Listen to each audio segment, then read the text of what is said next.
love Israel? Israel number one. No politics here. Why you no love Israel?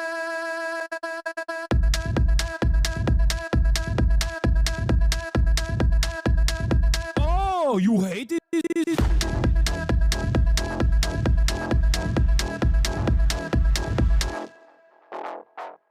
I'm Israel high. I'm Israel high. I'm Israel high. I'm Israel high. I'm Israel high. I'm Israel high. I'm Israel high. I'm Israel high.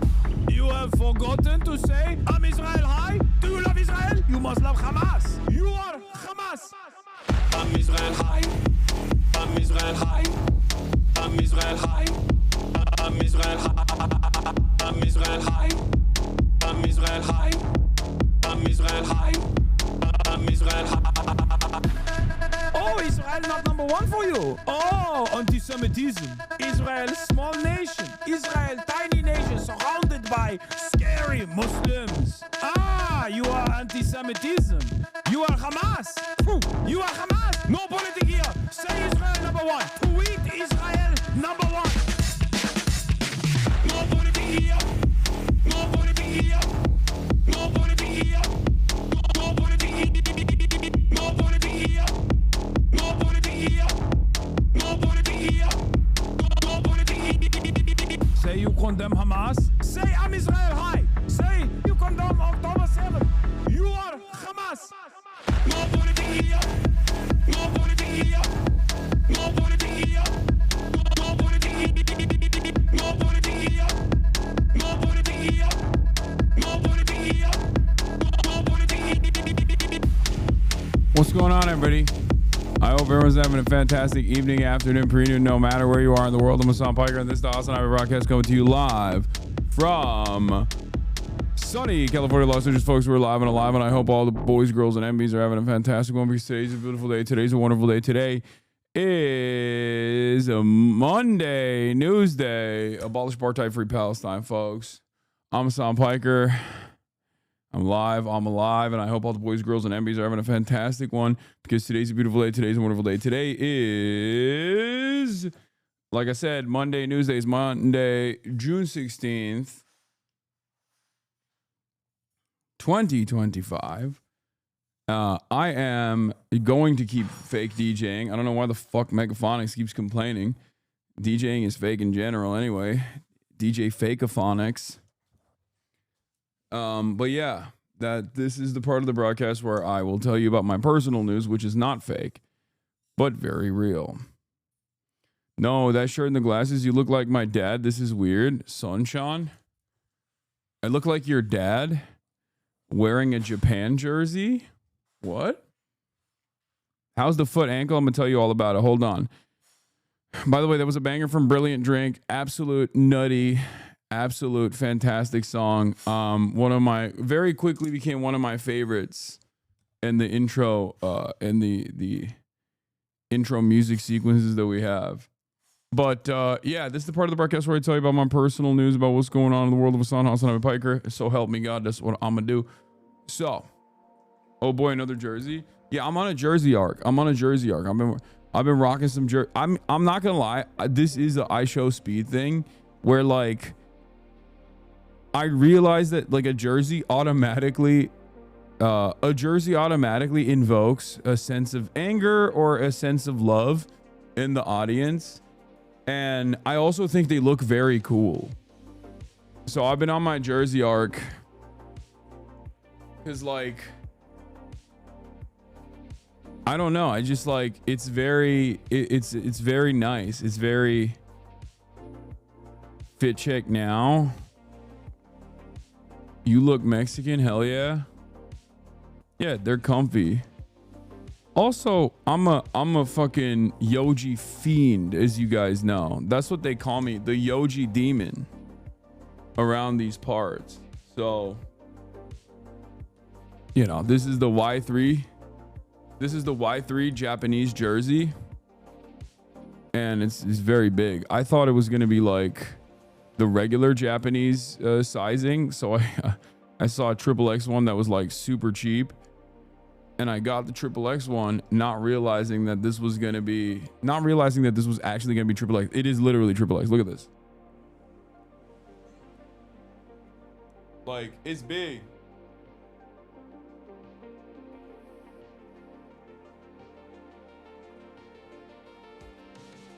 Also,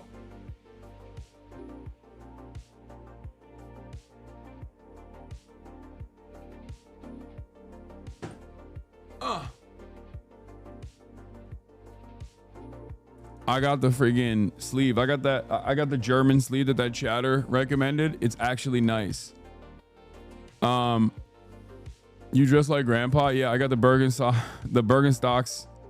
I'm so comfy. This is so cozy. Bro, trying to be iShow Speed Unk status? No, this is my cozy fit. I'm wearing like a vintage Adidas corduroy pant that's like also not really a pant, but it's like a sweatpant, but a pant. And I'm wearing the fucking Y3 Adidas collab Japanese national team jersey.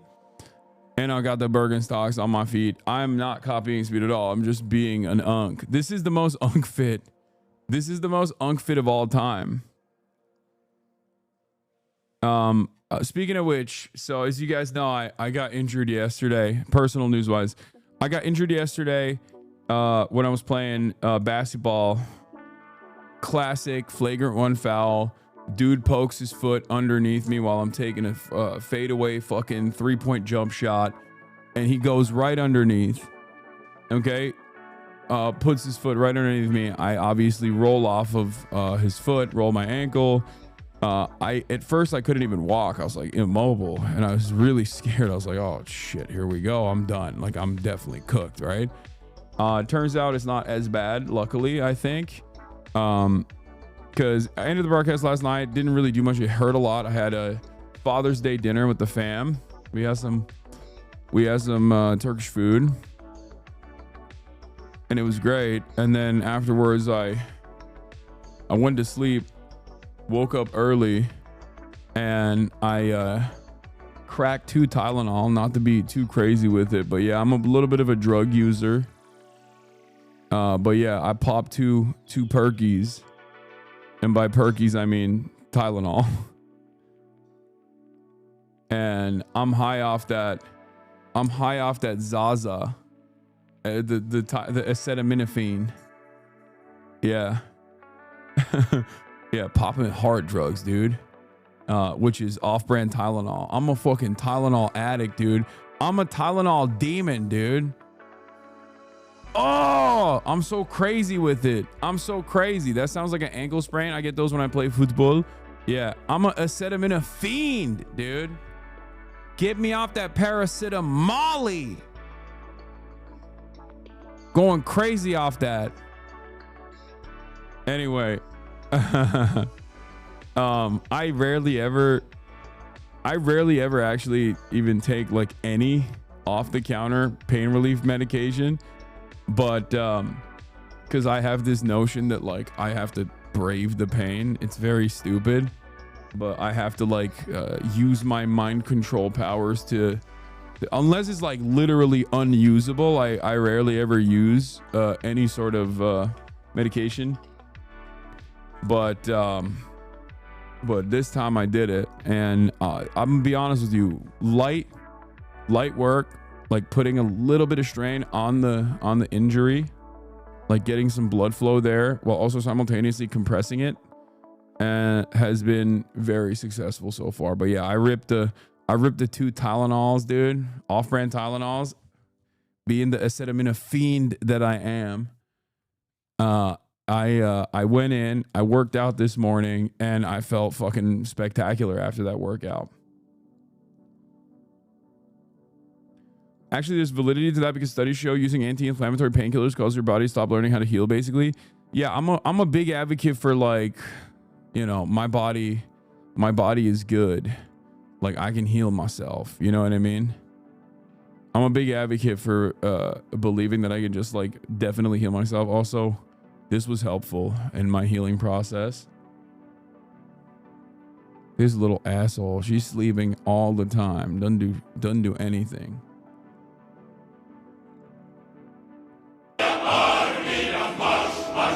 Yeah, that didn't stop me. Also, yeah, it didn't stop me from going crazy mode. Just throwing up 225s. Like, it's nobody's business. You know what I mean? It's nobody's business but mine.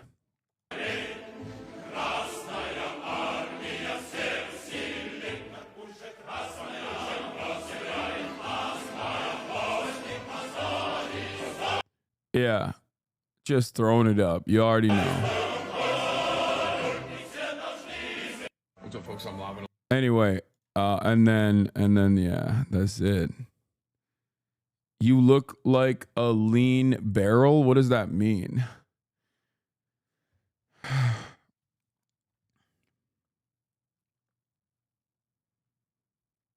Could you bench me? I'm 180 pounds. Easy. Back buckling. Don't hurry back too. Martin and Hamza posted the YouTube video with you. Oh, they did? Okay, cool. Israel just banned foreign press from covering Haifa. Oh, shit. That means they got no fucking defenses in Haifa, and they're just going to keep pummeling Haifa. Iran's going to keep pummeling Haifa, and they're going to stop letting people cover Haifa. Anyway, where was I? What? This clip is crazy. Is this Megaphonics? Is this a Cybertruck Megaphonics clip? Megaphonics, I thought we were done. I thought we were done with Elon Musk. I thought we had left Elon Musk in the rear view mirror. It seems like you haven't left him in the rear view mirror. It's like, it's still Teslaphonics. It's still Teslaphonics. Clearly Teslaphonics is still alive and well, you know? But,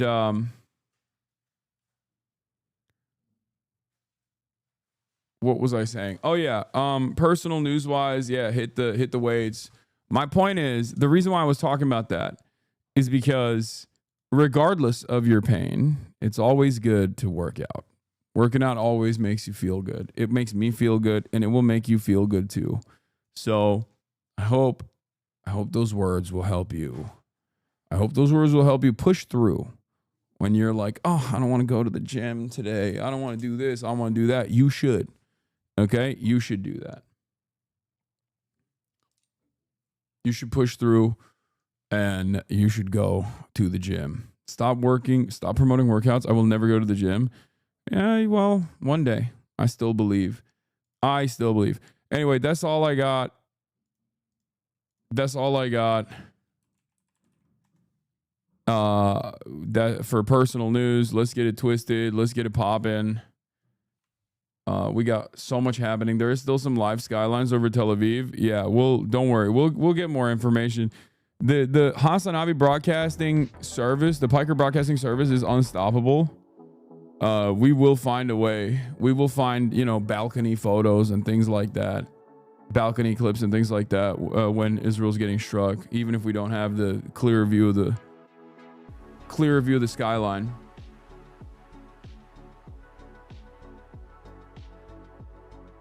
Kaya feeling better from her infection? I think so. Yeah. Where was I? What was I gonna do? Okay, I was gonna blast off. Let me do that. Okay. IRANxISRAEL.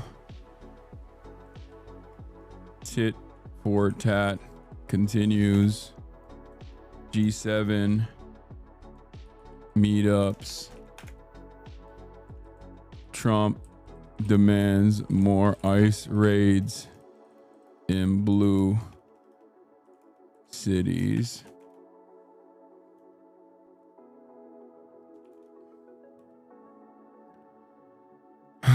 Minnesota shooter caught.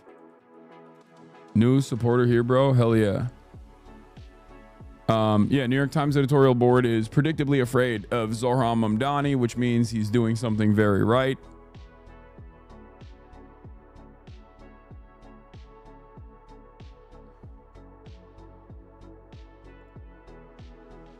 They're admitting to war crimes.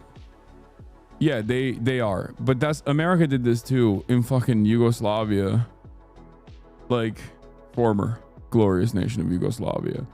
Like they struck the broadcaster, the national broadcaster.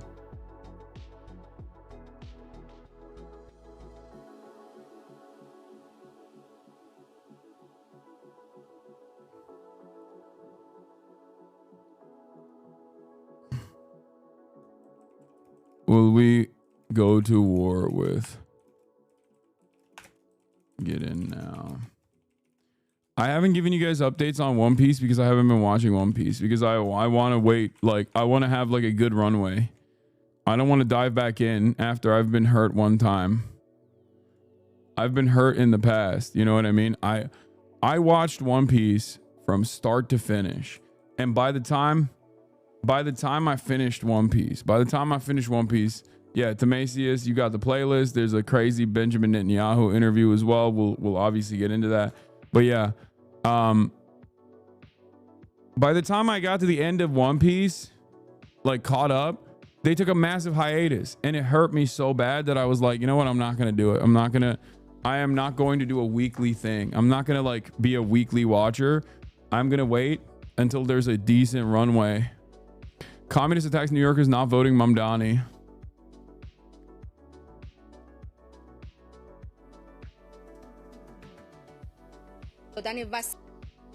Yeah, we have it. We have the I will obviously cover Israel's insane attack against the Iranian national broadcaster. One fucking, like, not even 24 hours after Emily Schrader demanded that Israel strike the national broadcaster. It is so insane. I was at Press TV preparing for an interview with Piers Morgan, a notorious and dishonest genocide enabler, when Zionists bombed Iranian state media, killing journalists. Smoke was visible as they evacuated Press TV building, but I refused to leave because of the interview. I stayed alone to defend the Iranian people, but Morgan ranted nonsense against Iran, effectively justifying murderous aggression. The supporter of child killers and journalist murderers wouldn't even let me speak. It is pretty crazy that Israel just does whatever the fuck it wants to do, and international rules are just so last year, dude. It's over, you know. Saudi journalist executed. Yeah, I heard is some dude named Al Turki, right? He was like talking shit about KSA, or not KSA, about MBS from an anonymous account or something, and they found out via Twitter, and then they just killed him. Yeah, blast off, everybody. We're blasting off. That's another country that does not have to follow any fucking rules or laws or whatever, because clearly it doesn't matter. Because guess what?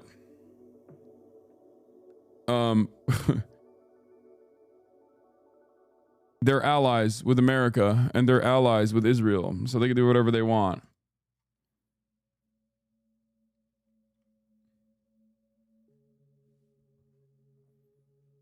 Anyway, that's how it works. I don't make the rules. America makes the rules.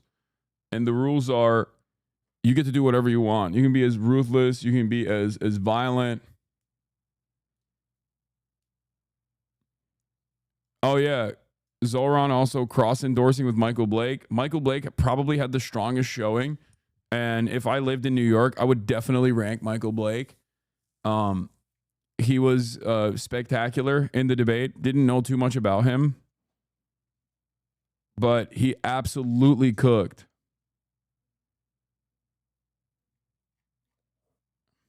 When are you joining Blue Sky? I don't know. Do you think war with Iran is affecting how people will vote in New York? It's such a blatant display of its recklessness at the front of the news cycle that it feels like people are less likely to buy into the Mamdani fear-mongering, but who knows, maybe I'm too hopeful. If anything, it's the opposite. 77K likes, though. The CIA doesn't have to do anything. No, Twitter left this. Death to America is not a convincing message to Americans. What? I mean, they're not wrong. Like, yeah, it's not. But it's not supposed to. It's not supposed to convince you. I saw something on TikTok that I thought was like actually pretty interesting about MLK's tactics, MLK's protest techniques, and nonviolence and violence. And I think it's really interesting. It was let me see if I can dig it up, but I'll talk about this in a second. Like, in terms of optics, this guy was arguing that MLK wasn't trying to get white people on board by having Piker. What the fuck? This is the first thing that came up on my TikTok. God damn, look at this. This is as soon as I opened this up. Here, we'll start off there. We'll start off on the optics front on the protests. Obviously, protests have been happening all around the country. There's a lot of back and forth in terms of like, there's a lot of back and forth in terms of like what the best possible way to protest is and yada, yada, yada, and what the bad parts of protesting look like or what bad kinds of protests look like. I am in favor of protests and demonstrations regardless. You guys, as you probably know, I don't mind if it's like a libbed up protest. At the end of the day, I still think it's good. One of MLK's but here, this is a very short piece about MLK and what he was doing and what he was utilizing in terms of like optics. That it's a type of it's an attitude that I never really considered as well. Here.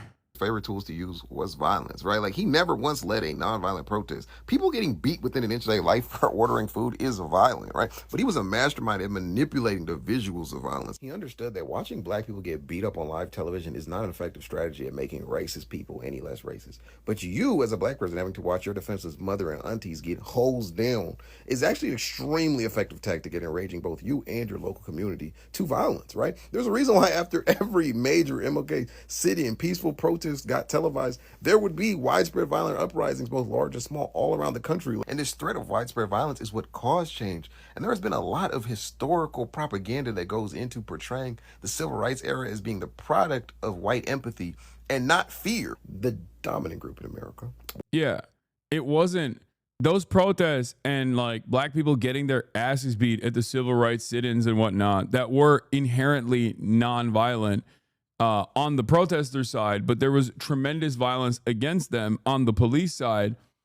The violence in that regard and the imagery in that regard was not for white people to fucking feel sympathetic to black people. They didn't give a shit at all, which, of course, as you guys know, MLK also openly talked about in terms of like white empathy and how white moderates were a significant hurdle to developing a coherent, successful civil rights struggle that had some kind of motion. Yeah, white moderates were like, no, we're not on board with that at all. Now, of course, also MLK does not work single-handedly with like on his own without Malcolm X, without the Black Panther movement, right? Without the Black Panther Party, and those guys were definitely not nonviolent.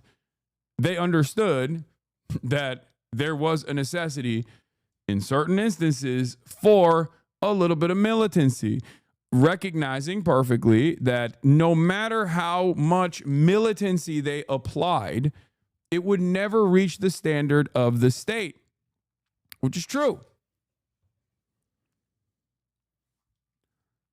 Like what they did, even if they were to get into like shootouts every now and then, or engage in the act of self-defense against the state that was like brutalizing black people, ultimately, none of that would reach the standard of systematized violence that the state was enacting with regular frequency under the auspices of lawfare. State has obviously a monopoly on violence. But in any case, point is, it wasn't about garnering attention from it wasn't about garnering attention and sympathy from white people, even though that is how people talk about it. Like that's literally like the most famous way of approaching it, which is to whitewash the things that took place during the civil rights struggle, and then making it seem as though it was like white people's sympathies that finally gave black people some legal parity. That wasn't the case, obviously, and this perfectly demonstrates that too. We're never overwhelmingly in favor of any of MLK's protest tactics, right? He forced their hand. You can either accept the nonviolent terms I'm offering, or you're going to be forced into a violent reality. It's not an appeal to empathy, it's extortion. And I think particularly towards the back end of his life, he started to make certain realizations, right? That you cannot argue with somebody in a language they do not speak. You wouldn't argue to an Italian man in French. You wouldn't speak to a German man in Spanish. So why are you trying to speak to a country that was built on the back of slavery and violent revolutions with peace, right? And I mean, we kind of seen how that ended, right? I don't know, y'all. I just think if your oppressor agrees with your method of protesting, you're not protesting, you're loitering. Yeah. This is why I always say, like, there's a place for everyone in this, okay? Like, even the liberals, the Barbers and the Deborahs coming out and showcasing their discontent with the current administration. That's good. That's good. Okay? So you won't see me shitting on those guys. Like, I'll make some jokes every now and then, but obviously, like, I'm in favor of that. I'm in support of that. I've talked about how I'm in support of all of that. But also, you won't see me poo-pooing other methods of protesting and trying to dismantle or dismantle certain pieces of the state, or maybe become undeniable, become a real nuisance, muck up the works, gum up the works to the best of your ability. Like, these are things that people have done throughout history, throughout successful protest movements, throughout successful revolutionary movements. You can play a role in this. Just don't stand in opposition towards people that have similar goals that you have, right? That's it. Did the lib lay down and take it when the police charged them? Not the ones that were around. By the time I got there, they were eating it. But there's not really much you can do other than eat it when you're in that situation, because the cops are just like indiscriminately firing directly into the crowd, aiming at heads in that crowd. So it doesn't even matter. Peaceful protesting is good for getting attention for stuff, but it doesn't enact actual change. Historically, it doesn't work like that. And the other methods feel impossible now because the state is militarized rapidly against us. It's never impossible. You got a lot of numbers, dude. That's all I'm saying. Anyway.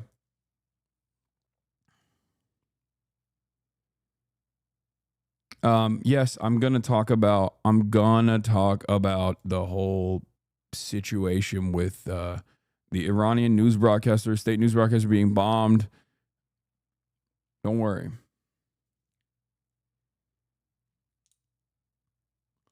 One important note, he was operating an anonymous account and the Saudi government paid 2 Saudi Twitter employees to leak his information, as well as other activists. Also, both employees escaped to the U.S. and they have active FBI wanted warrant. Will you be talking about Mike Lee? Yes, I am going to be talking about the Mike Lee situation, when I'm talking about the Minnesota shooter who was caught recently. It was one of the most insane things I've ever seen. There was a lot of insane things I saw this morning, okay? A lot. One of the funniest ones I saw, let's start with this one. Danny Dunham, everyone's favorite anti-child drawing UN ambassador to Israel. He said, I am appalled by the outrageous and anti-Semitic incident that at the International Arms Exhibition in Paris, where the booth of Israeli companies were concealed behind black walls. This discriminatory act singled out against Israel, while representatives of other countries were freely allowed to showcase their technological innovation. Yes, he does have a fucking lisp, by the way, for the record, for the real knowers, for the real Danny Dunham heads out there. Okay, this is as close as you can get to his accent. I'm not even, bro, admit you practice that in the shower. Israel stands at the forefront of global technology, and it is clear that some nations feel threatened by our exceptional capabilities. This is especially absurd considering that Israel's actions are aimed at protecting the free world, including France and Europe, from Iranian terror. Instead of isolating Israel, The world should stand with us and learn from our knowledge and capabilities.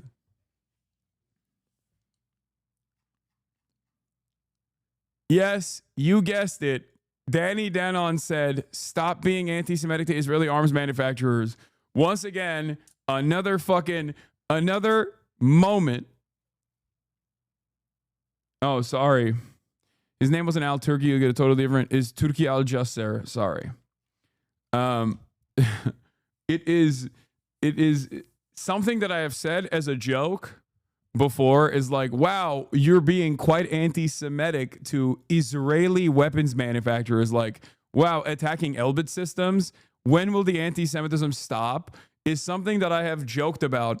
And now we have officially moved on from this being a joke to this being a sincere position of the Israeli government. There it is. Israel's UN ambassador is tweeting it out sincerely. What the fuck is happening? This is incredible.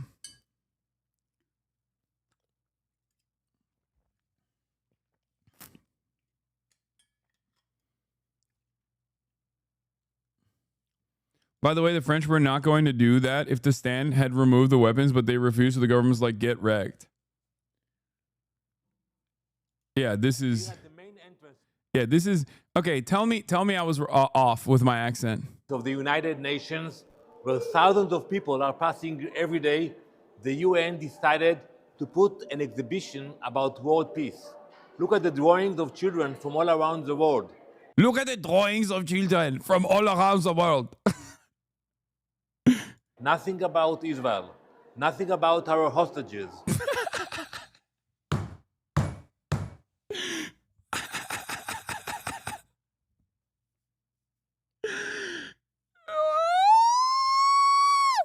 Not one. I'm Israel. Hi. Not one. Not even one child. These are drawings of terror. These are terror children. This is not a parody. This is the real, bro. This is a real art installation of children that the United Nations put up at their fucking headquarters.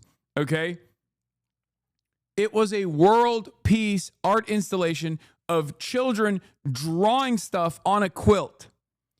Danny Danon literally went there, cut this video, and actually successfully got the United Nations to take this art installation down.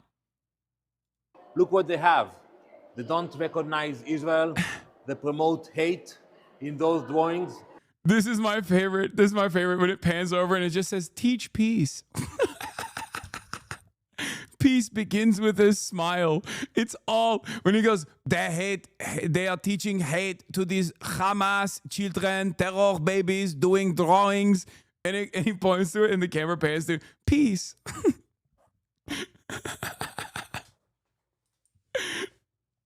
Everyone knows peace is terror. How much did Hamas pay for these terror children to draw the terrorist quilt drawings? Not one drawing for Israel. That is shameful. This is part of the hypocrisy of the United Nations. I demand that the UN will remove this exhibit immediately and will stop with the hypocrisy against Israel. They did. They literally did. He got them to take it down. I cannot believe that this was a real thing that happened.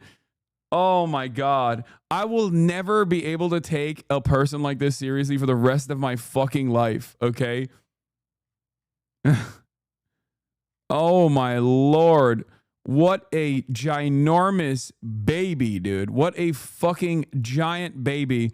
Israel, the giant baby nation with nuclear arms, okay? Holy moly. Anyway, let's get into it. Israel, the giant baby nation that is throwing a giant baby tantrum, is I don't even know how many days it's been, is under the Iranian retaliation of anti-Semitic weapons, anti-Semitic Shahed missiles and Khyber missiles. This is these I guess like day 4, day 5 at this point, of Israel basically experiencing a fucking fraction of the pain that it has dished out at virtually every country in the region. Okay, yeah, Shahed drones, Kyber missiles, missiles of terror, that are, of course, heat-seeking, but instead of heat-seeking, is Jew-seeking missiles. By the way, it's not even a joke. Like, that unironically is something that an IDF soldier said on fucking Fox News. They said Iran is sending missiles to kill Jews. Like, that is what an Israeli occupying force soldier unironically said. They have Jew-seeking missiles that they are sending anti-Semitically to Israel. Okay? That is where we're at this point, where, Israel will go and do a first strike on Iran, completely violating a sovereign power's autonomy, its sovereignty, and then in retaliation, when they get a couple of missiles lobbed in their direction, those missiles are actually anti-Semitically targeting the Jewish state. That is what the position is, and that's where we're at. It's fucking insane. I've never seen anything like it. Like, it's just like so psychotic. I don't think anyone believes it. I think it's a great shame. Israel's existence is a great shame and a serious stain on like what they have done in terms of ruining the reputation of Judaism around the world, even though they have nothing to do with Judaism, make no mistake, but they just fucking claim to be doing this for Jews in general. And I'm seeing more and more people that are like on the sidelines coming out and being like, hey guys, in the process of getting fucking pummeled from Iranian missiles, you got American Jews coming out and being like, yo, this is not for us. Okay, cut it out. Like, which is wild, because under normal circumstances, I would say this would be the moment for the Hasbro machine in the West to just go into fucking full gear. Like, look at us, we're being victimized. Look at us, we're being victimized. Look at us, they're killing us, they're attacking us, they're anti-Semitically attacking us. And yet, in the Western world, it gets very little play. It's actually shocking how little play it's getting, which leads me to believe that the silence coming from a lot of Westerners and even Western institutions is a little bit of complicity. Like, it's more so like, listen, we're holding, we would make statements and immediately come out and be like, oh, Israel, I can't believe Israel's being attacked this way. The reason why you see mostly radio silence from a lot of people, I think, is directly because people are just like, well, what did you fucking expect? Like, obviously, this community is a little bit different because we have been watching everything unfold in real time. But it's like crazy how much like normies who want to maintain their professional careers, who immediately would start posting like they're fucking running for office or some shit when moments like this took place, most of them have been awfully quiet about it. It's actually kind of shocking, because these are the moments where Israel is supposed to pop off. This is like the number one thing that Israel gets to do. The number one thing that Israel gets to do in this situation is be like, look at us, we're victimized again. Look at us, we're victimized again. We're being absolutely fucking destroyed. Like, how dare they do this to us? And I don't think they're getting that fucking support at all. And American Jews are also very quiet about this situation as well, because like, it's literally indefensible. Like, you've been doing a genocide for 20 months and then you fucking turn around and attack Iran. Of course they're going to fucking attack back. Like, what is the expectation? You know what I mean?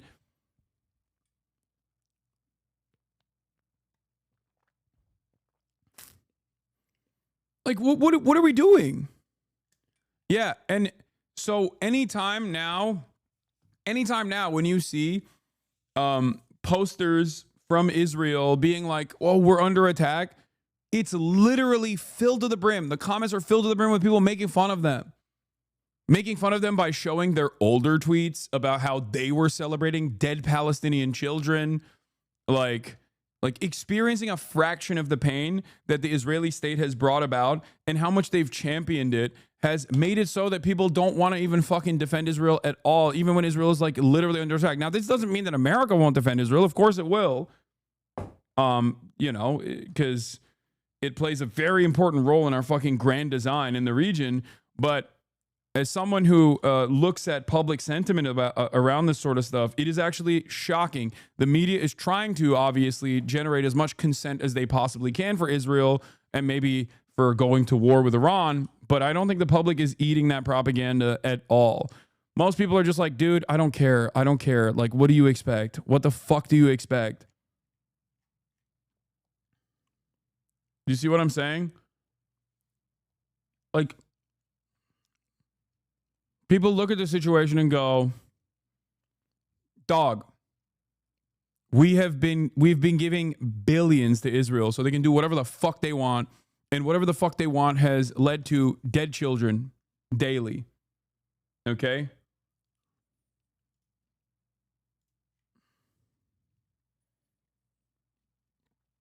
Kyrie Irving watching Nick Fuentes. Oh, I want to save him. I want to save Kyrie Irving so bad. I wish I could talk to him. It's kind of crazy because Kyrie Irving's fucking, Kyrie Irving is a part of the Dallas Mavericks, which is now owned by fucking Miriam Adelson. So him coming out and being like, I'm pro-Iran or whatever is like wild. But then I think all of that gets super fucking clouded. All of that gets diluted when he's like also, getting his notes from some really fucking insane right-wing neo-Nazis and shit. This is something that I have actively tried. This is something that I've actively tried to work against. And I still do to this day, which is to just like, I see a lot of this like animosity towards Israel, and I don't want people to fall down like weird rabbit holes and develop anti-Semitic tendencies rather than keeping their focus and priorities on Israel. And this is why I get so fucking mad at dumbass institutions like the ADL, who attack people like myself and call me a fucking anti-Semite.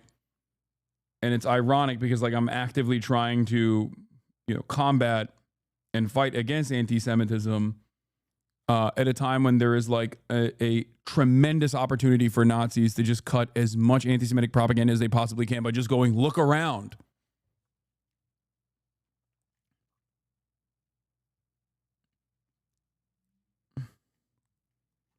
It's really fucking annoying. Yeah, I see really weird TikTok comments like, we got to apologize to Germany. Yeah, they say we got to apologize to the German guy. That's like another big one. So, I mean, all of that shit is popping the fuck off everywhere. Everywhere. It's real. That is a real thing. You know what I mean? That is like a genuine problem. It's obviously anti-Semitism is still like institutionally protected. And that kind of enmity, at least right now, is not leading to like real violent consequences in the short term, but it can, and it has, and it will most likely lead to genuine problems in the long run, like real consequential, real scary fucking problems in the long run. And it's like, entirely because of Israel. It is fucking crazy. Like Nazis utilizing all of the fantastic opportunities that Israel has given them and this unprecedented moment to just build a robust network of influence and clout.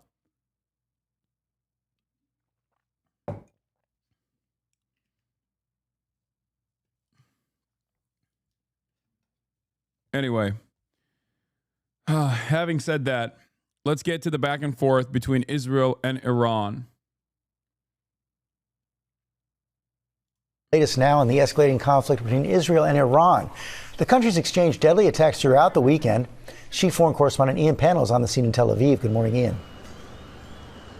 Yeah, good morning, George. Attacks over the weekend and attacks early this morning. I want to show you the scene here in downtown Tel Aviv. That's where the Iranian missile landed. Just look at the devastation over there in the office block. But if we swing round 180 degrees, you can see these were residential apartment blocks, also devastated in this Iranian attack. This morning, a devastating strike.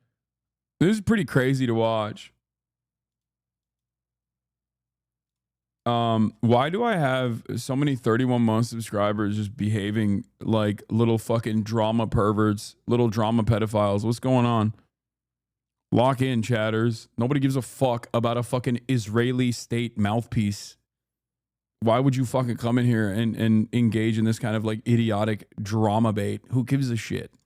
In the heart of Tel Aviv, an Iranian ballistic missile evading air defense, exploding in a downtown residential neighborhood. This is one of the apartment blocks that was hit in this, what appears to be a devastating missile attack. You can see this is not a military site, this is a residential site. You can see a children's teddy bear there on the ground, a woman's purse. Like, can you imagine doing this kind of coverage in Gaza for the past 20 months? Wow. Like, can you imagine doing this kind of coverage in Tehran right now? Nope. Nope. Not happening. Because remember, in spite of the tit for tat, back and forth retaliatory attacks that are taking place that Israel literally started for no fucking reason other than the fact that they're bored, okay? They're still conducting ethnic cleansing campaigns every day in the Gaza Strip, murdering children, sniping them directly on their way to get a crumb of aid. Make no mistake, that is still happening. And I want to read a take from Mohammed Shahada that I actually retweeted today. What Iran is allowed to do according to Israel's own rules of engagement in Gaza. If a single Israeli reservist or Likud member lives in a high-rise building, or if a single pistol is nearby, knock down the whole thing. If an Israeli reservist is being treated at a hospital, bomb the shit out of it. Since Netanyahu is hiding in an unknown bunker under a densely populated city, drop a bomb every 5 meters indiscriminately until you hit the target. Even if you miss, it's okay. It's the intention that counts. Israel tried to assassinate Ezzaldin al-Haddad 12 times. Each resulted in a massacre. He's still alive. Israelis huddling a shelter. Surely one of or two of them must be IDF linked, which they are. There are IDF soldiers in those fucking shelters, of course. So level those places at random. Claim you're aiming at any reservist whose name shows up among the victims. It's an inevitability that you killed 100 people in one strike, that at least one of them would be a rank and file member of something. Issue an evacuation order to 80% of Israel, then bomb at will. Anyone who complains, yelled at them. We told Israelis to move south. Bomb journalists. They're propaganda operatives. Serious Israeli pretext. They have done this, by the way. Bomb humanitarian workers and doctors to starve the population and collapse their health system. Then claim they got in the way or were being used as human shields, or that they were Likud members themselves. Every time you kill a lot of civilians, keep repeating, they voted for a convicted terrorist. Itamar Ben-Gvir. He is a convicted terrorist, by the way.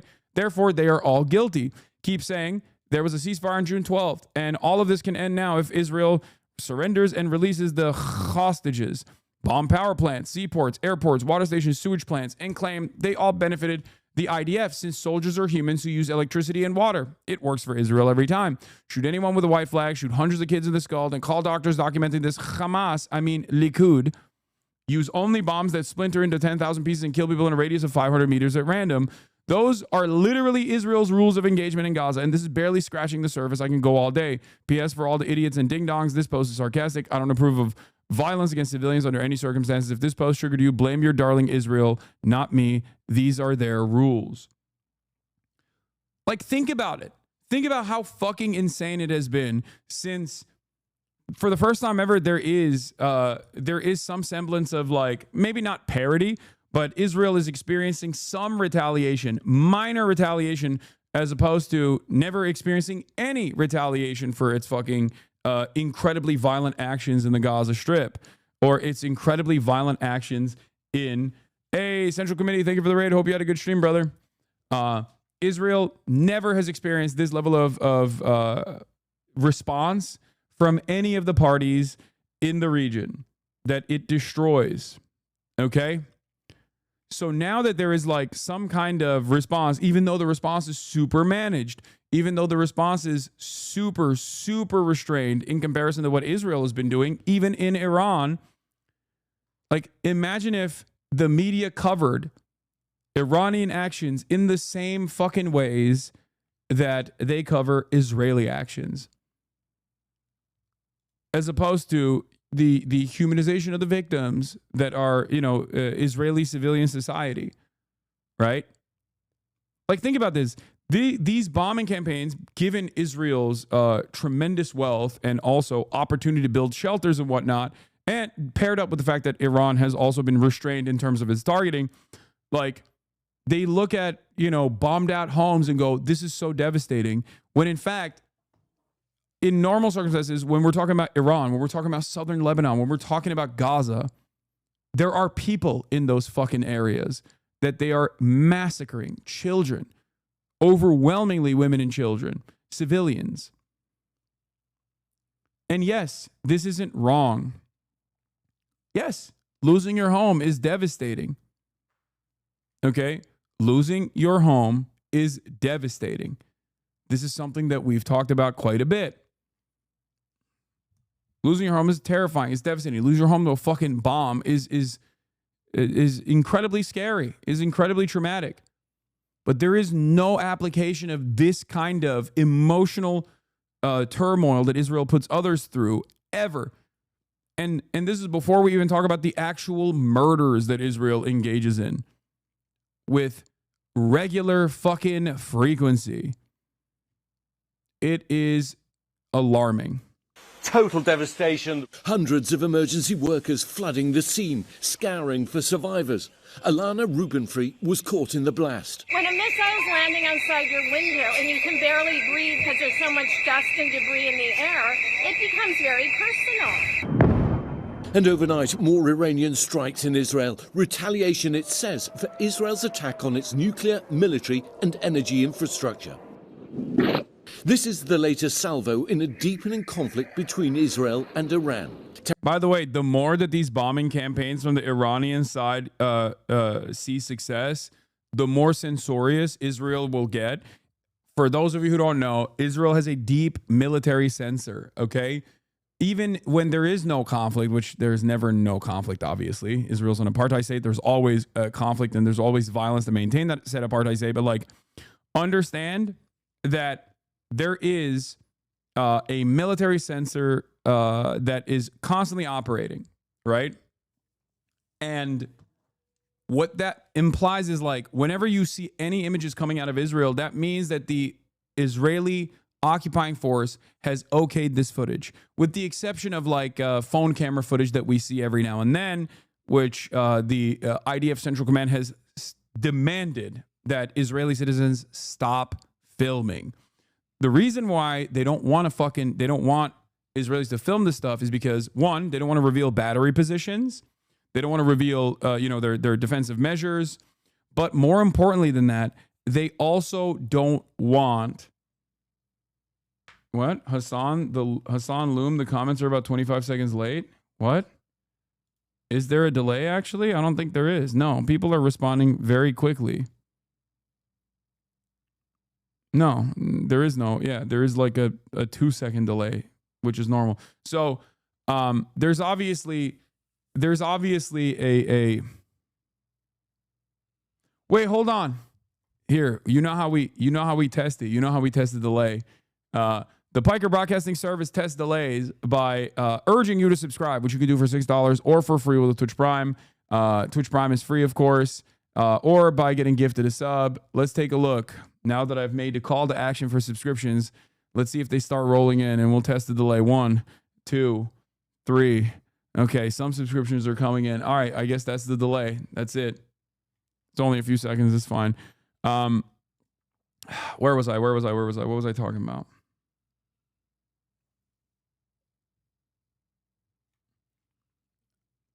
I totally forgot what I was. There's also the fact that they want to just lie and say they're not getting hit is what you were about to say. No.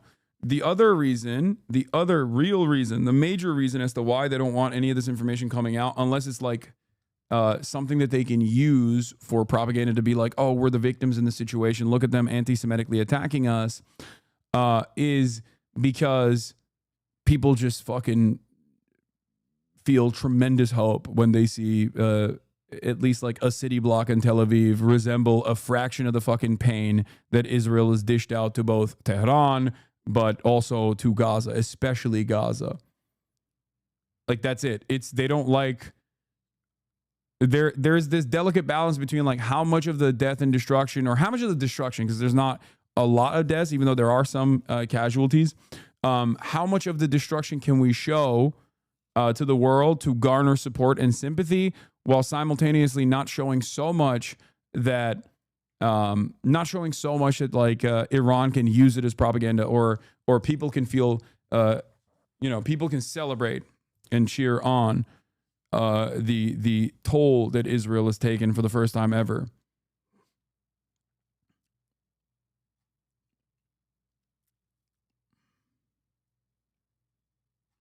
But of course, you can't stop the most human thing, which is if you're an Israeli and you're sitting in your fucking living room and you see missiles being lobbed in your direction, you're going to come out and film it, okay?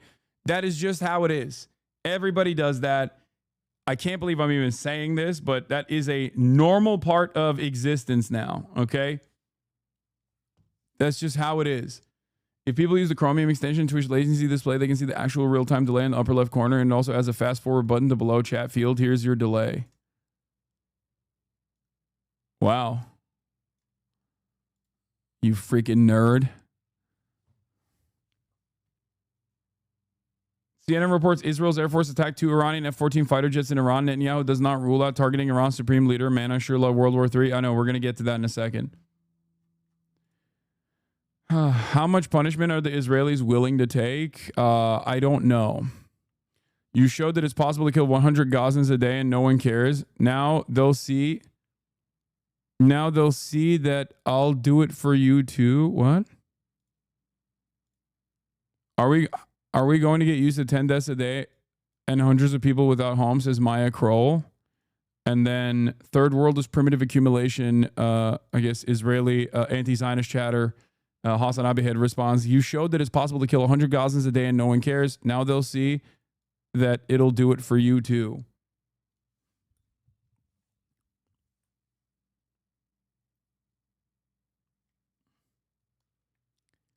So one of the things I've talked about. Oh, he's Palestinian. Google Translate is cooked. Yeah.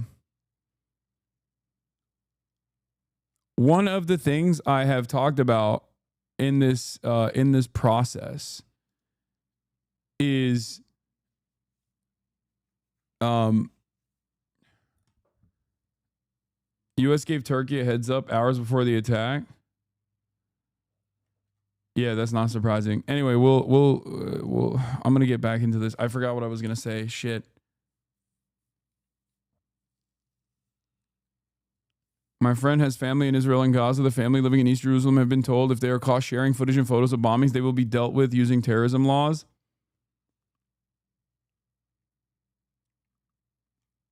Yeah. Oh, one of the things that I talked about in the beginning of this was the appetite that like certain countries have for death and destruction, or like the tolerance that they have, not appetite, but the tolerance that they have for death and destruction in their own backyard. Okay? A country like Israel that has positioned itself as like a nation state that has laptop jobs and a nation state that has marketing jobs, and where you can wear your capri pants, and maybe a couple neighborhoods over you got like some religious fundamentalists spitting on tourists, Christian tourists or whatever. But like ultimately, Tel Aviv is supposed to be this like beacon of liberalism, like a Western liberal democracy. The entire country is very Eurocentric. The way that they've designed it is very Eurocentric, and it comes with the comforts of being in the auspices of Western, being in the comforts of like a Western nation. It's smack dab in the middle of this region, right? So when you are used to that, and that promise has to be kept to the public. Otherwise, no one will fucking live there, right? You can't constantly also be at war with all these other countries and constantly do death and destruction everywhere else, because people are inevitably going to try and punish you for it to the best of their ability, try to incur some penalties, like try to give you penalties for doing this, right? And that is the reason why I think Israeli society broadly does not have the same tolerance for having their regular state of orders disrupted. They need to be able to go to the fucking beach. They need to be able to, drink their matcha. Whereas a country like Yemen has tremendous tolerance for death and destruction. Death and destruction is all the people of Yemen have ever known. Death and destruction is all the people of Gaza have ever known. The Palestinians have ever known. They've only known domination. They've only known what it's like to live under the oppressive thumb of an apartheid state. So that Western entitlement actually makes a society somewhat weak to additional, to any kind of military incursion that disrupts their day-to-day existence. And I think this is the reason why the bandwidth that Israel has for any sort of penalties, no matter how minor it is in comparison to what Israel has done everywhere else, I think will play a formative role and will become a national security problem for Israel in general. We shall see. Because the only thing, however, that keeps Israel together, Israeli society together, the glue that sticks all of this project together, is the resentment and hatred for all Arabs and all Muslims in general. Okay? So this is a unique situation where, one, there is unprecedented penalties that they're experiencing that disrupts their, like, we're a Western style liberal society. So that is actually that will breed resentment and anger. But the glue has hardened because now they're finally attacking the big guy, okay? Iran. This is like the number one enemy for Israel and America as well in the region. So that's something to consider. You sure don't mean Europe? What do you mean?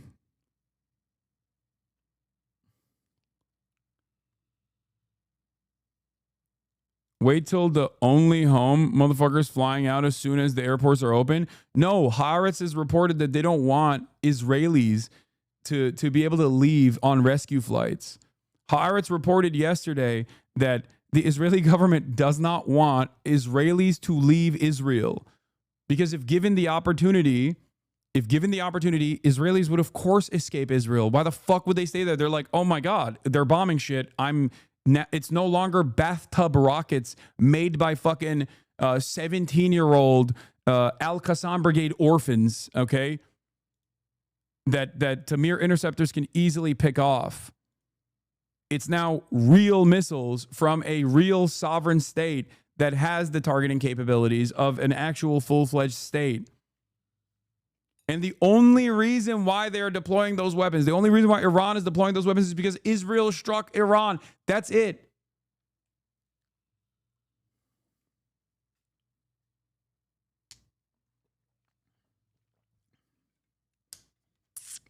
But would you not say that Israel as a country as a whole stands on war and constant... oh, shit.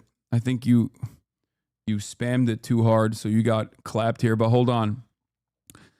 But would you not say that Israel as a country as a whole stands on war and constant expansion? I mean, the existence of settlements, compulsory military service, the absence of liberal opposition, and the need for constant enemy to fight? Yes. As long as their enemies, their perceived enemies, remain vulnerable. That's the reason why they can do full tilt ethnic cleansing in Gaza against a completely captive population that they are the belligerent occupier of. But when in Lebanon, they get their shit pushed in, so they can't do ground incursions with the same ease. Even in Gaza right now, there are still militants smoking Israeli soldiers. Think about that. 20 months of genocide, and you still got, like, every now and then there will be another report of like a 19-year-old rear admiral general got fucking smoked in fucking northern Gaza or in Rafah. Like, that's incredible. That means that these guys can't even fucking kill the militancy in a captive population.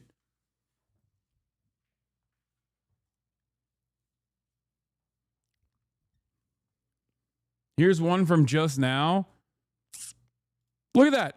Permission granted for publication. Reserve Captain Tal Movshovitz, 28 of the Me'arot, Deputy Commander Brigadier of the 7086th Engineering Battalion, the Golani Brigade, fell in battle in the southern Gaza Strip. Like, that's still happening. Because these guys are still deployed in Gaza while they're getting while Tel Aviv is like experiencing unprecedented repercussions for Israeli violence. Israel, as is the case immediately during October 7 and immediately after October 7, is still going with the one speed that they know. What did I tell you? On October 8, when I was covering this stuff, what did I tell you? The first thing Israel did, while there were still Palestinian resistance forces inside of the Gaza boundary, inside of the Gaza envelope, within the kibbutzim, what did Israel do? Israel's first act was not to fucking try and push out the Palestinian resistance from inside of the Green Line. It was to bomb Gaza.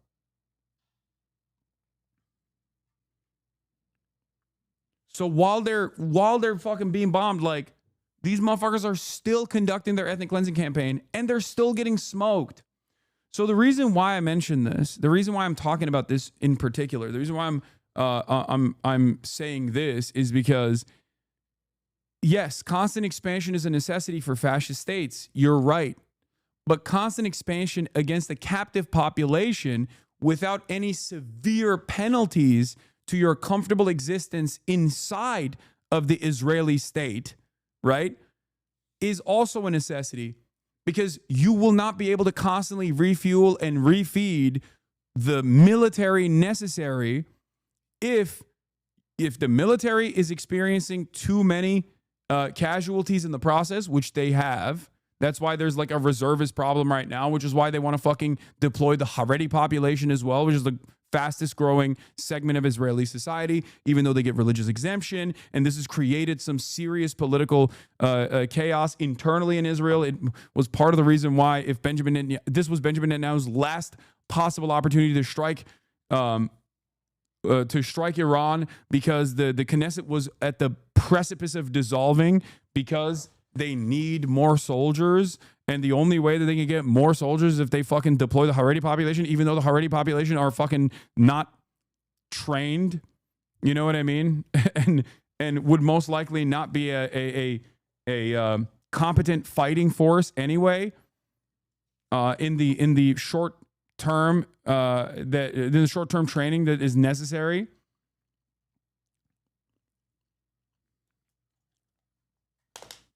So my point is, a country like Israel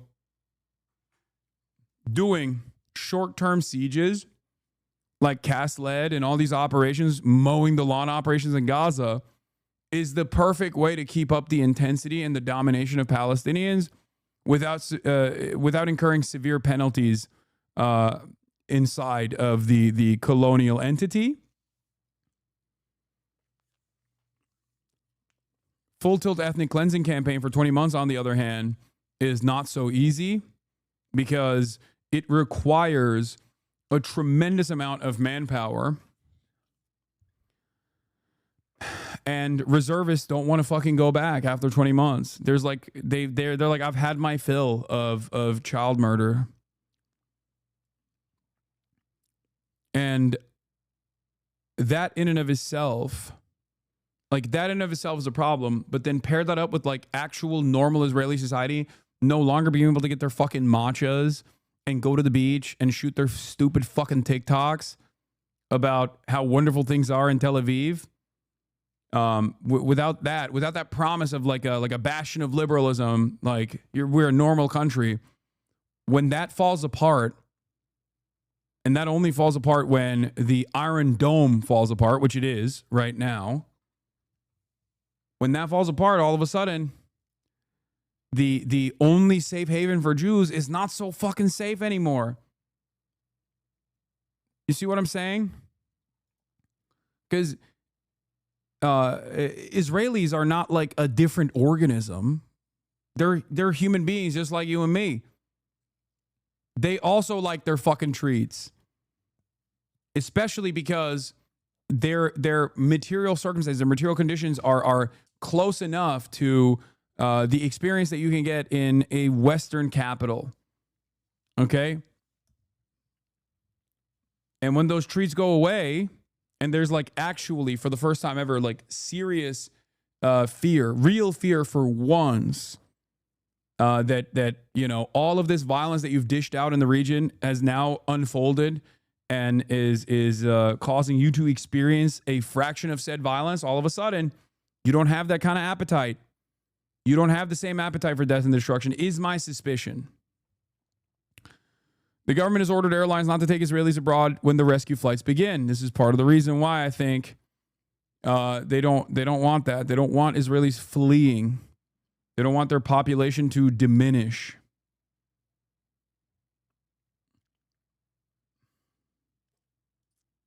Yeah, here is a new policy org.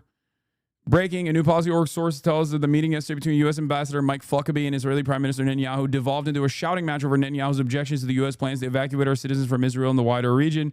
U.S. officials believe that Netanyahu's objection was predicated on his desire to hold U.S. citizens at risk in order to increase the likelihood of U.S. entry into Israel's conflict with Iran.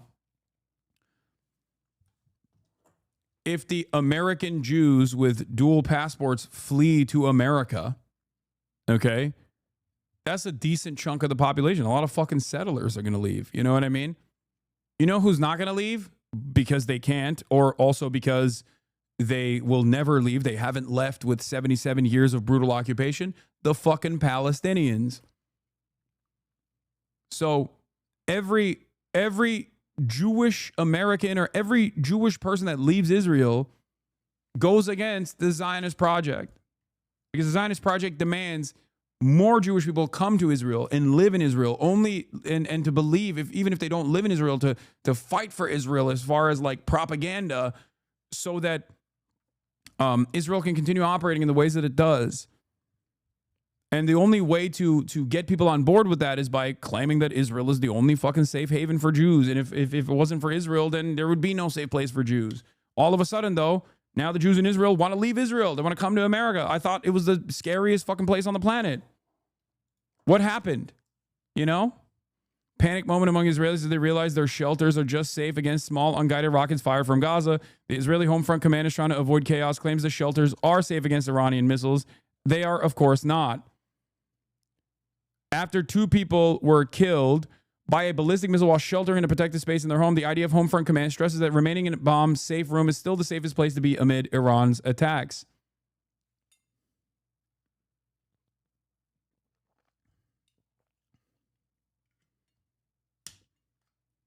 Yeah, they have all the smoke for a vulnerable, captive population. Think about that. Think about that, dude. Think about that. They have designed, do you understand? This right here is exactly what I'm talking about, chatters. Do you understand what I'm talking about? Do you get it now? Constant expansion against a vulnerable force of predominantly child civilians, okay? Predominantly women and children is something that the Israeli government can continue maintaining pressure on while also keeping things relatively safe at the home front for the average liberal society, for the society that is still enjoying their regular comforts. But you can't fucking do that when you go after a sovereign state that is not already undermined by Western intervention, or at least undermined by Western intervention, and yet still. Hasan is in panic mode. What are you saying? Yo, watch what happens tonight in Iran. Tomorrow the world is going to be very different. You're a dumb idiot. Hasan is in panic mode, lol. Can't face reality, lol. What are you saying? Yeah, they're going to try to assassinate the heads of state. They're going to do a decapitation strike. I know that already. And they're going to do that in correspondence with American intervention as well. This is not a shock to me at all. This is something that I have been saying. I'm describing the current attitudes in Israeli society and what I foresee looks like what kind of societal fissures exist within Israel, what kind of pressures Israel is experiencing for the first time ever.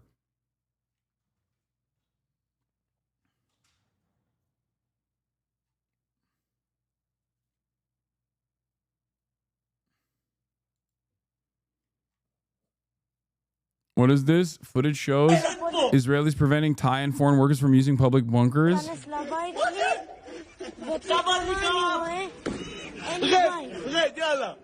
I don't know if they actually did that. I don't know. I don't have, that's not verified. I mean, I wouldn't be surprised, but I don't know. There's not enough verification for me in that.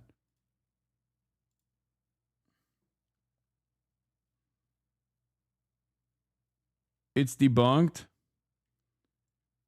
Yeah, there's no verification.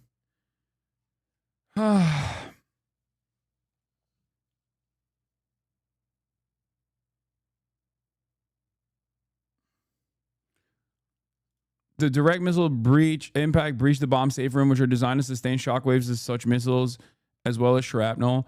2 people in the safe room were killed. However, those in shelters on the floors above and below were unharmed, the Home Front Command says. The 2 other fatalities in Petah Tikva were outside of protective spaces when the missile struck. 1 person was on the floor where the missile hit, but not in their safe room, and the other was in a neighboring building hit by the shockwave, according to Home Front Command. Home Front Command says bomb safe rooms are the safest place to be amid ballistic missile attacks, especially in the new buildings. The reinforced rooms have saved countless lives in the missile barrages from Iran thus far.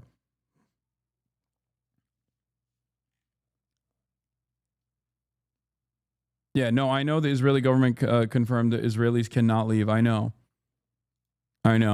Tehran's attack coming hours after Israel launched strikes across Iran, hitting surface-to-surface missile sites and a gas depot on Sunday, with huge columns of smoke rising above the skyline. Now, new concerns that the United States could be dragged further into the conflict. 2 US officials telling ABC News President Trump earlier rejecting an Israeli plan to kill Iran's supreme leader.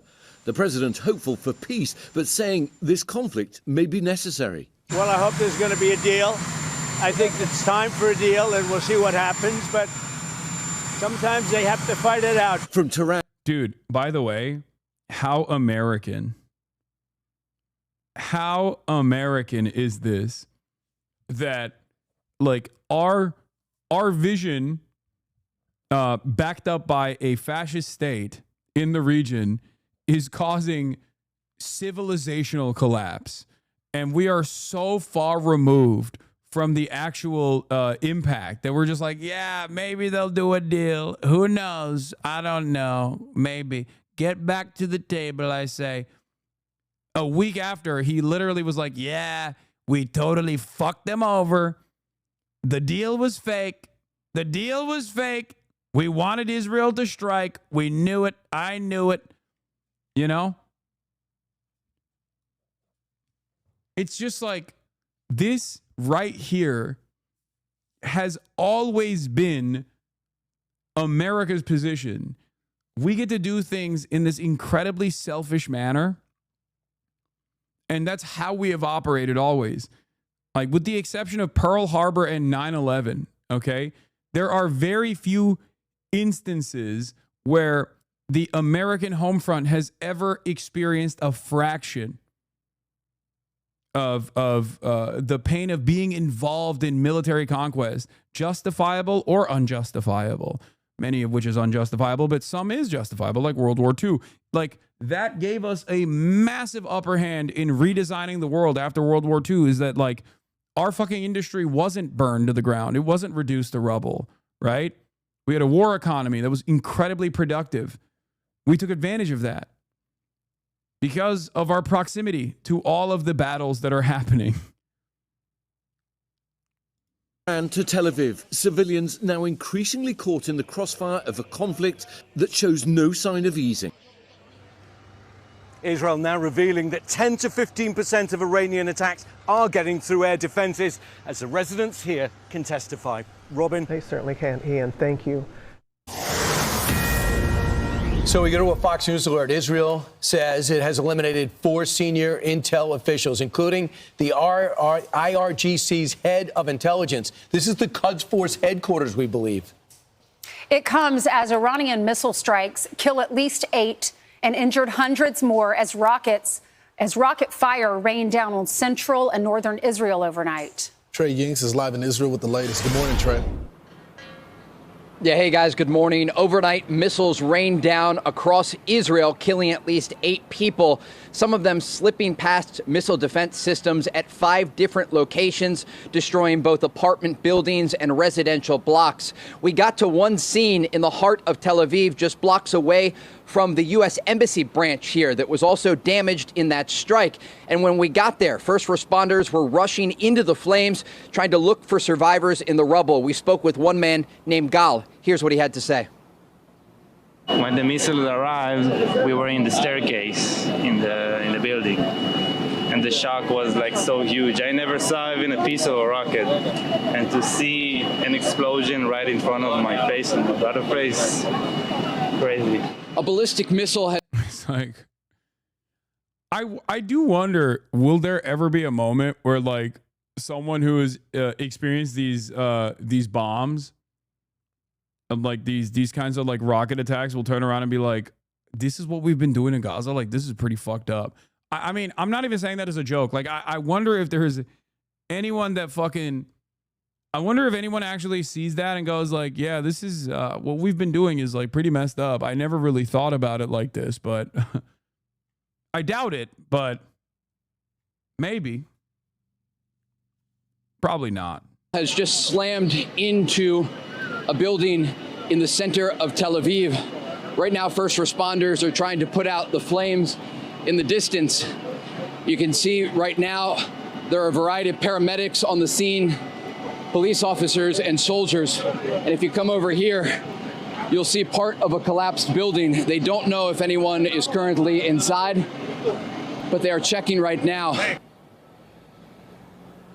The Iranians continue to launch waves and waves of ballistic missiles into this country. Overnight, we understand there were 65 missiles, and they were targeting a variety of locations. We could hear the explosions in Tel Aviv as some were intercepted overhead by Israel's advanced missile defense systems.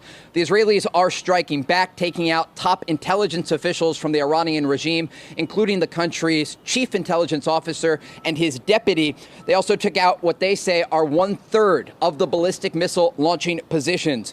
Despite the fact the Israelis say they now have air superiority over the Iranian capital of Tehran, this is expected to continue for a number of days, if not weeks, as Israeli forces are trying to weaken the Iranian regime and target the country's nuclear facilities. Guys, back to you. Hey, Trey, would you say the number of ballistic missiles, rockets, and drones are leveling off from night after night after night? Because that's what Israel is banking on, that they're going to locate the launchers, they're going to run out of rockets, they can't replenish, and they have no air defense. So is that happening? Look, the Iranians appear to be preserving what missiles they have left. We spoke with a senior Israeli intelligence official over the weekend who indicated the assessment is that Iran has around 2,000 ballistic missiles. And the Israelis have been able to take out some of the stockpile. They've been able to target, like I said, 1/3 of the launching positions. But this still gives Iran the capability to fire hundreds of ballistic missiles into this country. And that is why Israel is still in a state of emergency. The airport is closed, and they are bracing for challenging days ahead. Officials speaking with Fox News say there will be more casualties, there will be more destruction. And you see in the aftermath videos here, these are not like the rockets that came from Gaza or from southern Lebanon. These are missiles that can take out entire blocks in major cities like Tel Aviv.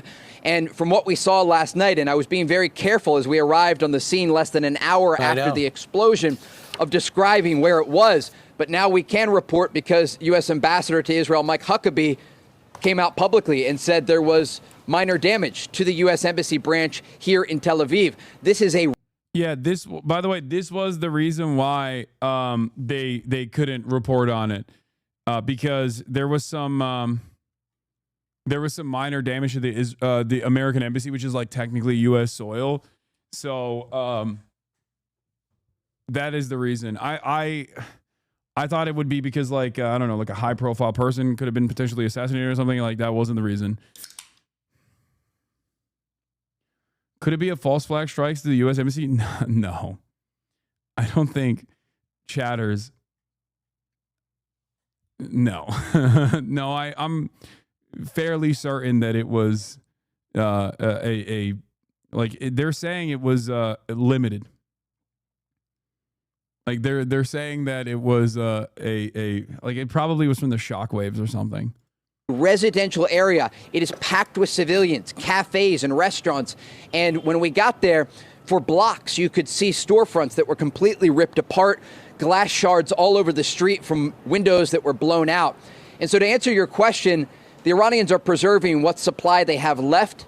They certainly are in a position where eventually they will run out of ballistic missiles, but Israel is certainly not out of the woods yet, and we can expect more Israeli strikes throughout the day as they try to mitigate that risk of ballistic missile fire. Like there are some people who want vengeance. Okay, there are a lot of people cheering on what's going on because of their appetite for finally seeing like a little bit of repercussion, like Israeli society broadly experiencing a little bit of the pain that they have caused to the Palestinians, to the Lebanese people, to people in fucking Syria, all around, right?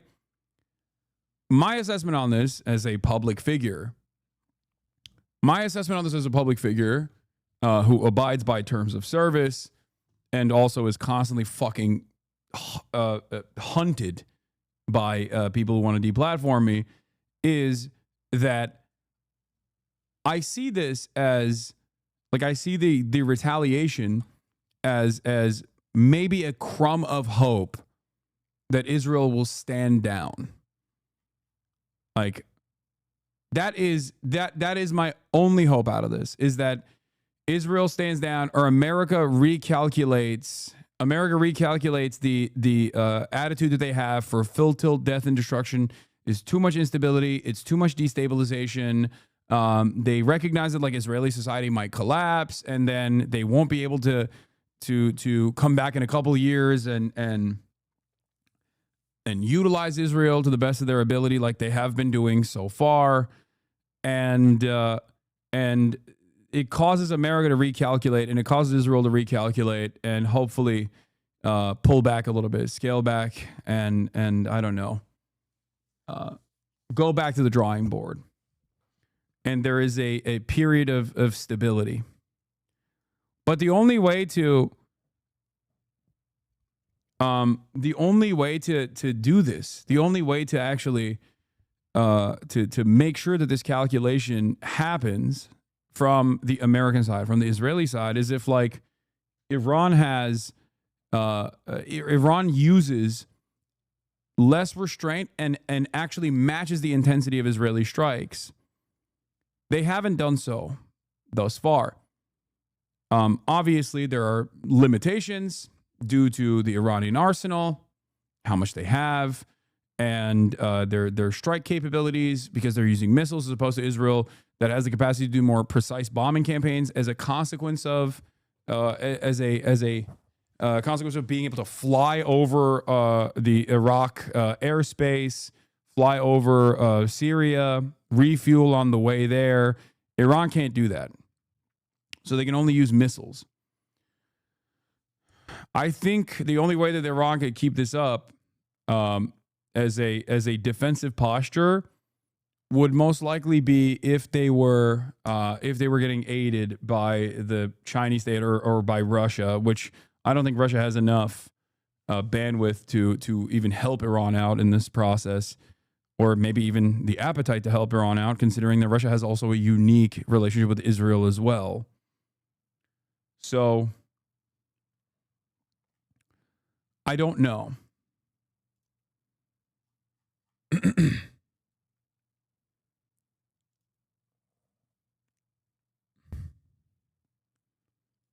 Self-proclaimed, this is Arsen Ostrovsky, my favorite international human rights lawyer, who is a fucking psychotic Hosberist. But self-proclaimed leading international human rights lawyer pronounces collective death sentence on Israeli media. That is a legitimate military target, given it's a key propaganda machine advancing Iranian military and nuclear goals. Breaking. Israeli airstrikes targeted Iran state broadcaster in Tehran. I don't understand how they're still operating with the same dynamic that they did with Gaza. They think Iran as a fucking nation state that has spent the last couple of decades building up their defenses and their offensive capabilities for this very moment will not be able to retaliate in kind. Israel struck the oil depot in Tehran. What did Iran do in retaliation? They blew up the fucking Haifa oil refinery. If Israel attacks the Iranian National News Agency, then Iran will attack Israeli news agencies. I don't get it.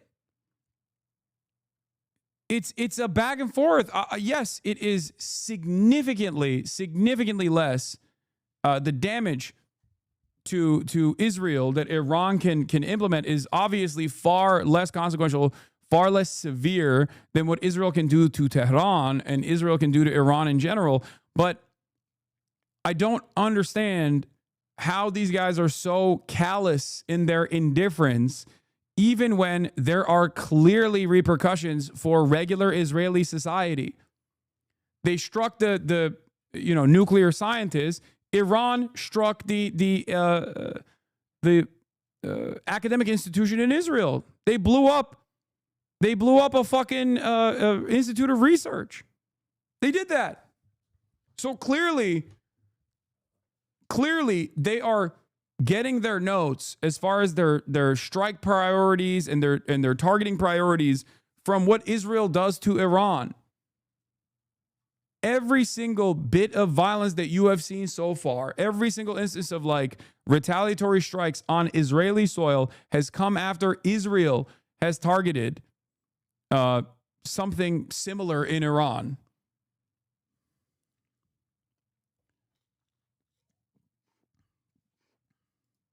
Toward major cities like Jerusalem, Tel Aviv, and the northern city of Haifa. So, Trey, I'm curious. These missiles that the Iranians are firing, do they have targets, or are they just shooting them out there? So the reason why I ask this is because, number one, they're hitting civilians, and number two... I think Trey will be somewhat honest here, but I don't expect any honesty from Fox News in general. Dude, let's see. When it comes to that embassy area that belongs to the United States, essentially, would they have known that's where that missile was going to hit? Yes, they have precision-guided munitions, and they know broadly where they are firing these.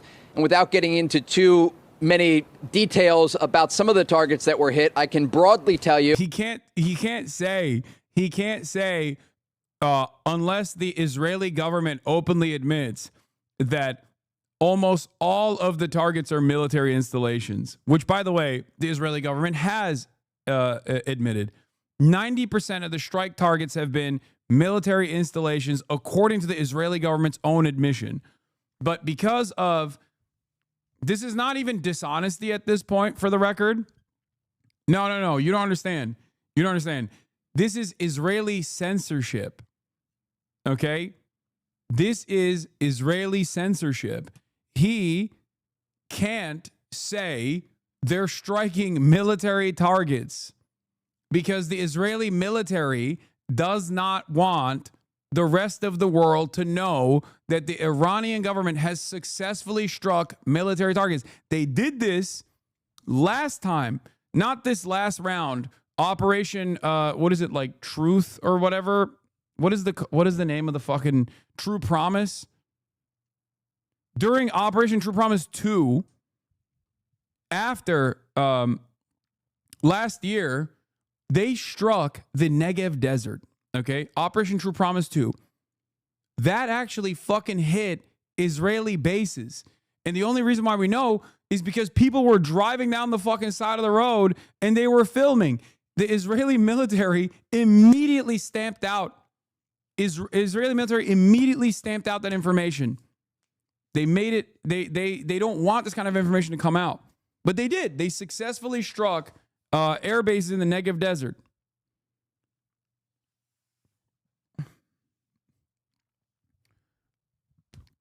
That's the reason why Trey can't say exactly what the Iranian strike targets look like. That's why he's saying, well, what I can tell you is, like, look. Yes, they have precision-guided munitions, and they know broadly where they are firing these. And without getting into too many details about some of the targets that were hit, I can broadly tell you that the Iranians are going after military and civilian targets. Now, with that... Yeah. Israel has complete air dominance over Iran, and Iran is running out of TELs. I think that's hopium.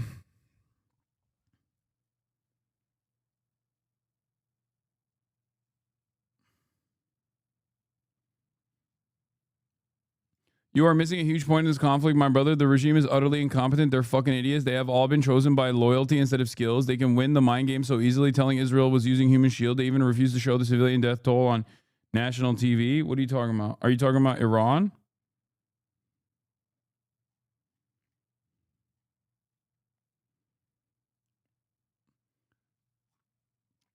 Said the Israeli... He's not wrong about one of the actual issues with the Iranian regime, though.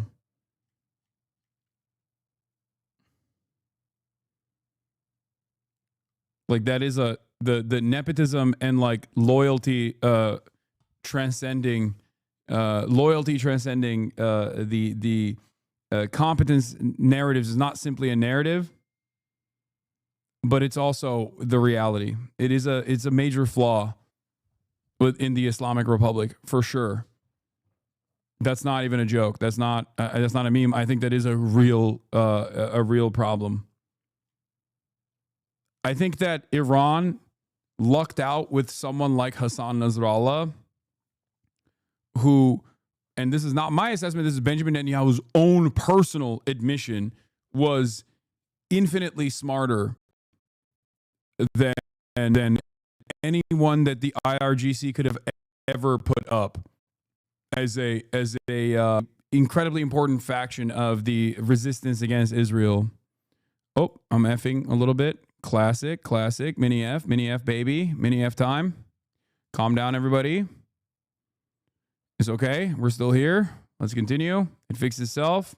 Israelis are striking in a much more precise manner when they hit Iran. They go after military leadership. Certainly civilians have been killed in Iran, but the focus of Israeli strikes, it's IRGC targets and its nuclear program-linked targets, along with the country's ballistic missile program. When the Iranians fire these barrages of missiles, they're often hitting densely populated areas. And as we saw earlier in the day yesterday, at a different location that had been hit, the entire half of an apartment building collapsed after one of these missiles struck an area and killed 2 children, along with 2 adults, and many other people were injured.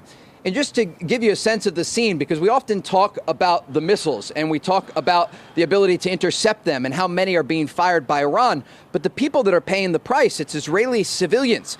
And when we arrived at that scene earlier... Like, this is the propaganda side of this, is when he says, oh, sure, Israel has struck civilians too, but they're very precise targeted campaigns against the military. That's bullshit. That's fucking bullshit. Israel has been literally massacring civilians, so much so that it actually goes against their overall ambitions of regime change. Because if the ultimate goal here is to create instability and chaos in Iran and take advantage of the factional and sectarian tensions that exist in Iranian society against the fucking Islamic Republic, then they shouldn't be killing so many civilians. But because they've been fucking killing civilians, it goes against their overarching ambition of creating instability in Iran. All they have done is galvanize different sects of Iranian society that normally despises the Iranian regime to actually come to terms with an atomic weapons program. Their bloodlust is getting in the way of them conducting a more sophisticated military campaign that could work to that could work to cause chaos and create instability inside of Iran. So they don't actually have a desire for regime change, at least not like that. It's just what you tell the press in the world. No, they're not even saying that their final ambition is to enact the regime change. Their ambition is to enact regime change. Certainly, that's the ultimate goal here. Their ultimate goal is to take advantage of the existing economic strangulation of Iran and the existing tensions that are ever present in Iranian society, to completely collapse the Iranian state, to turn it into a failed state, and then put forth an American puppet, an American Israel-backed puppet in charge. Because their goal here isn't just about Iran. Their goal is, and it's certainly not about the fucking nukes. Their goal here is, their goal here is to destabilize Iran and then pack it up and bring it into the banner of either American and Israeli control, or at least leave it as a complete fail state, that like it can't do anything. It can't be a valuable and reliable ally to Chinese interests, because the goal is to focus on China. Like, make it look like either Syria or make it look like Libya.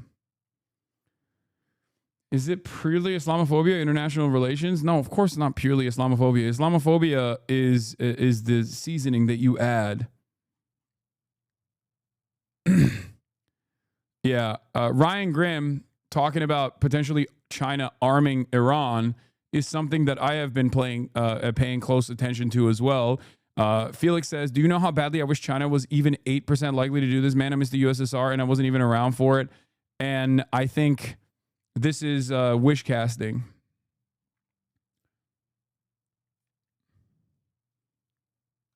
That's what I think this is.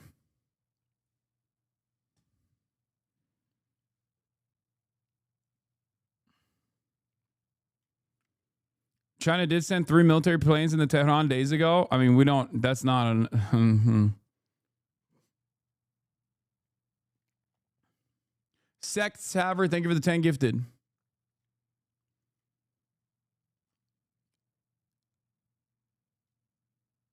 They already have, I believe, like what, a 25-year energy contract with Iran. They are, they get a lot of oil and gas from Iran. I mean, it makes sense for them to want to protect their asset, right?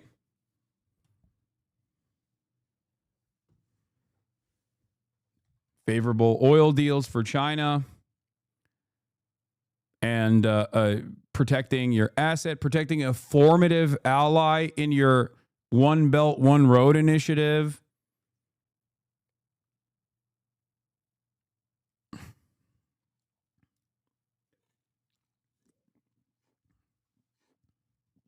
Continuing to have a foothold in the Strait of Hormuz.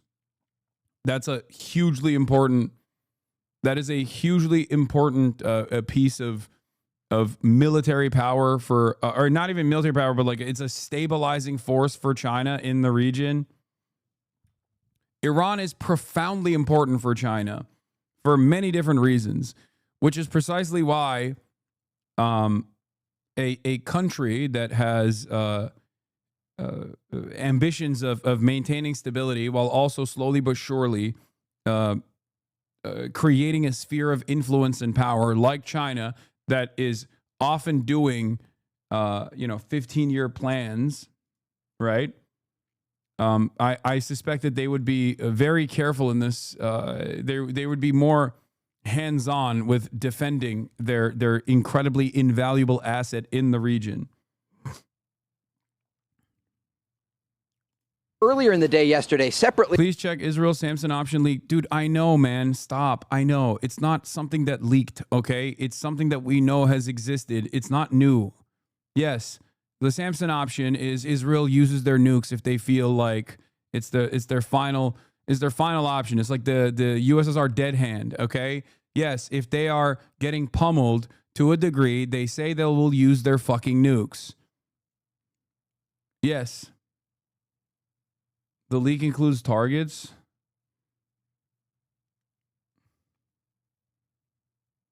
Oh, yeah. Israeli THAAD scores a touchdown on itself on the Nevatim airbase here. A missile interceptor reportedly in the area of the Nevatim airbase suffered a malfunction and crashed to the ground. This is too big for the Iron Dome. Probably one of the larger interceptors intended to destroy ballistic missiles. We watched this last night. But yeah, this was crazy.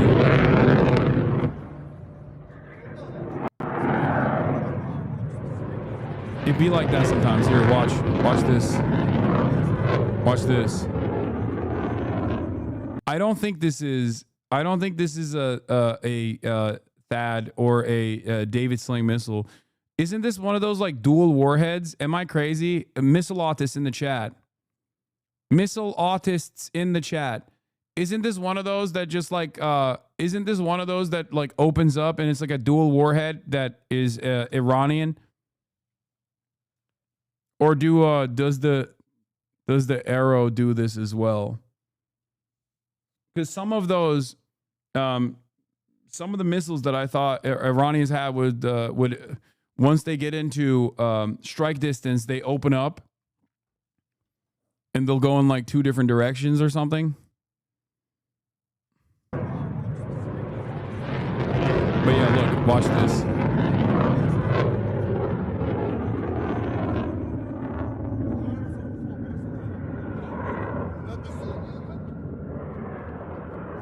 That's a big boom. That's two big booms. Costco guys would say that's 5 booms.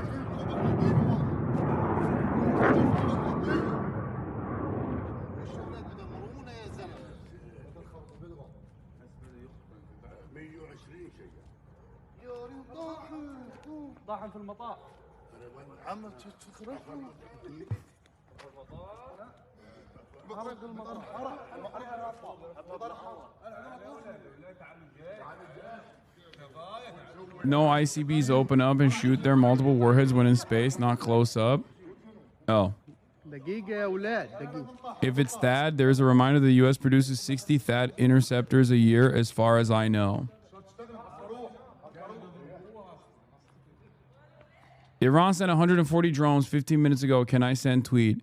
Yeah, we saw. That doesn't fucking... I know there's a new wave. Drone attacks are...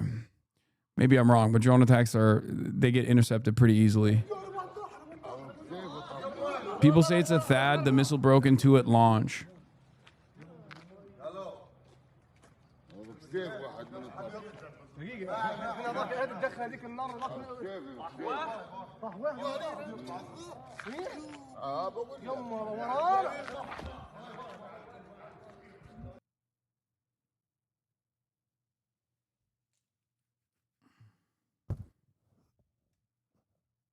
Iranian state media said it was electronic warfare that made it friendly fire. That could simply be them, claiming that this isn't new. This is from yesterday. That could be just them taking ownership over it, even though they didn't, in order to cause maximum chaos.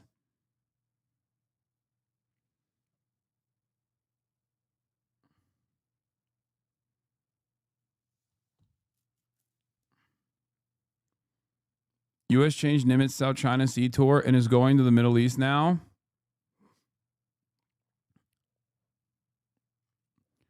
Okay. This press statement from China condemning Israel's attack on Iran is worth understanding in its full context, as it uses unusually forceful language. China explicitly condemns Israel's violation of Iran's sovereignty, security, and territorial integrity, and firmly opposes the reckless attacks targeting Iranian officials and causing civilian casualties. China supports Iran in safeguarding its national sovereignty, defending its legitimate rights and interests, and ensuring the safety of its people, they say.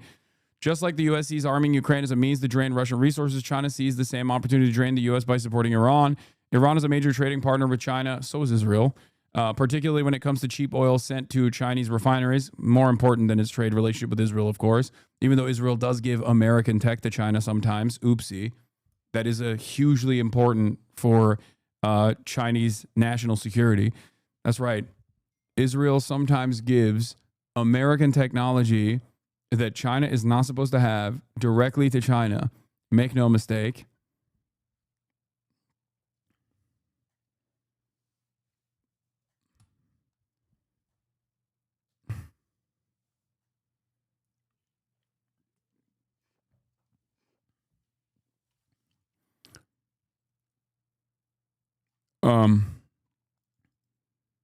Pakistan recently fended off the attack from India using Chinese weapons, which in many cases outperform Western weapons. So in other words, Israel is stupid to get into a war of attrition with Iran, which is 10 times bigger and backed by a rising power. But whatever, nobody in Israel listens to me anyway. The China statement is in the reply.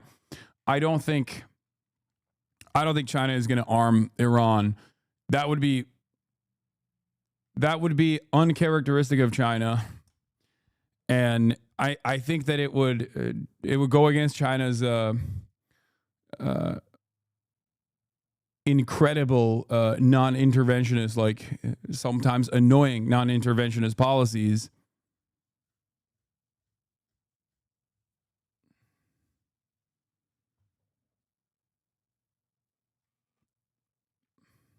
From where you saw that insert where I spoke with the wounded man, we saw a son, and he was wearing a hospital gown because he had been taken from the rubble to a local hospital, and he demanded that the doctors and nurses release him, despite the fact that he was wounded, because his father was still buried under the debris. And we brought you that story yesterday, but unfortunately his father was killed. His body was pulled from the rubble later in the day after we left that area. And it speaks to the people who are affected here. They are civilians, they're family members. No Israeli soldiers have been killed in the Iranian response. A few have been lightly wounded, but largely we're talking about civilians. According to the Israelis, 24 of them have been killed since Friday night when the Israelis launched this campaign targeting the Iranian regime. And so as we move forward here, this is really important to talk about the distinction between the target list here. Okay, yes. Israelis are human beings, and they're the only human beings in the region, and they get the human being coverage. Let's listen to the most insane interview with ABC News from Israeli Prime Minister, war criminal, Benjamin Netanyahu. Remember, this is like basically talking, it's like we got 20 minutes with Adolf Hitler, okay?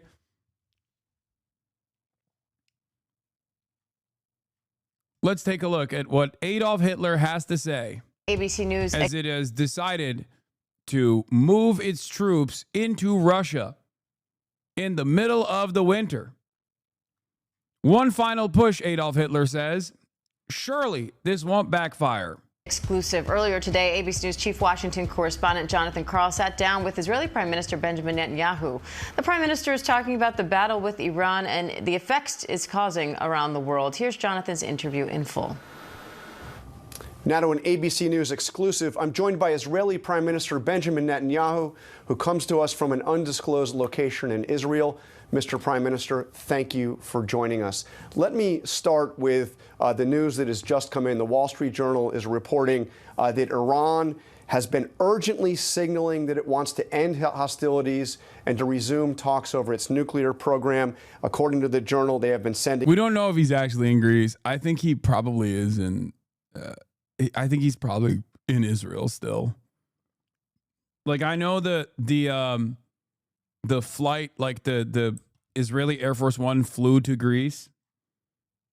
But I don't know. He could be. I could see him hiding in Greece. I saw a video that he shot that was in Israel, but he could have shot that video before. I saw a video that he released that he shot in Israel outside. But once again, he could have shot that video beforehand, and maybe he's still hiding in Greece. I assume he is, but sending messages to Israel and the United States via Arab intermediaries. Have you received that message from the Iranians? Well, not directly, but I'm not surprised. I mean, they want to continue to have these fake talks in which they lie, they cheat, they string the U.S. along, and you know, we have very solid intel on that. But of course, they want to. They're stringing the U.S. along. They're lying. Their talk is cheap. You are Benjamin Netanyahu, man. Who are you talking about? You struck Iran amidst a denuclearization agreement that was taking place, brother. Fuck you mean? And then you flexed and you said, haha, we showed you. haha, we showed you we were actually faking. We had no interest in a denuclearization agreement at all.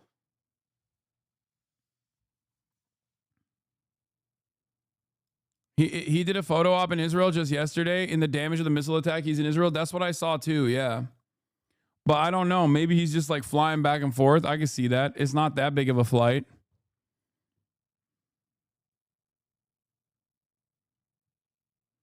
You know your history. Stop continuously throwing around the Hitler comparison. Have some grace. Fuck Bibi, but man, dude, 20 months of a live streamed child Holocaust. And there are still motherfuckers in here who are like, please, excuse me, don't compare Benjamin Netanyahu to Adolf Hitler. He is, okay? That is an apt comparison. Shut the fuck up.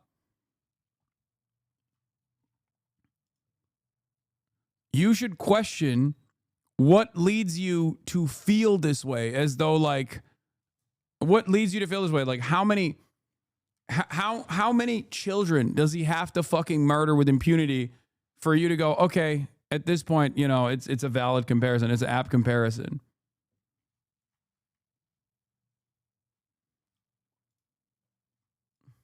Keep on building their nuclear weapons and building their mass ballistic missile arsenal, which they're firing at our people.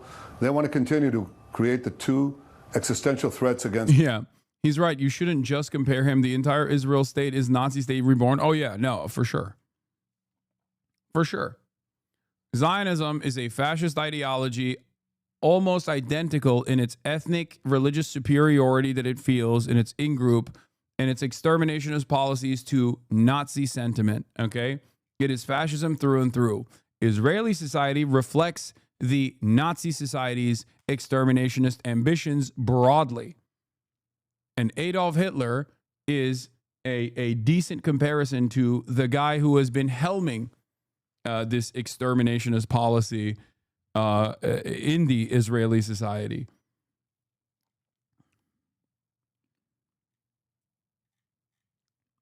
Hitler is not a uniquely evil person. There were and will continue to be Hitlerian people in the world. His anti-Semitism was only the avenue through which he targeted his evil. Such evil targeted through any other avenue is equally evil. Exactly. They're like the only reason why people get so mad about this, the reason why people get so butt mad about this is because, well, Hitler exterminated Jews and this guy is Jewish.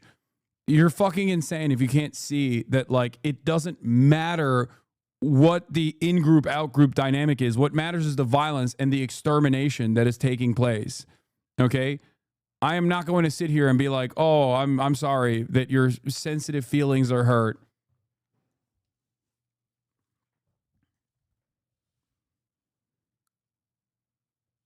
It's so stupid. Imagine trying to make this distinction too, like right now. Israel while they're talking. That's not going to happen. You know, we're not at the 11th hour. We're at the 12th hour, and we stopped. We acted to secure the life of the nation, and we're going to continue until we remove the two existential threats: the nuclear threat and the threat of 20,000 ballistic missiles that are equivalent to 2 nuclear bombs. So they want to stop and keep it, but we are committed to removing those threats. So I think what I hear you saying quite clearly is there will be no end to the Israeli bombing of Iran until you have accomplished your objective here. You're not going to stop for peace talks. Well, look, we had the yeah, no shit. Wait, you're not going to stop for peace talks? Huh? I'm confused. Asking the fucking guy who literally hard stopped the denuclearization agreement that was in play by directly striking Tehran. Peace talks. We gave it a chance. Yeah. It's so, I am the dumbest baby on the planet. Okay. As an American reporter, I, of course, am the dumbest person you've ever encountered. And I am consistently going, what? What? Over and over again, as you tell me, as you bludgeon me in the fucking head with your overarching ambition of never-ending death and destruction. What? You mean to tell me you don't want to stop and do a ceasefire negotiation? I thought you wanted to release the hostages. I'm so confused. Do you not want to release the hostages?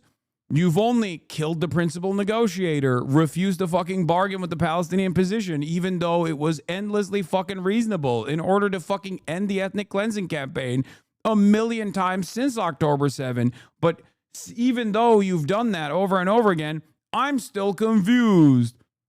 Now they're doing the exact same thing. It's like they always hit a reset button.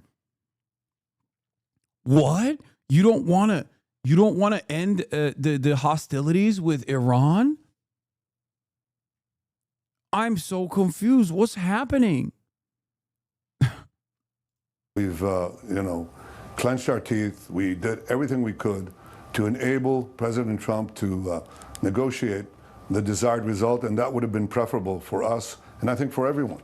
But we saw in the course of the yeah, the preferable result is handing pistols to everyone in high command in the in the Islamic Republic and having them kill themselves, and then bring in, I don't know, the fucking Shah's son so that he can be the leader. That's the preferable position that they want. The negotiations, while they were negotiating with the United States, the supreme leader of Iran, Ayatollah Khamenei, tweeted almost every day, "Death to Israel." The talks were merely a facade. And we absolutely, if it could be achieved with negotiations, fine. But it wasn't being achieved, so we had to act to safeguard our existence. You would do the same. But over the weekend, we heard from President Trump on Truth Social say Iran and Israel should make a deal and will make a deal. We will have peace soon between Israel and Iran. Many calls and meetings now taking place. So if President Trump asked you to stop the bombing campaign to resume these talks, would you do it? Well, President Trump has been a great leader of the world, and a great leader and a great friend of Israel. And he put forward the terms very clearly in the negotiations. He said, Iran cannot have a nuclear weapon. And in order for it not to have a nuclear weapon, it cannot have the capacity to enrich uranium, which is the prerequisite for nuclear weapons. Iran refused. It just refuses all the time. It cheats, and it continues to try to weaponize the enriched uranium they already have. They have 9 atom bombs worth of enriched uranium. They're working secretly, as we shared with the United States. They're working secretly to rapidly weaponize this. In a few months, they would have nuclear bombs. That's what they want to do. They want to continue stringing the U.S. along, build up those weapons. They don't want a seat at the table. They want to blow up the table. Well, specifically, they want to blow up Israel and purchase time. And I think the U.S. shares the intel. I know they share the intel because we share intel with each other. If it's fake talks, obviously not. If Iran will relinquish the means to destroy our country, then obviously it's preferable to anything else. But that hasn't happened so far, and frankly, I doubt it's going to happen now. But he said... Once again, I have to reiterate this, but if Iran had nukes already, or if Iran was this close to having nukes, which, how can you look at everything that has unfolded so far and not think that Iran should have had nukes? Like... yeah, if Iran had nukes, Israel would not be able to fucking blow up Iran like it is doing currently. Okay? It is the very fact that it did not foolishly develop nukes after Israel kept saying Iran has nukes, Iran's about to get nukes for the past 40 fucking years. That is the reason why Israel gets to do whatever the fuck is doing in the region right now, including to Iran right now. Yeah. By the way, here it is. The Israeli censorship approves for publication that 3 Israelis were killed last night in a ballistic missile impact on the Bazan oil refining and petrochemicals company located in the Haifa Bay. Publication of the footage was also approved. The Bazan oil refining and petrochemicals company announced that it has suspended activity in all of its facilities in the Haifa Bay after yesterday's Iranian ballistic missile strike severely damaged the central power plant. They hit it. They struck the fuck out of it. And they boomed it. This comes after, remember, this comes only after Israel struck the oil depot in Tehran. Israel struck the oil depot in Tehran, lit it on fire. Iran retaliated and struck the Haifa oil refinery. And they fucking hit it with the 5 Costco big booms. Iran and Israel should make a deal and will make a deal. How do you explain that disconnect? He seems very optimistic, in fact, seeming like he wants you to get back to the table and get back to the table now. You're saying there's no getting back to the table until the goals of the bombing campaign. Yeah, by the way, Iran sought U.S. pressure on Israel for ceasefire via Gulf states. Sources say, I told you this, Iran will. Remember when Benjamin Netanyahu, I think yesterday, was like, oh, Iran will never stop. They just want to blow up Israel, blah, blah, blah. And I told you, like, that's a fucking lie. That Iran would literally stop yesterday if America pressured Israel to stop. 100%. 100%. I-24 citing an American official, President Trump has given the green light to join the war against Iran. An American source tells Israeli I-24 channel that final preparations are underway for the United States to join the war between Iran and Israel. World War III incoming. The Iranian government denied that claim. I don't care. I do not care if the Iranian government is claiming that they did not actually request a ceasefire. I promise you, if there was an actual fucking implementation of a ceasefire, a real ceasefire, which I don't even know if Iran could trust America's word on this, because they've literally used the pretense of negotiations to continue conducting military campaigns, as they did with the first strike on Tehran. But if there were real assurances of a cessation of hostilities, Iran would take it 100%.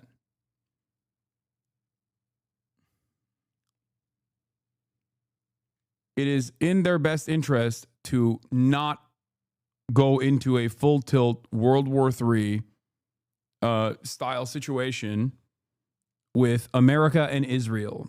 They don't want that. They want to maintain their sovereignty. They don't want to have more of Tehran city blocks blown up, this time with American with an American shock and awe campaign.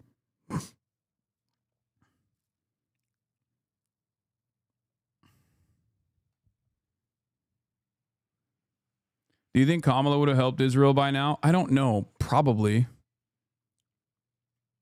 We have no way of knowing.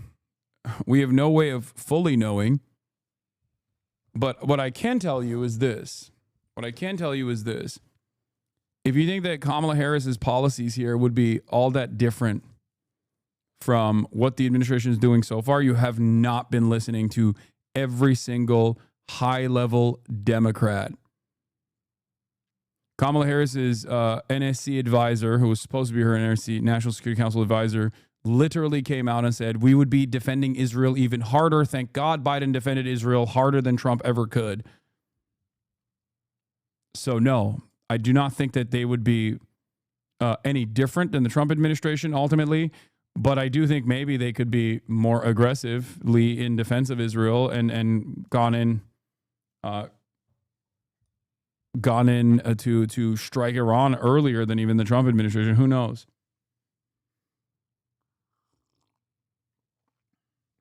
The I-24 report is probably bullshit. I don't know, but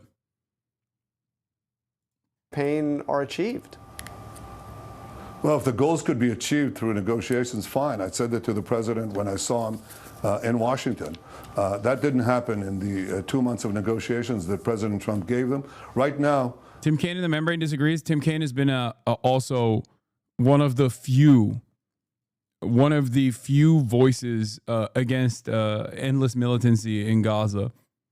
So it's not shocking. There are a couple voices. This is like pointing to fucking Marjorie Taylor Greene, chat, or pointing to what's his face, Thomas Massey. Okay, there's like a couple politicians that actually stray away from the uniparty position. There are more of them in the Democratic Party, certainly, but these guys don't fucking matter in the grand scheme of things, because Tim Kaine on foreign policy issues was a lot better than the average Democrat. And he has consistently maintained that position even when Joe Biden was the fucking president. And did they listen to him? Fuck no.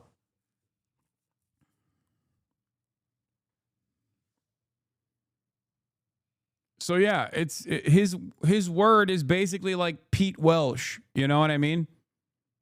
Like, yeah, there are voices within the Democratic Party, but very limited.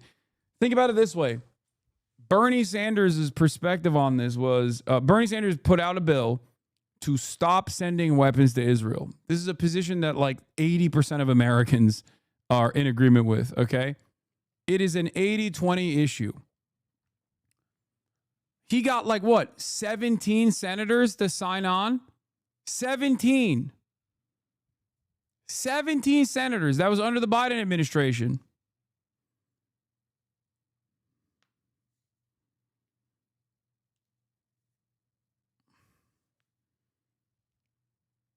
Do you believe Iran has successfully implemented deterrence, or are they suiciding by showing restraint still? I think Iran is restrained in its retaliatory attacks, and I think that ultimately it doesn't matter because America is. I foresee America joining the battle here. They thought that they could get away with it. They found that our very decisive and very precise military action against their nuclear program, against their ballistic missile program, is effective. So now they want to stop it and continue on the side to continue to develop those two means of mass death. Yeah, people talk about like the Democrats and how different they would be. This is from 8 hours ago. Let's see what fucking Joe Scarborough had to say.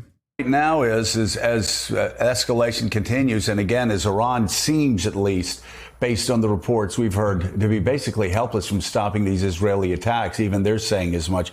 Question is, why would Israel stop against an implacable foe who, since their creation in 1979, has made their existence about the destruction of Israel and the destruction of America about as much as anything else? It's hard to see a Netanyahu who the world couldn't bring to the peace table for Hamas or Hezbollah.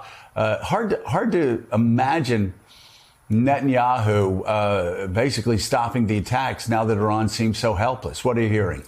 So, Joe, first, I think Democrats, by the way, this is the liberal outlets, by the way.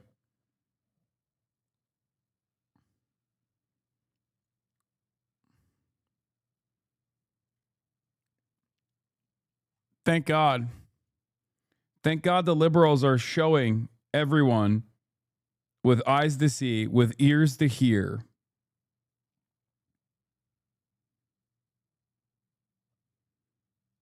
that the liberals themselves are not in any way, shape, or form meaningfully opposing Trump's militancy. your description is entirely accurate.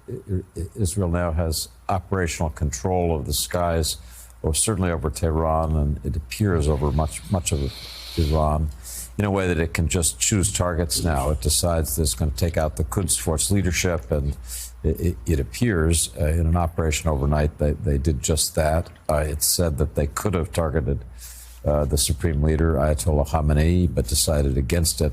So they get to choose targets now, but there isn't really a target that says, here's how to end the war. I think Israel faces a problem a bit like what it faces in Gaza.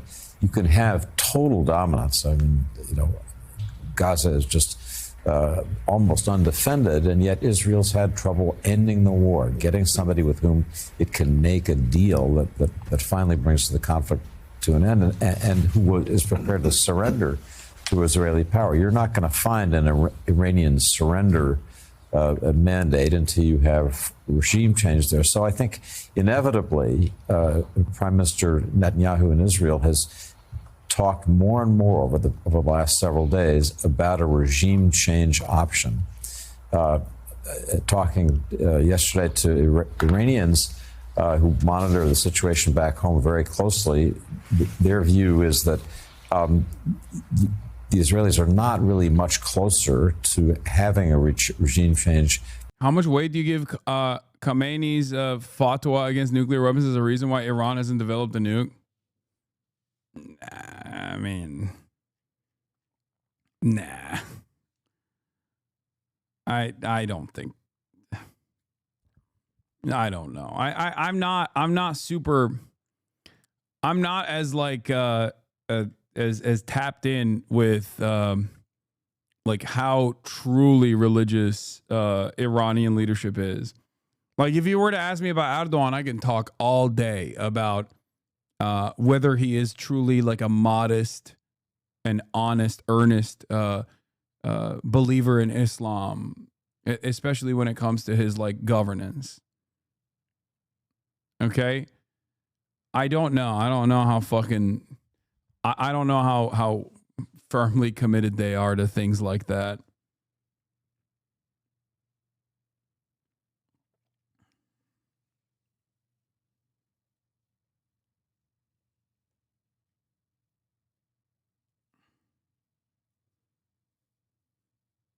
How might a full-scale war impact the genocide as diaper army resources will need to be redirected?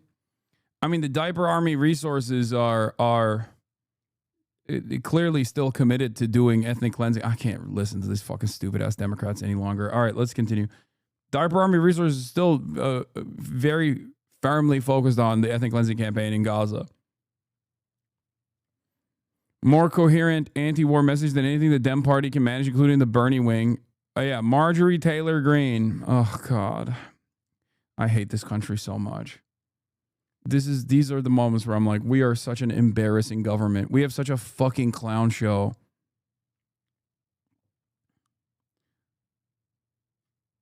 It's hard to fucking show love to this goddamn state, dude. HasanAbi probably has Alevi heritage. That's definitely a fucking Turkish person. Okay? No, I'm not. I'm Sunni.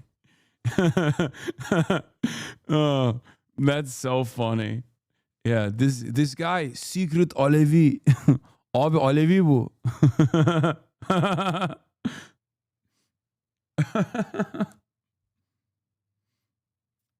Oh, that's funny.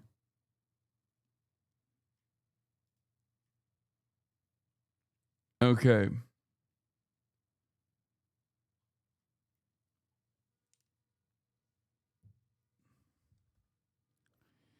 Everyone is finding out who the real for America First MAGA and who were fake and just said it because it was popular.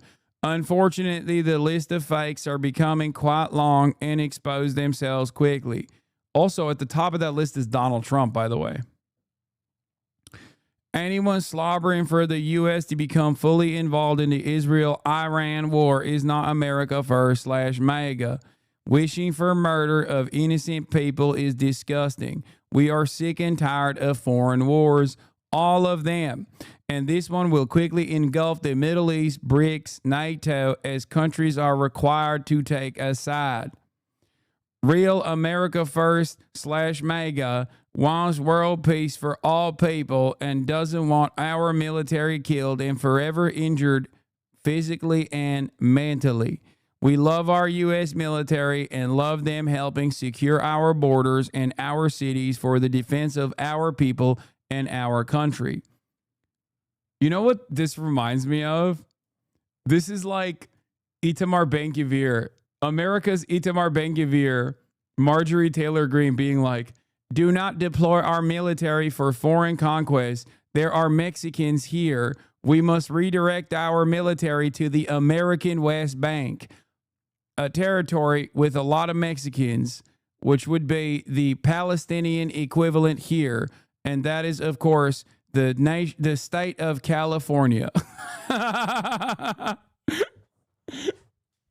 That's the American Itamar Ben-Gvir, Marjorie Taylor Greene demanding redirecting all Israeli occupying force troops into the West Bank so they can do pogroms. The occupied Californian territory must be purged of the enemy combatants that is known as the Mexicans. Like, that's literally the reason why she's saying this. She's like, why won't we secure our borders with our military?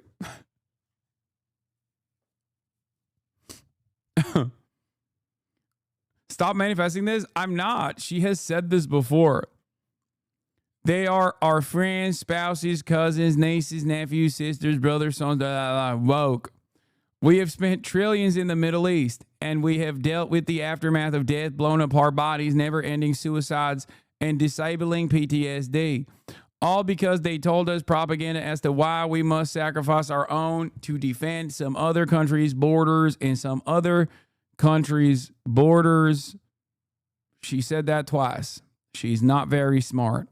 I don't want to see Israel bombed or Iran bombed or Gaza bombed. I don't want to see Ukraine bombed or Russia bombed.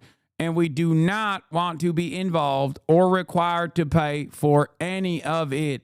We are $36 trillion in debt and have mountains of our own problems. We have giant planks sticking out of our own eyes while we complain about splinters in others' eyes.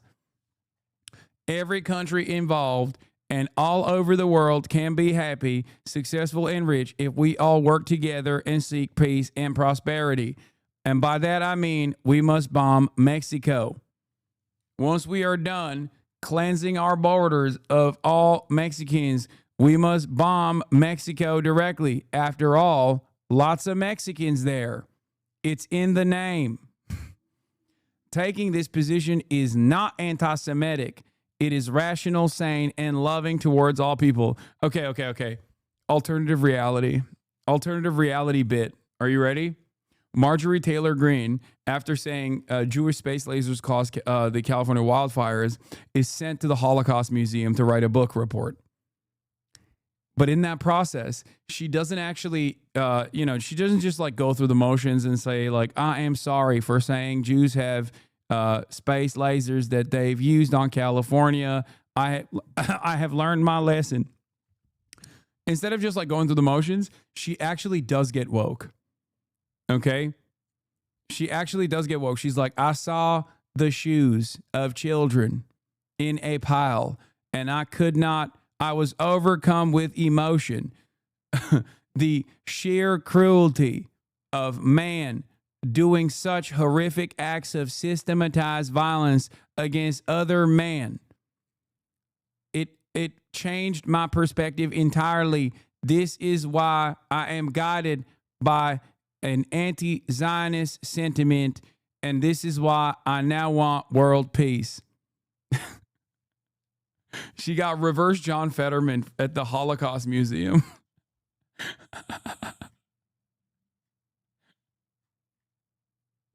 She was overcome with emotion.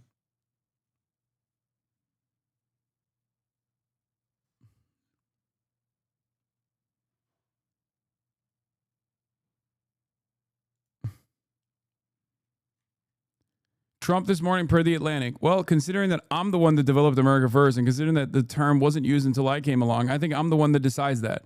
For those people who say they want peace, you can't have peace if Iran has a nuclear weapon. So for all of those wonderful people who don't want to do anything about Iran having a nuclear weapon, that's not peace. Yep.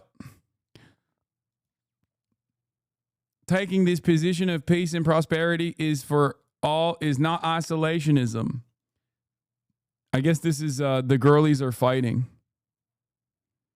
The girlies are fighting. Marjorie Taylor Greene coming out with this long statement about America First means we cannot give maximum support to Israel.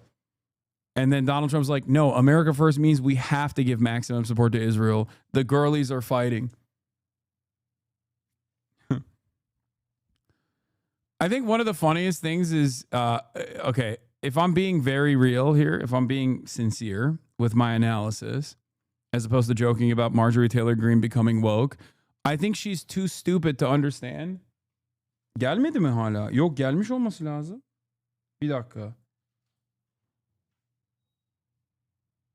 Gelmiş mi? Yok hala orada.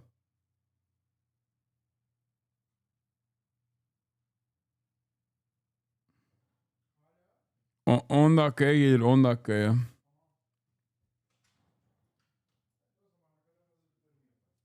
Okay.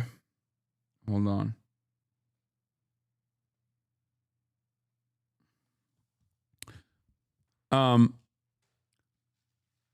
I think one of the funniest possible outcomes here is not that Marjorie Taylor Greene is like woke or whatever, but she's too stupid to not realize that politicians only say America first as a fake term to bring people on board.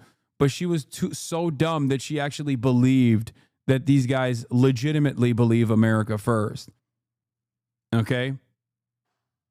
That's what I think is happening here. When Donald Trump is like, shut up, bitch. America first means like we're going to give maximum weapons and money to Israel. What the fuck are you talking about?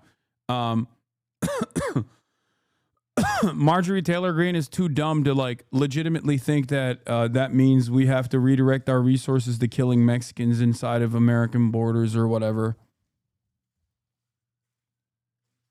I think Marjorie Taylor Greene is only being this way because Jews and Muslims are getting international press and she hates that. That could also be part of it.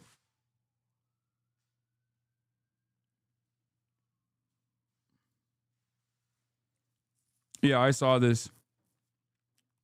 Matthew Kroenig says, supporting strikes on Iran's nuclear facilities is an America first position. My family and friends in Missouri don't want to live under the threat of an Iranian nuclear attack for the rest of our lives. Yeah, dude, Iran is going to nuke Missouri. Iran is going to nuke Branson, Missouri. Felix says, your family is about 2 trillion times more likely to die by your hands than by a hypothetical Iranian MIRV that some reason is targeted at Smegma Bay, Missouri. Can Iran even strike anywhere in the U.S.? Fuck no. What are you, crazy? Of course not. Iran does not have the strike capabilities of even going past like Eastern Europe.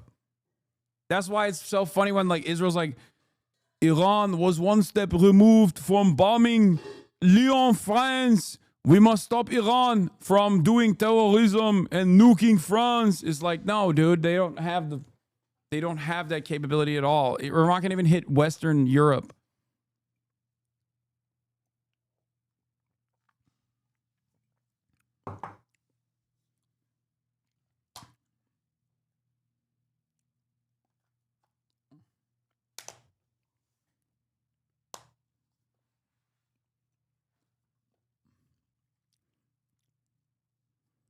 Yeah. They're so stupid. I thought that was a joke. No, Naftali Bennett posted that. That's a real thing he posted. That are meant to wipe Israel off the map. And the Khamenei. Yeah, Tzipi Tesler, or no, Tzipi, whatever the fuck her last name is, went on British television and said that Iran could hit London any moment. And this is a battle, that we have to assure is won. If it could be won diplomatically, fine. Frankly, it didn't happen diplomatically, and we had to act because we're not going to put our neck on a nuclear, to a nuclear knife and let them destroy us. We're fighting this larger war against this oppressive regime that has oppressed the Iranian people for 46 years, that has spread mayhem, violence, and terror throughout the Middle East and well beyond. They tried to assassinate President Trump. If you do stuff like this, I will actually punish you for a week. Okay. Twice. They tried to kill me twice. They actually had their proxies shoot Don't do that. a drone right into my bedroom window. They're targeting every one of our ministers, key ministers, for death. So they speak a good line, but they don't walk the walk. And again, Iran's Revolutionary Guard says combined drone and missile attacks on Israel will continue until dawn. Iran launches the 9th wave of Operation True Promise 3, June 16th. IRGC spokesperson, moments ago, the 9th wave of Operation True Promise 3, a combined missile and drone operation began. I mean, this is like, they're saying this is coming. This operation will continues continuously until dawn. The attack is a combination and will use all components and do not allow the enemy a moment of peace. The operation is carried out with crushing and destructive power.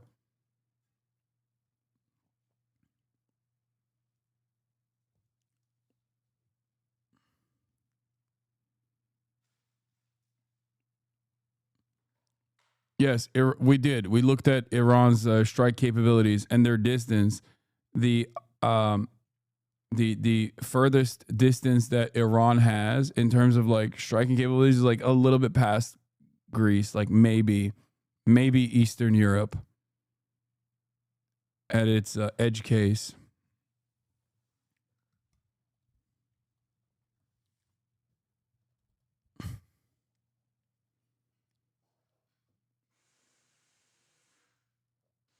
So, oh, by the way, here is Israeli orders from the Israeli government and military censorship authority to the media. Subject, roaring line, Israeli military censorship guidelines for media coverage of attacks on the Israeli home front. Key reporting points. In light of the ongoing campaign against Iran and the current emergency situation, it is necessary to adopt strict measures regarding media reporting, especially in open channels and live broadcasts, on missile and drone attacks targeting the Israeli home front. Remember what I told you before, that they have like severe military censorship in the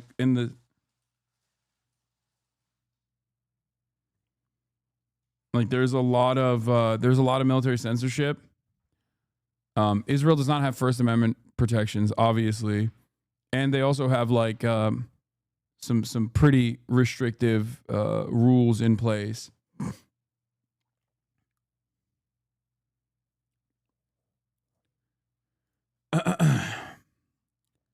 In addition to existing procedures and direct coordination, it is important to clarify censorship policy on this matter. The primary objective is to prevent the enemy from gaining advantage during wartime, which poses a tangible threat to national security. As I told you before, part of the reason is because they don't want Iran to cut propaganda. That's a big part of the reason. They don't want people to feel like they're having a lot of success penetrating the Iron Dome. They also don't want to show where the anti-missile defenses are. But there's already full-blown military censorship on military positions anyway. That's why you rarely ever see any of the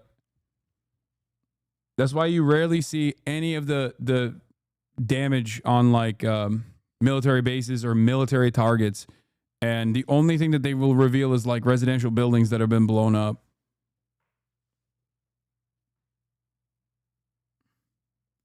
According to BM, Israeli anti-Zionist, an Israeli policewoman tells demonstrators in Haifa that the text "Stop the War" is illegal.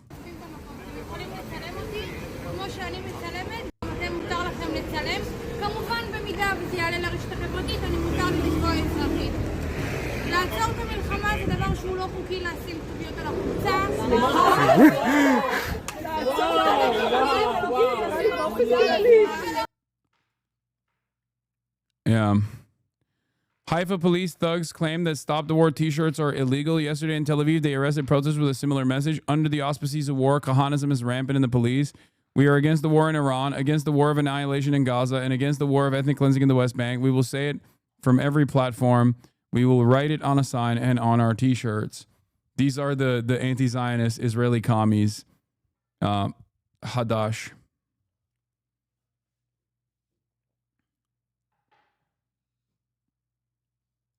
As far as like the military censorship goes, of course, Israeli police reportedly raided an apartment in Haifa where a foreign news crew was filming the skyline in anticipation of incoming Iranian missiles.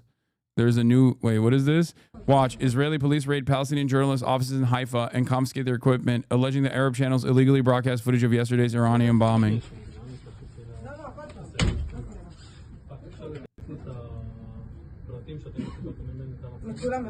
I believe they did that to I believe they did that to like I think Al Jazeera too. Like they did that to fucking Trey Yingst, dude. Trey Yingst is Fox News's top foreign correspondent. And he went to the IDF headquarters the first night when it was bombed successfully, and they literally pushed him away. They were like, get the fuck out of here. You're not supposed to film this. Isn't Hadash just liberal Zionist masquerading? Fuck no. No. That's not true. They are they're marginal. They're minuscule in their political force, but no, they are actual straight up anti-Zionists. And that's part of the reason why they call them an Arab party anyway. No. They're one of the only real left-wing parties in Israel.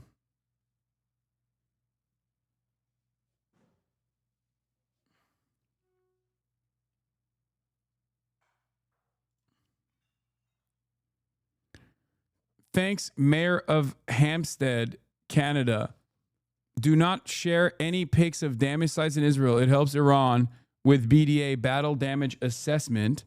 BDA helps Iran to make informed decisions about future action, says Mayor Jeremy Levi, Mayor, Town of Hampstead. I'm going to share all the videos in his replies, Lamau. This guy's insane. He reps a town of like 12 people.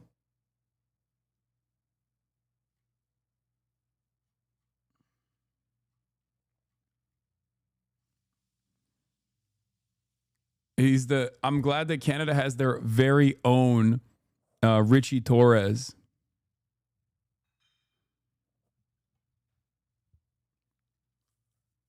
That's cool. That's cool. You gotta have a Richie Torres everywhere. There are Richie Torreses everywhere for those with eyes to see. It's Quebec.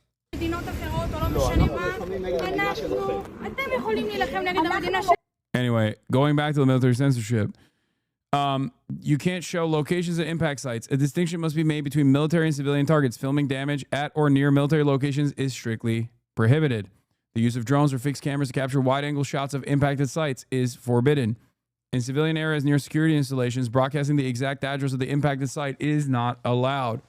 Part of the reason is because they don't want to show batteries like that are near the fucking buildings. If you have a missile system that is in a residential neighborhood, they don't want that to be known, so that they can use the hollowed out building to be like, see, this wasn't a military target at all. This was simply a residential building that they struck. Now, but it's out in public. I know, but it doesn't matter. They're trying to massage the narrative to the best of their ability. That's the whole point. You have to understand, every nation does this in war. Ukraine does this. Russia does this. Iran does this.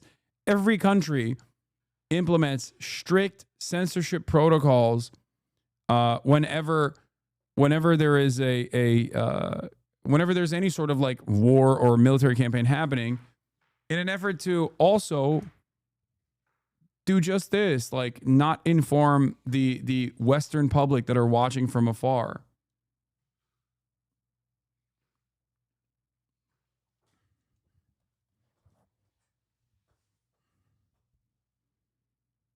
Yeah, they don't want to show a strike is successful against a military target. It's just basic. Yeah, no, I understand. That's what I'm saying. Yeah, but not every country uses human shields. It's just Israel. No, every country uses human shields. What are you talking about? America has a treaty called Nuclear Sponge States. What the fuck do you think that is?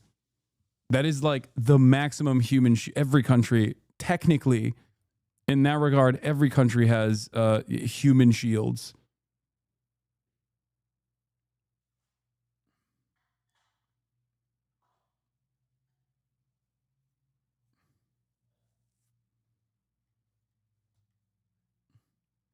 The only difference is Israel is much smaller. Yes, a calculated, acceptable loss of life is a decision that every nation state makes.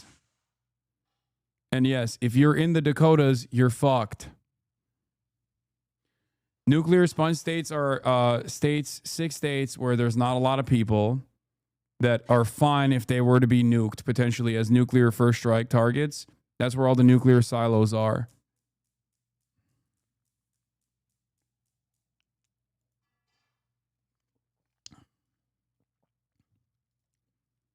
One of my favorite polls What is this? Hadash are primarily an Arab party at this point, but they've historically represented an anti-Zionist or non-Zionist Marxist-aligned orientation. Their principal component was Maki, the Israeli Communist Party. Now they're the biggest Arab party. One of my favorite recent polls was that 50% of Israelis believe Fox News is biased in favor of Palestinians. That is incredible. Hebrew University's Jerusalem poll from a couple days ago says 64% of Israelis say there's no need for more reporting on Gaza suffering. This is before Israel did the, Operation Lion or whatever the fuck that has been kind of exploding in their face for the past couple of days, quite literally and figuratively.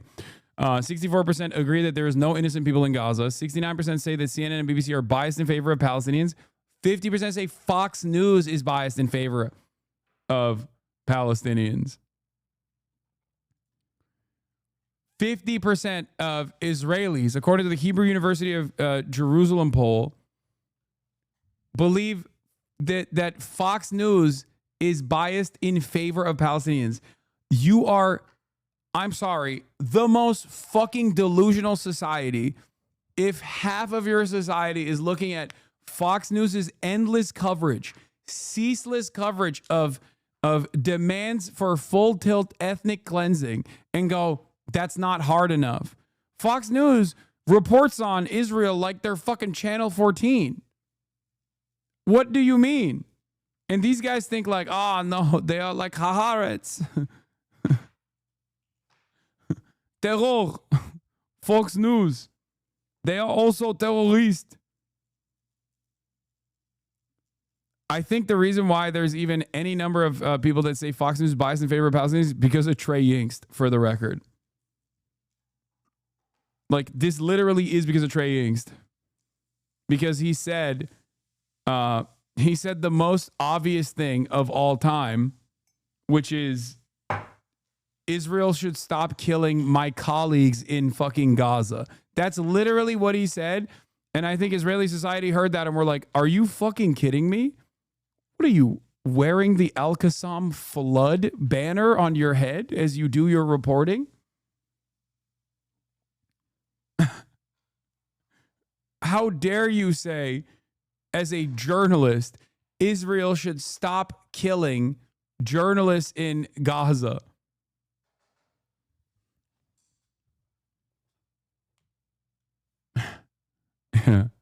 Trey Yingst.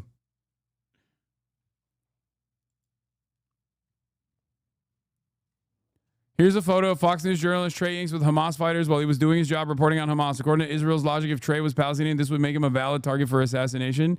I didn't know he had a fucking photo like this, by the way. That goes kind of hard, not going to lie.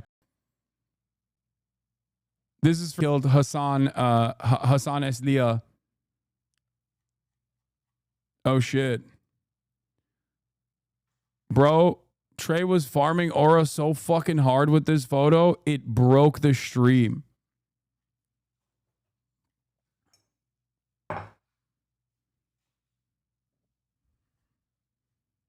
That's crazy.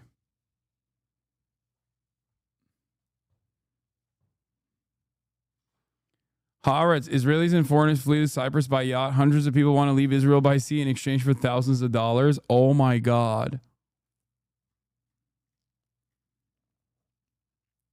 Check the fingers. Dog, this is a real photo. AI is not that good. Also, this is not even surprising. I think you guys forget that pre-October 7, there were plenty of people directly interviewed Hamas militants and even members of the government.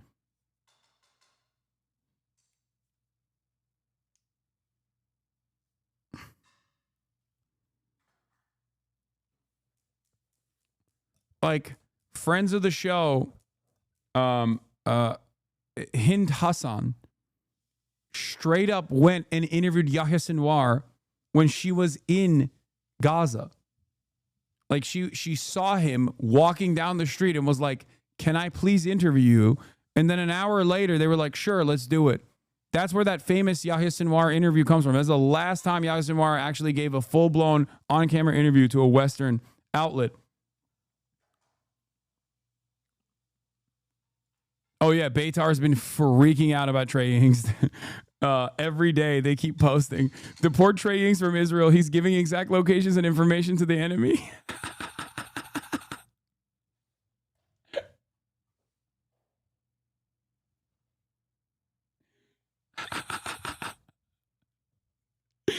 Beitar is so awesome. They're the funniest group of little terrorists I've ever seen. They really are. Sorry, but the photo is AI. What do you mean it's AI? That's the Israeli Star Destroyer. What? That's real, man.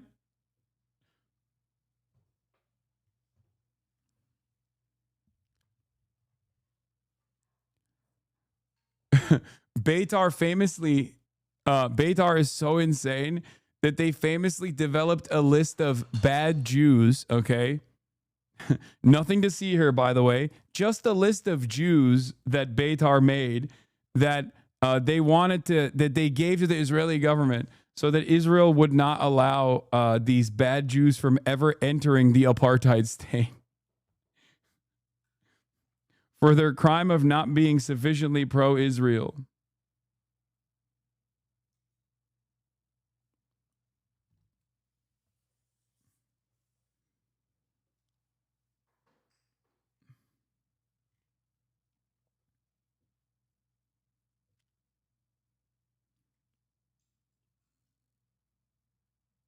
To be fair, the majority of these guys have no idea what Fox is saying about them. It's more of a statement on the complete bubble Israelis live in.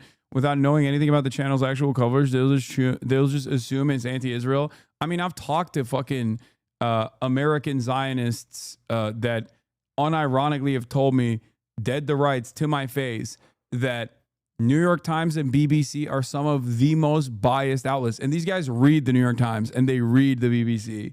And they legitimately think that the New York Times is so biased against Israel. Is one of the most common things I hear from, like, especially older Zionists in particular.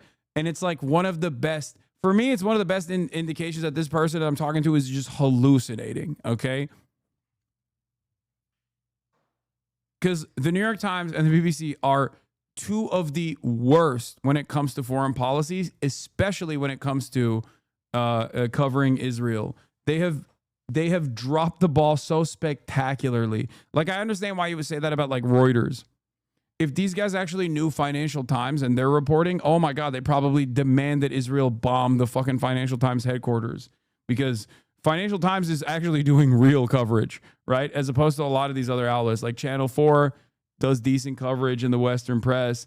But when someone tells me that the New York Times and BBC, two of the worst offenders when it comes to horrible coverage on Israel, like incredibly biased in favor of Israel, you think that they're biased against Israel, it's like, that's crazy. That's like, you're not a sincere person. You've lost your fucking mind.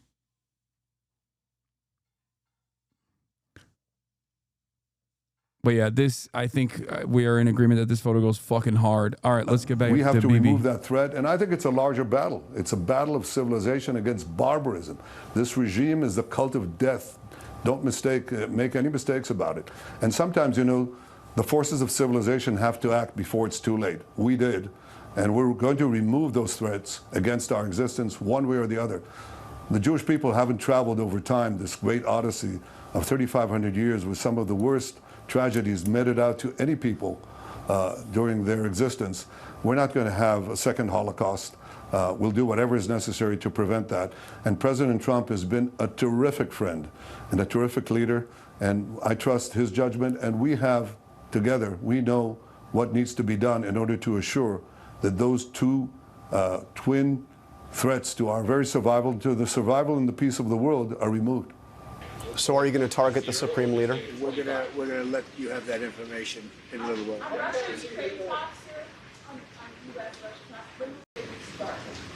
They're starting already. Mr. President, do you agree to the European push to apply more sanctions on Russia? Does the US support that? Well, Europe is saying that, but they haven't done it yet. Let's see them do it first. You told me earlier that you could sanction Russia. Why wait? Why wait to sanction? Because I'm waiting to see whether or not a deal is signed.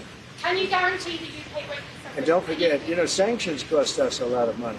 When I Open sanction presents. a country, Thank you for the costs the 50 US big a lot ones. of money, a tremendous amount of money. It's not just let's sign a document.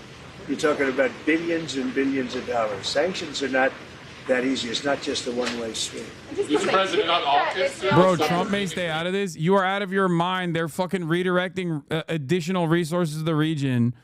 And he keeps going back and forth on whether he will join the fight. They're going.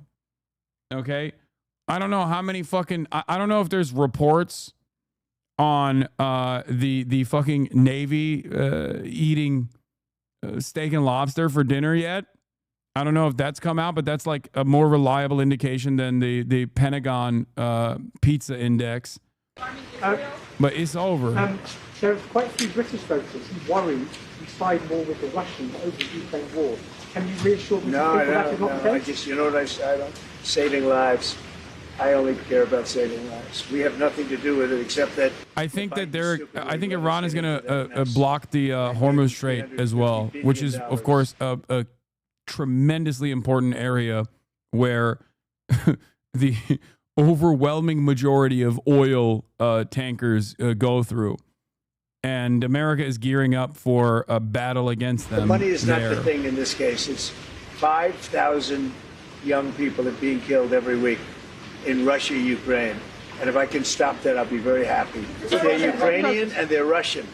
So you could say, what am I doing? But I'd like to see if I could stop. Would you consider going that to... Israel can fully eliminate the threat that Iran poses, this nuclear threat that they pose without the United States military help? Who said that? No, I'm asking if you believe they can without It doesn't relevant. Something's going to happen. Mr. President, would you consider traveling to the Mideast as part of any talks if it would help broker a deal in Iran? Yeah, but I think we're doing pretty well. We're talking.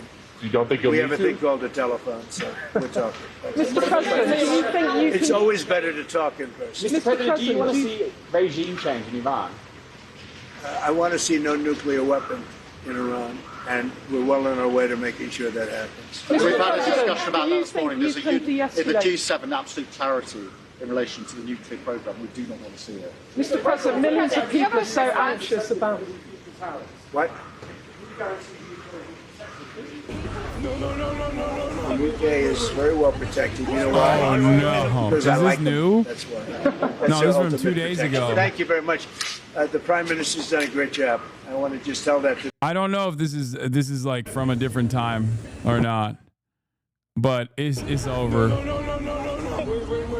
Nope, it's done. If that's real, if that's recent, it's over. It's already happening.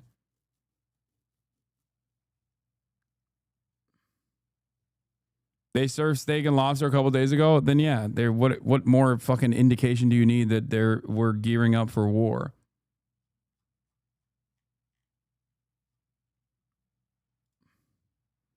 Yeah, USS Nimitz is heading to the Middle East, defense officials say. This is the most homophobic thing we could do, by the way. Sending yet another carrier in the Navy filled to the brim with our gayest of troops. This is homophobia through and through. I'm sick and tired of this, okay? I'm sick and tired of refusing to recognize in the month of June, nonetheless, Pride Month, and we're throwing our gayest troops in the line of fire for Israel. It is really fucked up. What more has he said there? Yeah, calling for Iran to sign a deal and do it now, so they should have signed it before, but not suggesting at this stage, it seems, that there should be a stop to the bombardment. Iran's position is clear. They would come back to the table if there was an end to the Israeli military action. And reading between the lines, and we have to do a fair bit of this here because some of the clear questions are not being answered, but it seems that the US position is that Iran should come back to the negotiating table while under fire. And you saw a relatively friendly display display there between the UK Prime Minister and the US President, but I can tell you behind the scenes, it seems there are some differences That of video is what old, the right? G7 That's should not do on recent. this, whether the G7 should have a joint statement calling for de-escalation.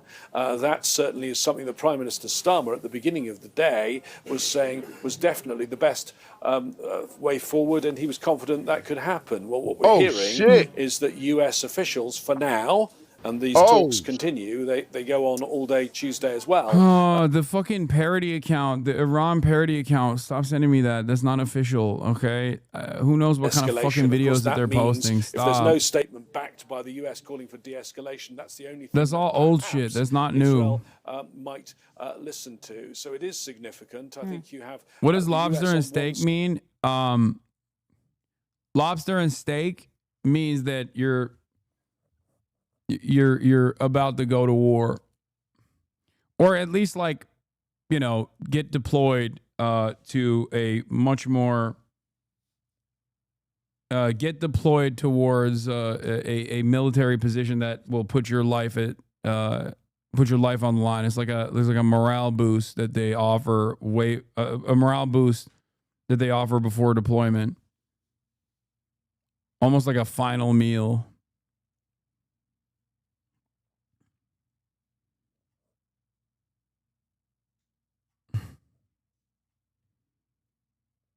What power does the G7 really have? Because I don't think Prime Minister Netanyahu. This would video is listen to not from Tel anything Aviv else. right now, And even chatter. if they did have that statement, would he even listen to that? I don't think this video is from Tel Aviv right One interesting now. and important question that was asked of the U.S. president there, James, by one of the reporters, is whether he Look, wanted regime change in Iran. that doesn't even and look he like didn't Tel Aviv. answer it. The only thing he said was he wanted Iran not to have nuclear weapons. What did you make of that? Yeah, and that's been his position for a long time now. That is his.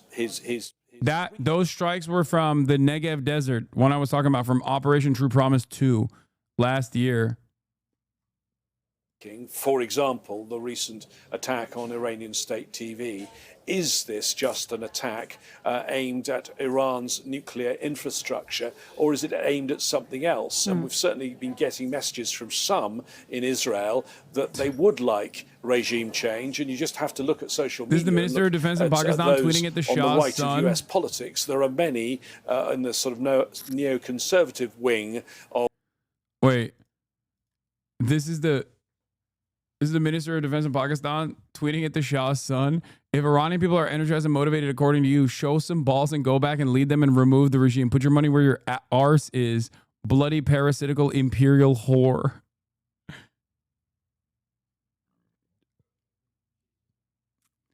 Is Iran also belling? Or are they just not allowed to have news because vibes? Wait, what?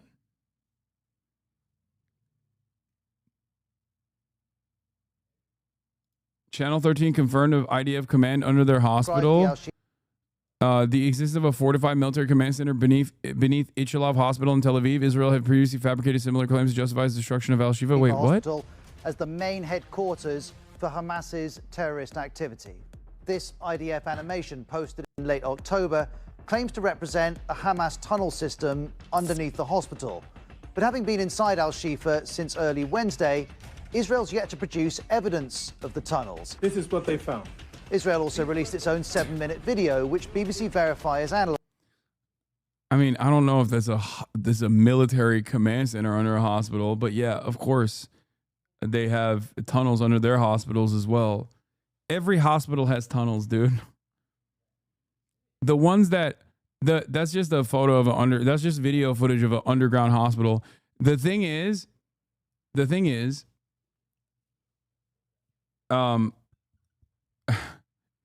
the hospital tunnels that they showed under Al-Shifa were built by Israel.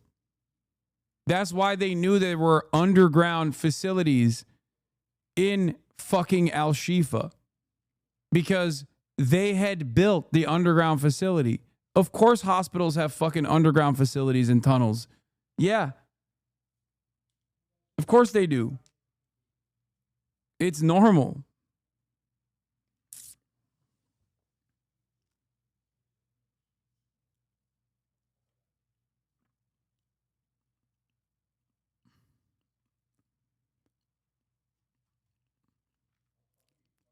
It just doesn't mean that you can use that as a reason to blow up the fucking hospital, man. That is psychotic. Yeah, it's called a basement.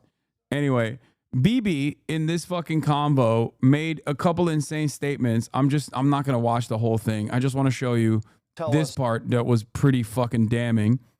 Prime Minister Netanyahu says if the U.S. helps Israel assassinate Iran's supreme leader, it will help end the conflict and make the Middle East great again. U.S. officials tell us that the president flatly rejected a plan, an opportunity that the Israelis had to take out the supreme leader. Do you understand his concern? My understanding is his concern is that this would escalate the conflict beyond where it is already. It's not going to escalate the conflict. It's going to end the conflict. We've had half a century of conflict spread by this regime that terrorizes everyone in the Middle East, has bombed the Aramco oil fields in Saudi Arabia, is spreading terrorism and subversion and sabotage everywhere. That's the forever war is what Iran wants. And they're bringing... That's crazy. You can't say that. As Israel, you're the last person. As the head of the Israeli state, you are the last person to say this, okay? There is no one on the planet that is less equipped to say something like this. I've often said everything Israel claims is pure projection. They do tenfold what they claim others are doing. They will say, they want endless death and destruction and destabilization. They want that times a million. Okay, Israel wants that times a fucking million. It is incredibly annoying to have to entertain this song and dance over and over again, but I do think that a lot of people don't believe it.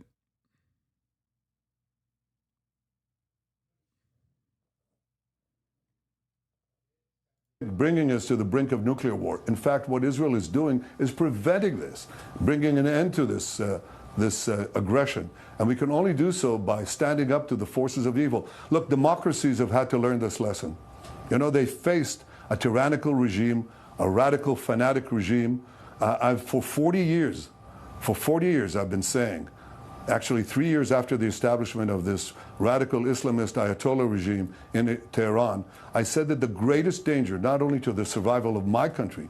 Who do you think genuinely believes this? Like, actually, I think due to the unprecedented death and destruction that Americans have seen and Western society has seen coming from Israel and Gaza specifically, there is a much smaller number of people who believe this now than ever before.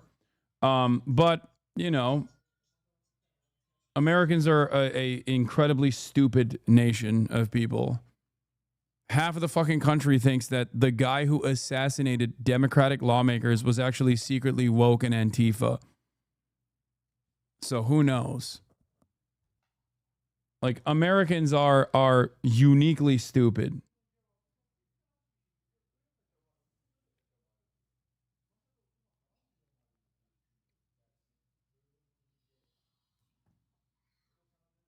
Our literacy rate is 76% or something. So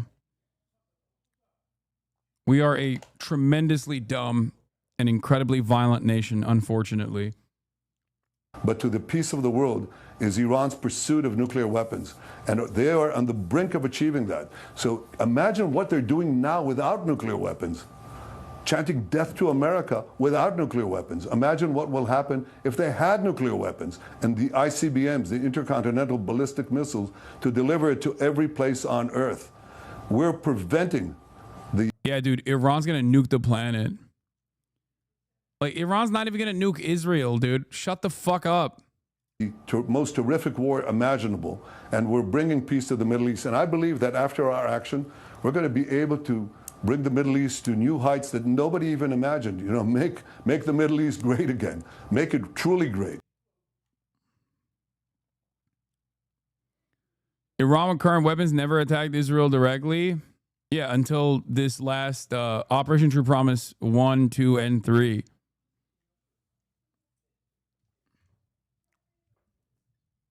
That was a new meta. After Israel struck Iran. Iranian soil. Yeah.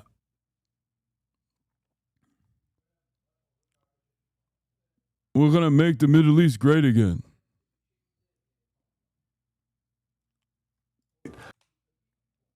Worth remembering Netanyahu's 2002 testimony to Congress urging the U.S. to invade Iraq based on lies. Let's see if he's using the same A narrative tyrant here. who is feverishly trying to acquire nuclear weapons. And today the United States must destroy the same regime because a nuclear-armed Saddam will place the security of our entire world at risk. It is simply not reflecting the reality to assume that Saddam isn't feverishly working to develop nuclear weapons. If you take out Saddam's regime, I guarantee you that it will have enormous positive reverberations on the region. Principles of real estate, the 3 L's, location, location, location. The 3 principles of winning the war on terror are the 3 W's, winning, winning, and winning.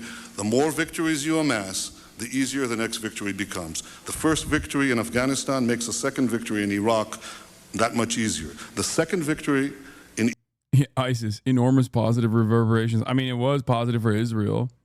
Iraq will make the third victory that much easier. Less than dismantling his regime will do. Because Saddam's nuclear program has fundamentally changed in those 2 decades. He no longer needs one large reactor to produce the deadly material necessary. Like, I'm sorry, guys, if you fucking believe a lick of if you think that there is anything that he's saying that's truthful, you're the dumbest guy on the planet. Okay? These motherfuckers have been lying, and the American government has been lying in the same exact ways in perpetuity. Okay? We have to go to war. There's nothing we can do. They got endless weapons. They will train those weapons on us. We have to kill them. We have to kill them dead. It'll be super positive. Yeah, super positive for the interest of the military-industrial complex. Super positive for oil producers. Super positive for Halliburton. Super positive for capital, for sure. Necessary for atomic bombs. He can produce it in centrifuges the size of washing machines that can be hidden throughout the country. And I want to remind you that Iraq is a very big country. It is not the size of Monte Carlo. It is a big country. And I believe that even free and unfettered inspections will not uncover these portable manufacturing sites of mass death.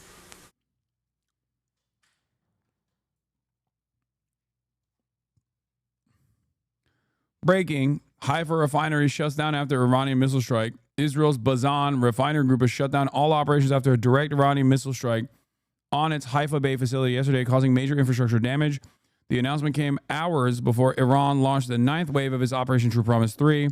Bazan reported that key power plants supplying electricity and steam for the complex was significantly damaged, forcing a full shutdown of the refinery and all of its subsidiaries.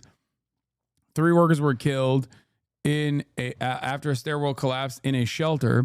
Thick smoke and extreme heat left them with little chance of survival. All were residents of Haifa and the Kiryat. The shutdown was first revealed in a stock exchange disclosure required by law.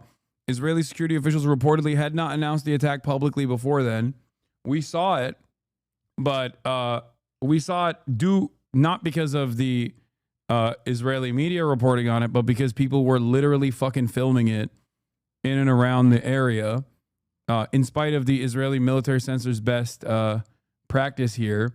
And on top of that, yeah, they revealed it in a stock exchange disclosure. So now we know Bazan produces refined fuel for transport, agriculture, industry, and domestic use, and handles hazardous substances, including benzene and known carcinogen. Repairs are expected to take 10 days. Environmental officials say the strike confirms longstanding fears. 2 of the 3 missiles and the whole system collapsed. We warned of this scenario years ago. Iran says the strike was retaliation for Israeli attacks on civilian areas in Tehran. The Haifa refinery supplies 65% of Israel's refining capacity, making it one of the country's most strategic energy sites. A leak of benzene is so good for the lungs. I mean, it does smell tasty. Trump responds to Tucker Carlson's criticism. He says no free clout. Wow. Donald Trump takes a jab at Tucker Carlson after he criticized Trump's support for Israel's attack on Iran. I don't know what Tucker Carlson is saying. Let him go get a television network and say it so that people listen. Oh my God. He said no free clout. You're cloutless. You're bitchless, Tucker. Oh my God. 6 years, right? 6 years. And he's done what they haven't been able to do. So he's done really a very good job. I hate this animal so much. Like, I can't, dude. I almost called him Keir Stalin. Keir Starmer is so fucking pathetic. He is so servile. He is such a fucking weenie hut junior little cuck sitting on the cuck chair being like, yes, England is also at the table. Imperial conquest is a fantastic opportunity for us to show all of our mighty weapons. I hate this motherfucker so much. He is so fucking pathetic. They are breaking missiles have been launched by Iran towards Israel. Will arrive in a few minutes.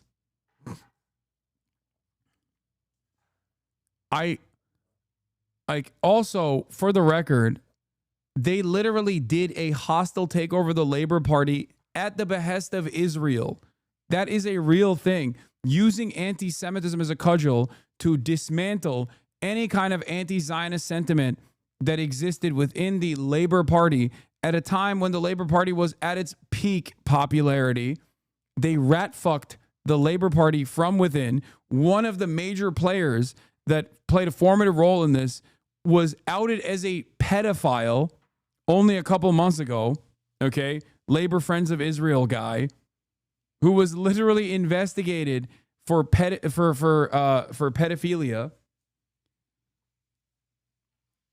Like that, they crafted an internal coup within the fucking Labor Party, and Keir Starmer is one of the recipients and one of the most responsible members for it. So if you hate the modern Labor Party, remember, Israel played a role in this.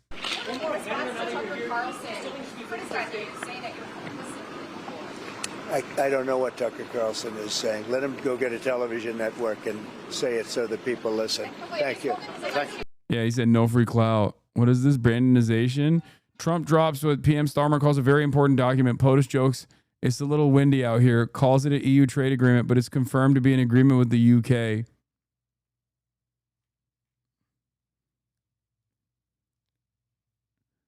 What is this? Obviously, America carries the greatest moral stand for everything here, but there's something especially disgusting about the United Kingdom going so far as to provide targeting data for Israel solely they can claim they're still a major world power. Oh yeah, this is, he's talking about the Cyprus intelligence missions that the Royal Air Force engages in. Biden bought his first ticket to hell a long time ago, but he logged this last one because of his personal Zionist bloodlust and spite. For Trump, it was for Miriam's checkbook and his pre-existing neocon impulses, but for Starmer, it's just an attempt to look important. Missiles incoming. Sirens are now lit up in Tel Aviv. Oh my God, AP having the chat live is crazy. There's so many Turks in here saying Allah Baba geliyor. Aha geliyor Hüseyin Alak.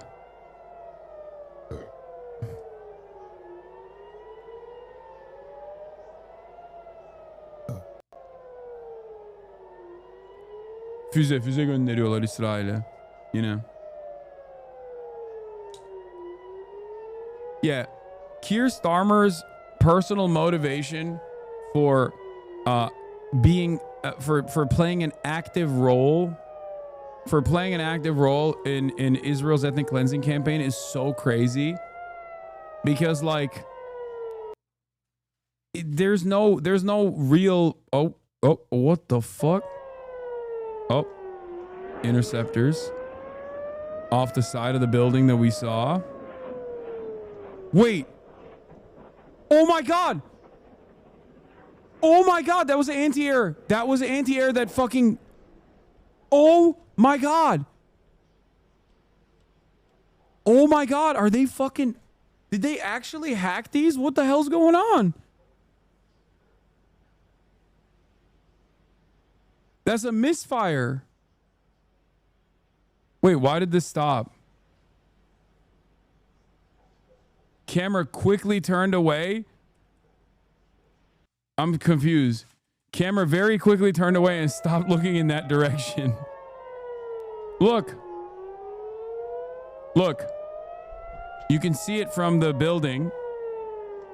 One of them is deployed right here, and it's supposed to be an interceptor, and then it literally lands back in Tel Aviv.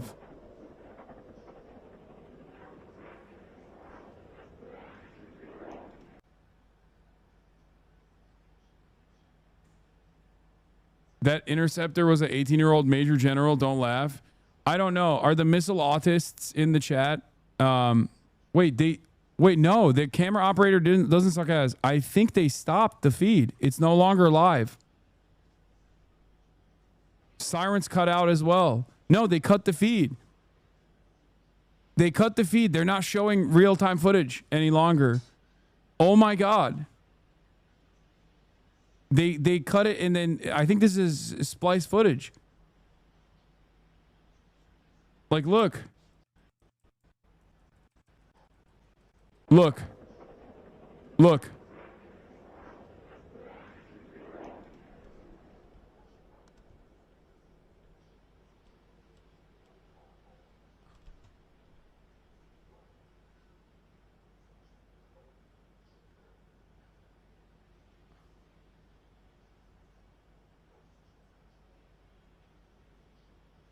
No fucking way.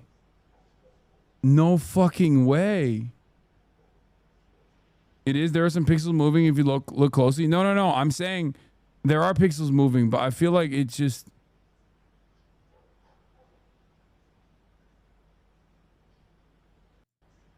Wait.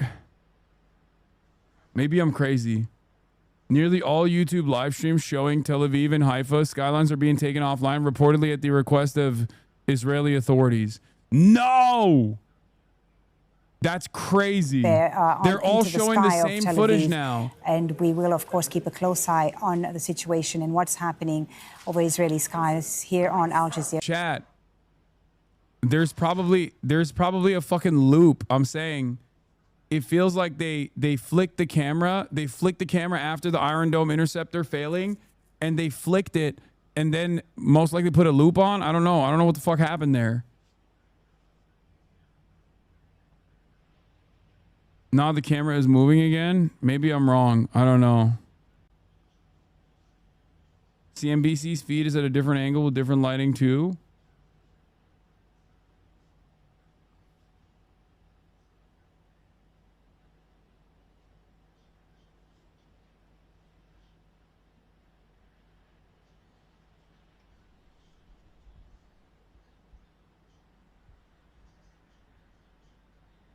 I don't think there's anything weird going on, dude. It's just a live stream.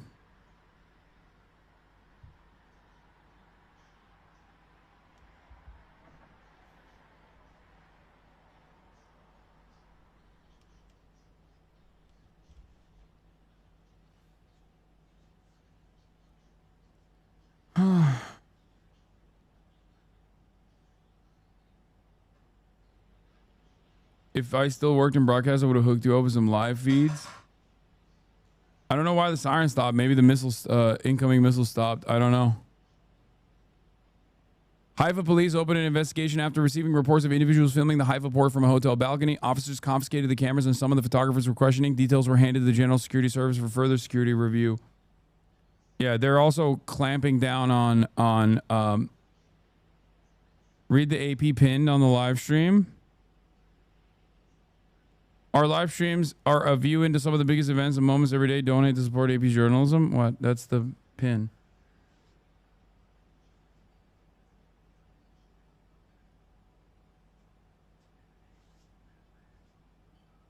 What?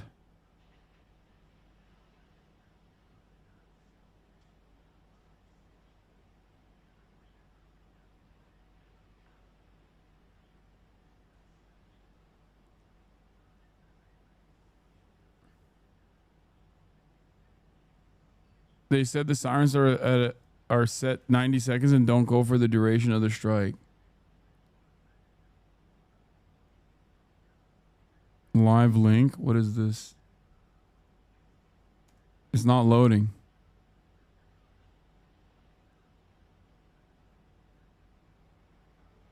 CNN. This isn't new. What? No, this isn't new, bro. Get the fuck out of here. This is looped up too. Guys, come on, dude. Oh my God. Exercise a little bit of fucking caution. A regime that is quite entrenched after 45 years of being in power. There's like hella bot accounts that just try to fucking generate traffic by putting fake shit up. He would know that Netanyahu. The CNN 18 accounts, some of them are actually CNN live feeds that they're restreaming illegally, but a lot of them are often just like fake shit.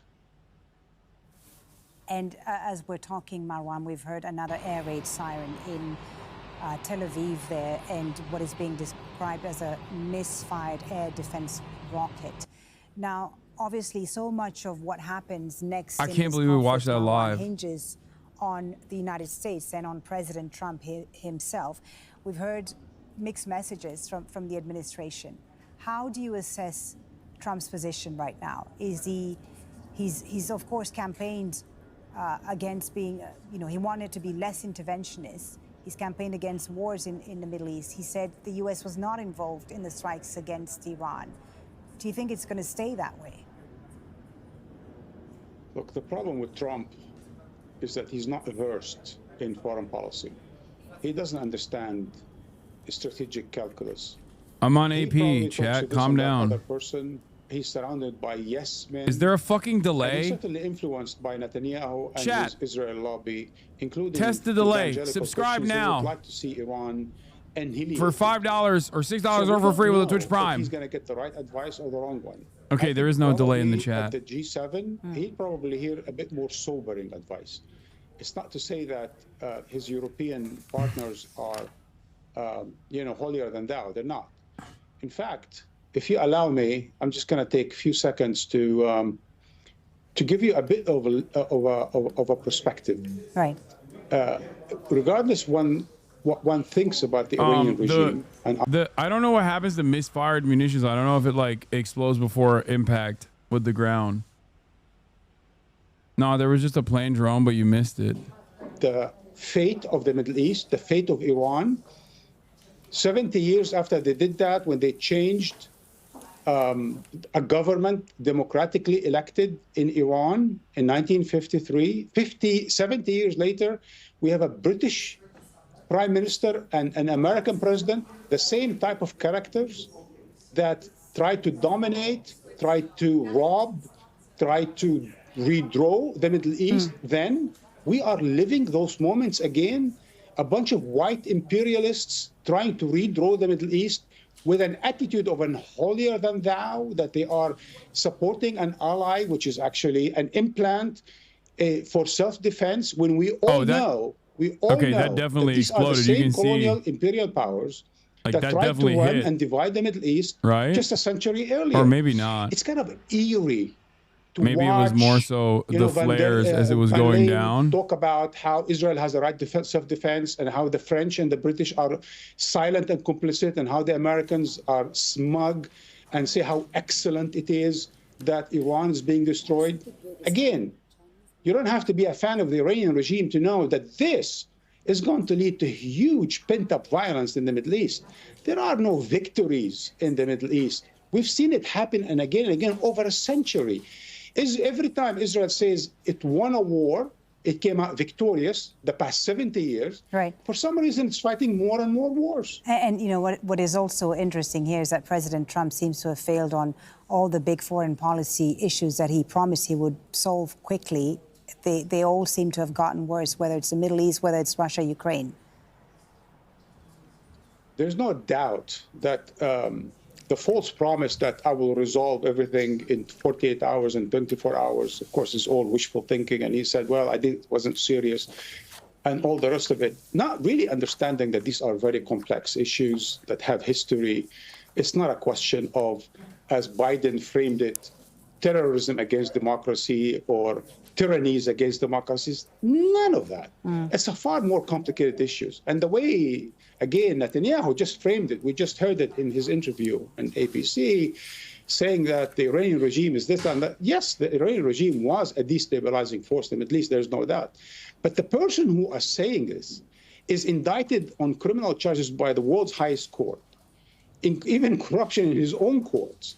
And his country and himself have been invading and occupying countries like there is no tomorrow.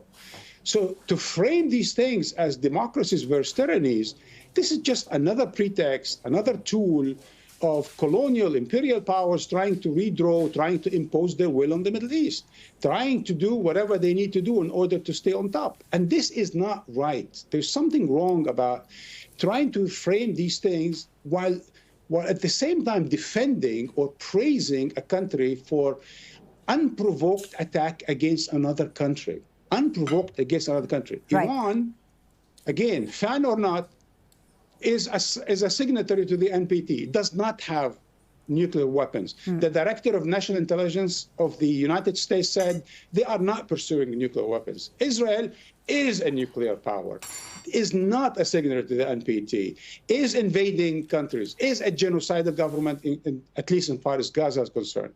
And yet, we see all of these things being twisted around as if there's a Western Israeli holier-than-thou attitude, and everything in the Middle East is rotten and evil. This is just wrong. You're wrong. As always, very good to hear your views. Thank you so much for your perspective, Marwan Bashar, our senior political analyst. I just want to show our viewers now some of the images we were seeing just a moment ago from Israel when the air raid sirens went off. And then we saw what I thought looked like a flare, but it was actually an interceptor missile that misfired shortly after the air raid siren went off. There it is. And this is all coming after Iran said it would retaliate following the attack on its state television building in Tehran. The Iranians saying that they were preparing for the largest and most intense missile attack in history on Israeli soil. So we're keeping a close eye on the skies over Tel Aviv and other... The Iron Dome earlier today deployed an interceptor that ended up striking Tel Aviv anti-Semitically. We will find out the anti-Semites responsible for the anti-Semitism coming from the Tamir interceptors. However, has about 100,000 more reservists. Israel possesses 340 combat-capable aircraft. Those include several advanced U.S.-made F-35 fighter jets. The Iron Dome is Iran Hamas. mostly operates an older fleet of Russian jets.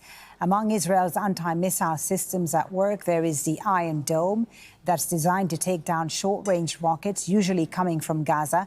There's also the David Sling and the Arrow systems. They are domestically manufactured equipment designed to take down medium to long-range ballistic and cruise missiles. In Iran, the IRGC says they've designed their own air defense system called the Bavar 373, which has enhanced detection and tracking of aircraft and long-range missiles. Tehran also has two other systems, including a Russian-made one. But neither of these three systems are capable of tracking stealth fighter jets. Let's discuss all this further now with Colin Clark, who's the Director of Research at the Sufan Center, a global intelligence and security consultancy. Colin is joining us from Pittsburgh in Pennsylvania. So we've seen what each side has right now. And given the Iranian threat to escalate further, what do you think are the likely military scenarios right now if both sides continue these retaliatory strikes? Well, thanks for having me. Yeah, both sides are attempting to renegotiate the rules of engagement and redefine their own red lines, essentially attempting to establish or reestablish deterrence. It's really going to be a kind of blow-by-blow account over the next at least 24 to 48 hours. The United States is moving a lot of military muscle into the region to help the Israelis. And so I think we're likely to see continued fighting and escalation, at least for the near term. Beyond that, President Trump has expressed some optimism that the Iranians are willing and ready to come to the negotiating table. But I have my own doubts about that based on what I've seen. Colin, what is your assessment of the level of destruction of the targets that each side has been aiming for in these past 5 days? How significant are they in terms of operational and symbolic impact?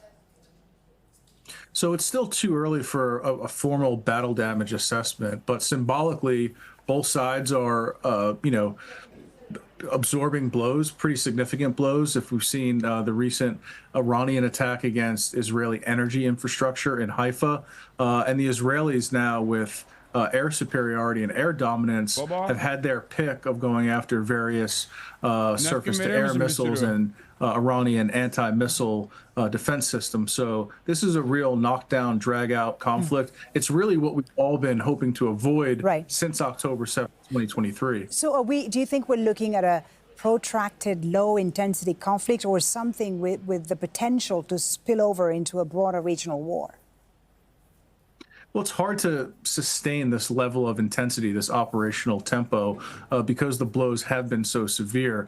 Although the Iranians have said and have attempted to make clear that they've been holding back their most strategic and advanced weaponry, whether or not that's true or if that's simply a threat, yet to be seen. Although what's happening right now as we speak could be part and parcel of that. I think, we're likely to get some clarity again over the next day or two. I'm hoping that we don't see a broader conflagration through the region. And one of the reasons to be optimistic is that the axis of resistance have been significantly weakened already. I was going to ask you about that because the axis of resistance has been weakened indeed. Hezbollah weakened in Lebanon, but we have seen the Houthis in Yemen engage Israel. We've seen missile attacks on Israel from Yemen. Are we likely to see a greater involvement of the proxies? We very well could. It's something I've been watching closely. I wouldn't be surprised to see the Houthis become more active. The big question becomes Hezbollah. What are their capabilities at this point, and what's their desire to actually get back involved in a tit-for-tat with the Israelis? Hezbollah is significantly weakened since the pager attack in September, since the targeted assassination of its longtime leader, Hasan Nasrallah. However, if Hezbollah feels that the Israelis are instigating something that they're probably not going to look for, we could see Hezbollah join the fray as well.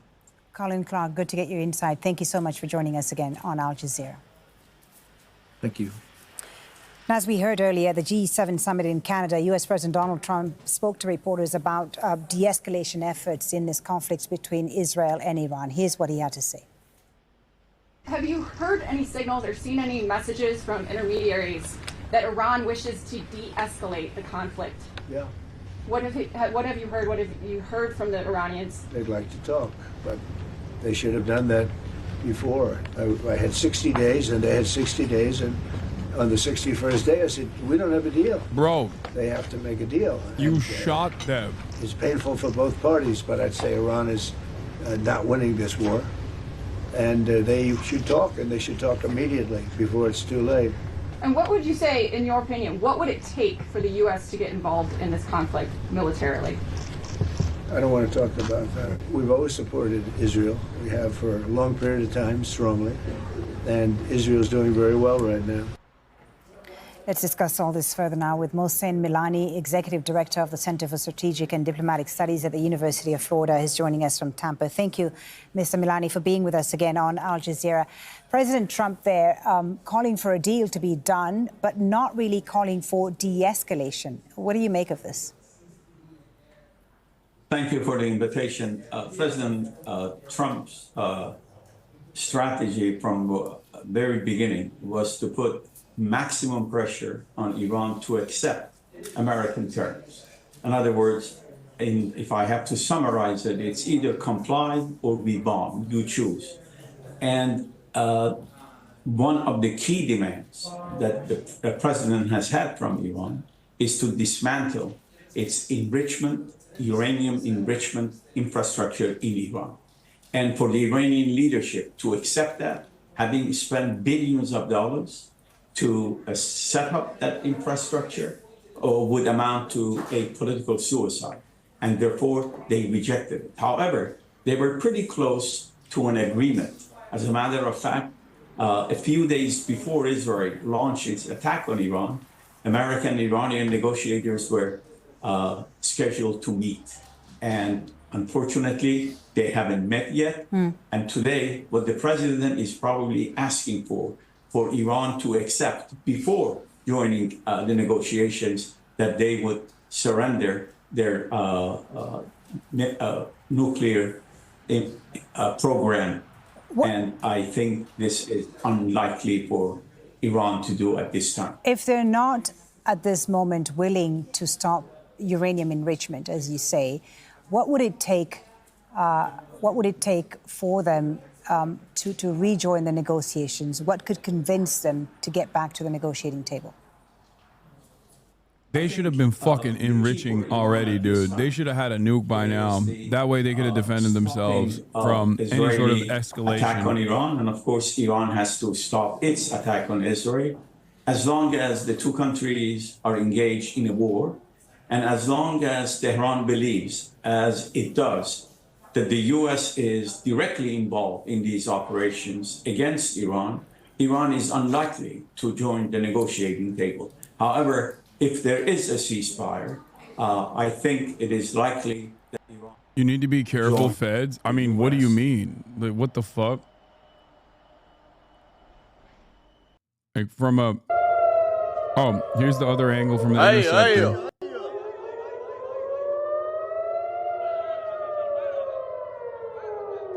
ولك علت كيبات برزيل علت ولك رجعت عليهم بشرفي.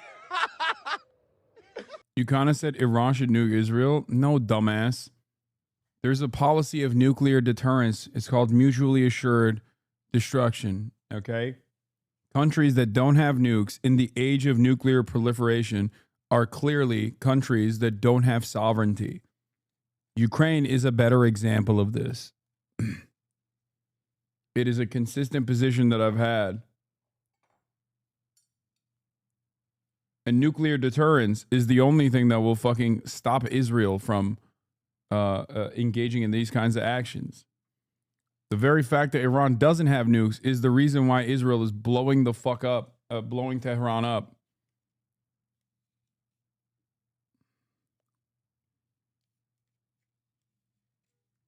Don't put words in my fucking mouth.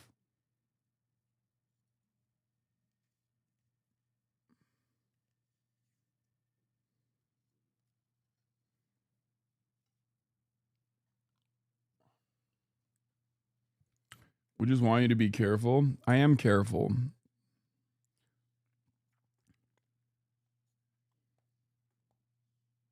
Anyway. يوم شرفي رجعت. يا حلال والله واحد Yeah, nukes in India and Pakistan. The IDF says it's over. The idea of home front commands that civilians could leave bomb shelters after Iran's latest ballistic missile attack. According to initial IDF estimates, a small number of missiles were launched in the attack. But they said they were going to do a fucking crazy campaign tonight. So the fact that it was just like a couple missiles, let's see what that. They are let's see disgusted why. with the Islamic Republic, as a lot of people are. They think they need to come to the defense of the motherland. The Israeli Prime Minister has made Israel it no today, secret hard to that tell if what Iran he is would like toying to with us see is and intends to wake Israelis up every hour all night long, or if they're simply no longer capable of launching a major barrage. That is the question, isn't it? First of all, let me be very clear. Israel does not have the power to launch a regime change in Iran by itself. That is an illusion. They just don't have the capability. They don't have the power to do so, unless the United States, directly or indirectly, agrees with that. But the ramifications of regime change are going to be absolutely profound, much more destabilizing than what you saw in Iraq and Afghanistan.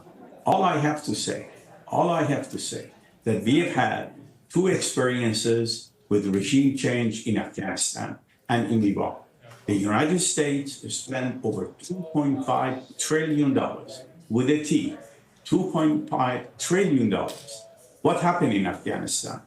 After getting engaged in America's longest war in the history of this great country, the United States of America, we ended up more or less accepting the rule by the Taliban, the very force that we overthrew 20 years earlier. And look at Iraq. Look what happened to Iraq. And therefore, Americans and American people and a very major significant base that supported President Trump, they are against these endless wars and these attempts to have regime change. If the regime change comes by the Iranian people, that's fine. But any kind of regime change that is imposed from outside, it could bring, perhaps in the best case scenario, short-term stability and long-term chaos and instability. Thank you so much for talking to us and sharing your perspective. Mohsen Milani, Executive Director of the Center for Strategic and Diplomatic Studies at the University of Florida. Thank you very much for your time. Thank you. Now, there are also the economic consequences. Commodity markets have been volatile, driven by the ongoing conflict between Iran and Israel. Oil prices have been spiking sharply. About 20% of the world's oil passes through the Strait of Hormuz. At its narrowest, the waterway is about 33 kilometers wide, split between the territorial waters of Iran and Oman. At times of diplomatic tension, Iran has in the past threatened to disrupt shipping traffic. Naeem Aslam is Chief Investment Officer at Zay Capital Markets. He says the longer the conflict goes on, the wider the impact we could see in the markets.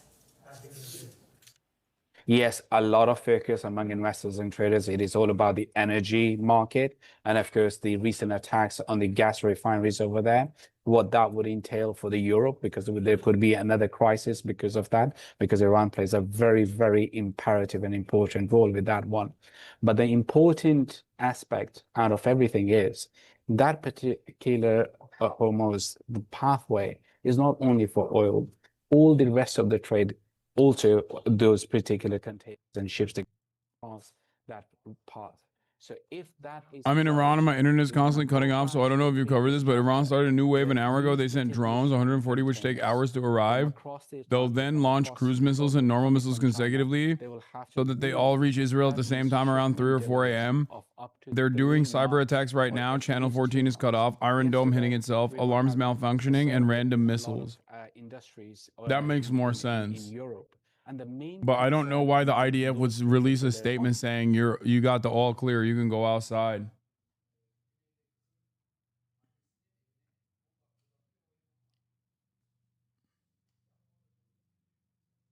Don't leak it, chatters. What are you talking about?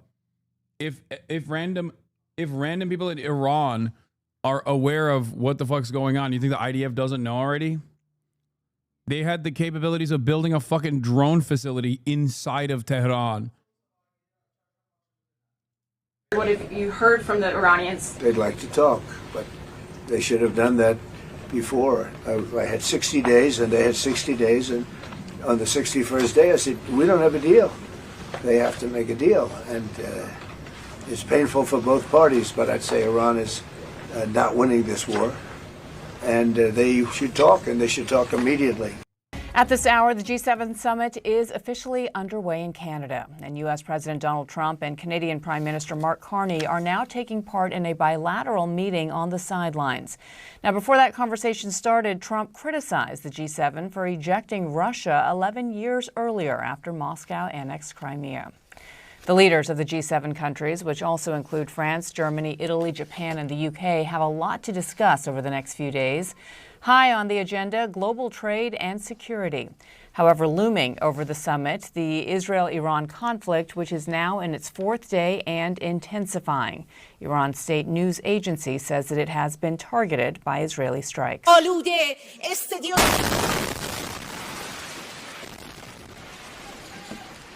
And as you just saw there, the attack happened while a live newscast was underway. You saw the news anchor essentially evacuate the studio very quickly. Earlier, Israeli Prime Minister Benjamin Netanyahu urged Iranians to evacuate the capital as the death toll on both sides continues to grow. Iranian officials say that at least 224 people, most of them civilians, have been killed since Israel launched a wave of airstrikes on Iranian nuclear and... Yeah, last night it was Emily Schrader or whatever, one of those fucking dumbass Hosberists, was talking about how Israel should strike the national broadcaster of Iran. And then less than 24 hours after that demand on Twitter, Israel actually did strike the national broadcaster of Iran, which is so insane.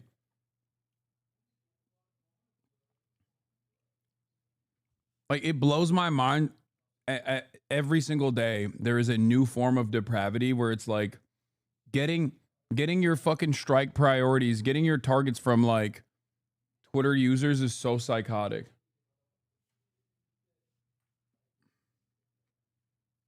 But then again, yeah, it reminds me of what Barry Weiss did when she called for the assassination of Refat al-Ra'ar, and then it literally happened. Genocidal Zionist propagandist Emily Schrader gloats about having put a kill target on Iranian journalists and having enacted it. She herself claims to be a journalist, so Iran, you know what to do. Follow her own standard.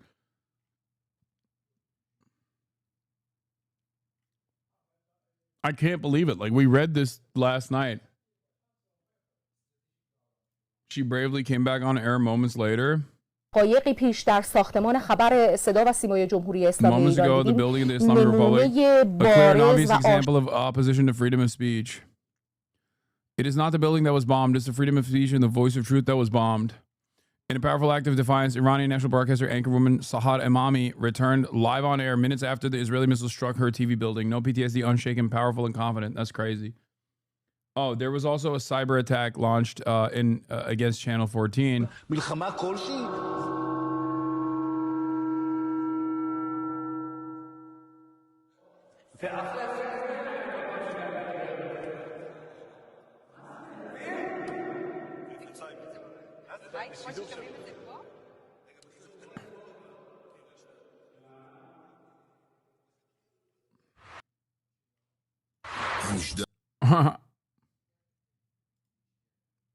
What is that fucking response, dude?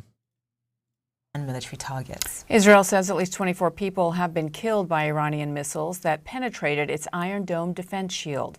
Elena Treen is in Washington, but first let's go to Nick Payton-Walsh, who joins us from London. And Nick, walk our viewers through what we just saw happening on Iranian state television there as these two sides have increased the salvos against each other. Some reports suggesting that Iran is desperately looking for an off-ramp. Where do things stand? Yeah, I mean, it's extraordinary to see the state broadcaster hit like that. Iranian officials suggesting this indeed was what it appears to be, which is an Israeli strike on that particular building, interrupting it, or interrupting certainly its journey. I'm an Israeli. Israeli media is censoring the strike so bad they try to hide the destruction and death that we Israelis have never seen, so that we wouldn't go to war against. We wouldn't go against this war with Iran. There are like 20 plus civilian deaths in a few days. In regular times, that would be spoken about for way more airtime. By the way, the two last Iranian attacks were small, less than 10 rockets, judging by the booms. Yeah, I think there is more coming. I think that even the drones haven't arrived. So I don't think that it's like done. Even though the IDF said it is, I don't think that it's actually done at all, especially considering that Iran said that this was going to be like the most painful night yet or whatever.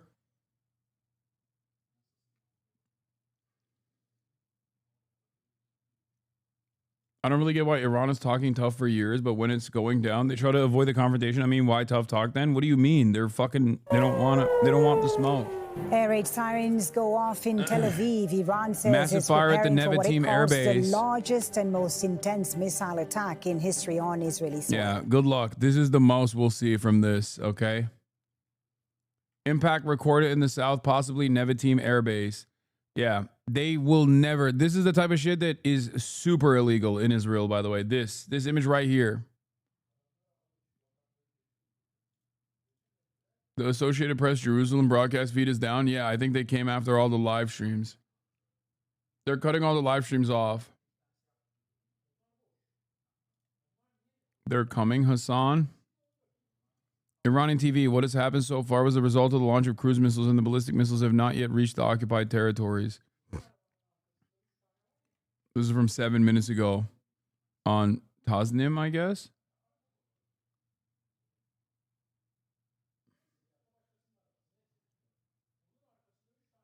This feels like a threat. It's giving gold pager. Israeli Prime Minister Netanyahu warns of America of incoming attack. Today is Tel Aviv, tomorrow is New York. Oh my God, they're going to manufacture 9/11.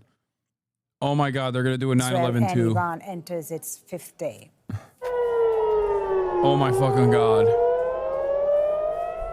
Some air defense systems were launched in response, but Israel's military has since given the all clear. Iran's Revolutionary Guard has warned strikes against Israeli territory will continue into Tuesday morning. In recent days, several Iranian missiles have evaded the... I feel like that would backfire. Dude, I'm serious. Given the way that misinformation runs rampant, paired up with hatred towards Jews and Israel specifically, but Jews specifically because of Israel, if there was another 9/11 style incident, I'm not even kidding when I say this, I feel like the Republican base would fall apart. Like I don't know if they would be as horny to go to war with Iran or if they would be advocating directly to like nuke Tel Aviv or some shit. Cause I feel like even if it had nothing to do with Israel, even if there was a 9/11 style attack that took place again on US soil at this stage, given how every American is primed to believe conspiracy theories rather than the fucking truth that they can see, the truth that they can feel, the truth that they can touch. Okay? I'm telling you right now, I feel like Americans broadly would not be like, we have to go to war with Iran. I'm sure that there would be plenty of people who would be geared into sharing such sentiments, but there would be a tremendous number of people, I think, right now than ever before in American history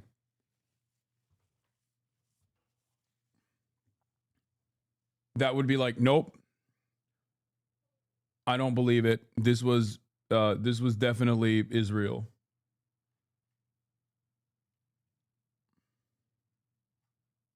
Journalists during that particular broadcast. We understand that this building may indeed be in District 3 in Tehran, and the Israeli Defense Force putting out a statement in Farsi, the Iranian language, telling people to evacuate that particular area hours prior to these images emerging. Now, we don't know the consequences of that particular attack, whether they're injured or dead as a result of it, but there have been increasing images emerging of strikes around Tehran. And indeed, Israel's Prime Minister Benjamin Netanyahu saying they control the skies over western Iran and Tehran indeed. And in fact, Israel's Defense Minister, Israel Katz, clear a matter of hours prior to those explosions that you saw there, and I'm paraphrasing here, that the regime's mouthpiece would indeed be silenced. Not entirely clear if he was referring specifically to that state broadcaster, but certainly a coincidence that those words emerged just after the evacuation orders and prior to that particular explosion. But increasing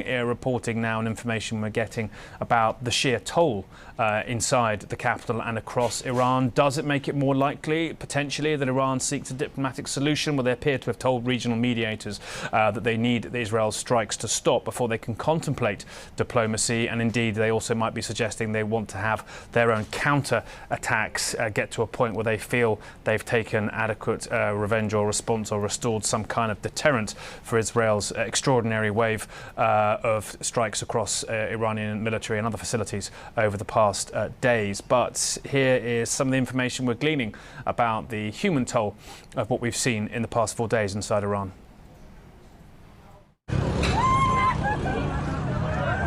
Screams echo across the ordinary streets of Tehran. The horrors in Iran are harder to find video of, but it's hard to watch when you do. A deputy foreign minister posting this damage to his ministry. Several civilians injured, he said. Israel's defense minister clarified Monday he meant no harm to Tehran's residents when he said earlier the city would burn unless Iran's missiles stop.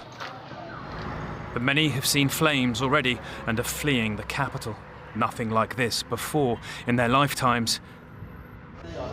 In the western city of Kermanshah, state media posted images of the intensive care unit of a hospital damaged.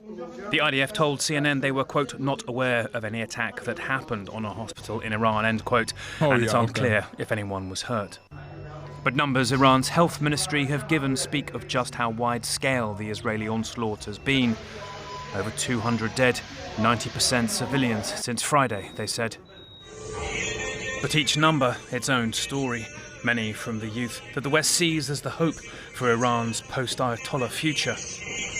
This is Tara Hajmiri, dancing at the dentist, killed alongside her family, said state media.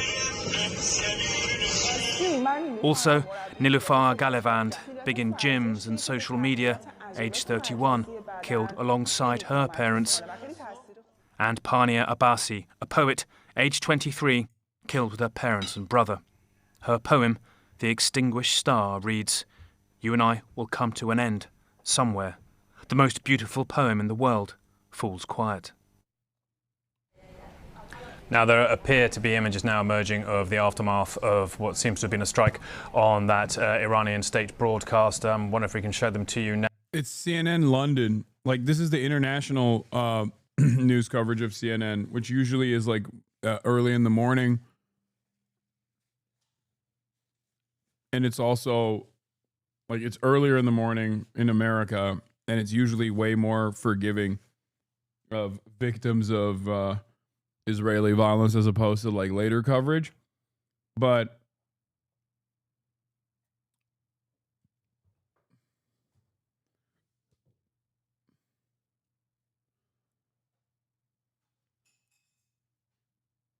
it's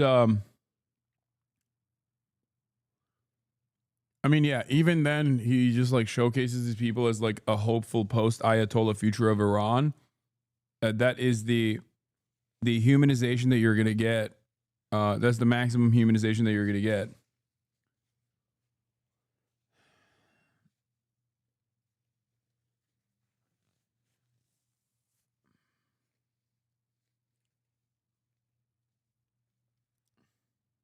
Now, but I think in the hours ahead, potentially, given the scale of that evacuation order from District 3, maybe we'll see more images as it appears this tit-for-tat, the back and forth between Iran and Israel now heads into its 5th day. Right, Nick Payton-Walsh, live for us there. Thank you so much. Elena, let me bring you in because we saw at the top of the bilateral meeting between President Trump and, of course, Canadian Prime Minister Mark Carney, where they literally just sort of touched on what was happening with Iran and Israel right now. One of the things that President Trump said towards the end is that Iran wants to talk because they know that they're not winning this. But he would not answer a question. This is, I think, is key. He would not answer a question about what it would take for the U.S. to become more involved in this war. Just give us your take on that. Yeah, I mean, these are actually questions I should note from our colleague. All right, guys. I'm not defending the Ayatollah at all. Okay? It would be wonderful for Iran to have democratic leadership, fully functioning secular government. That'd be fantastic. That's actually something that would be also tremendously popular amongst the Iranian population as well. But that cannot come from outside forces. That cannot come from outside forces trying to decapitate the fucking leadership. It certainly cannot come from Israel or the United States of America. That's it. Like, the idea that like these sorts of outside violent interference from the outside forces, ones that have already through their endless destabilization and coup d'etats have ruined ruined any attempts at Iranian democracy. Like, this is a country that has already experienced tremendous outside intervention. Their anger and resentment towards their current leadership is a direct consequence of previous incursions of outside intervention. It's so stupid to assume that, like, by and large, every Iranian living in Iran right now is looking at this and going, oh, please glass us more. Are there people who have that kind of attitude? I'm sure there are.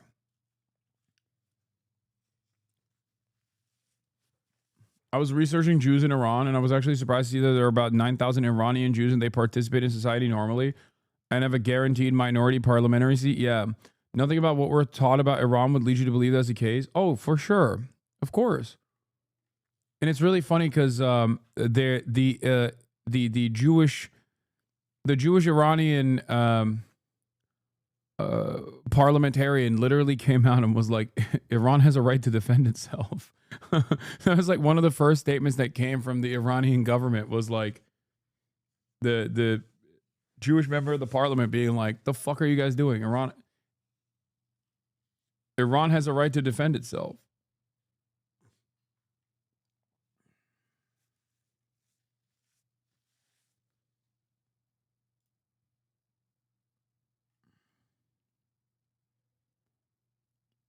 What is this? IOU 44 billion BB? I can't tell what this is.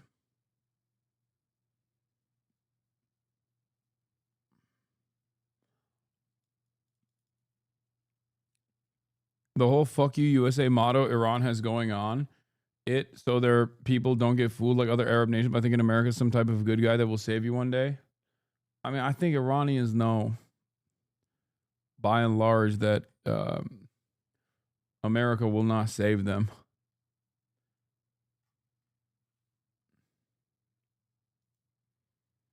Isfahan's Jewish community condemns Israeli strikes, backs Iranian response. The Jewish community in Isfahan condemned the Israeli attacks on Iran, describing it as a brutal act devoid of human decency that led to killing of innocent civilians, among them children.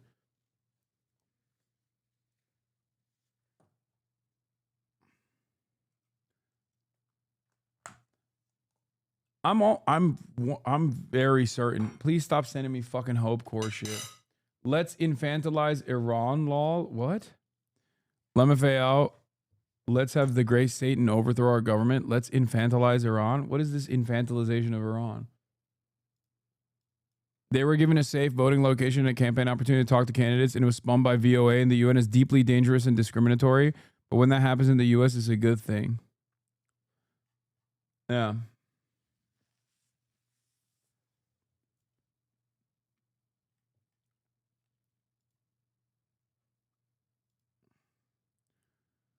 The parliament of Iran's Jewish MP, Homayun Sameh, said he supports Iran's right to legitimate self-defense against Israel, urging throughout the past 2 years that Iran must have a strong response to Israeli aggression.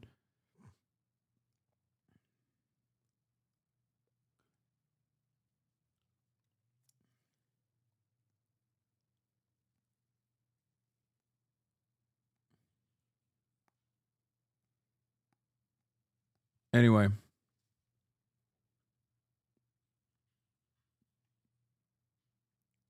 Let's get back to this. Kit Marr here at CNN. Excellent line of questioning from her, really pressing the president on this. I think the most notable things are exactly what you said. One is that he admitted, we've seen some of this reporting, that Iranian intermediaries had reached out to the U.S. and an attempt and saying that they wanted de-escalation. He said, yes, they do. He said they should have tried to come to the table and talk to us sooner. He brought up that 60-day deadline that he had sent, a couple months ago in a letter to the Iranians, saying that they had 60 days to negotiate with the United States a potential nuclear deal. He said they should have talked before that deadline was up. We had reported that that deadline was last Thursday when we started to see the strikes from Israel start targeting Iran. But then he also was pressed by our colleague about what would it take for the United States to offer more than just defensive and intelligence aid to the Israelis. And he said he didn't want to talk about it. He didn't want to talk about military aid. Very notable from a president who often answers every single question and likes to be honest and transparent with the media. It was clear that he did not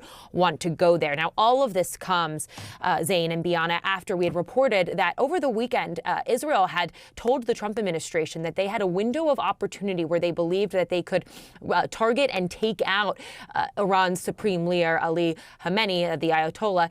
And essentially what we had learned in our conversations with our sources at the White House and the broader Trump administration was that the president had directed his team to tell the Israelis that he opposed that he rejected that plan. And that is a big deal as well, because we have been told now repeatedly in our conversations that the president does not want to take U.S. aid and U.S. involvement in this conflict further. And the reason that he was rejecting that plan for a potential regime change was that, that to him would really bring this from a conflict to a potential full-out war. And that is exactly what the president is trying to avoid. Now, something he also said at the end of that bilateral meeting in Canada with the Prime Minister Carney is that he said that he's still open to having these talks with Iran. And we had heard this now. He said this yesterday when he was departing for Canada, and we've been hearing this in our private conversations. He does believe that there is a way to still salvage negotiations with the Iranians. And now he also believes that there is a way to try to have some sort of broader peace deal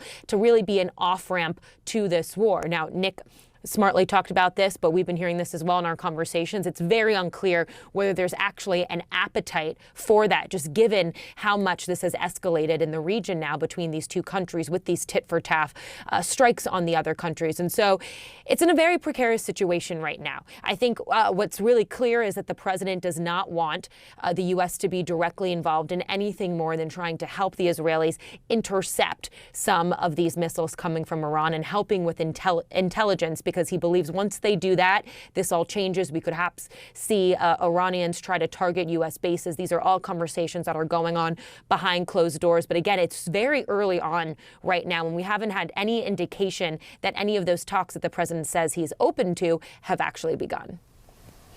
Right, Elena Train, live for us there. Thank you so much. Appreciate it. Iranian state TV has been hit by an Israeli strike in the last few hours. Dramatic pictures. It caused the channel to go off air altogether. And in the last half hour, Iran has condemned that attack as a war crime.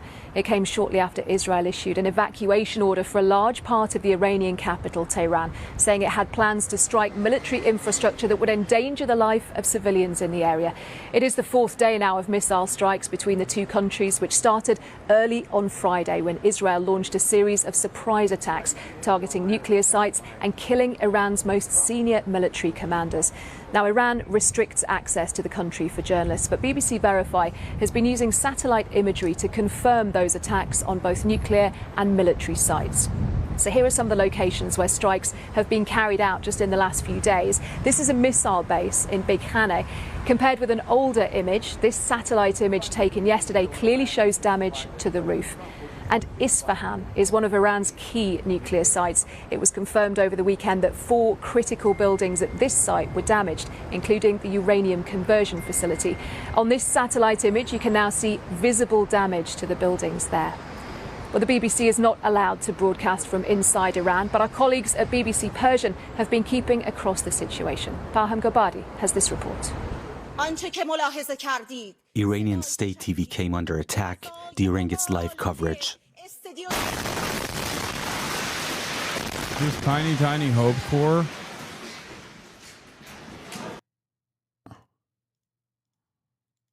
Dude, I've seen it, man. I've seen it. Stop sending it to me. Okay? You've been sending me this nonstop. I love you, chatter, but please stop spamming the same fucking video over and over again.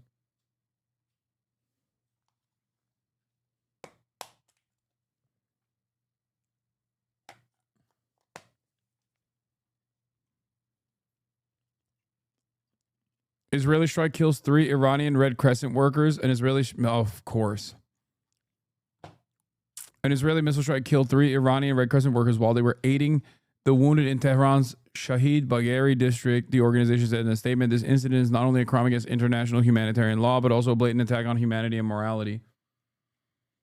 Oh my God, brother. Israel literally cannot help itself. Like, it has to fucking shoot at kindergartens. It has to shoot at hospitals. It has to constantly fucking kill. Kodor, thank you for the 50 bones. God damn. It's wild to me that no matter what the fuck happens, Israel still finds a way to kill children and also healthcare workers, dude. How, like, what the fuck? I don't understand it. They have to do double taps.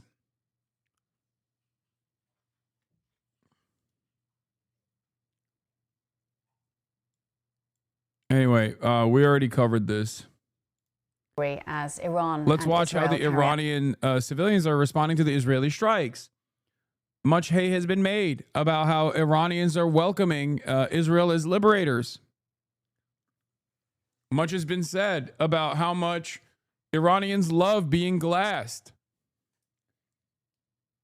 I wonder if BBC's coverage reflects that. Out strikes on each other, civilians are being urged to seek shelter, with the Iranian government using mosques, metro stations, schools and other buildings. Iran's government currently limits access to the country for journalists, but the BBC's Persian service provides news to Iranian audiences in Farsi. Farham Gobadi is a senior reporter at BBC Persian, and earlier he updated me on what people in Iran are telling him.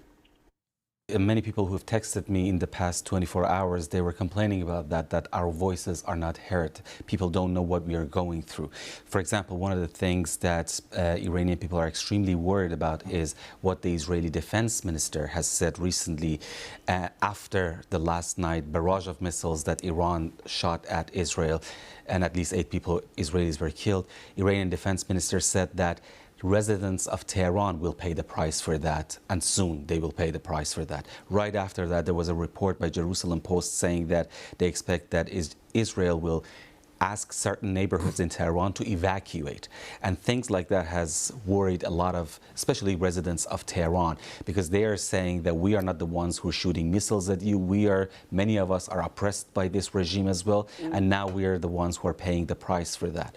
So there are several things that they're worried about. One thing is that overnight they cannot sleep. They've got sleepless nights because of. Why don't they let journalists in? Feels like it would be good for the world to know what's going on there.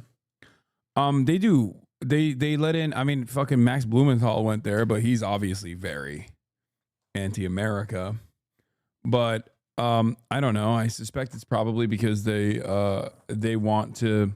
It's the same principle behind China and Russia, where they want to control all the flow of information coming in and out, and they also don't want espionage opportunities as well, because in many circumstances, like the media is often used as like infiltration. Attacks that are taking place across. I'm living in Iran. I thought people would really support Israel or any other invader before the attacks, but when the bombs hit, the mood shifted. Haven't seen anybody happy about them except on Twitter. In the real world, everyone is either in shock or haven't yet gotten a grasp of the situation. I mean, look at Lebanon. It's literally the gayest country in the fucking region, okay? Look at Lebanon. Gayest country in the region, and look at their attitude towards Hezbollah, which is an anti-gay militancy. In times of Israel strikes on Lebanon, it's the same shit. It's the same shit. You got mad secular people who otherwise would look at this as like a Shia fighting force, even thinking about Hezbollah very differently because of Israeli violence.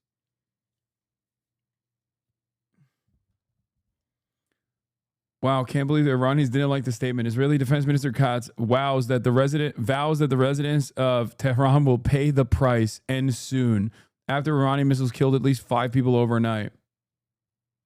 As an Iranian, it's funny that you pronounce Tehran more correctly than this BBC Persian guy. Yeah, he doesn't want to scare the audience, that's why.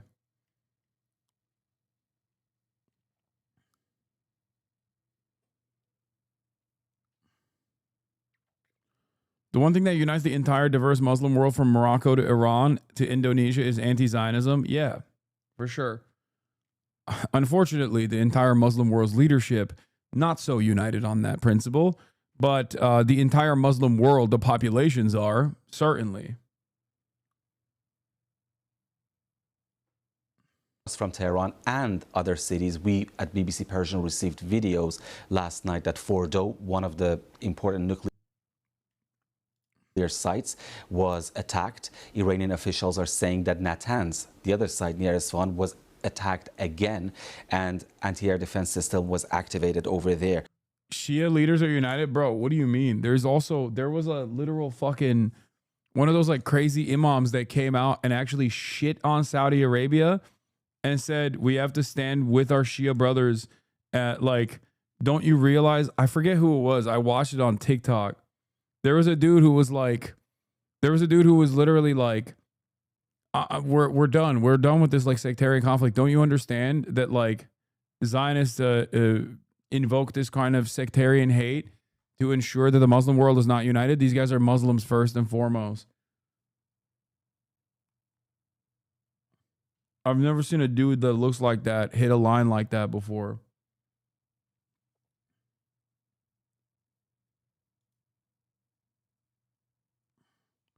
If you see... No, not this guy. This guy sucks. Wait, this guy actually fucking says something about Israel?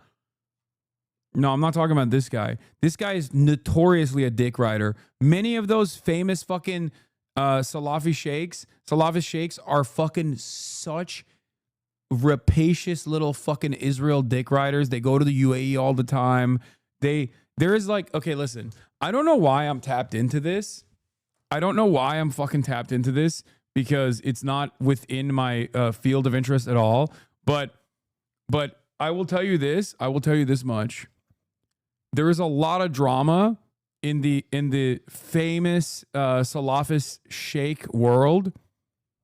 Okay, all of these guys that do the funny memes, and it's like, oh yeah, if you are jerking off during Ramadan, it's haram. Like all those guys, they all have noticeably been absent from the conversation about Israel. And at a certain point, I think it was like 15, 16 months in, people started being like, why the fuck haven't these guys said anything about Israel at all? What the fuck is going on? And basically then more information came out showing that they were like, some of these dudes were straight up like going to UAE and even meeting with like Israeli envoys and things like that.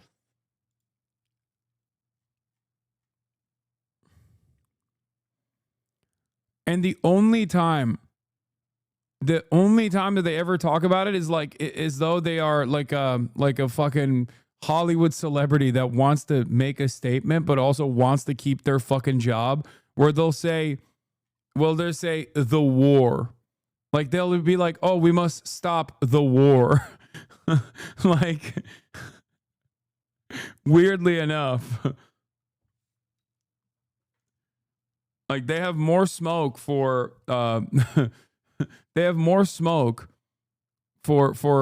Muslims who let their girlfriends out in the fucking wild than they do for Israel slaughtering children in Palestine.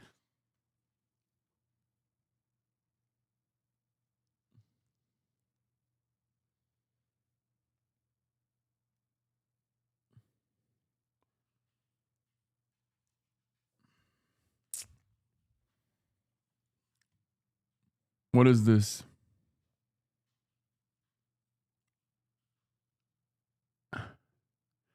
If someone is in the UAE, you know they only present pro-Israel because the UAE won't tolerate it. Anyway, what is this? This guy was one of those guys that I was thinking of, but maybe he's like, maybe too much backlash, and he's now changing his tune. The news recently, there's like two countries are fighting right now, and one of them is Shia, and one of them is Jewish, and they both make many bad things to Muslims. So us as Muslims, are we allowed to cheer for one of them, or should we just remain neutral? Is this all what the Muslims can do? Cheer? Yeah, this is not a football game. This is not something that we, go out in the street. Dude, I swear to God, some of these fucking Salafists have brain damage, okay? Like they unironically think that Shias are worse overall, like Shia people are worse overall, not just like Iran, but then Israel, okay? Streets with flags and supporting country X or country B or this or that. This is what we've always stated that is not permissible. That is the issue of demonstrations, where lots of chaos, lots of haram things take place. As Muslims, we side with anyone who claims to be Muslim, even if they're full of innovation, even if we believe in their hatred and enmity of Islam and the Muslims, yet still they're better than the other part, which is blatantly killing civilians, women, children, and the whole world is watching. and their ministers say that we would like to annihilate all the children, all the suckling babies, even the dogs and donkeys and animals they have. We would like to wipe them all off, annihilate them. Is this is the guy who said protests are haram? Pakistani Twitter yelled at him for days. something plausible to them, the disbelievers who are united against Islam? It is. And if any Muslim would have said this, they would have labeled the whole region as a region of terror and a bloodthirsty, violent fanatics. So we don't cheer. We judge things by what. My white brother is a Salafist revert and unironically says Shia Muslims aren't really Muslims. Dude, what did he fucking...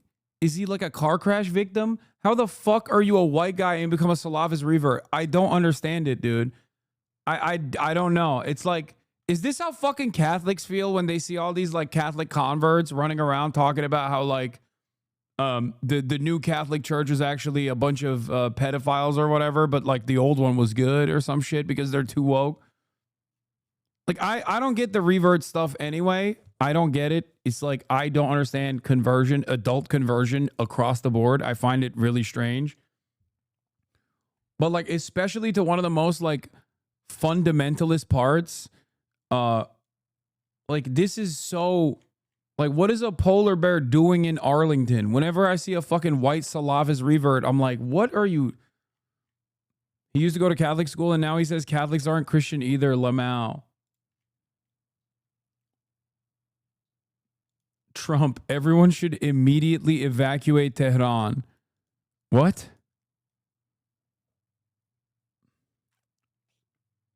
Possible explosions heard in Tehran.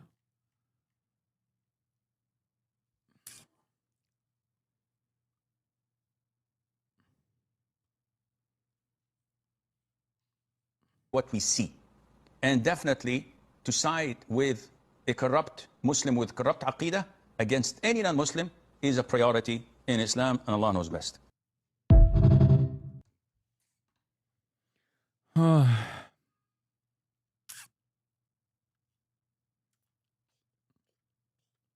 Have you seen that Malaysia wants to send a flotilla about 1,000 ships like the Freedom Flotilla? My friends are Salafists, but they are the two types of Salafists. Those who call themselves Salafists equals they are brainwashed, and those that follow Salaf way, Orthodox Muslims, those are normal. I mean, I just don't get the fundamentalism, no matter which religion it is. You know what I mean? Trump, Iran should have signed the deal I told them to sign. What a shame and waste of human life. Simply stated, Iran cannot have a nuclear weapon. I said it over and over again. Everyone should immediately evacuate Tehran, says IDF's favorite correspondent, Barack Ravid. What the fuck are they about to do, dude? Oh, Jesus Christ. Fucking Al Jazeera on a goddamn... on a fucking ad break.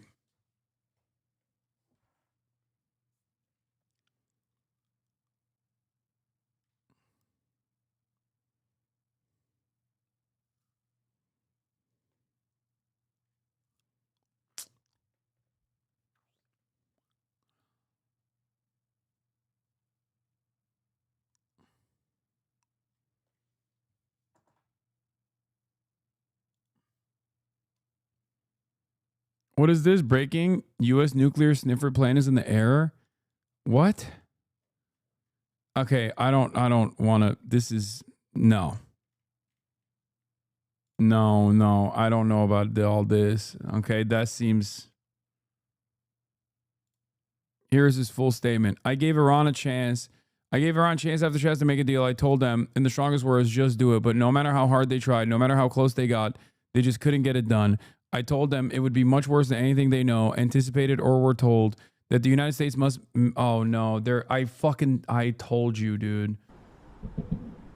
I fucking told you that they would be... I told you that they would fucking do this after G7. That's from 3 days ago, but... Are they... fuck. No, this is the new statement. Iran should have signed the deal I told them to sign. What a shame and a waste of human life.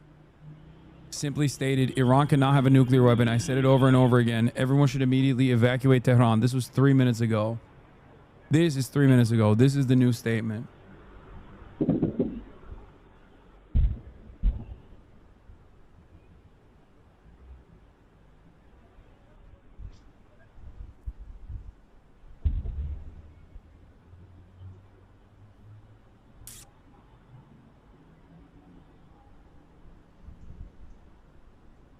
A German Luftwaffe refueling plane was spotted above Jordan today. Apparently pinged a single transponder signal accidentally above Jordan.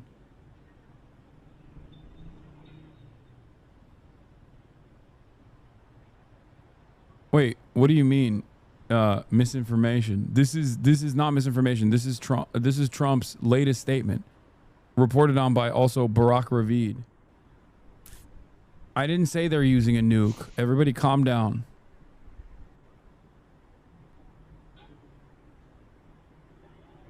This is the fucking tweet. This is the repost of said fucking tweet.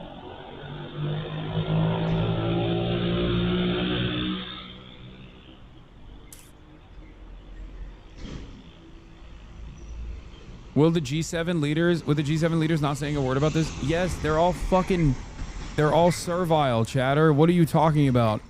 They are all servile to America's interests. And America's interest is to blow up Iran, to destabilize Iran, to make Iran a failed state.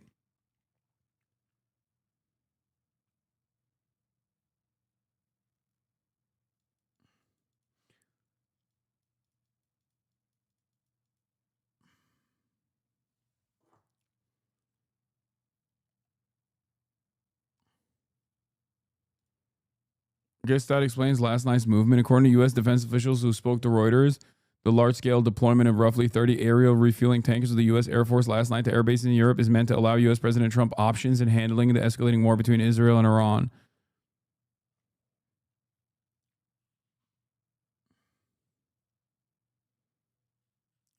What do you think the role of Egypt lately? Rafah border activists. Egypt is a fucking... The Egyptian government is also a dog to American interests.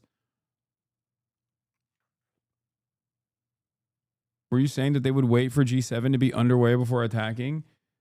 I suspected that if there was going to be American escalation, like America joining offensively, America has already been collaborating with Israel nonstop, but like,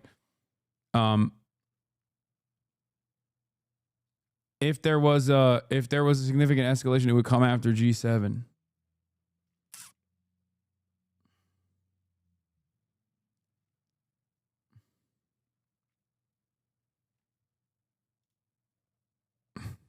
Limitations on missiles and munitions. So there might be some degree of exhaustion, at least when it comes to missile strikes. The Israelis, of course, have to keep up a fairly exacting amount of refueling to continue the war they've been fighting, and they may not be able to do that, which is one of the reasons I think they're going to be coming soon to the United States and saying, please help us, please get more directly involved in the strikes, whether through refueling or doing strikes yourself. Right. Are we likely to see that? I mean, President Trump has said that he didn't want to see the U.S. involved in any more wars. Yeah, that's a fucking bullshit statement. Americans love war. They have endless appetite for killing Muslims, okay? Well, I'm concerned about it. I think the United States at all costs should avoid that, avoid direct involvement. I think it would be a disaster for United States interests. Whether or not it happens, I think at this point is sort of a flip of a coin. One way the United States could get involved is as a result of Iranian attacks on U.S. personnel, U.S. bases in the region, or even potentially on oil infrastructure in the region. That wouldn't necessitate, the latter wouldn't necessitate U.S. involvement, but it could bring it.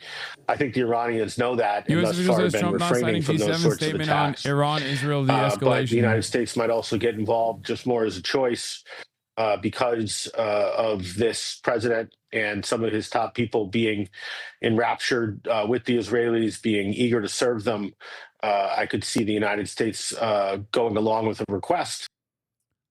Developing. The IRGC is now saying their combined drone and missile attack is yet to begin. This comes after a statement announcing the operation, widely interpreted as launch confirmation. There are two possible explanations for what's going on. One, Iran is launching probing strikes similar to the attack towards the Galilee earlier. Two, Iraqi factions are responsible for the latest attack, which Israel says consisted of 3 missiles. Either way, it appears the next Iranian wave is still yet to come. How would you even evacuate Tehran? I have no idea, but they're saying that there's explosions being heard on the Tehran cam.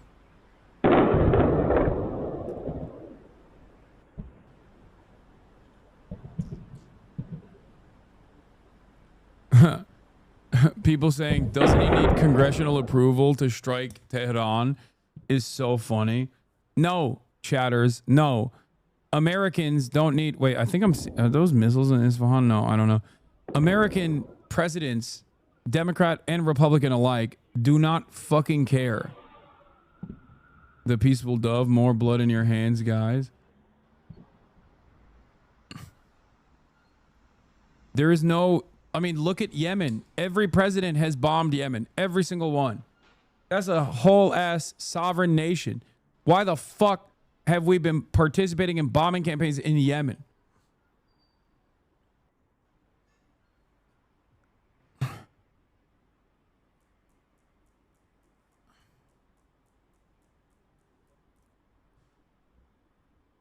There is no air defenses are active in Tehran. That's the explosions. Iranian air defense systems are currently active intercepting hostile targets over Tehran.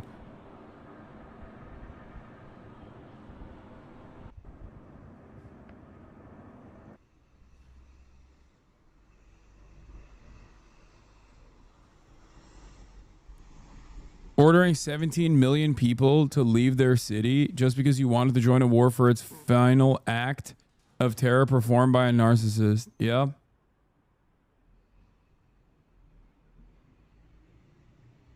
There are 9 million people in Tehran. It's impossible to evacuate.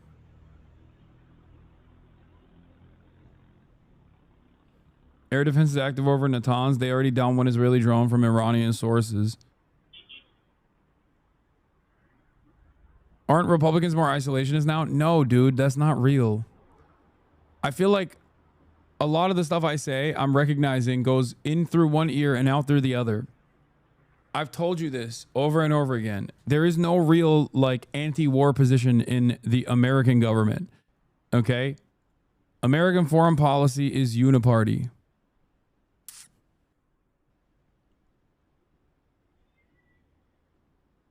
There's no real anti-war position. Is with the Defense Priorities Foundation joining us there from Washington, D.C. Now let's take a look at the economic implications of this. Israel making people defense setting off car bombs is a nice twist. Oh, this is from the other day. Between Iran and Israel, and oil prices have been spiking sharply. About 20% of the world's oil passes through the Strait of Hormuz. At its narrowest, the waterway is about 33 kilometers wide, split between the territorial waters of Iran and Oman. At times of diplomatic tension, Iran has in the past threatened to disrupt shipping traffic. Naeem Aslam is Chief Investment Officer at Zay Capital Markets. He says the longer the conflict goes on, the wider the impact we could see on the markets.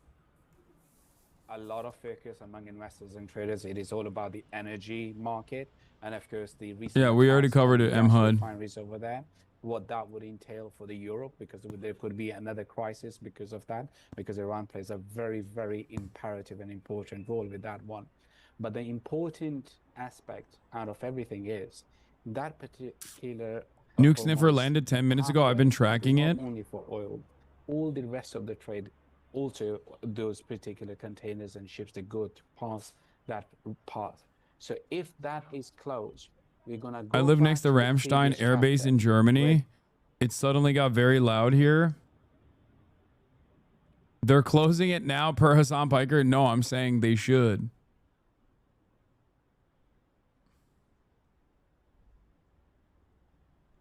That's what I'm saying. It could be because there's a nuclear site next to Nevatim, which is where Iran struck. Oh. Israel's strongest soldier has logged on. Did she actually post this? Gosh, she's so ugly. It's horrifying. This is a meme, right? I don't think she actually posted. This is from the last time she went to Israel. This is an old pic that they put. I'm ready to go to war. This is from the last time when she went to Israel in like 2023. I'm fatlo. I'm fatlo. I'm Israel Chai. I'm ready to go to war. Strap me to a missile and launch me directly to Rafah. I'll blow up the border with my body.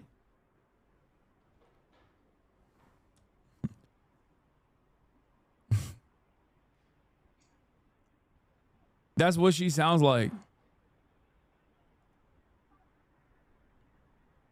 So beyond the realm of physical, mental, and psychological exhaustion right now that I can't actually believe the last 20 months were real.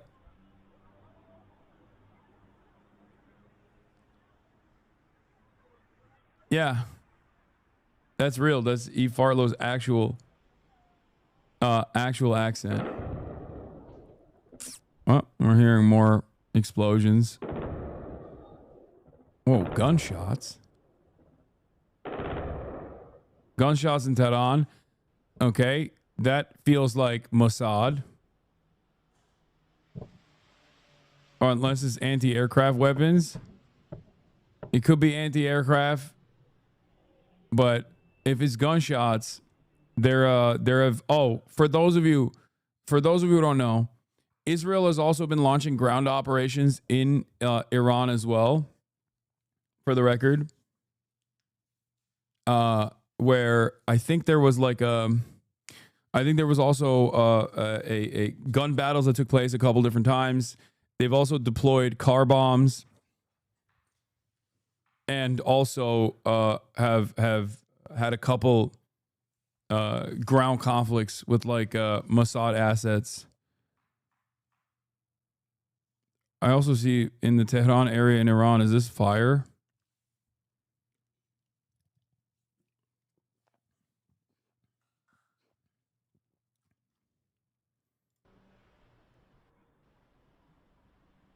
Not a single gun battle, 5 car bombs, nothing else. What are you talking about?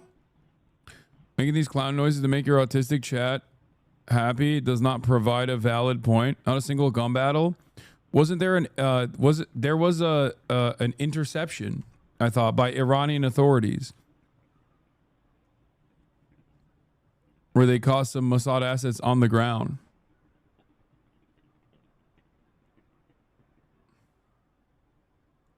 Am I wrong?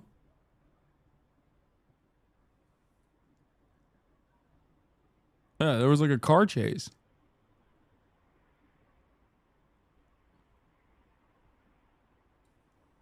$2012 Nazi account? Yeah, no, that's a guy who is super edgy but also pro-Israel. My favorite type of guy.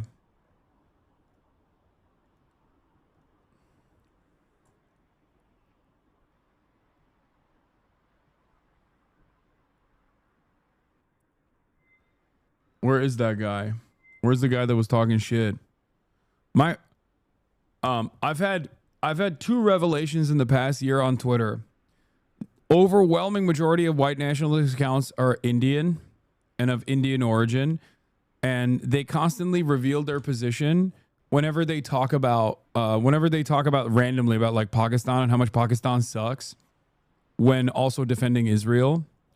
And that's like one of the classic moments of like figuring out that one of these like defend the West or defend Israel accounts is actually of Indian origin. And the other one is all of these Groyper accounts that will literally say some of the filthiest, most racist shit. And I always assume that they're like fucking neo-Nazis only until October 7, when they start talking about Israel with such reverence and such like they start talking about anti-Semitism being like a real violent crime. And I'm like, I thought you were a Nazi. Like so many of these fucking Groyper accounts are pro-Israel. So many of them. And it's shocking to me. Those are the 2 ways to identify whether you're in the presence of a real ass Groyper, anti-Semite Groyper, or if it's someone just like simply LARPing as a Groyper, but they themselves are actually simply racist as fuck, except for against Jewish people.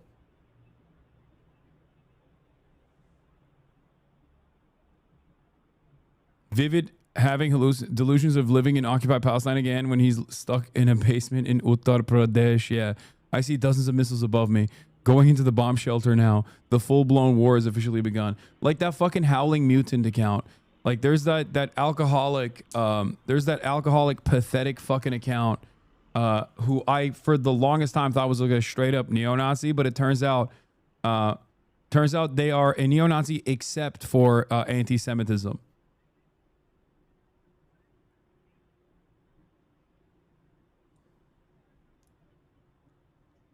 So many accounts like that all over the timeline where you're like, oh, that's a Groyper. Like, that's a straight up neo-Nazi. And it turns out they are, except for Israel and except for anti-Semitism.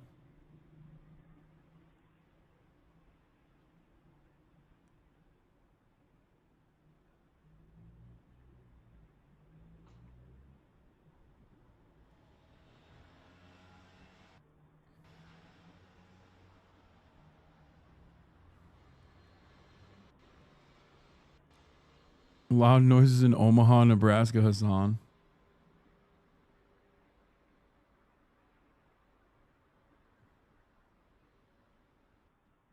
Progressive except for Palestine, Groyper except for Israel.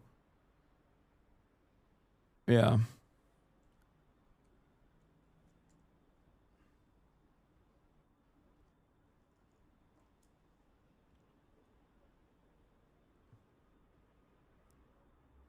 That's because they're Israelis?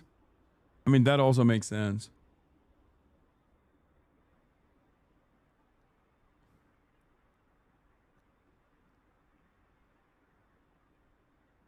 Secretary of State Rubio has reposted Trump's evacuation warning.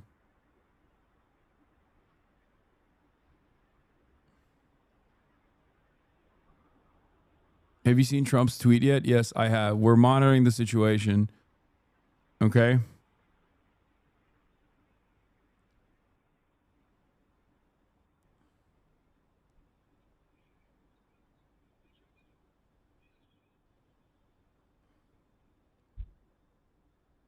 Just because they say they're anti-Semitism doesn't mean that they're not an insane Nazi who's still anti-Semitic.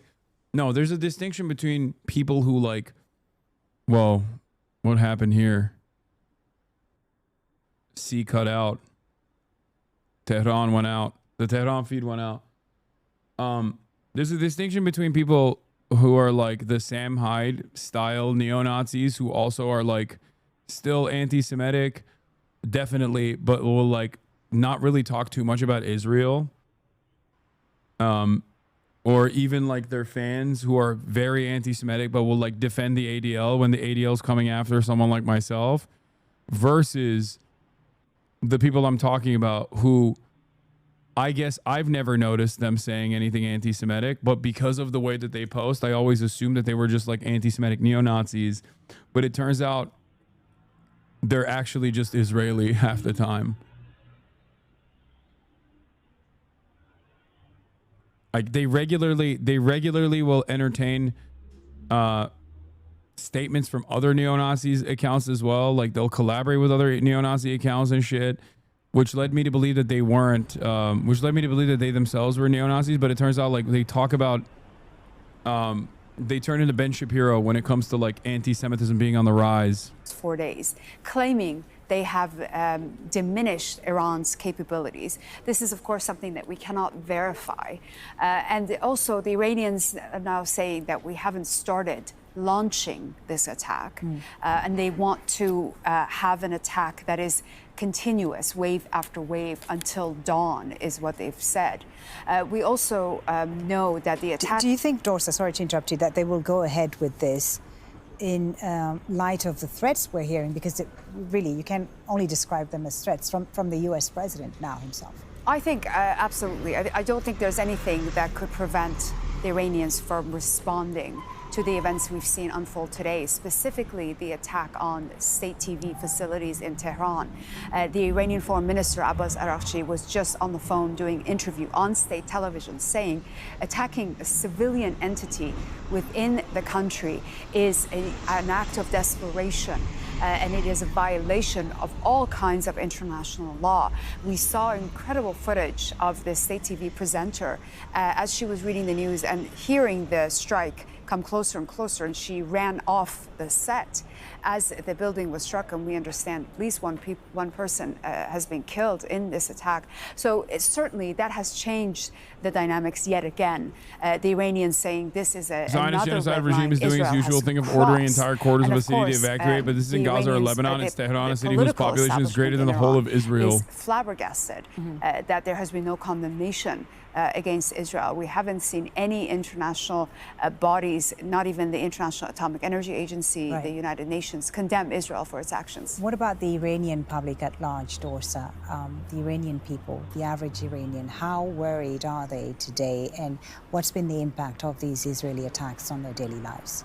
Well, it's been disrupted for sure. People are extremely worried. We have to remember, Iran hasn't seen these kinds of attacks on its soil in at least 37 years. In the last time they saw this kind of violence was during the Iran-Iraq War, and that ended in 1988. Since then, there has been no strikes, no airstrikes, no attacks inside Iran on this scale. So the general population is very much worried and scared, and rightfully so. Dorsa, thank you very much for that for now. Dorsa Jabari here in the studio with us. I'm Foli Batibo.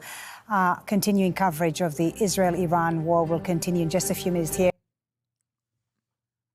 Trump's threats lost a ton of credibility. No, he was threatening Hamas with all hell breaks loose if they don't agree to release hostages in 48 hours. This isn't like that.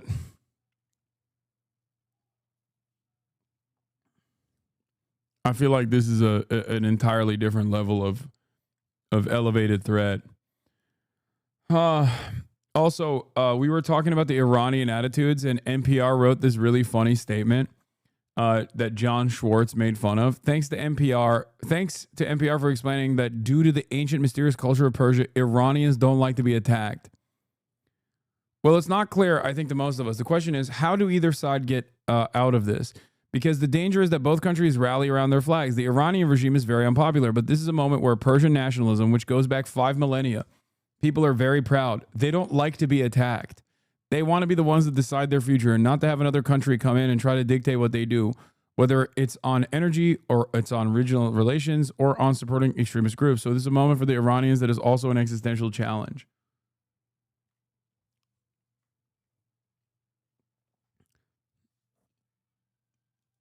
Improvement, I guess. It's an ancient Arab and Persian tradition to like it when 1,000-ton bombs are dropped on you. Yeah. I guess the NPR at least says, like, Iranians, due to their proud tradition of 5,000-year history, don't appreciate when foreign nations that have been around for 77 fucking years drop munitions on them.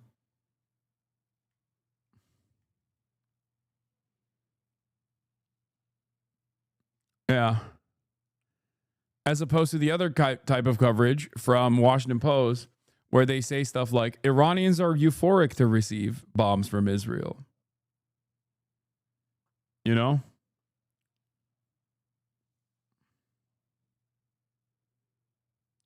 Yeah, Edward Said rolling in his grave. Dude, it's just, why did he even write a book?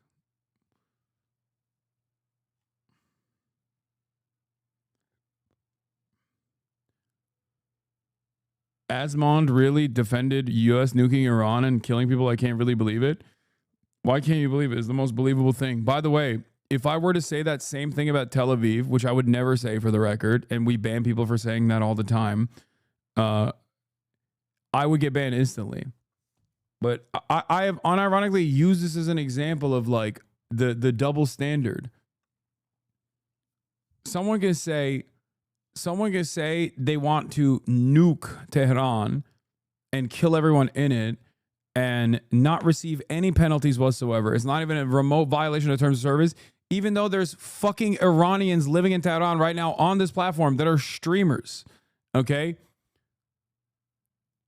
But if someone were to say the exact same thing about fucking Tel Aviv, you know, you would get banned. Ironically enough, Iran does not have nukes. and Israel does have nukes. Now, I don't know how he defended the principle of using nuclear weapons on Tehran. I doubt that he's openly stated it. Like, I doubt that he said it as is. Like when he had the clarity, like the full-blown clarity of saying that Palestinians are an inferior culture that deserve to be genocided. When he said that, he got banned for it. So I think he knows better than to say something like that openly.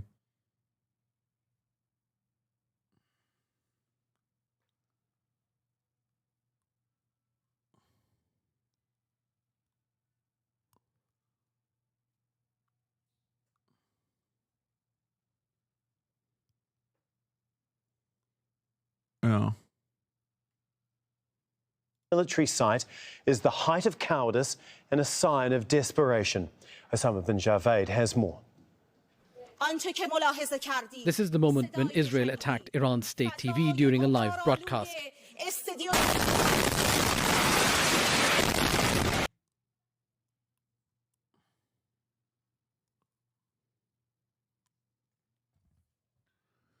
Anyway, all right, this is a repeat. Let's continue. But residents of Tehran, many of them are fleeing the capital city. However, the roads are blocked. Some of them, they run out of fuel because they get stuck in the traffic jam for so many hours. So they cannot even manage to leave the city. So what people are concerned right now is to stockpile food and find a way to escape Tehran. We know, don't we, that there has been unrest between the people and the Iranian regime over the last few years. Netanyahu, the Israeli Prime Minister, has been talking about the fact that, the people aren't with the regime. Do you get that sense that this might unite the Iranian people? Are we able to get any of that sense? I get your point, because usually when at a time of war there is this rally around the flag effect. However, it's, I think, too early to see that. What I see and when you talk to people, they just are saying that they're in a state of panic, they're in a state of shock. So to expect Iranians to go on the streets and protest right now, I don't know how realistic that is. That was Param Gabadi from BBC Persian speaking to me a little earlier. And just to let you know, on the BBC News live page, there are lots more reports. Let's get more analysis now from Abbas Aslani, who joins us live from inside Tehran. He's a journalist and also a senior research fellow at the Center for Middle East Strategic Studies. It is great to have you this morning. Thank you for joining us. Thank you, Paula, for having me. If we could, just give me a general sense of what you're seeing in Tehran. What are people telling you? I've read reports that the ferocity of the attacks caught many people by surprise there on Friday.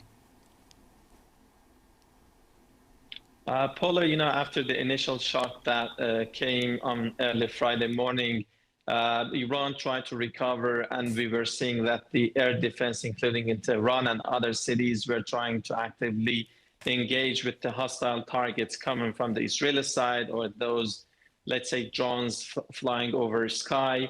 And, the feeling this time, comparing to previous exchanges in the past between Iran and Israel, is a bit different. There's a sense of war going on between the two sides. The high-ranking officials are using the term war, just a limited conflict between the two sides. And that's why this situation is a bit more serious. And as of the latest round of attacks from the Israeli side yesterday, which targeted residential complexes and areas, some people in the capital city have been trying to avoid unnecessary commute, but they are doing their normal life. However, they somehow, it seemed that by yesterday attacks, Israel wanted to create a sense of fear and intimidate the population in order to, somehow create a kind of chaos. But government has been trying to handle the situation, and in terms of the power, electricity, or things like that, water, it's in the normal condition.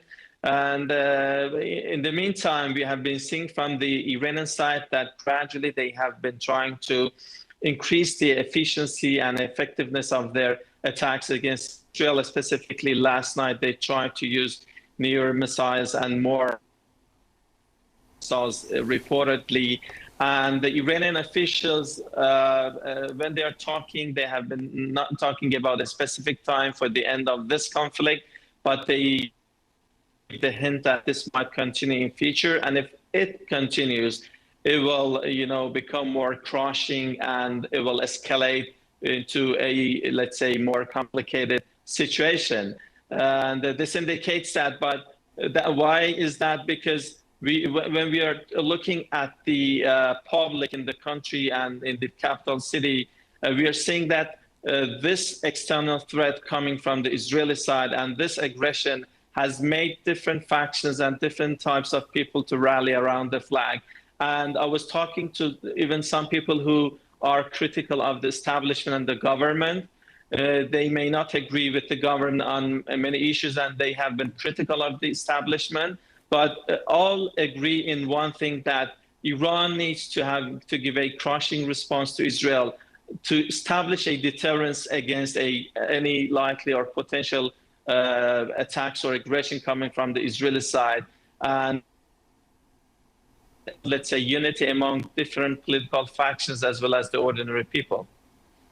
So, and we only have about a minute more of your time here, Abbas. So essentially what you're hearing from your perspective as a journalist, there does seem to be this Natanz nuclear facility getting hit again. It doesn't show widespread support among Iranians when it comes to that initial preemptive round of strikes that Iran launched on Israel, if I'm hearing you correct?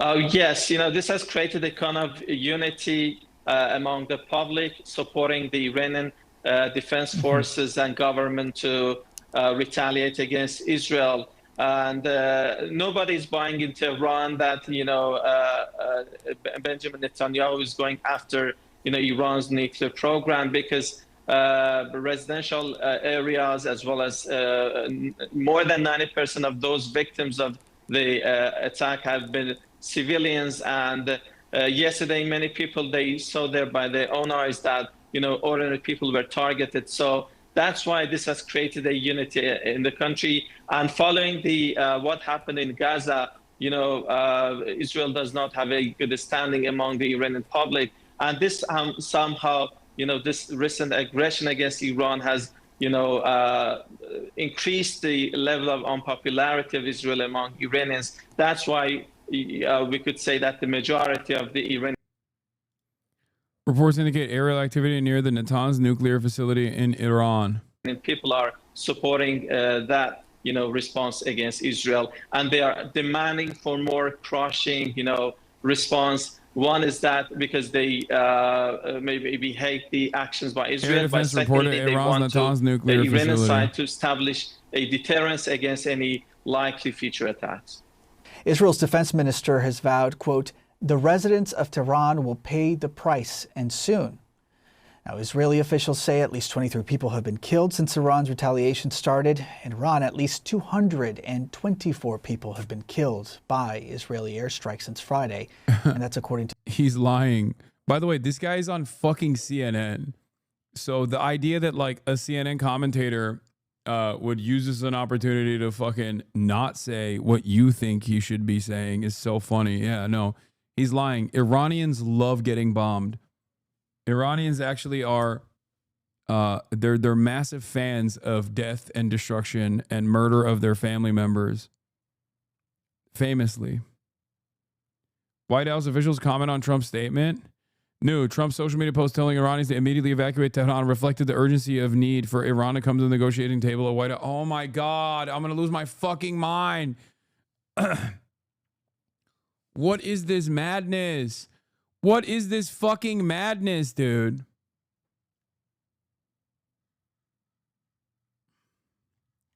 White House officials say Trump's post urging Tehran evacuation reflects urgency for Iran to come to talks. Oh, that's cool. There's I don't know. There's a different way to fucking say that, I think, without making it seem like you're just going to nuke Tehran. Guys, stop asking if Congress needs to approve any U.S. military action. Okay, please. What are you saying? What are you... Do you hear yourselves? Do you hear yourselves? Look at the country. Look at the state of this fucking nation. Stop asking me stupid fucking questions. It's like, oh, well, they can't do that. They can't just like black bag American legal permanent residents for being mean to Israel, a foreign nation. Oh, wait, they have been doing that. Okay. Wait, I'm confused. Are you telling me that America, the American executive leadership, the White House could just single-handedly decide to strike a sovereign nation? Yes. The answer is technically no, but nobody gives a fuck. Nobody, especially when it comes to war. Democrats don't even give a fuck. Like, look at Joe Biden. Joe Biden literally bombed Yemen, okay? Did he get congressional approval for that? No, he didn't. It didn't matter. Trump did it as well in the first term, and Trump did it as well in the second term already. Again, bombing Yemen. There is no more, or Syria. There is no congressional approval.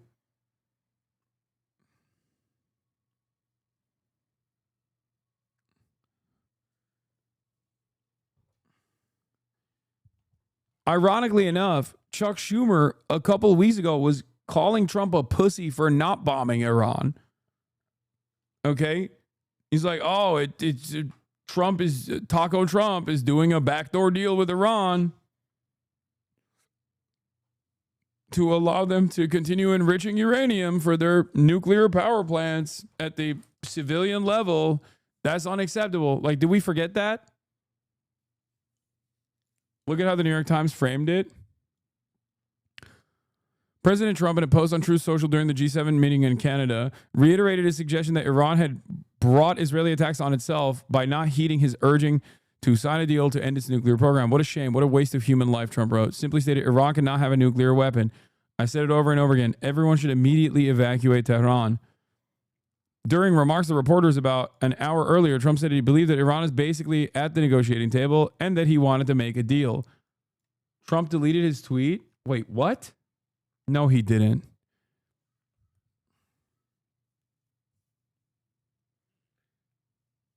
Also, why should any country ever trust the word of America ever again for the rest of time?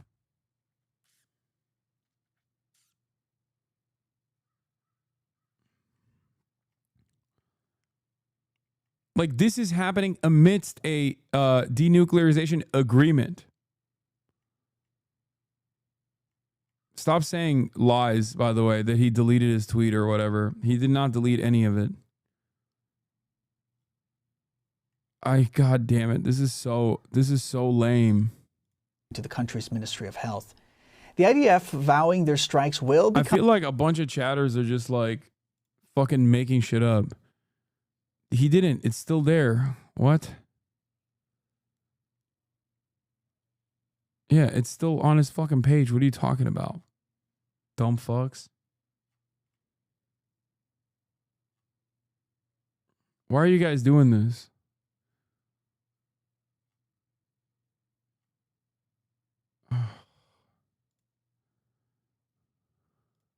Become even more intense. And Iran's president says that the country's response will escalate as well. I'm going to start banning people. We will continue to intensify our operations and, in doing so, strengthen our security for years to come. Defending our home front is a... Yeah, if you keep like saying dumb shit while we're awaiting confirmation of whether or not America's like entering the fucking battle with offensive capabilities, if you do this, if you fucking post shit like this, I will ban you. Yeah, I saw the report. Yes, Trump refused to sign the de-escalation thing at the G7. Critical component of this campaign. We are by no means seeking to expand the war, but naturally, as our army, our powerful IRGC, and our dear people have shown, appropriate responses have been given so far. The more they try to escalate, naturally, the responses will become tougher and more severe. More innocent people may lose their lives. CNN's chief international security correspondent, Nick Pate-Walsh, joining me live now from London. Nick, it's good to have you this morning. In your view here, where does President Trump fit into this as the escalation continues to grow? He seems to be both offering peace talks, but he also continues to back Israel. So where does this potential road for diplomacy land?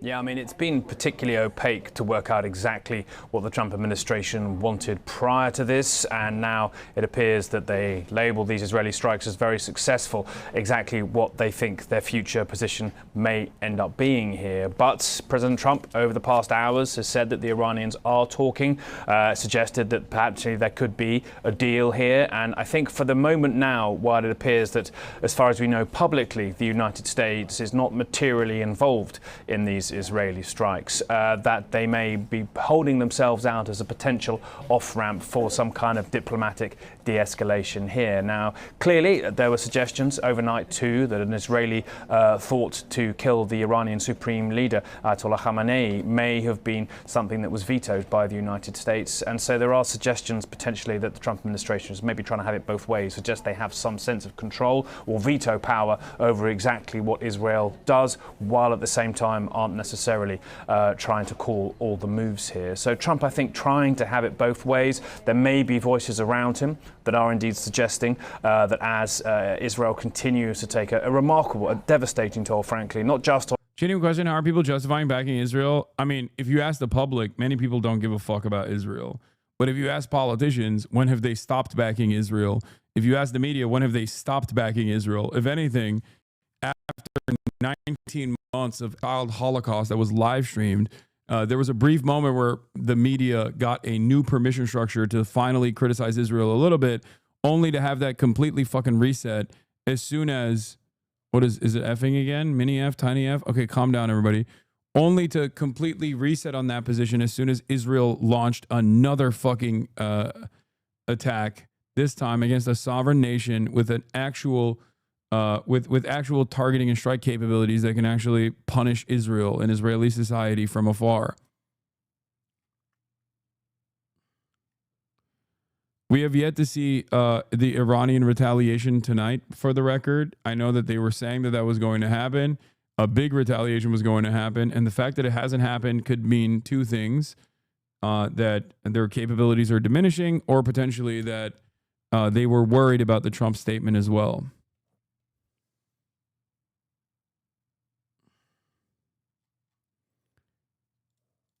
On Iran's military, but according to Iranian officials, on Iranian civilians as well. Over 200 killed.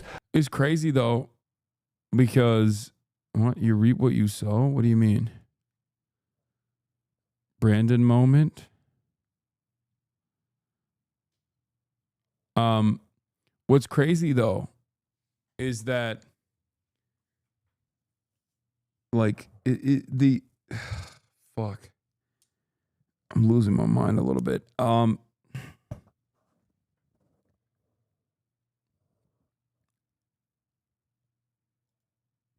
He's talking about Israel. I know he's talking about Israel. What's crazy is the idea that this is all about fucking denuclearization and getting Iran to the table is a lie. Okay? It has nothing to do with Iran getting fucking nukes. Does America not want Iran to get nukes? Of course. But the reason why America doesn't want Iran to get nukes is because then they can't dominate Iran. The same reason why Israel does not want Iran to get nukes. Not because they're going to fucking use it, but the threat of being able to use the nukes would make it impossible for Israel to bomb Tehran in the way that it is currently. Nuclear proliferation in the age of nukes simply means you get to have sovereignty. Okay? That's all this means.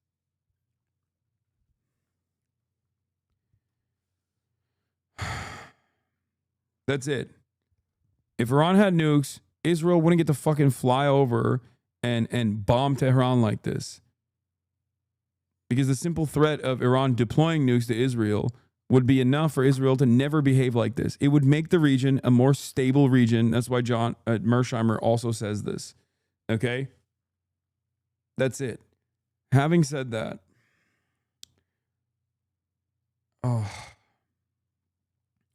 the conversation around like Iran denuclearization is bullshit.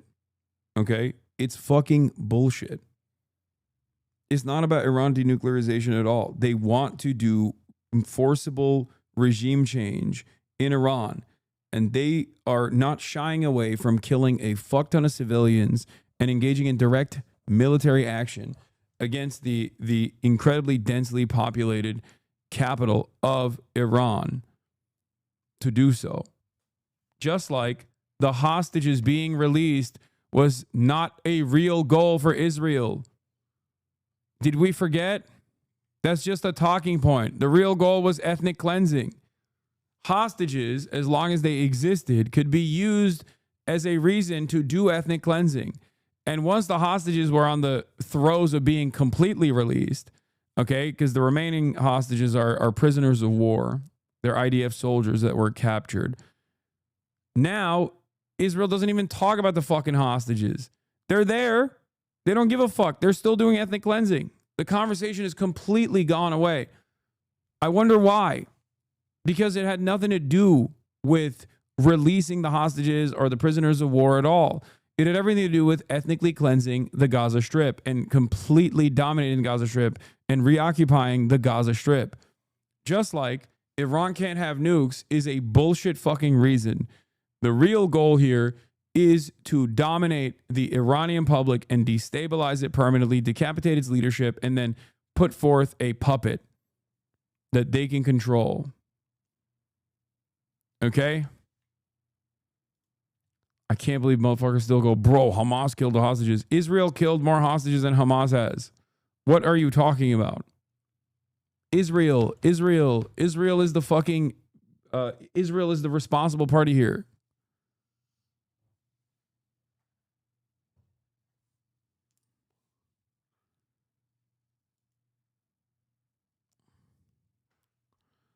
Watching Israel's Channel 12 News now, excitedly reporting about a new series of explosions in Tehran and the insane evacuation order Trump posted. They talk as if everything's already over and the Iranian regime is crumbling, the military's finished, and the Iranian public root for Israel, and very soon total victory will come. It's impossible to distinguish anymore between delusions and reality.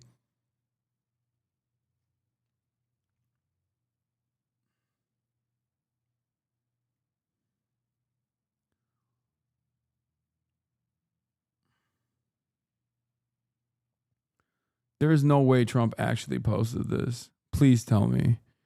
Somebody please explain to Kooky Tucker Carlson that Iran cannot have a nuclear weapon. I'm Brian Kill Me. I'm Brian Kill Me. I'm Brian Kill Me. I'm Brian Kill Me. Is this actually real? Is this a real tweet? This is a real fucking tweet from Donald Trump. Donald Trump actually tweeted amidst a demand for full evacuation of a densely populated city,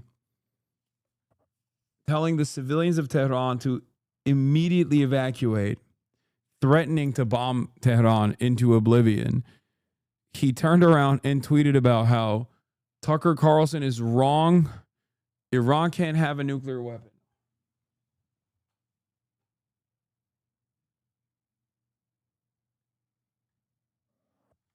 Oh my God.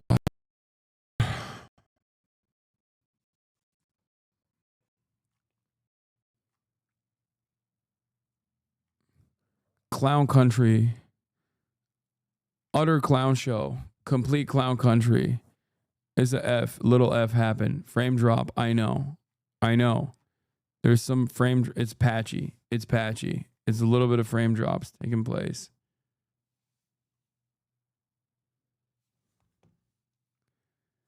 Tehran, 15 million metro area. Los Angeles, 13 million metro area.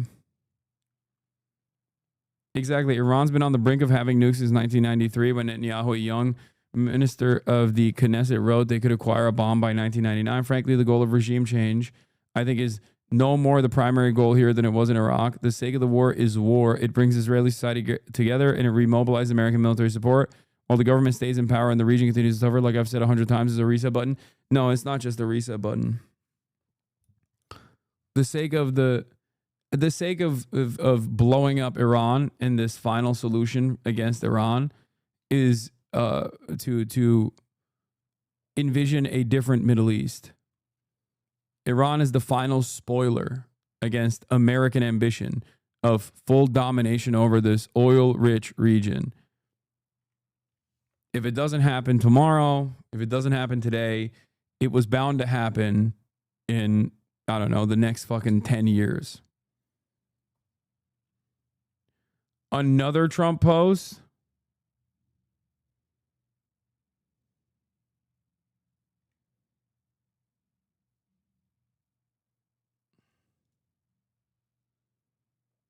Tucker Carlson says in his newsletter that Trump is complicit in an act of war. Many in Trump's MAGA movement are not happy. A big chunk of them are isolationists who believe Trump would end all wars. Another chunk is anti-Israel. Tucker Carlson, this could be the final newsletter before an all-out war. U.S. says it was not involved. That's not true. Trump is complicit in an act of war. America first means many great things, including the fact that Iran cannot have a nuclear weapon. Make America great again. I'm sorry. Like, why are you even entertaining some fucking MAGA base that's going to get mad at you for bombing Iran, dude? What the fuck is going on? This is our fucking president. This is our future. This is our past. This is what we are living through. It's like, this is the possible lamest way to go into World War III.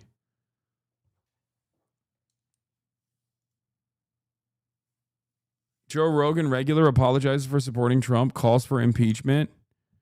Oh, Dave Smith. Comedian and frequent Joe Rogan guest Dave Smith has apologized for supporting President Donald Trump and is now calling for his impeachment.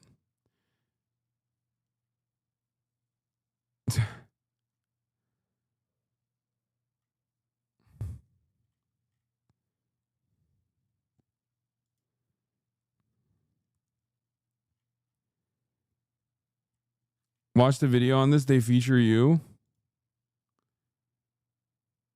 Adjacent, maybe. They organically found themselves in this space. And I think the Republican Party took advantage of that very well. That same ecosystem doesn't exist on the left. It's not necessarily flooding the market with like a bunch of liberals. Like, oh, if we had like 8 more Pod Save Americas that kind of look like me, for example, like more bro-y, right? Then that would be fine. It's like, no, you can't podcast your way out of this problem. There was a list that looked at who had the top like election night coverage, who had the most views. And that list was populated exclusively by right-wingers except for me. So I'm out there. I'm here.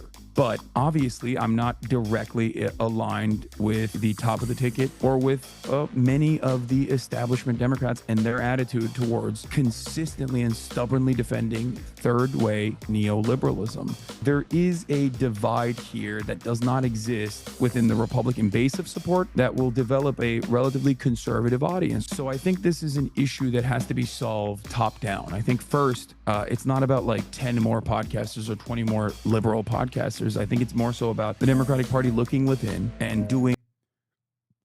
Israel's using this as a reset button as well. It's not an accident that this was done right before the conference for Europe to recognize Palestine. Israel's trying to use Iran's pariah status among global powers to gain trust and support and stymie the growth of pro-Palestinian sentiment and policy. No, because the conference recognizing Palestine is meaningless. Like Ireland recognized Palestinian statehood a long time ago, and they still can't even fucking do BDS against Israel. So that part is just like, that's all messaging. That's all fucking bullshit. The reason why Netanyahu fucking pulled the trigger was because he was worried about internal conflict that would basically make it impossible for them to do this. And who knows when Israel would get the second chance of going after Iran. This is right after all of the Iranian proxies have been diminished, with the exception of, I guess, Yemen. All of the Iranian proxies have been either decapitated, like Hezbollah, and have been diminished in their capacity. The logistical hub of Syria is gone. There is no way for Iran to surround Israel or present a serious threat to Israel beyond lobbing missiles from fucking Iran directly towards Israel, which is still fairly consequential. And I think these guys have actually miscalculated. Like, I think Israel thought that they would be able to withstand Iranian attacks, or maybe even take over Iranian capabilities fairly quickly, take out Iranian capabilities fairly quickly. Having said that, however, I think the real reason why they did this now was because if the Knesset dissolved due to not having enough soldiers to continue doing baby cleansing in fucking Gaza, and therefore trying to bring the Haredi population to conscript them forcibly, the Knesset was destined to dissolve. And if that were to happen, they would never be able to take advantage of this current best opportunity to strike Iran. That's what I think. Maybe I'm wrong, but that is my assessment. Yeah, President Trump is leaving the G7 summit early, by the way, which is, again, not good news. President Trump is leaving the G7 summit early and will return to D.C. tonight.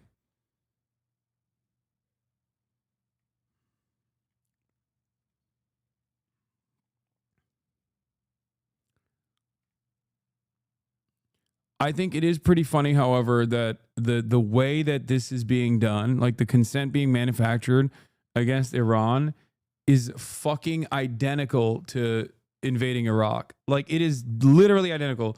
The actors are the fucking same. Benjamin Netanyahu is still saying the same shit, but this time he changed like 2 letters.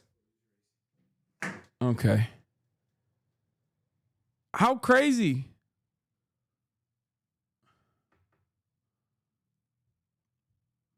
I guess not 2, 1 letter.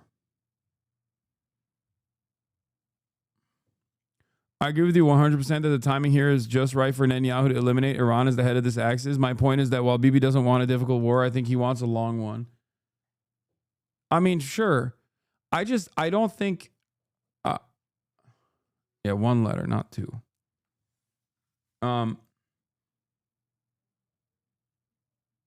Anyway, President Trump, Caroline Leavitt says, President Trump had a great day at the G7, even signing a major trade deal with the UK Prime Minister Keir Starmer. Much was accomplished, but because of what's going on in the Middle East, President Trump will be leaving tonight after a dinner with heads of state.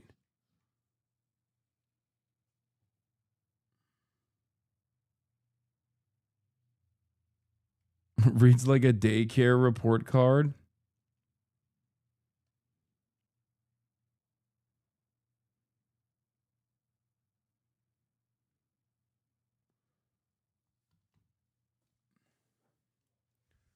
Here's the full warning from the IRGC to Israel. Yeah, I saw this. The Iranian Revolutionary Guard Corps warns and orders the evacuation of cities. I mean, this is so stupid. In the coming hours, the IRGC Aerospace Force will carry out precise attack against occupied territories. Any city, facility, or center within the occupied territories will be considered a legitimate target. You must evacuate the cities immediately. Okay, this also features the Gaza Strip and even the fucking Golan Heights. What is this? What is this fucking stupid ass? Yeah, they're using the Greater Israel map. Nowhere is safe. We are going to bomb the West Bank. We are going to bomb Golan Heights. We are going to bomb the Gaza Strip. It's our time.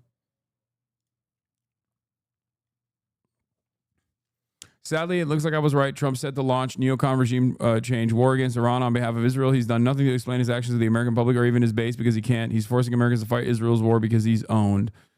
A gigantic U.S. Air Force deployment is currently underway. This is from yesterday. With over 20 aerial refueling tankers moving across the ocean, along with many more military assets, as Netanyahu pushes Trump to join Israel's war on Iran. I'm certain that Trump does not want the U.S. directly engaged in the war, that he fantasized about winning a Nobel Peace Prize by ending it, and that in any case, he's too mentally lazy to manage such a conflict. I don't think so.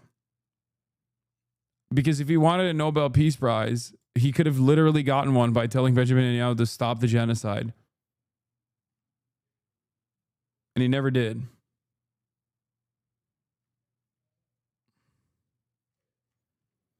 It is also clear that his base has no desire to fight any neocon war of choice for Israel. America's first influencers like Tucker Carlson and MTG are now escalating their opposition because they know that will sabotage what's left of Trump's domestic agenda. But this is the most Brandonized presidency. This is the most Brandonized presidency of all time. This is full Brandon. Trump is going full Brandon. Basically fucking sleepwalking into more genocide in Gaza and also an even further escalation of conflict in the fucking region. This is literally full Brandonization. This is it. Guy who came on, Brandon, what did he do? He ran against Trump saying he was the reasonable foreign policy leader. He won. He said he was going to be the adult in the room. Many people forgot this because of the last year of Brandonization, but quite literally, Joe Biden won the presidency in 2020 because he was supposed to be the adult in the room and bring back all of our allies. Okay? And he did the opposite. His administration was so damaging to the entire premise of the international rule-based order. There was no more international rules or laws. It was over, especially because of the glaring hypocrisy that even the dumbest fucking person could see between the way that we moved against Russia versus the way that we moved with Israel. That was huge. Those two things happening in the same leadership made it impossible to fucking hide and say, oh, well, this is like two different political parties and the way that they fucking react to situations are different. Like, it was over at that point, right? And then Trump came in, and what did he say? He said he was going to be the peace president. He said he was going to actually end the wars. Day one, he said. He ran against the Brandon regime and Kamala Harris specifically by claiming that he was a fucking peaceful dove, claiming that he was going to end the wars. He was going to be done with it. No more unnecessary wars, I say. I'm going to end both Ukraine and Russia day one, and I'm going to end the Israel-Palestine situation day one, okay? That's what he fucking said. What has happened since then? More war. No, nothing has ended.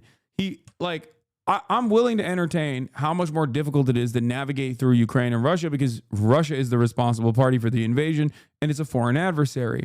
But with Israel, the ethnic cleansing campaign could have stopped. He has all the fucking power. You know how he says, you have no cards. You have no cards to Zelensky. He has all the cards with Israel.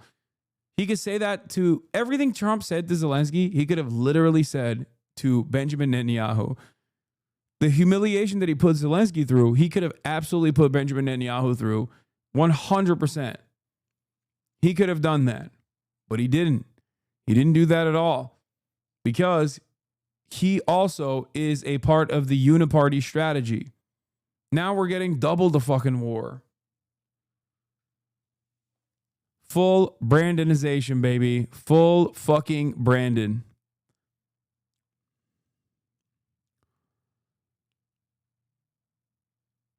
Now we got fucking tankers and refueling ships. Refueling planes flying in the region. And it feels like there's another aircraft carrier that's moving in that direction too. Here's Representative Fine. God, I hate this fucking piece of shit. Randy Fine is one of the biggest monstrous pieces of shit out there. Thank you, POTUS. Bombs away.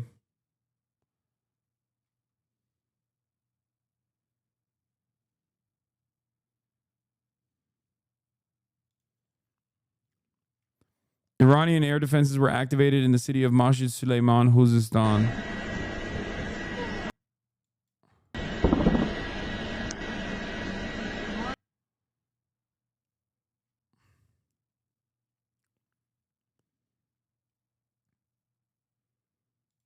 What is this? Let them fight.gif. I mean, it's not even a let them fight type situation. Like,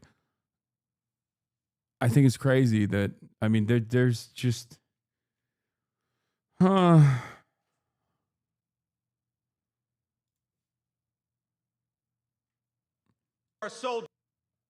President J.D. Vance declares, we never ask you to go to war unless you absolutely have to at the U.S. Army's 250th anniversary military parade in Washington, D.C. And so to our soldiers, we're so proud of you, and let me tell you that the way that we honor and respect you is, number one, we never ask you to go to war unless you absolutely have to, and number two, when we do ask you to go to war, we give you the weapons and the support needed to kick the hell out of the enemy and come back home safely. the gunshots that we heard weren't gunshots. It was anti-aircraft battery, I think.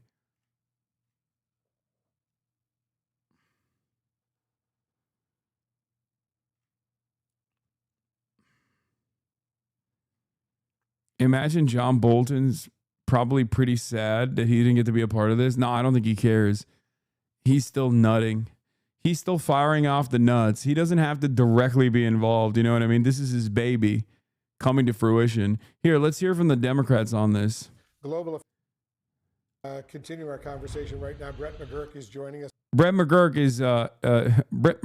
is a responsible party for the Brandon White House coordinator. What is happening? Brett McGurk is a responsible party for Brandon's Israel defense. Global affairs analyst. And let's see what he has to say about the Trump administration. I'm sure he's got a lot of smoke for them. Middle East and North Africa. We're seeing Iranian missiles hit central Tel Aviv and Haifa, for that matter, as well, going after oil refinery projects in Haifa. Where do you see all this going? I think if it comes back to one question, Fordo. Fordo is the deeply underground nuclear enrichment facility buried into a mountain about a half-mile underground.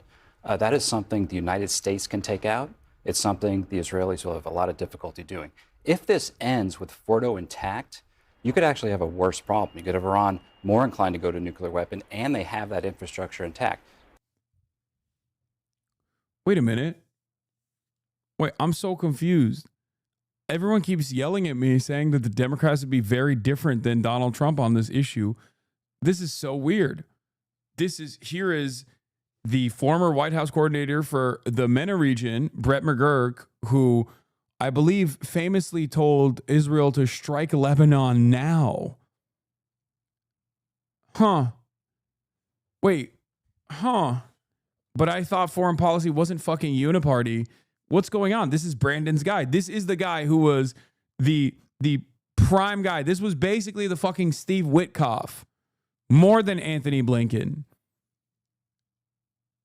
Actually, ironically enough, Marco Rubio and Anthony Blinken would be the analog here, and Steve Witkoff and Brett McGurk would be the analog between Trump and Brandon. So why is the Steve Witkoff of the Biden administration on CNN in line with the Trump administration's militancy? Two ways to deal with Fordo. Number one, a diplomatic deal. I think if the Iranian Foreign Minister Abbas Araghchi called Steve Witkoff, President Trump's envoy, tomorrow or today, and said, hey, let's sit down on the deal you put down a month ago. Remember, the U.S. put down a deal a month ago to basically get rid of the risk of an Iranian nuclear weapon. I think that this war would stop. The second way to take out Fordo is a military operation. Wow, that's even better. Fordo is the Iranian deep underground nuclear facility. Israel currently does not have the tech to be able to bomb it. Their bombs simply do not reach that deep. Okay? America is one of the only allied countries to Israel that has the Moab style bunker buster bombs that they could potentially deploy to blow it up. They need a B-2 bomber. And it's weird because here you have Biden's got, even for the record, like even it's not a guarantee that even like American munitions could actually hit it. Open presents, thank you for the 50 big ones, the 50 bones. Okay? It is super deep underground. The earth still reigns supreme when it comes to withstanding explosive ordnance. Okay?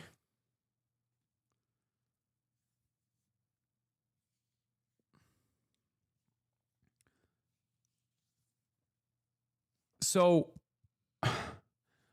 I'm confused because everyone keeps saying this straw manning is where the left loses me. This straw manning, I heard this. Who said the Democrats are different on this issue? Who said that? We said domestic.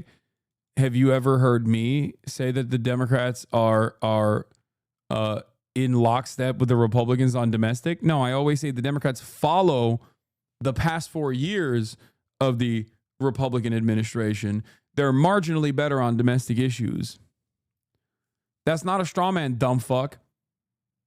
There are plenty of people who have been yelling at me since the beginning of this administration every single fucking day, every single goddamn day, about how the Democrats and Republicans are not uniparty. Ironically enough, the Obama plan is one of the few instances that I point to talk about how the Democrats actually, if left to the rest of the Democrats, they wouldn't have ever continued with the Obama plan. But yes, the Obama denuclearization agreement was good. That is the signature accomplishment of the Obama administration. I've said that. So you're wrong? Oh my God. Oh my God. Oh my God.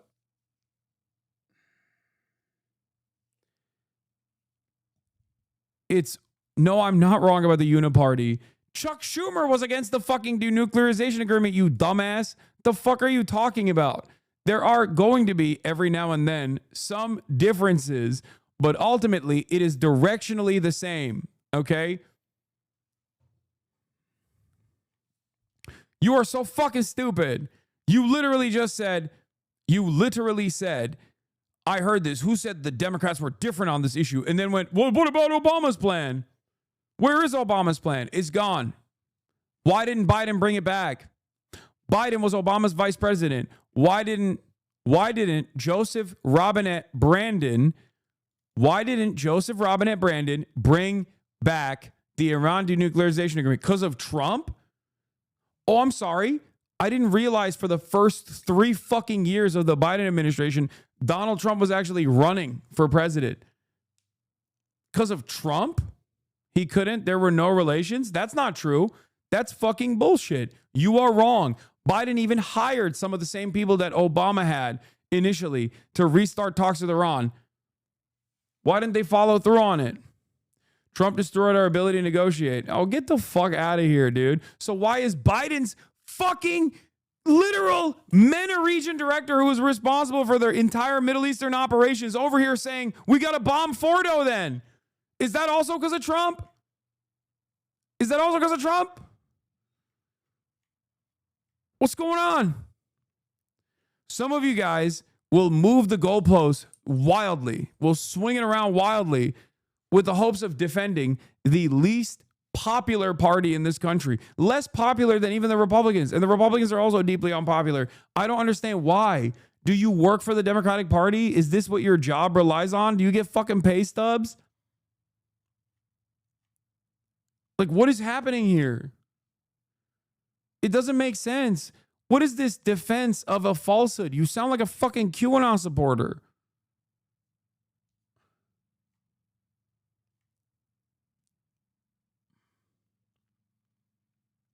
Nope, my family's being deported. My family's being hurt. Dude, don't ever fucking come in here and act like I haven't been screaming about the Democrats and their refusal to fucking defend undocumented migrants when Kamala Harris literally repackaged the fucking 2020 Trump campaign, basically adopting the right-wing framework that migrants were actually a criminal element in this country that needed to be forcibly removed. That's what the Democrats did for your family. So go fucking yell at them instead of trying to yell at me, you dumb fuck. God damn. She would have taken their work visas? Maybe. Maybe. Do you really want to use your fucking family's work visas as a own here in this circumstance to go to one of the fucking only outlets that is defending unconditionally undocumented migrants? Really? I'm your enemy, huh? The Democrats, they're your friends. I'm your fucking enemy for yelling at the Democrats for not even fucking protecting the migrants.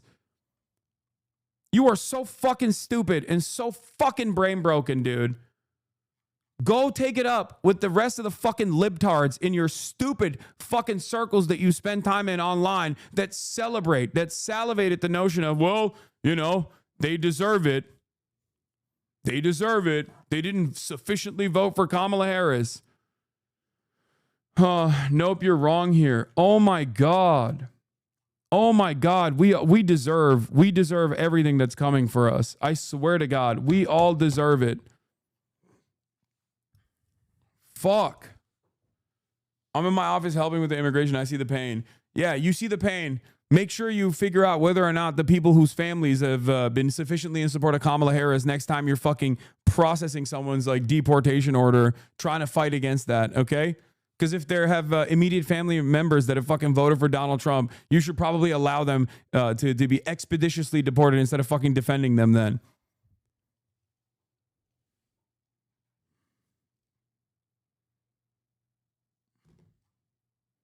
I don't do that, which is the straw man. I don't know what you fucking do. All I can say is you are so firmly committed and invested to defending the Democratic Party that you move the goalpost to immigration, which again is a fucking weakness for the Democrats. And it's only a weakness because they never defended migrants, because they don't give a fuck about the migrants beyond a talking point. And the quicker you, as an independent voter, realize that and demand change from your own fucking elected representatives instead of coming to a fucking person who actually does have a real commitment to fucking defending migrants, the better this will be for you, the more productive it will be for you, you stupid fucking moron.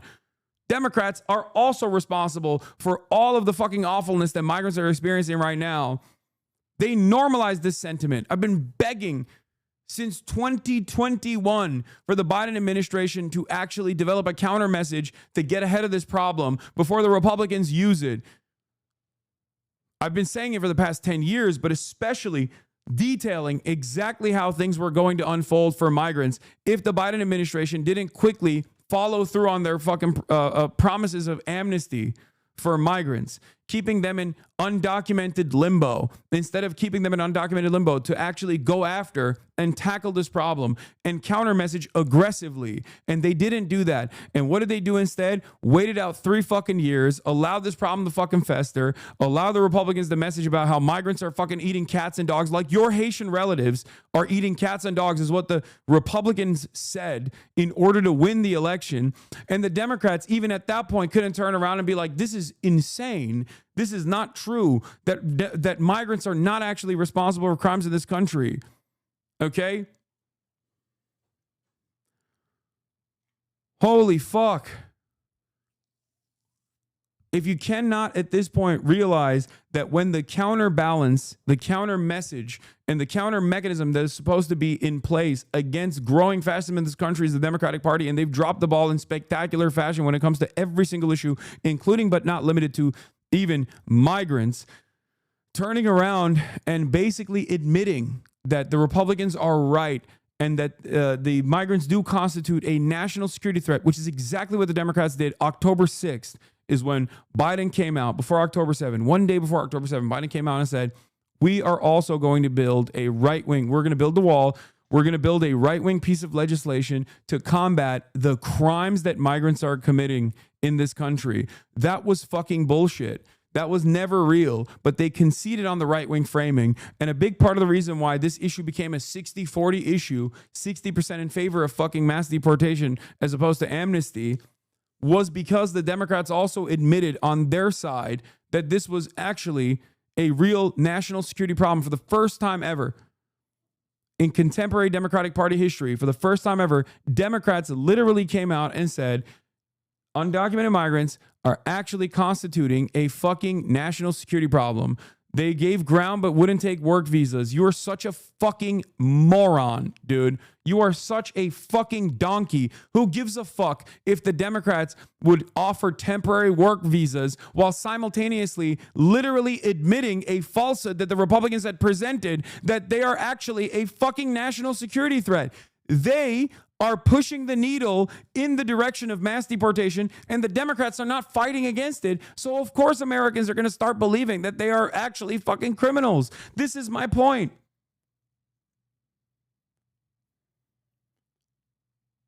Also, you said you're Haitian. I don't know if you're also Haitians, or if you're Haitian or you're working with Haitians in the office of I don't know, I guess you're an immigrant attorney, but I doubt that you're a fucking immigration attorney. If you were an immigration attorney, you wouldn't even be fucking angry at me. You'd be angry at the Democrats altogether. What the fuck is this?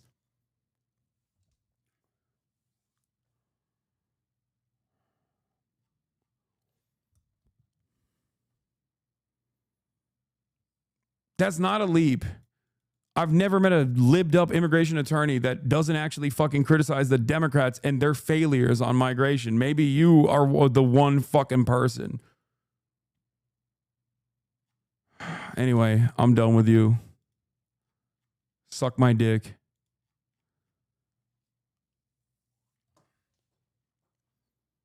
Yeah, Biden was so good on the Haitian migrants, remember? Actually, you know what? I'm going to unban that person because I wanted them to address this shit too.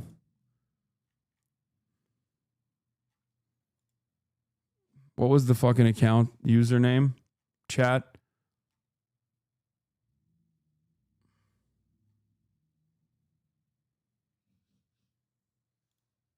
So what he has asked all of us to convey clearly to people who are understandably have questions, are passionate, are concerned, as we are about the images that we have seen. The Secretary also conveyed to civil rights leaders earlier this morning that we would no longer be using horses. I unbanned them. Dude, thank God. It was the horsies. That was the big problem, not our fucking white nativist immigration policies. It was the fucking horses. We're going to punish the person for using the reins as a whip because that's unacceptable protocol. Like, well, maybe you're fucking missing the forest for the trees there a little bit. It's not that people are just upset about like endangering people by using horses and whips, which is It was 4 years ago. definitely a fucking bad part of it, but that's just the tip of the iceberg. The real fucking good stuff is the horrifying immigration policy that dictates that, you know, 690,000 people that were seeking asylum were purged from this country without allowing their due process, without allowing them an opportunity to get legal paperwork done so they could even fucking try to seek asylum here. Okay, that's the issue. It's not just the horses. It's not just the whips. This is not a W, all right? I'm sick and tired of this bullshit. Many of the 15,000 migrants have been deported to their native Haiti, but sources tell CBS News more than 1,000 have been allowed into the U.S. to ask for asylum. The governor of Texas has been using a line of police cars to keep the migrants out. More than 1,400 Haitians have been deported since Sunday. Meanwhile, in Washington, members of the Congressional Black Caucus met with White House officials demanding accountability for what they consider the mistreatment of migrants. We witnessed cowboys with their reins again, whipping black people, Haitians. What's your take on this? What do you think? What do you think my take on? He wasn't perfect. He did go hard after undocumented. Point was documented. People who did everything right, saved in Haiti for years with no money. Trump going after documented is crazy, even don't know how to navigate most cases. I'm going to fucking lose my mind. Are you so stupid that you don't understand that Joe Biden not fucking offering proper authorization and clearance to those people and instead actually acting as though they deserve to be purged from the fucking ranks of this country is exactly in line and allowed the Trump administration to increase the fucking rhetoric, to literally fucking increase the intensity. That's the whole point. If you're a fucking immigration attorney, you know the difference between an undocumented migrant and a documented migrant is just documentation. How dare you fucking come in here and try to yell at me over this? This is my fucking number one issue, you stupid fucking moron.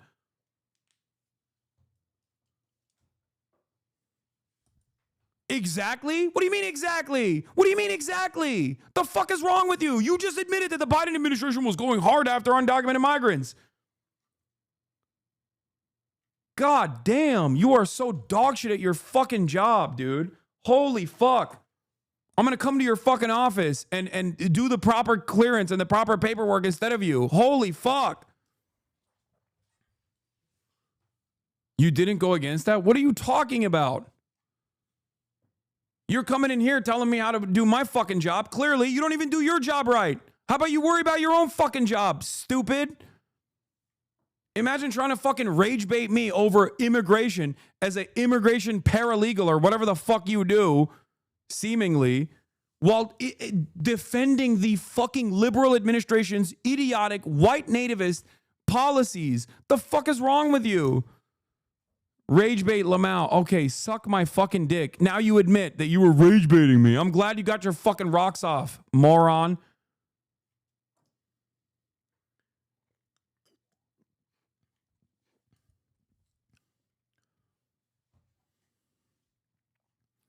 Incredible stuff. I'm a fucking immigration attorney, but I think the Democratic Party made a lot of mistakes with immigration, but are actually still really fucking good.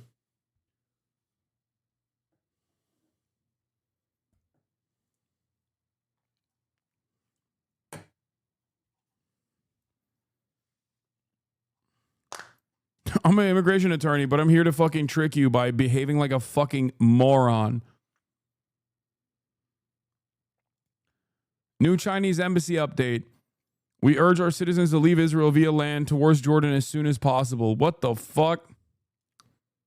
There's Chinese people in Israel.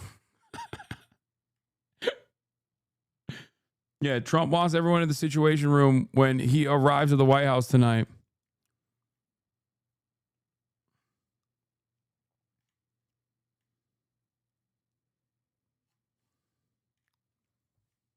I just didn't expect there to be Chinese people in Israel. Dems never sponsored a bill that would change the immigration process. They just lived in the house Trump built. Not only that, but they also literally repackaged the Trump administration's anti-migrant bill from 2020 and then presented it as their own, and then also admitted that Trump's false smears about undocumented migrants constituting a criminal element of this country was real. That admission alone played a prominent role in people generating this like reactionary white nativist sentiment within the ranks of the Democratic Party.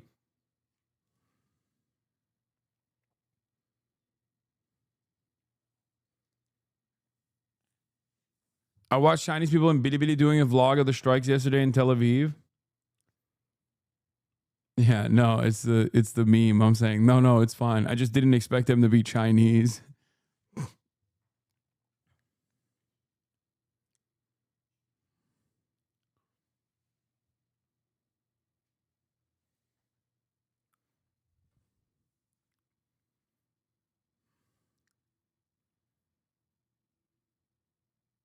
Anyway.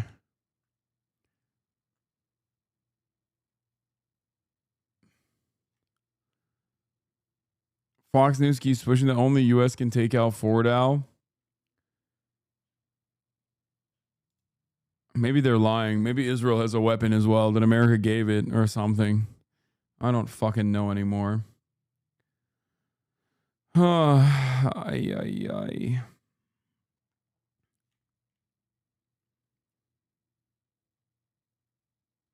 Dems in 2023, no more kids in cages. You misheard. It's no more kids in cages. Yeah.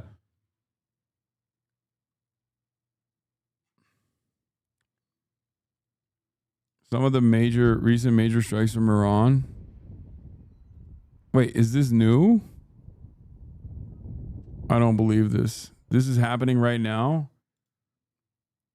This is old, probably. This is old footage, chatter.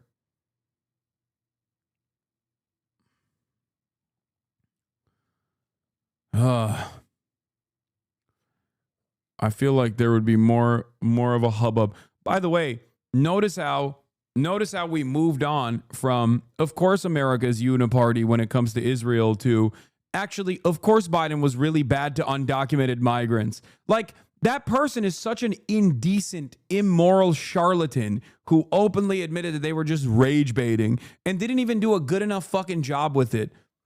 Democrats are that bad that even if you move the fucking goalpost, they're still bad on whatever fucking new goal that you move the post to.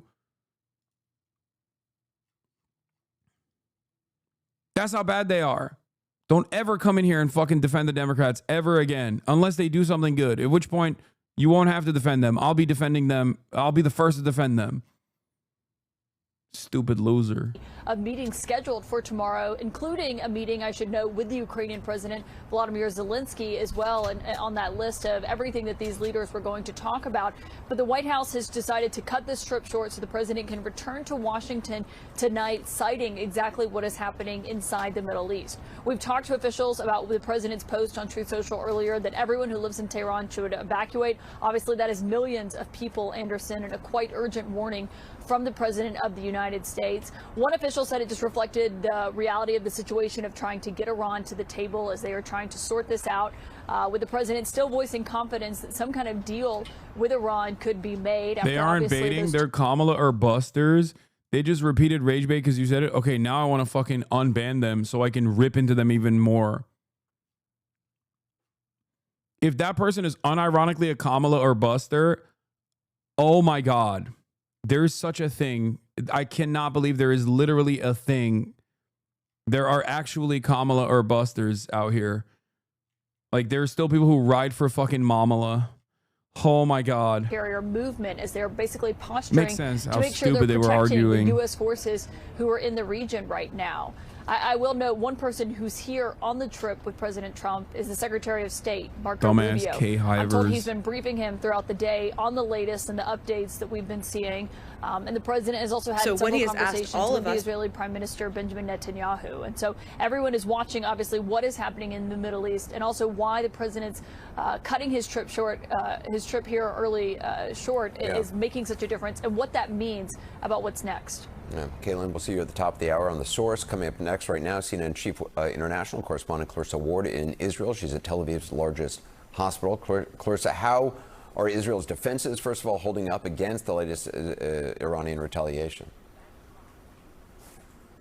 Well, there had been the expectation that tonight was going to see some heavy activity because we had heard from Iranian state I think these people have no capacity to like analyze the world as events are unfolding without trying to get a fucking own. This is inherently reactionary. Okay? This is inherently a reactionary approach to politics where you have to envision a stupid person that is your enemy that you must own at all fucking costs.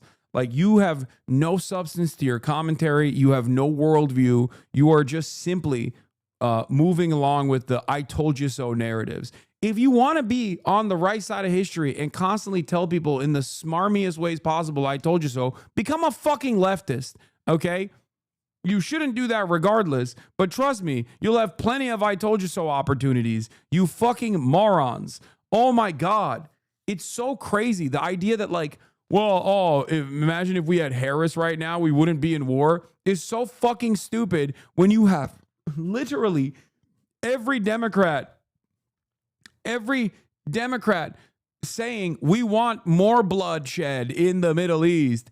Every top Democrat, including former top Democrats who work with the Biden administration, including Kamala Harris's own foreign policy apparatus, coming out and being like, we would actually defend Israel harder.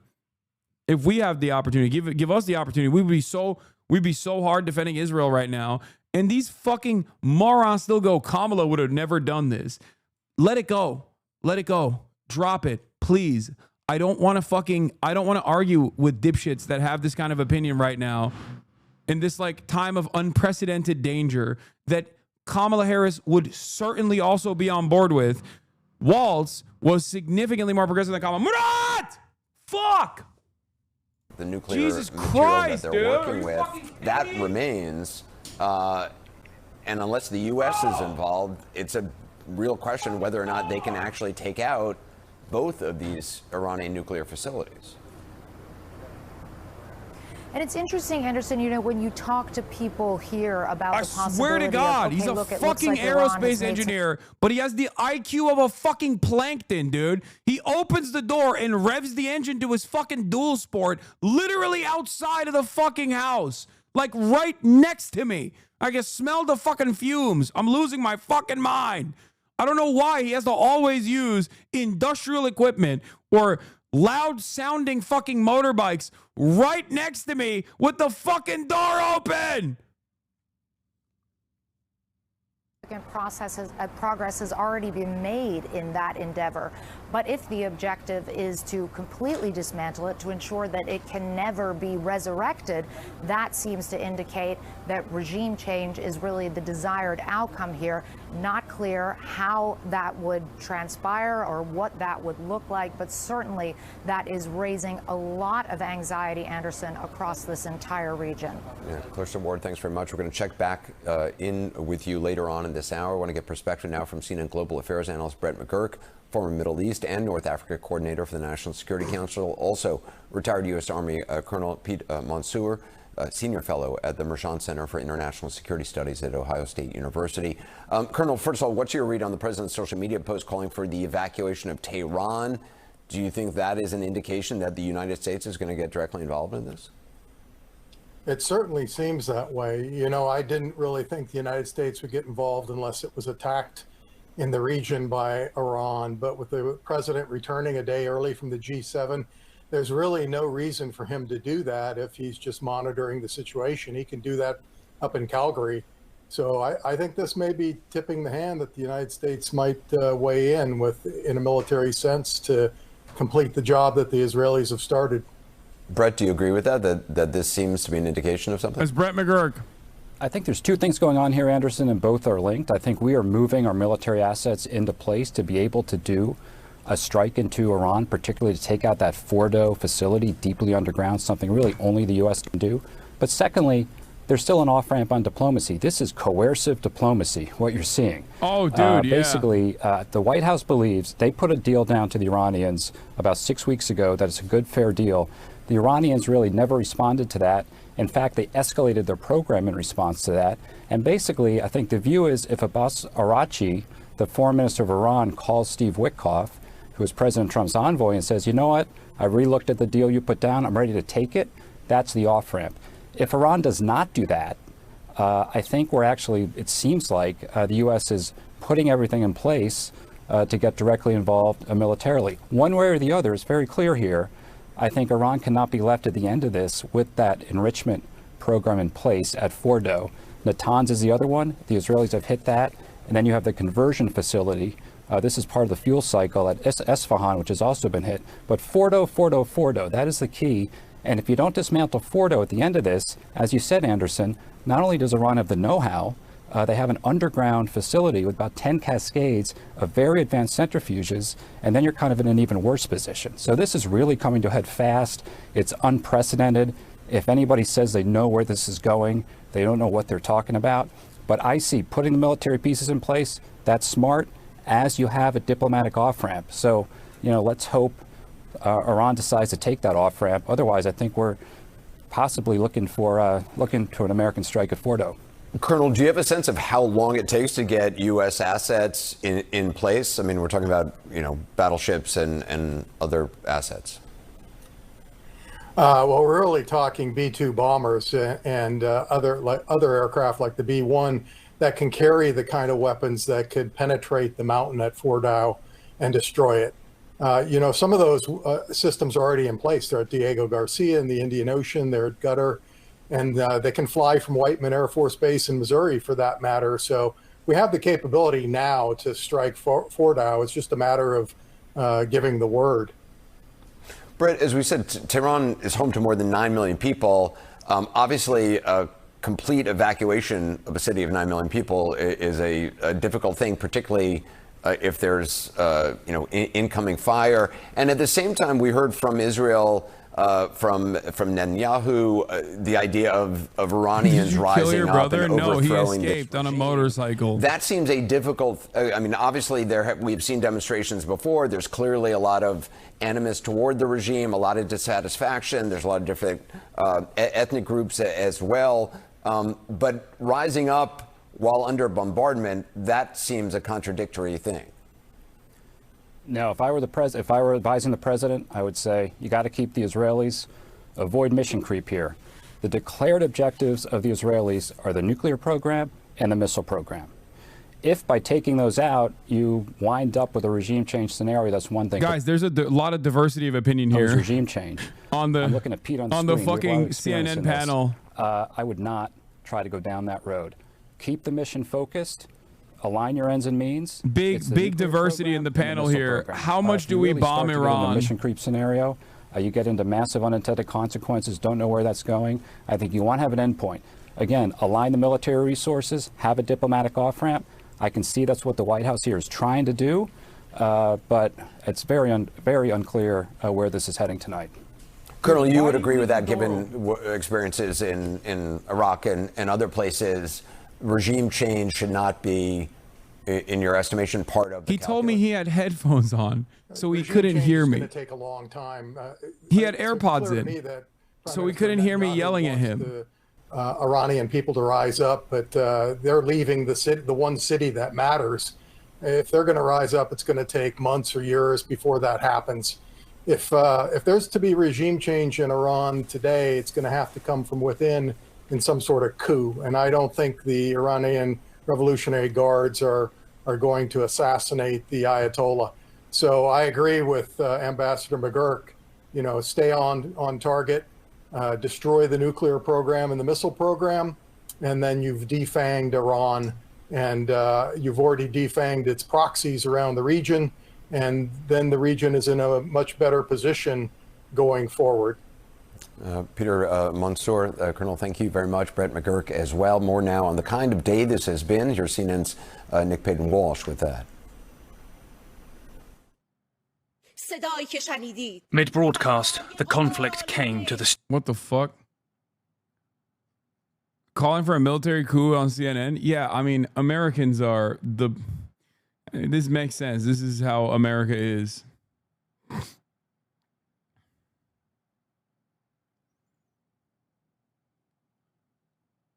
Are we unironically talking about assassinating the head of state of another country? Yes. Yes. They are. Like, they're also fantasizing about, like, the Iranians moving to the mountainside away from Tehran only to return to fucking do regime change. I've always said Fox News is for domestic suppression and CNN is for imperialism. I mean, Fox News is also for imperialism. They're all priming for war. Trump was elected for moments like this. Fantastic. Dude, one of the grossest things is like seeing all these fucking douchebags who talked a big game about how Trump was going to be a fucking peaceful dove, running around and now being like, well, I guess we're going to war, boys. I guess we're going to fucking war, boys. It's like, didn't you say you were voting for Trump because he was a fucking peaceful dove? Isn't that what happened? Oh, Kamala's going to send us on gay wars. Trump, on the other hand, is going to send us on straight wars. He's going to send us on wars, not in a gay way. I'm horny now. I'm horny for war now.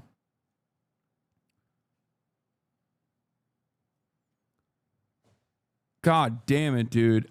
Fuck. The Middle East don't count. No, they were actively shitting on Kamala Harris, being like Kamala Harris is a fucking war hawk. Trump, on the other hand, is a peaceful dove. This is why I get so. I think this is part of the reason why I get so mad at dumb fucks that say shit like this. You know what I mean? That people that go, oh, the Democrats wouldn't be putting us in this mess. It's like the Democrats put us in this mess. What are you talking about? I don't care. I don't care what party representation someone has, as long as they're like actually actively anti-war.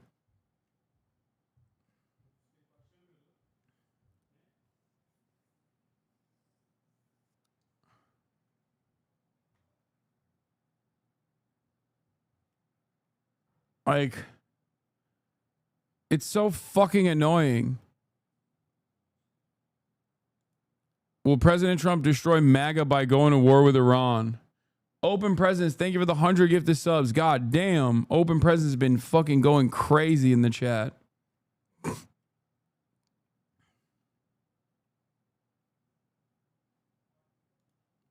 Trump campaign uses this picture a lot. It was a huge part. Yeah. Pro peace ticket.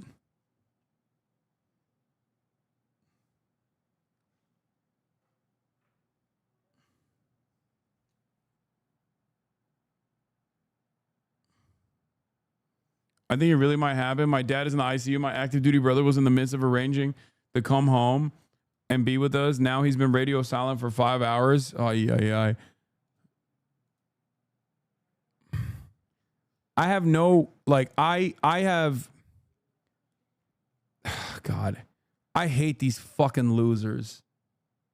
I hate all of these fucking dumbass Trump supporting losers who literally were like, oh my God, Trump is going to get out of all these wars. He said he's going to end both Ukraine day one, end Ukraine and Russia, end fucking Israel, Gaza, Israel, Palestine, Israel, Hamas, whatever you want to fucking call it. He's going to end it all. He's pro-peace. So fucking stupid.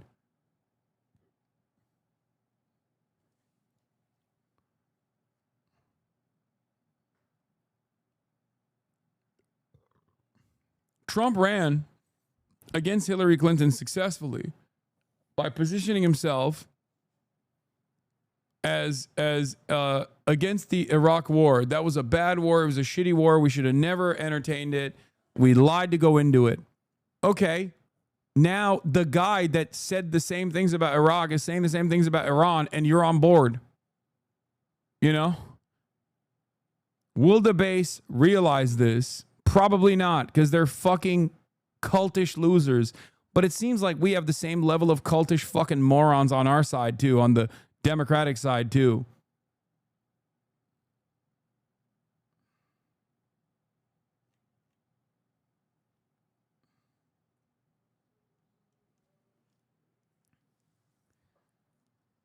Liz Frieden, Fox News Pentagon. The U.S. is not striking Iran and remains in a defensive posture, a U.S. official tells Fox News. Yet.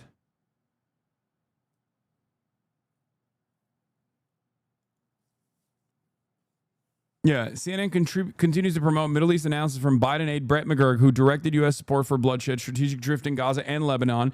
He now says the U.S. can reach a diplomatic outcome by moving towards direct involvement versus Iran alongside Israel.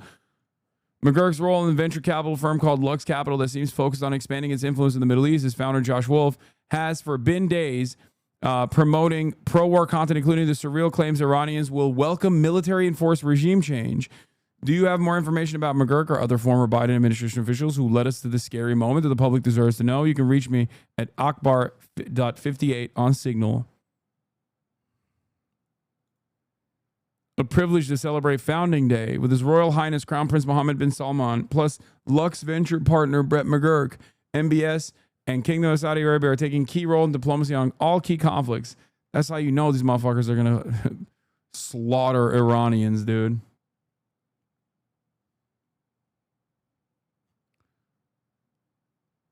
Another 100 gifted from Open Presence. Thank you, Open Presence.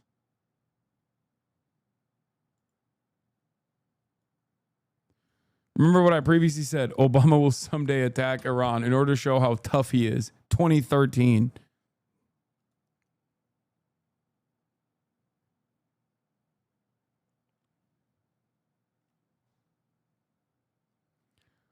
I don't have any updates on Israel. The only thing that we're looking at, I haven't even covered the fucking Minnesota shooter yet. The only thing we've been looking at all day is the Trump administration now actively moving in a way as though they're going to start striking Iran together with Israel. They're sending this talking point to all the media.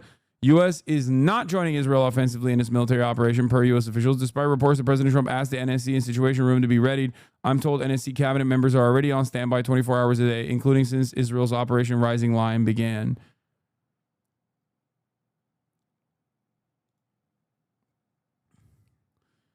General Jack Keane, who says he was just advising Trump over the weekend, calls for the U.S. to directly bomb Iran's remaining nuclear facilities. It's in the United States' core national interest, he claims. To help Israel destroy completely this nuclear enterprise.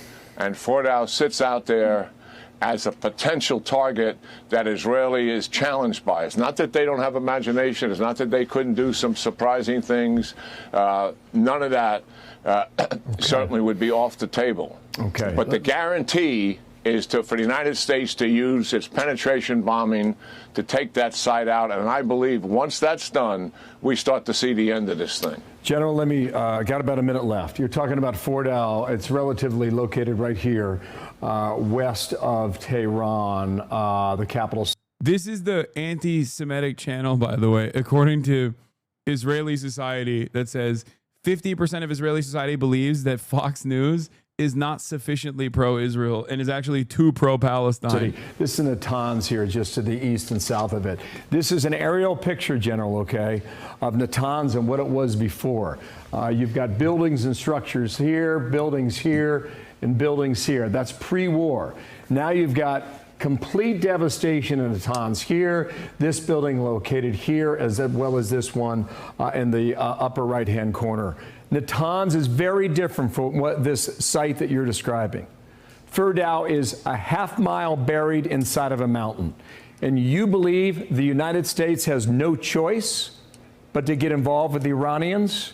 Explain that, sir.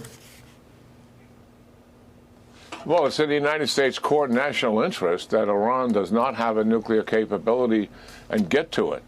That's a fact. And this capability, if we leave it there, the Ayatollah will recover and rebuild. And that's what he's absolutely counting on. That's why he never was willing to dismantle the program himself with verification. That would end his program. Here he believes he has a chance. And that's what these guys are all about. And for all the chatters who are too young and never read in history books how America massaged the narrative to go to war in Iraq, it is unfolding in front of your eyes in real time, in broad daylight. Every single outlet, full tilt, go baby go, WMD part 2. It's literally happening. It's a 1-to-1. It is a fucking 1-to-1. Even some of the players like Benjamin Netanyahu are the same, and they're using the same language. And we've got to finish what we started here. We can't look like we haven't come to the assistance of.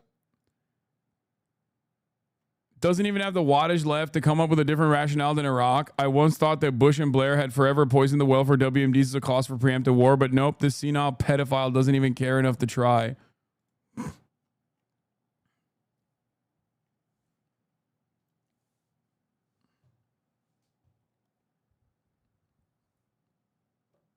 Half of the people that are also salivating to do this are the same people, are the very same people that were never punished for lying about WMDs in Iraq. Of the Israelis when they needed it the most here to finish this operation. They are our strongest ally in the region. What do you think the Arabs would think after the president's visit there, looking at this and they're saying, my, if the United States isn't going to help the Israelis at this critical time, what's the chance they're going to help us? And does this motivate Putin a little bit more to stay the course in terms of what he's doing, and President Xi, if we don't help the Israelis finish this off? It's their operation. We would lend a support to it to finish it off. And that's what I'm suggesting, and I'm certain the president is making those considerations.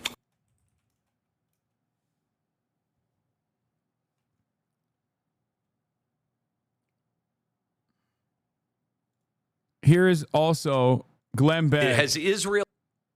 Here is Glenn Beck literally refusing to recognize the identical talking points while still trying to maintain an anti-Iraq war posture, talking about why we definitely have to go to war with Iran. Asked us to fight their war. Answer, no.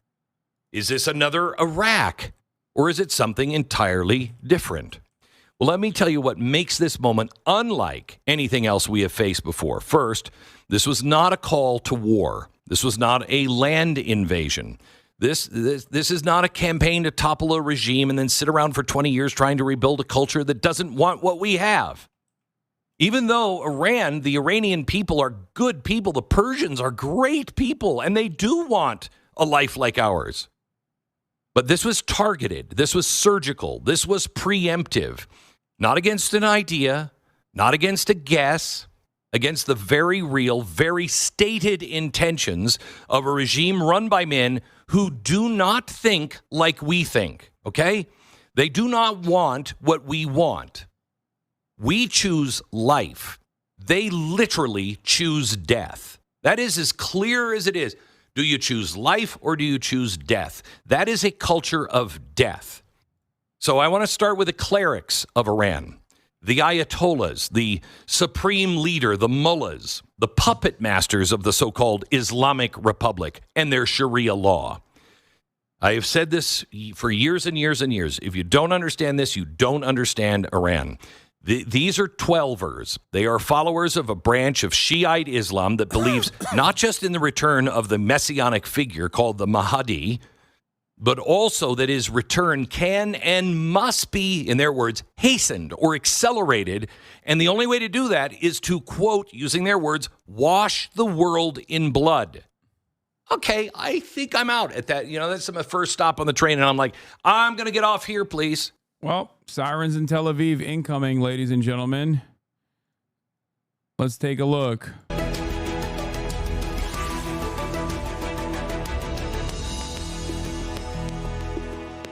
Hello there and welcome to the program. I'm Nick Clark. So it's been several days. Israel now Defense since Forces Israel detected the launch of ballistic missiles by Iran against Israel. The conflict has, of course, since escalated, with each side launching dozens of strikes. And since the warring sides do not share a border, the attacks have largely been focused on airstrikes. While Iran may have the largest stock of missiles and drones in the Middle East, Israel's air force is considered one of the most powerful in the world, and its air defense system one of the most advanced. And more crucially, Israel has US backing. So is one military at a clear advantage? Does the length of the conflict make a difference? And are there other factors that may play? Al Jazeera has a pre-recorded segment right now during this siren alert. Let's go to the cameras.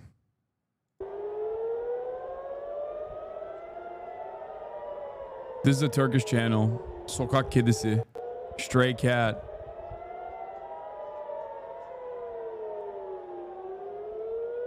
Well, that one Iranian chatter that said rockets would start coming at 3 to 4 a.m. Turns out, what did he know?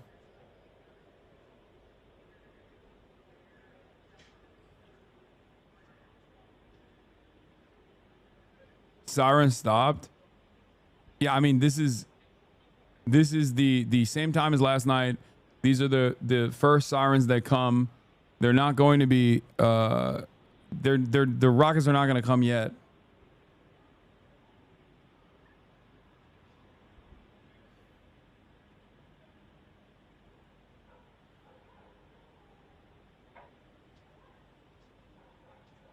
What Channel 14 says Trump is going to sign an order. It was Khamenei in the chat. Do you know how long it takes for rockets to reach? Once we get like confirmation from the Iranian side of launches, it'll be around 10 to 15 minutes. I think it's like a 10 to 15 minute but we don't have confirmation on the launches. Any valid info on cyber attacks against Israel? Channel 14 was actually attacked. Channel 14 withstood a cyber attack.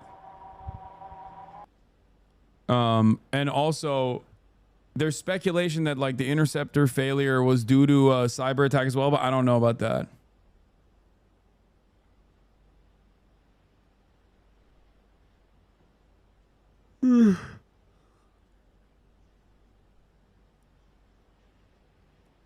Chatter in Israel here. Sirens came without the usual 5-minute wait. Really unusual. Heard explosions.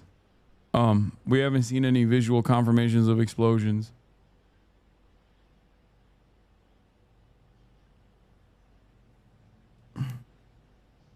They sent fake red alerts and told Israelis to avoid shelters because of a warning of terrorist attacks on shelters. Wait, really?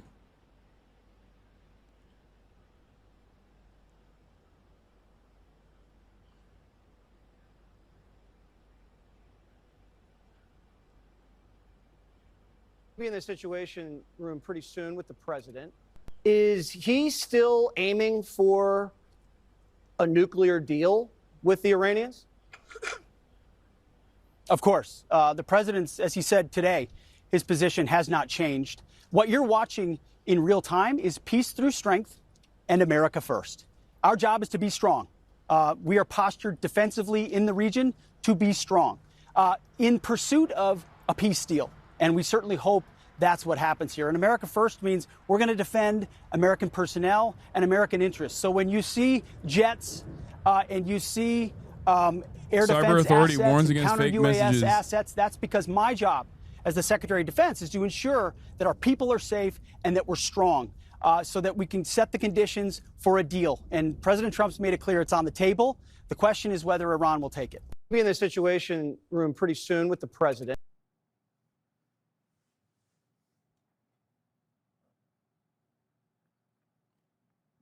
I hope China reconsiders their stance. I don't know. They issued an evacuation warning for Tel Aviv.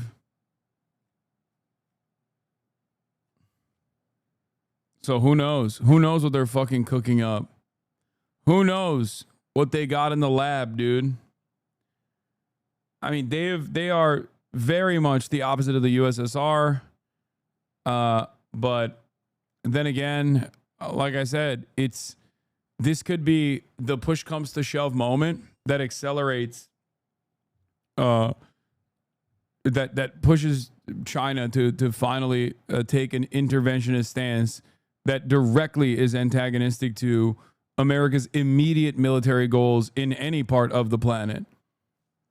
China has consistently used trade relations and development and loaning, like unconditional loans that they often forgive, as a way to develop a robust network of allies around the planet, as a way to create a secondary market in Africa and the African continent.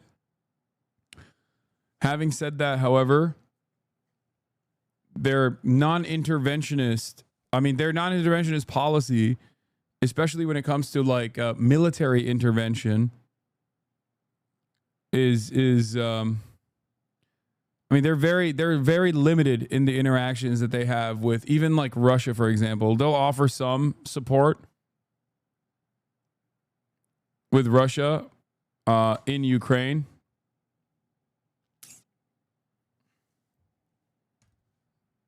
But this is different than that. This would directly, in my opinion, America's actions alongside Israel in the region is directly against China.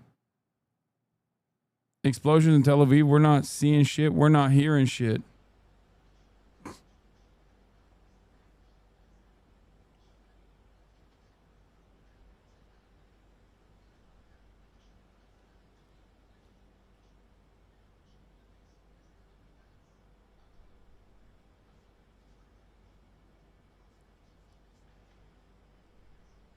Bro, massive. Are the AP cameras fake? Like, I'm confused.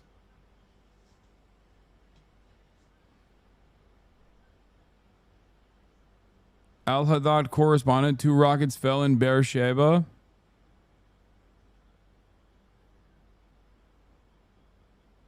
Unmute. It's unmuted.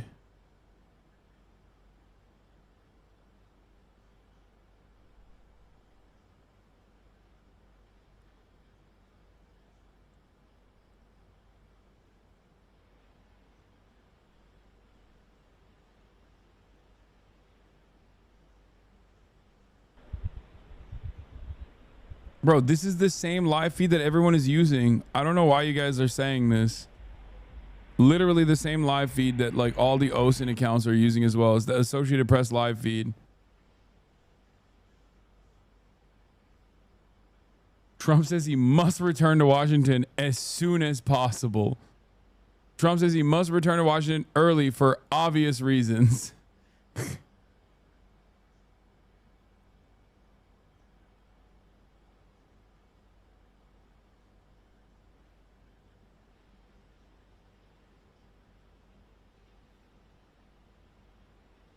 I don't know. I don't know what's happening with the AP feed. I feel like they might be like looping footage. I mean, clouds have moved since the last time we clicked on it. And Al Jazeera Arabic has the same feed too. المسؤول السابق في وزارة الخارجية الأمريكية وأيضا ساري عرابي الخبير بالشؤون الإسرائيلية من رام الله. أبدأ معك ربما سيد ساري وتعليق على هذه الصور التي كنا نشاهدها وهذه الدفعة الصاروخية الجديدة القادمة من إيران، وإن كانت لا تبدو حتى اللحظة على الأقل بأنها كبيرة جدا كما عهدناها. ماذا يمكن أن نقول بشأنها؟ ما تأثير كل هذا على المشهد في إسرائيل؟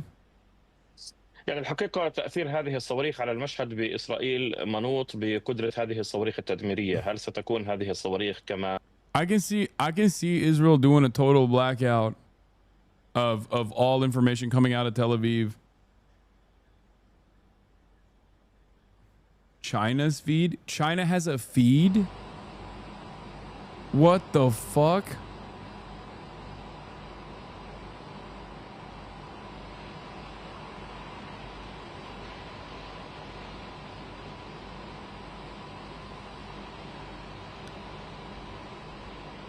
Why did China set its citizens to immediately evacuate? For me, it's not just about Iran's missiles. I think something very bad and big in history will happen after that. Osin claims multiple interceptions. Multiple interceptions seen over Tel Aviv and central Israel. Where are they seeing this? None of the feeds that are available show any of this. I'm pretty sure this is just this, chatters. It's literally the same feed. They all are getting the same feed, and the feed's not showing anything. They heard me. They're moving it now.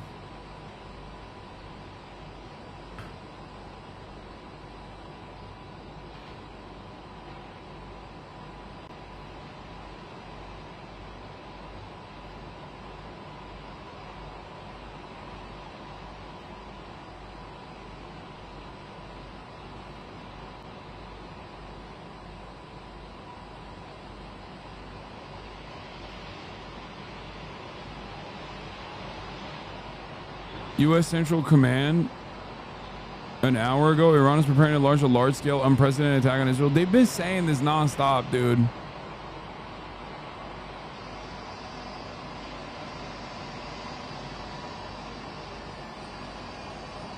Go to Al Jazeera Arabic. I'm going to lose my fucking mind. Hey, guys. Al Jazeera Arabic is showing the same fucking Associated Press feed, okay? Please. They are showing the same feed.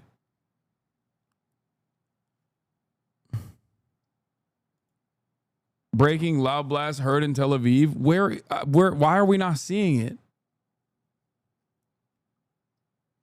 There was literally a rocket. Where?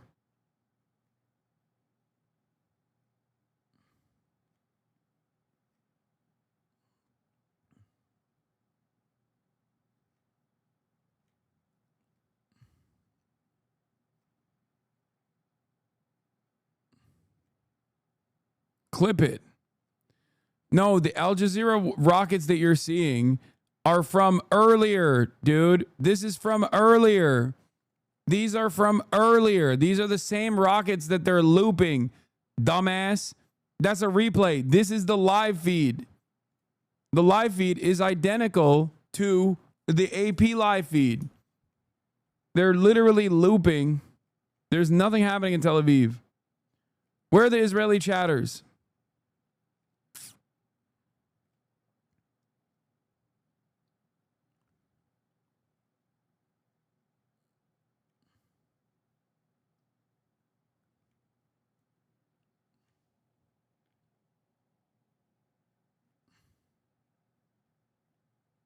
Evet, AP Anadolu Ajans'la aynı. Yes.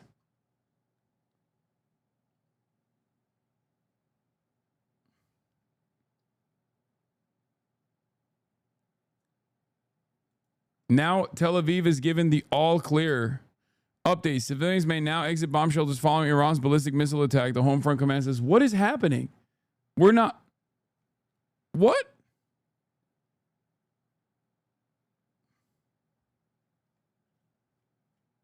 Okay, now I think they have officially cut the AP feed. I don't think that the AP feed is real. I don't think the AP feed is real. Either okay. There's no shot. There's no fucking shot.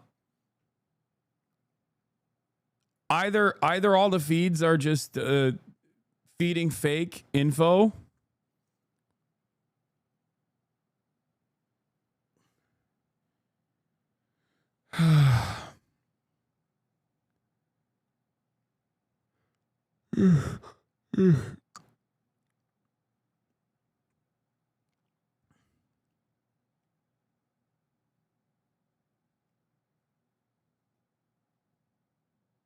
It isn't. Look at the skyline versus the others.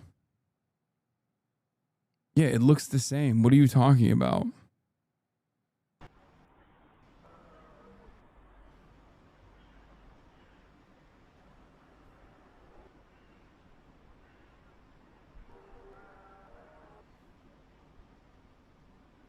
Tel Aviv now has clear skies, no cloud.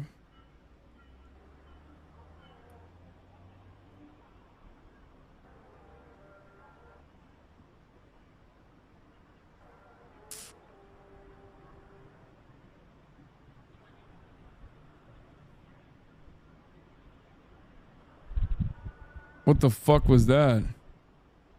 Bugs, I guess. Yeah, it's just birds.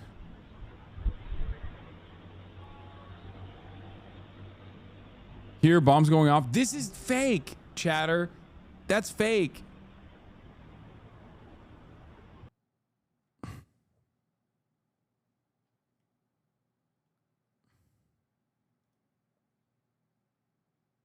Yeah, I feel like there's either nothing going on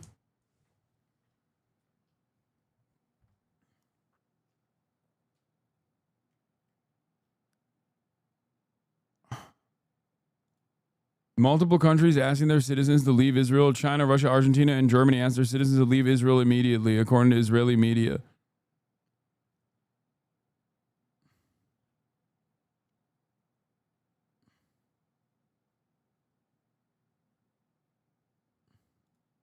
Radar stop for technical maintenance.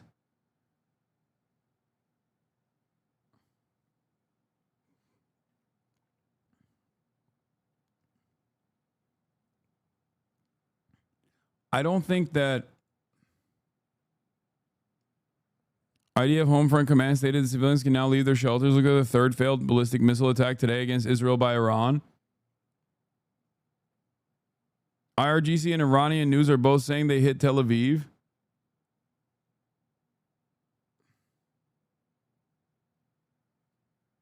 Alarms in the center following launches from Iran. Trump, everyone should evacuate Tehran. Explosions to echo in the center after alarms sounded for a second time tonight. This time too, almost without prior warning. A particularly unusual warning from the U.S. Okay, I can't tell if like they are... Okay, listen. I can't tell if there is tremendous censorship happening, so all the feeds are just looping. All the feeds are just looping shit because there are chatters in Tel Aviv that are saying they hear explosions, but the Israeli government is saying that civilians can leave their shelters. We have intercepted another round of ballistic missiles. But there are people that are in Israel saying that they're reporting that there's like explosions that they're hearing. And there's no way for any visual confirmation whatsoever. We covered this earlier.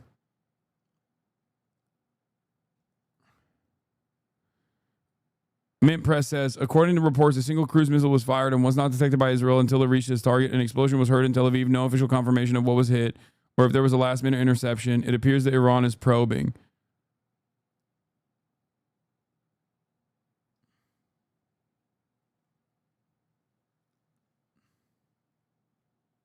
Nothing that sounded like a hit in Tel Aviv.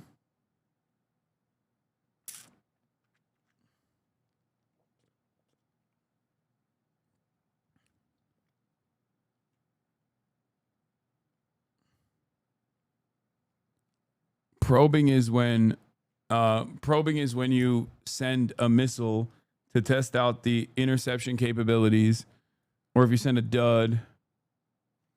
I mean, maybe the cameras are not looping, but it's just like it hits somewhere else. I don't know.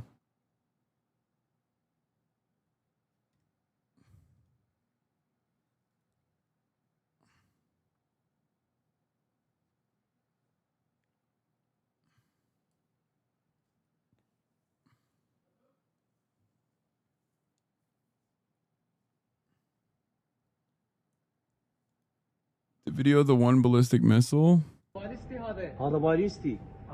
This is from the Iranian side. I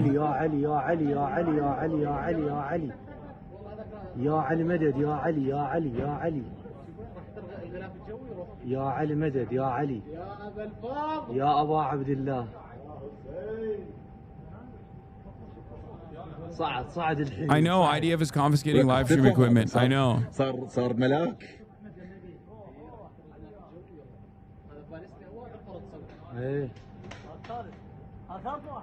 I haven't heard shit in Israel.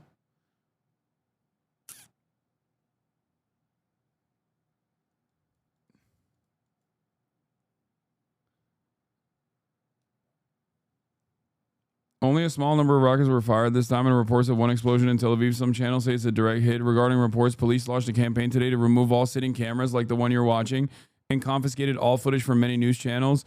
I'm surprised to see that there are still channels broadcasting live footage of the Tel Aviv sky. Yeah, that's why I'm saying I'm confused by what we are allowed to see from the Israeli skyline. I think going forward, the only thing we will have will be the only thing we'll have will most likely be fucking footage, not from the skyline directly, but will be footage from people's phone cameras, if they even release phone camera footage.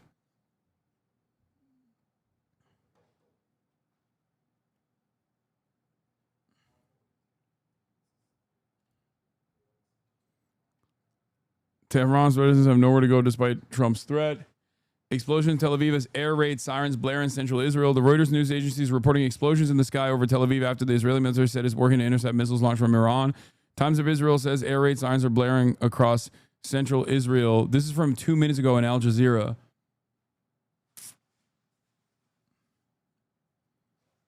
There is so much. What is happening?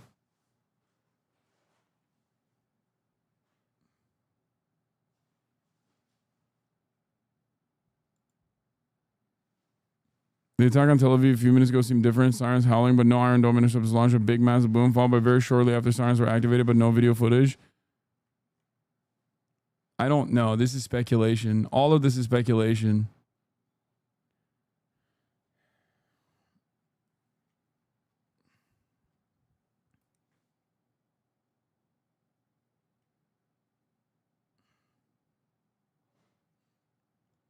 Okay, so the IDF collected the live video equipment. No, I don't think that they're...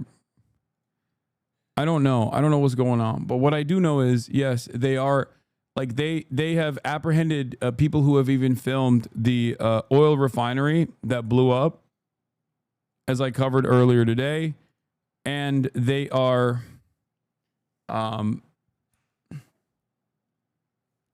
They confiscated the footage of people who have filmed previous strike locations.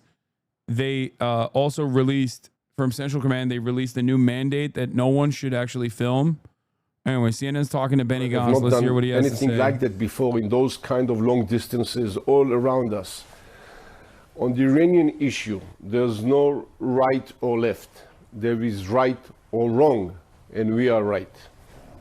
And just finally, what is your message to President Trump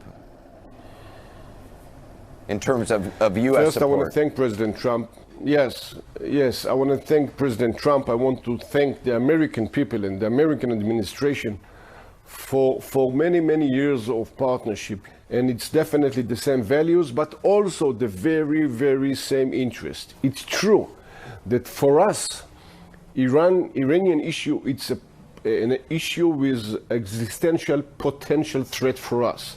But for the United States, for the American people in the region, in the Middle East, in Saudi, in the Arab countries around the Gulf, everywhere you look at, it's a major interest. And if you ask the people of Kyiv, it's a major interest for them as well.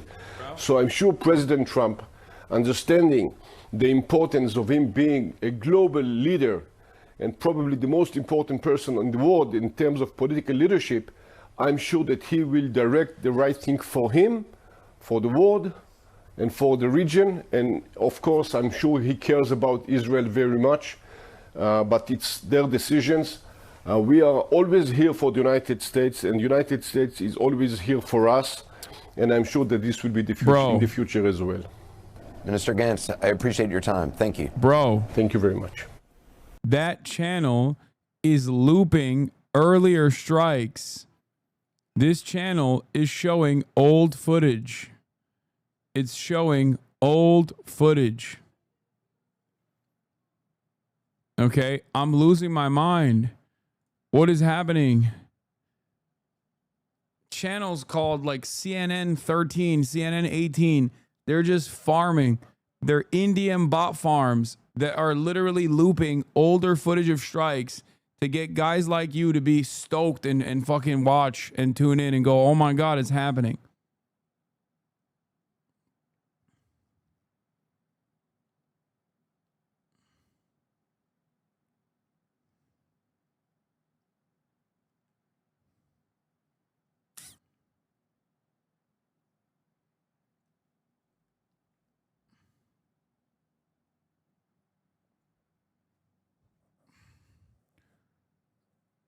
Trump, the whole meeting with the NSC as U.S. sends additional forces to the Middle East. Our favorite really good guy in America joining the... Yeah. That the United States of America and the President of the United States have an obligation to make sure that the region is going to a positive way and that the world is free from Iran that possessed nuclear weapon in the middle of the richest place in oil and gas in the world. This could be a disaster for the world. And I believe that the determination of the American president that have been shown recently will pave the way to America to enter into this very important operation.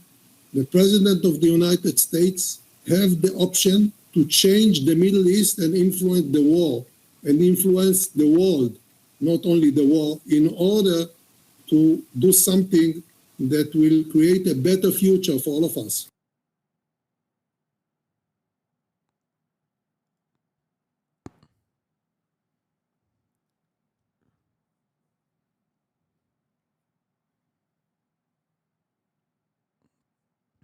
I saw Tel Aviv citizen post a video on Facebook and a bunch of other Israelis commented saying you're not supposed to post videos of this.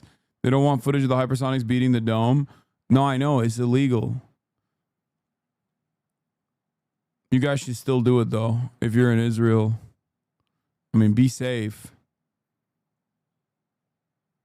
First and foremost, be safe.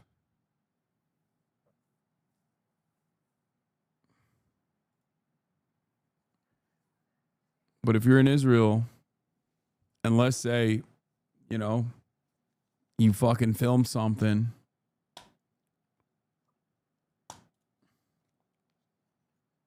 like, I'll take a look at it. You know what I mean?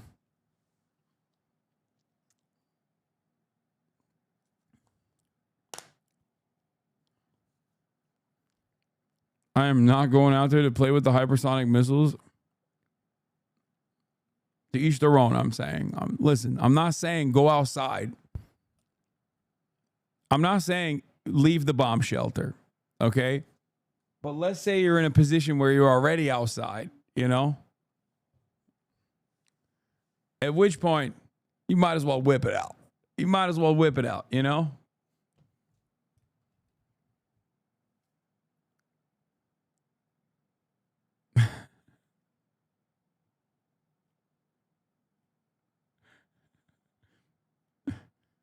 Yeah, let's say you're on your way to the public bomb shelter.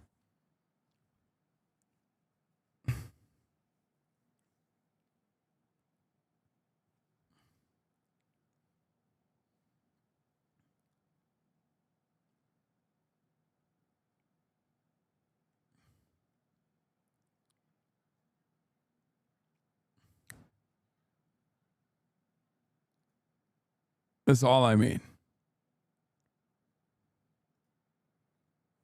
I don't want to see rocket attacks from last night, chatters. I don't want to see that.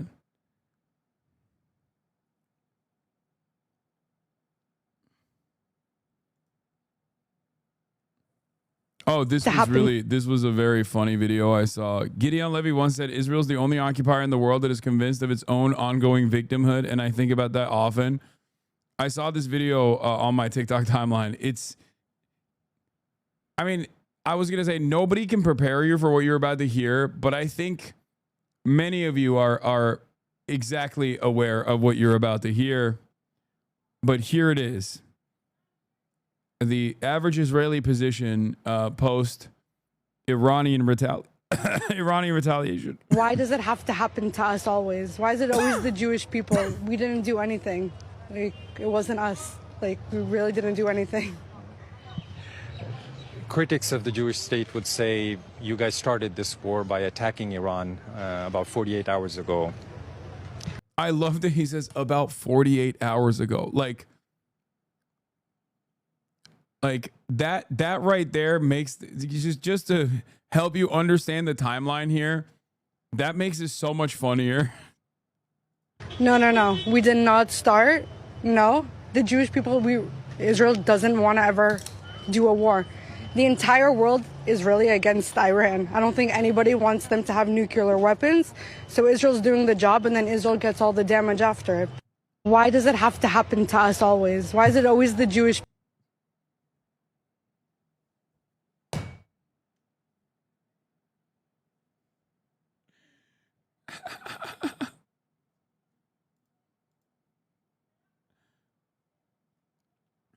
I also bonus points for the exact type of American hog she is, because she said nuclear.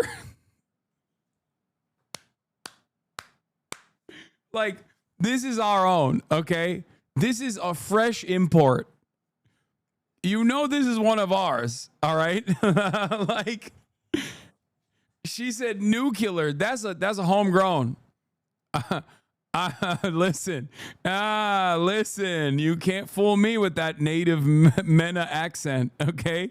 You can't fool me with that native regional accent. I know one of mine when I see them, okay? That's homegrown American public education right there. She said Iran and nuclear, okay? That's homegrown, baby.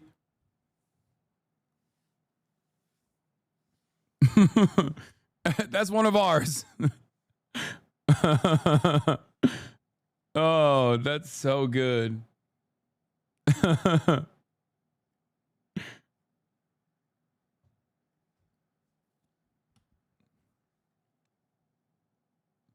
Israeli wants to thank you from the USA. We did all the war for you, you piece of shit. Say thank you, Israel.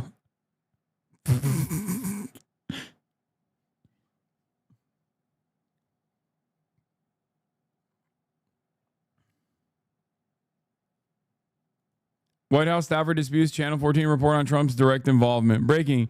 U.S. fighter jets participating in airstrikes on Iran, according to Israeli Channel 14. Alex Pfeiffer says, fake news.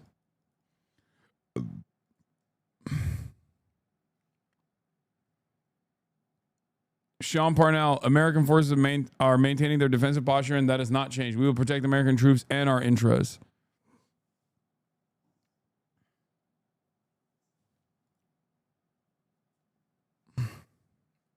Fuck is this? Breaking. Trump has instructed his aides to try and arrange a meeting with the Iranian officials as soon as possible. What the fuck is going on, man? What is going on?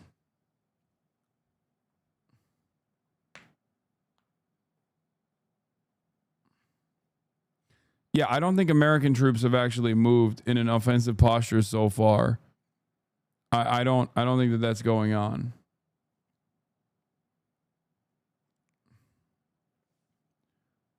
Art of the deal.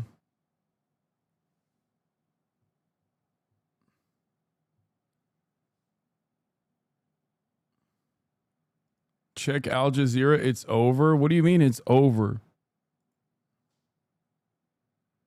It is not true that US is attacking Iran, and it goes on to say that American forces are maintaining their defensive posture, so no change on that front. As you mentioned earlier, areas we've just seen the and so far family this team remains on standby, but that doesn't mean that we are headed for any kind of de-escalation here between Israel and Iran, as both sides are continuing to maintain we didn't see any of this that shit. this very deadly. Okay, the AP feed is bunk. If this is from literally the last round of strikes, we didn't see any of that shit.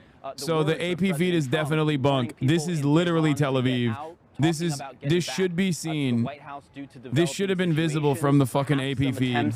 At diplomacy amid all of it, but from here, I can tell you that the feeling is certainly that this is not ending anytime soon. That this could go on for weeks, perhaps, as the Israeli Prime Minister now talks about what he believes he has dealt in terms of a blow to Iran, saying he believes he has set back Iran's nuclear program a very long time, although he declined to elaborate. But he did make clear that there are still additional targets for Israel to go after in Tehran. And we are, of course, watching, even in just the last few hours, those airstrikes are indeed continuing. Caitlin? I know it says Reuters earlier, but All right, Jeremy Diamond, keep us updated on what you're seeing on the ground. Obviously, we've seen a lot of late-breaking developments this evening. Also, CNN's chief international correspondent Clarissa Ward is joining us. Clarissa, and as you look at what's happening here, you're at Tel Aviv's largest hospital where you just had to take shelter, just to give everyone context for what it's been like on the ground. Tell us what you've been seeing tonight. Well, it's been an unusual scene, Caitlin, as you just heard Jeremy articulate there. For the past 3 evenings, anytime you hear those sirens, you know you have about 90 seconds to get to shelter. And then very soon thereafter, we have been used to hearing those barrages of Iranian missiles, some of them intercepted, some of them making landfall. But on these last 2 occasions, we haven't really heard much at all. And on the last one, the most recent one, just about 45 minutes ago, there wasn't the pre-alert. It simply just started with the siren. Again, usually you're given a pre-alert that gives you about 15 minutes to find a shelter. So a sense that things are a little unusual tonight. Doctors here are continuing to be prepared for any and all eventualities. Often these strikes have been happening in the very early hours in the morning. So 4:30 in the morning it was last night when a series of strikes killed 8 people, particularly around the Tel Aviv area. And what the doctors have done, Caitlin, which is kind of extraordinary, I haven't seen it before, is to move this entire hospital, some 600 patients, they moved them into a parking lot that 4 days ago was full of motorcycles and cars and is now, and they did it in the space of 7 hours, full of hundreds of patients who are down there 24/7, since this all started, because they cannot be moved easily in the event of an emergency. They have a whole operations center down there as well so that they can track which strikes are hitting in which areas and which hospitals it makes sense to bring which patients to. So still bracing themselves potentially for what the rest of the night and the early morning may bring, but so far relatively quiet here in Tel Aviv, Caitlin. Yeah, it just shows you the lengths that they're going to and also how quickly everything. U.S. President Trump is weighing a critical decision in the 4-day-old war between Israel and Iran, whether to enter the fray by helping Israel destroy the deeply buried nuclear enrichment facility of Fordow, which only American bunker busters dropped by American B-2 bombers can reach, which is what we've been seeing all day. That's all they've been fucking entertaining. Ostensibly going to be about or to force a truce. And other issues, but obviously the topic, a main topic, has changed given what's happening in the Middle East. Joining me now is Israel's ambassador to the United Nations, Danny Janone, and it's great to have you here, sir, because obviously the president coming out tonight and warning that everyone who lives in Tehran needs to evacuate immediately, and then cutting his trip short has raised a lot of questions about what may have changed. Do you know if there is anything changing on the ground? Are there more strikes happening in Tehran tonight? What is the latest that you've been briefed on? Caitlin, I can tell you what's happening from our side, not from the U.S. side. It's a U.S. decision what to do, when to do, how to do, if they want to take action against Iran. But from our side, we continue with the strikes. Today we continue to target many military infrastructure. In a 30-minute time span, they've had 2 people that demanded from the American side that we must make haste and bomb Iran, and do so in a way that is peaceful. And then you had Benny Gantz, the former opposition guy, and now you have Danny Danon, the current ambassador to the UN. The president says, as he did to reporters earlier, about just what is unfolding in the Middle East. He says he still thinks Iran wants a deal, Another wants weird to make flight a deal. path from Do you China agree with that to sentiment? Iran following the same flight path, now 4th plane to do the exact same thing? Well, we have to look at the actions of the Iranians in the last few decades. They are the masters of deception. They lied so many times, and there's a very famous slogan in Farsi, which says, don't look at the hands, look at the legs when somebody speaks with you. And when you look at what they did over the years, they played the game, they lied all along. And I think we have to look at the actions. If there will be a place for diplomacy that will ensure that Taiwan will not be able to threaten Israel and the entire area and the entire world, we will be there. But so far we saw that they are lying, and that's why we decided not to take that chance, not to wait and to take a preemptive defense attack. So that sounds like you don't believe Iran is ready to make a deal. Well, if you analyze what happened in the last decade, the JCPOA, all the negotiations, how many debates we had at the UN on this issue, and then look where they are today. And it's not only the nuclear aspects. You always speak about the nuclear aspect. Look at the ballistic missiles. Every night, hundreds of ballistic missiles fly into Israel.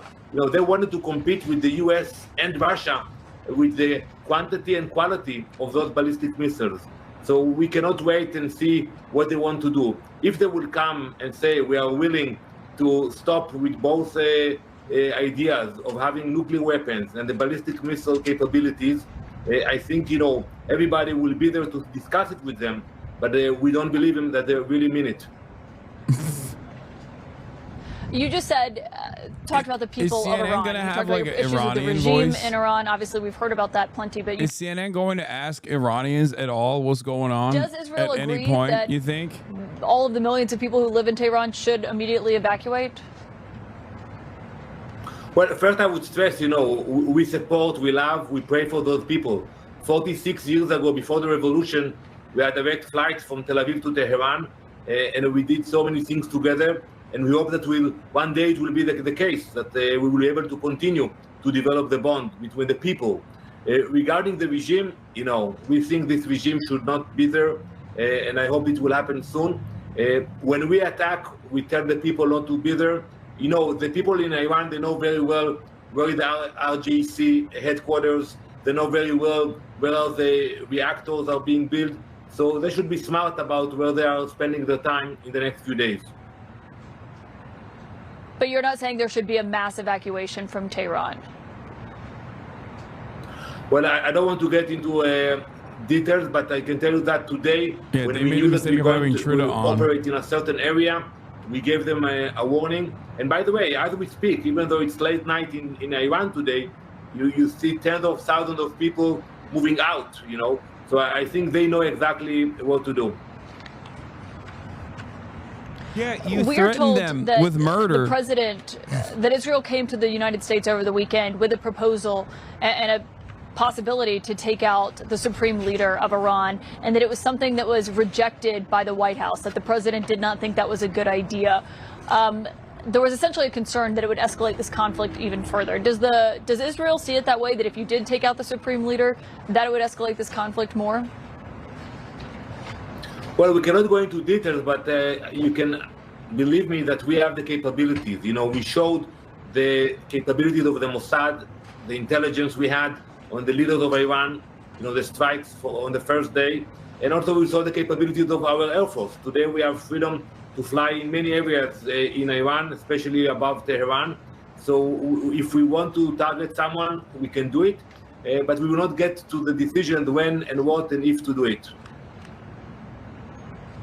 But the U.S. clearly has influence on that decision. If Israel went to the United States and the United States said they didn't think it was a good idea, and Israel clearly listened. Well, I don't think we should discuss what we speak with our allies. I can tell you that the decision to start this operation was made in Jerusalem. It was an Israeli decision. Danny Danon is so funny. He's like, yes, everyone in Iran needs to kill themselves, and also make sure that the high rises are empty so that we can move some people into Tehran and make it a part of greater Israel. Yes, these are very simple solution, Caitlin. Very simple. If they do not do this, they are anti-Semitic, Caitlin. I don't understand. These are very normal demands that every country would make.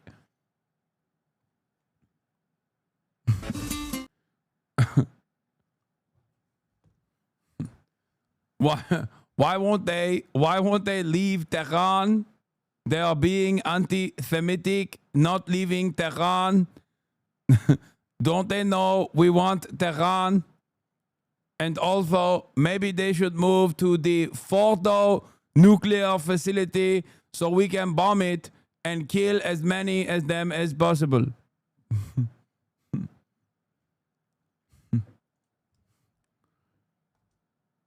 Let's hear what Fox News is saying for a change of pace. And U.S. drones, stealth bombers, tomahawks from the Gulf, B-2s, hitting that Fort Dow bunker nuclear site underground. And once that goes off, it's end of story for Isfahan, Iraq, and all of the other enrichment facilities. They're going to be gone.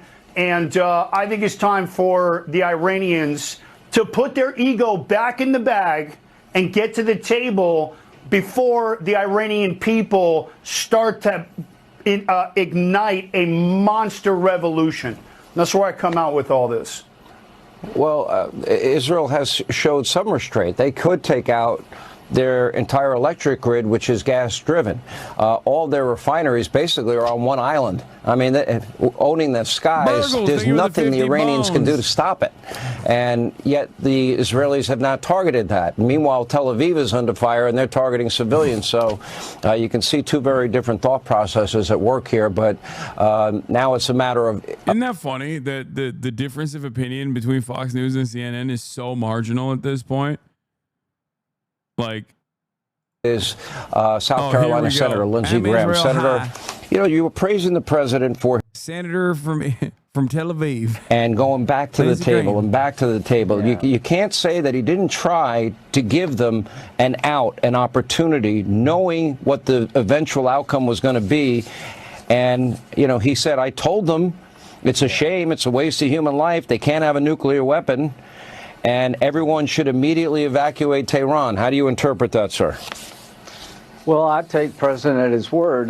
He gave Iran 60 days to do a deal. On the 61st day, we are where we are. There's two ways to stop Iran from having a nuclear weapon. One is diplomacy, the other is force.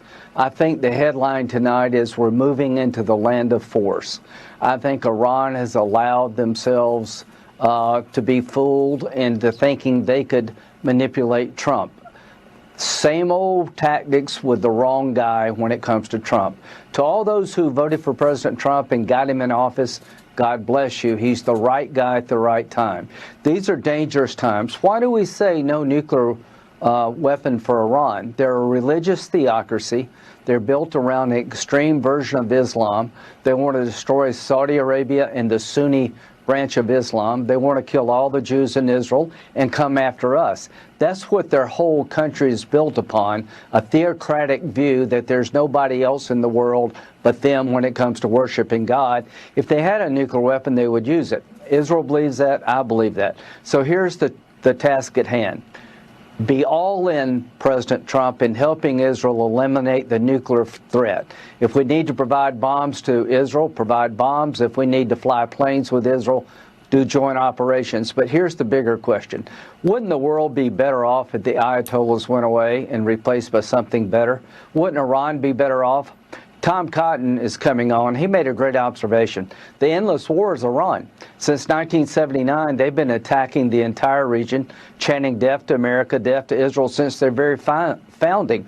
It's time to close the chapter on the Iranian Ayatollah and his henchmen. Let's close that chapter soon and start a new chapter in the Mideast, one of tolerance, hope, and peace. But the Trump doctrine seems to be very clear to... Dude, you're Lindsey Graham. The modern Republican Party is functionally identical to the Ayatollahs. Like, what are we? What the fuck? Like, you just want to do it Christian style. That's it. The country of Iran, they're basically at the mercy now of the Israelis. It's so weird, at this point. Once the nuclear threat is removed, then the Israelis will have the opportunity I can't. Dude. It's like conservatives hate the conservatism of other conservatives overseas that they want to blow up. It's so fucking funny. They want to survive as a country. It's like, that's right. Iran hates gay people. I, Lindsey Graham, am gay, but in the closet. Why? Because I'm a Republican senator, of course, and obviously want to punish the gay people here in America. Just think what happened when the Soviet Union collapsed. Ronald Reagan stood up and said, there's an evil empire on the other side of the Berlin Wall. Donald Trump has been a man of peace. He pursues peace for Russia, Ukraine. He tried to get a deal. Dog, there is no difference. Like, they are also talking about different ways of blowing up deep Iranian nuclear facilities. They're just using different language, but that's it. These guys say Iranians are bloodthirsty monsters. They want to do sectarian violence to the Sunnis. They're Shia. They're 12ers. They're Shia 12ers. They believe in the Mahdi coming back. And then CNN, on the other hand, is like, well, you know, there's obviously peace through strength, and there's a time for diplomacy. But I believe that like a military first strike on the Fordow nuclear facilities would actually bring Iran to the table. But ultimately, they're saying the same thing. That's my point. Both these groups are saying the exact same. We have to first strike Iranian nuclear facility to stop them from developing a nuke. They're going to develop it any day now, any moment now, and we have to stop them. And only then can we do regime change and bring them to the fucking table for negotiations. As that situation was heating up, pretty remarkable as well. Senator Graham, we appreciate your time, and Senator Cotton will be on in a little bit. We'll get his take on all this as well. But up next tonight, right here on Hannity.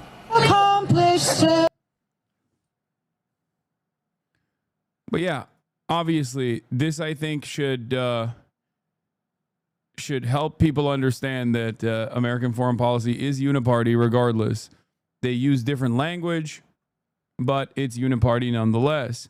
I mean, this literally happened with Biden when he pulled out of Afghanistan. Okay, Biden pulled out of Afghanistan, and the media launched an endless fucking negative campaign against him. And liberal media at the time was talking about how fucked up it is that we're pulling out of Afghanistan and how the women are going to get destroyed. They won't be able to have an education. Republicans, on the other hand, were talking about how humiliating the pullout was. That's it. Ironically enough, the Biden pullout was also orchestrated by Donald Trump, going back to the uniparty principle that I was mentioning. So there's always... What is this? Iranian official news agency IRNA has announced the launch of a new barrage of missiles heading towards Israel. This will be the third barrage fired in the past 4 hours from Iran towards the occupied Palestinian territories. I mean, these barrages have been no motion, I'm going to be honest. We haven't seen anything, partially because of the censorship.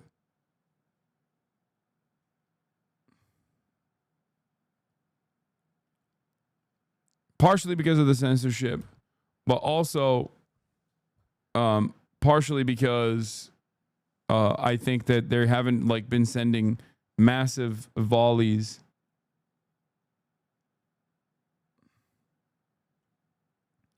Hasan PBS, thank you for the 5 gifted subs. Do you believe the small annoying strikes for psychological warfare? Yeah, I think so. I think that's definitely a part of it. But the more limited the strikes are, the more Israel will feel galvanized to retaliate aggressively.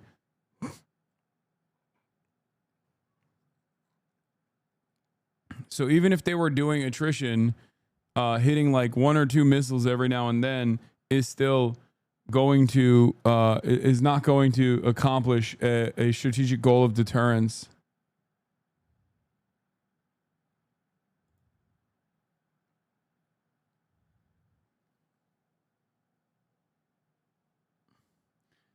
The closest gay bar to the Pentagon, Freddy's Beach Bar, is currently reporting below average activity. Domino's is being high and the bar being low is the classic indicator that something is off. Okay, yes, I know. They're there. They're working. They're working in real time. We know. Does Iran actually have a nuke? No. If they had a nuke, this wouldn't be happening. Leo, Virgo, Aries, thank you for the 10 gifted. The HasanAbi, the Piker Broadcasting Service, PBS, is sponsored by you, the viewers. It is an ad-free experience through and through. But once again, your subscriptions are the only way to support the stream, the Piker Broadcasting stream, the Piker Broadcasting Service. The Piker Broadcasting Service has no sponsors other than you, the subscribers. Please subscribe for $6 or for free with a Twitch Prime.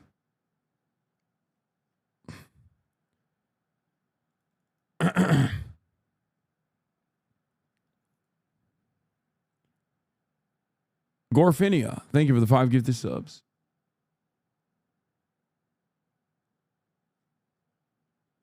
Kit Lisi, thank you for the 10 gifted subs.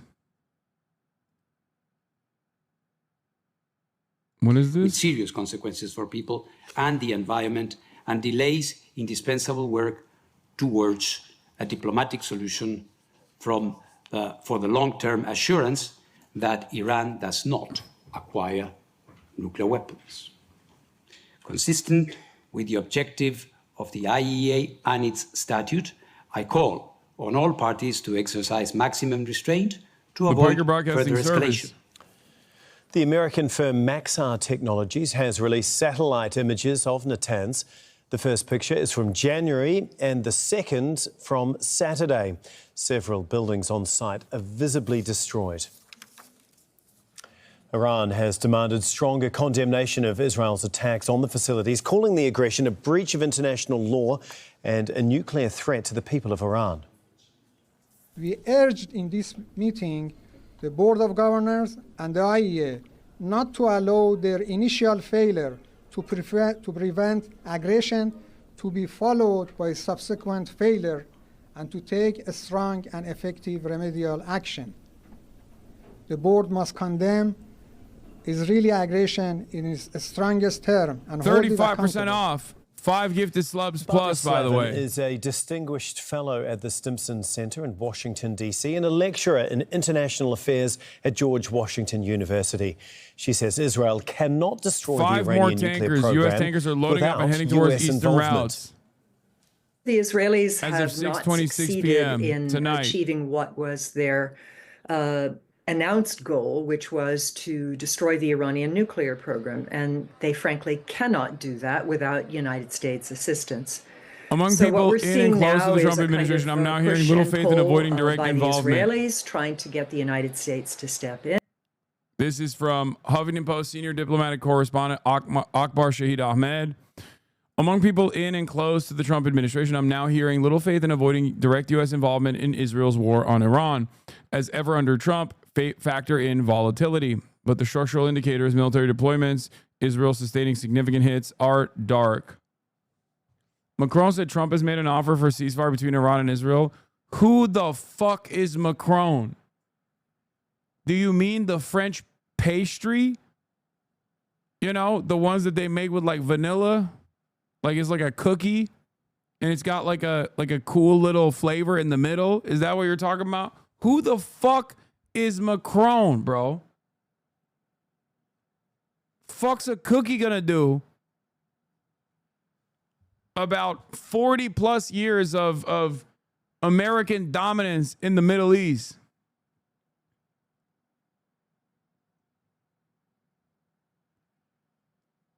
What do you mean, Macron? Oh, you mean macaroni, like the pasta. Like the one that you make with cheese. Is that what you're talking about? What's a pasta gonna do? Who the fuck is Macron, dude? Who?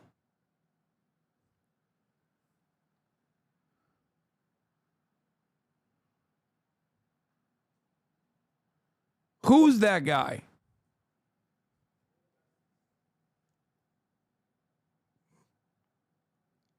He said Trump leaving G7 early was a good sign after tweeting an evacuation order to the people of Iran. Macron has said that Trump's early departure from the G7 summit in Canada is positive, given the objective to get a ceasefire. He said that Trump had told G7 leaders that there were discussions on obtaining a ceasefire between Israel and Iran. Trump literally refused to sign a de-escalation agreement at the G7. What the fuck is this little man talking about, bro? Macron is so desperate to be at the table. It's so funny. Will Maneker, big difference between now and right before we invaded Iraq is that almost no one in America wants or thinks we need to go to war with Iran, and the people who do are barely even trying to justify it because they don't have to. Yep. Burgles. God damn. Hasan PBS, thank you for the 10. Burgles with 100 gifted. Aerial activity in Iran. In Ahwaz, Iran.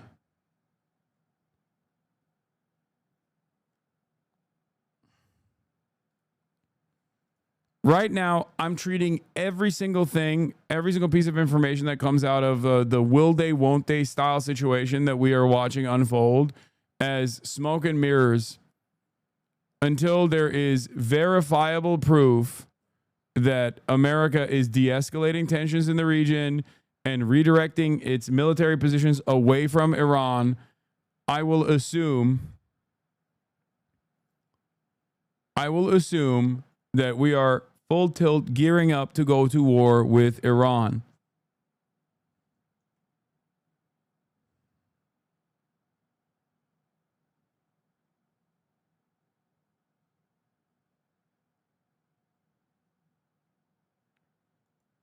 Fightux breaking ballistic missiles launched from Iran.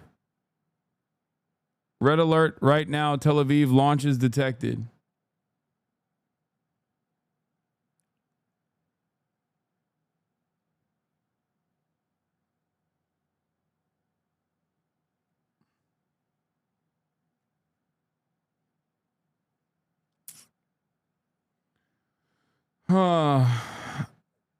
Breaking. Detection of launches towards occupied Palestine. Alerts may be activated in the coming minutes in the areas of the Gulf, Manash, Wadi Ara, the Carmel, Upper Galilee, the Confrontation Line, the Northern Golan, the Valleys, the Central Galilee, Southern Golan, and Lower Galilee.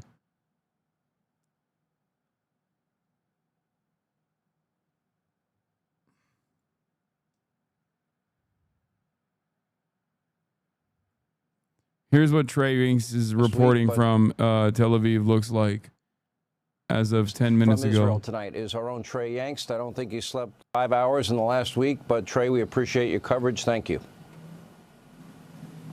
Sean, thank you. It's been another difficult 24 hours for Israel. Just about 30 minutes ago, air raid sirens were sounding across the city of Tel Aviv, sending nearly 1 million people in the metropolitan area into bomb shelters. Last night, 11 people were killed as 65 Iranian ballistic missiles streamed through the skies of Israel, 5 of them impacting the ground below, 1 in the heart of Tel Aviv. We arrived just minutes after the explosion, speaking with survivors. When the missiles arrived... Oh, we covered this already. Sirens going off on the live stream.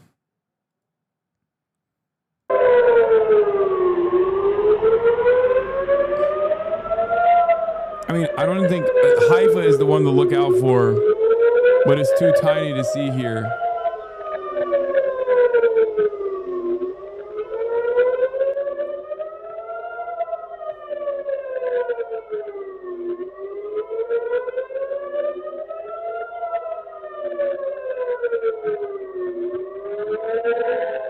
Trey says more incoming. We can see interceptors streaming through the sky towards the north. As of a minute ago.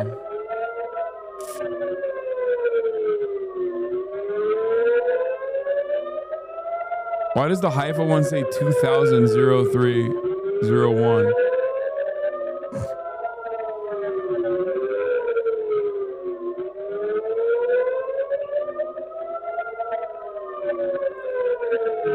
I don't even know where this fucking, I guess it's coming from Ashkelon. Some of the material being promoted tonight by the users of this platform in DC, including many folks in government and close decision-making circles. Israel Defense Forces, if we don't stop them, you're next.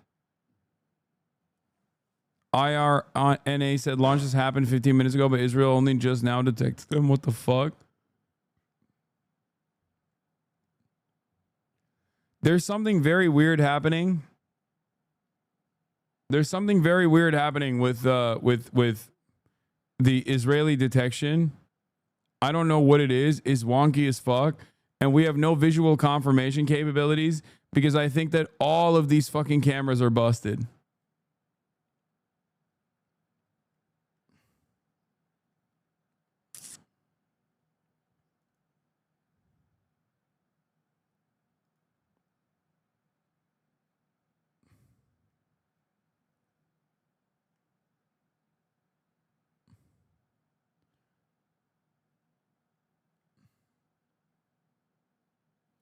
Stop sending me Al Jazeera Arabic feed.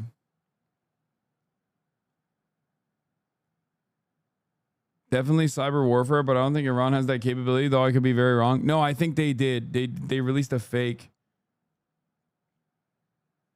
They released a fake feed before.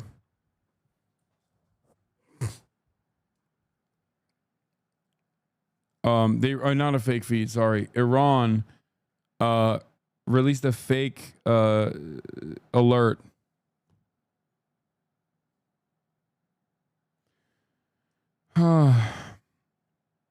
Interceptor seen departing Israel to intercept the missiles fired by Iran. I don't.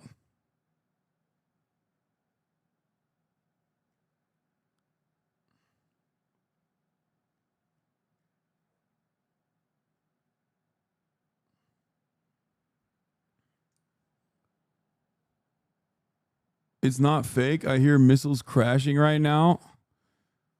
Well, we can't see anything.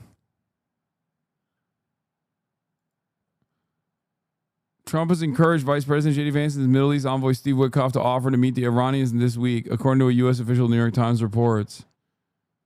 Okay. That's a decent update.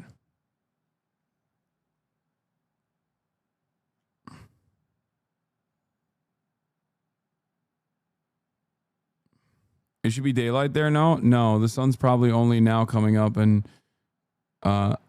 Israel.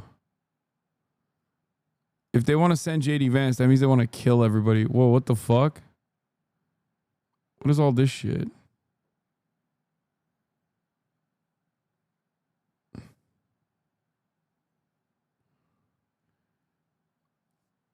There's something wonky. I mean, it's reloading, but there's something wonky happening with the feeds.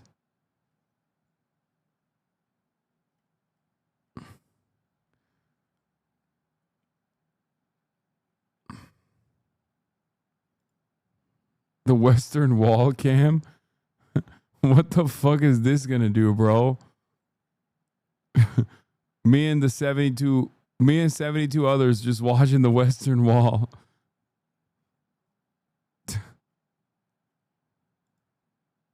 Hasan, go back. What?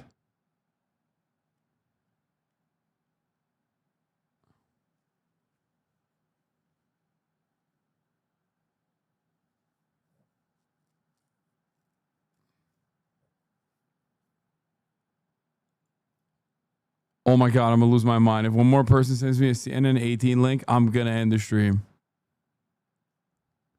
Everybody keeps sending me the Pentagon gay pizza indicator with the gay bar and the fucking... Oh my God. Literally everyone keeps sending the same shit. CNN 18 or the gay bar near the Pentagon is not selling pizza, but Domino's is selling a lot of pizza. Or getting duped by the Al Jazeera Arabic feed that keeps looping successful strikes over and over again from previous days, thinking that that is a strike that just took place.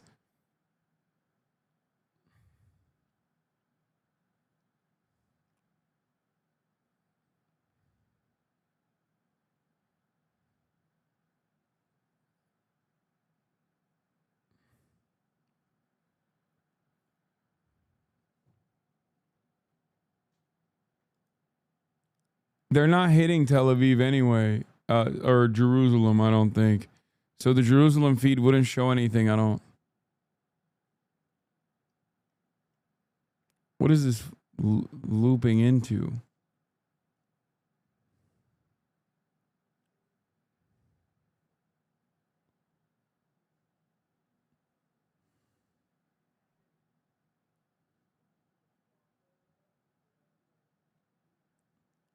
Another small, very small attack, no more than 5 missiles.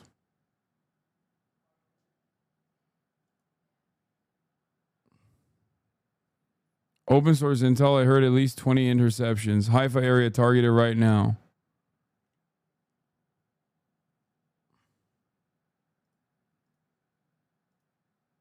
That's the interception?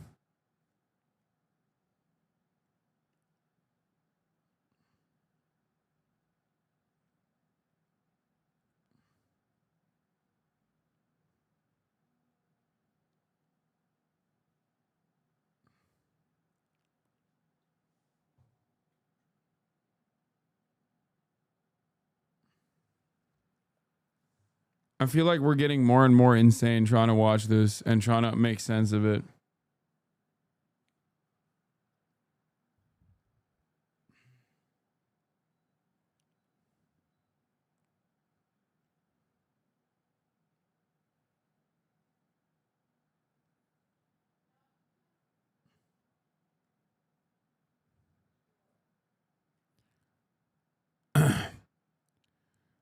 I think I'm going to stop looking at the new interceptions and look at the new updates with JD Vance.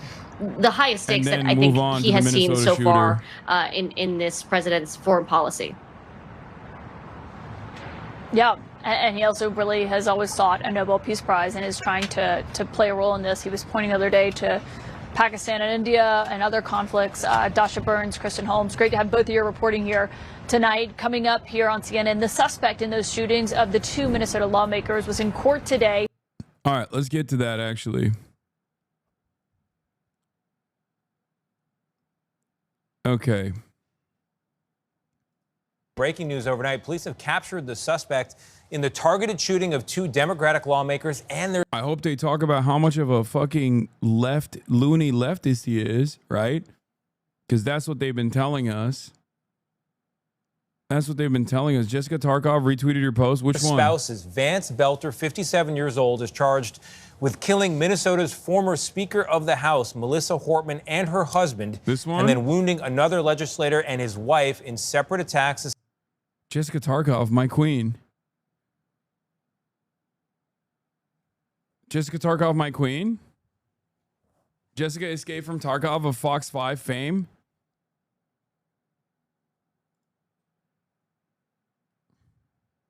Wait, she follows me? I didn't even realize. Oh, this one. There's no need for the CIA or NATO to do sophisticated influence campaigns and false flags anymore. Half the country literally believes this. The evangelical mercenary Trump supporter who shot Democratic politicians that have more on his hit list is actually woke because of this website. Jessica Tarkov follows me. We got to have her on the broadcast now.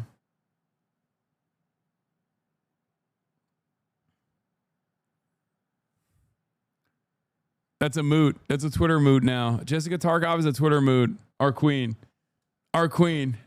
God, we're so fucking lame. This community is the only community on the planet that gets excited about fucking Fox News reporters. Wait, I want to hear Fox News coverage on this. This wooded area, he now faces both federal and state charges, including murder and also stalking. Prosecutors say that he really carefully planned these attacks. He did a lot of research. He had information about them and their family members and even stalked out their homes for days prior to all of this. Sean, officials here in Minnesota say this was by far the largest manhunt the state has had in its history. All right, Brooke in California, thank you so much for that. Minneapolis, rather, thank you for that update. Now to the unrest in Los Angeles. Oh, yeah, quick update. That's how you know he's a right-winger, bro. That's how you know. That's how you know he's right-wing as fuck. Minor update on the guy who shot a fucking Minnesota Democratic state legislature lawmaker. Moving on. Nothing to see here. Wow. This happened early Saturday. Lilia Luciano is in Minneapolis for us. That is where Belter is being held this morning. Lilia, good morning to you. That's right, Tony. Good morning. Last night, during a press conference right after his arrest, officials told us that Belter was taken into custody without incident. That means that neither the suspect nor police were hurt, even though they say he was armed. They also found in one of the abandoned vehicles he left behind a list of possible targets, including abortion clinics, advocates, and politicians beyond Minnesota. After a two-day manhunt, 2 sleepless nights, law enforcement have apprehended Vance Belter. This is Vance Belter, flanked by Minnesota state troopers immediately following his arrest. The pursuit for the fugitive ended in a field in rural Sibley County near his home, about 45 minutes southwest of the Twin Cities. Police say... So when Luigi Mangione shoots the UHC healthcare CEO, instantly, insta-lock terrorism charges. The federal government is entertaining hitting him with the death penalty. Allegedly, right? Allegedly. But when Vance Belter, not allegedly, but literally fucking shoots and kills a Democratic lawmaker, no terrorism charges? No fucking demands from Pam Bondi for hitting the death penalty? What is going on here? I'm willing to bet if an actual Antifa shot and killed like a Republican politician, they would very quickly demand the death penalty. This motherfucker had a hit list. Wow. Politicians don't even care about self-preservation anymore. Like, they don't even entertain the notion of like defending the rule of law against politicians, like simply out of self-preservation that like if these guys don't get hit with the book, like they might be next, you know? That's under normal circumstances, that's what you would expect from even Republicans to be like, this is unacceptable. This is unacceptable, heinous crime. Nowadays, nope. Your whataboutism is really strong. 0351 Marine. My whataboutism. If one is a political murder, why is the actual assassination of politicians not considered a political murder to invite more chaos, create more copycats, and also, like, I'm confused.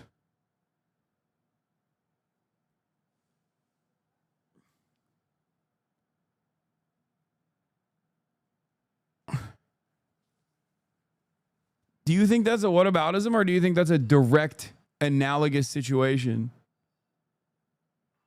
Don't Google what whataboutism is. Oh, definitely needs to be looked into. Can't jump to conclusions. Thanks, man. 0351 is infantry, by the way. Literally dumb grunt. Yeah, no, he spat out the crayon when I noticed him. He spat his crayons out. Hey, shouldn't you be getting fucking deployed to defend Israel right now? What are you doing? What are you doing in the chat? Go eat your fucking, go eat your steak and lobster. Surf and turf for you. Just kidding. He's not gonna have fun in Iran. He's probably having fun in California right now. He's being deployed. And there it is. My MOS doesn't exist anymore. I don't care.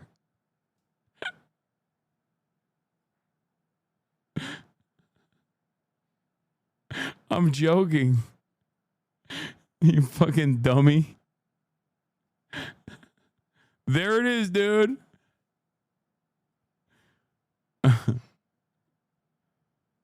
There it is. My MOS doesn't exist anymore. They don't even make my favorite color of crayon.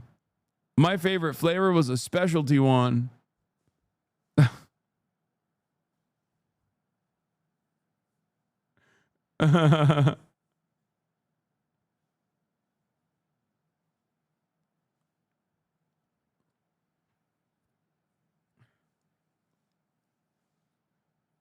You knock all military like this? Why, you think that members of the armed services should be treated like special class status? Is that what you think? Are you going to cry in here? Are you going to tell me that you went and you fucking, I mean, you probably didn't even tour, but let's say you did. Are you going to tell me that you went on active duty? I saw combat. You knock all military like this? I knock everybody like this. Yeah, it's a Twitch stream. What are you going to do? Cry?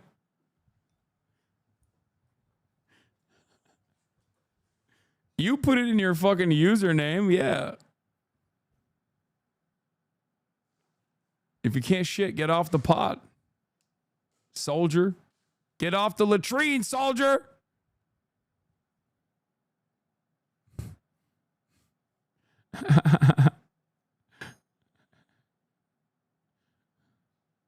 You are dismissed.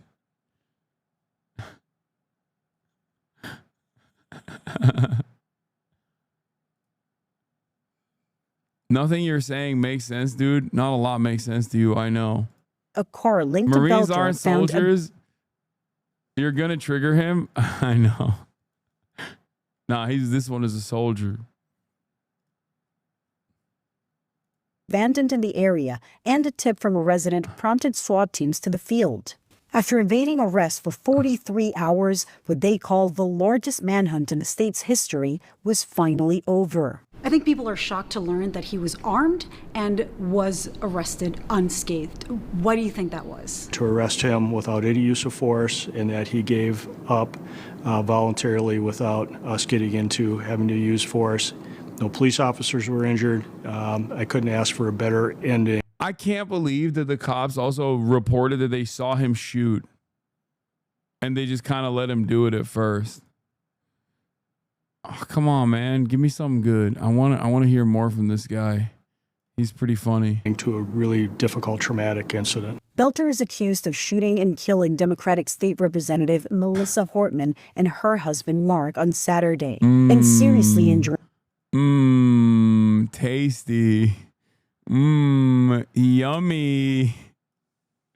Yummy.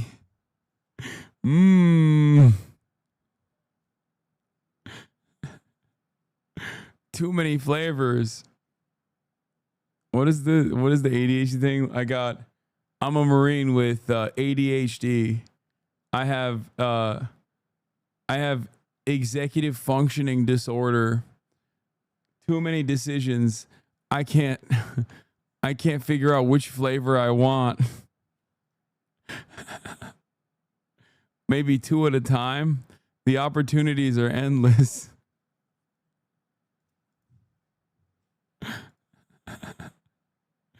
You are bullying a neurodivergent Marine, sir. I will let you know.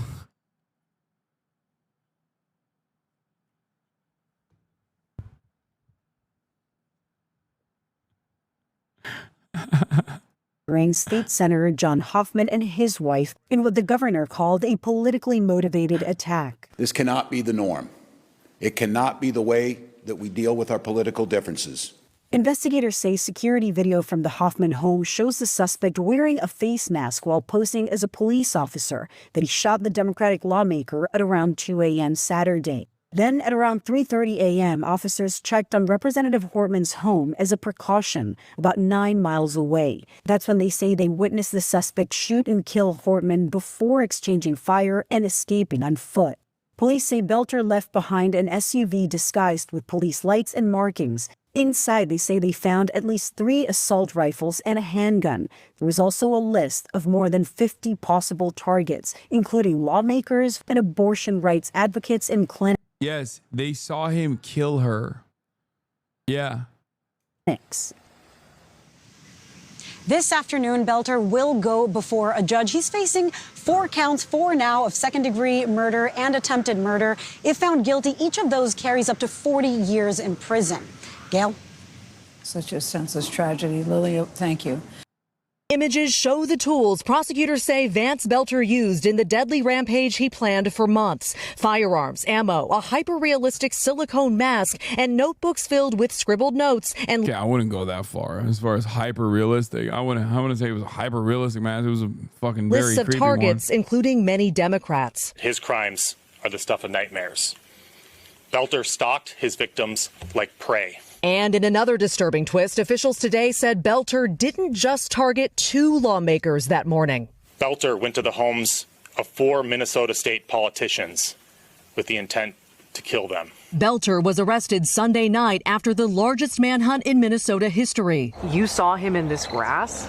Yeah. Wendy Thomas believes she saw Belter in the hours before his arrest, saying she was leaving a friend's house when she... I don't get it. Why is this second degree? Is there like something in the Minnesota? Sometimes states have different determinations, but I don't understand why they would give second degree to premeditated murder. Does that mean premeditated murder in Minnesota? Oh, this is federal charges? I mean, easier to convict. You need a grand jury to indict him first? Oh.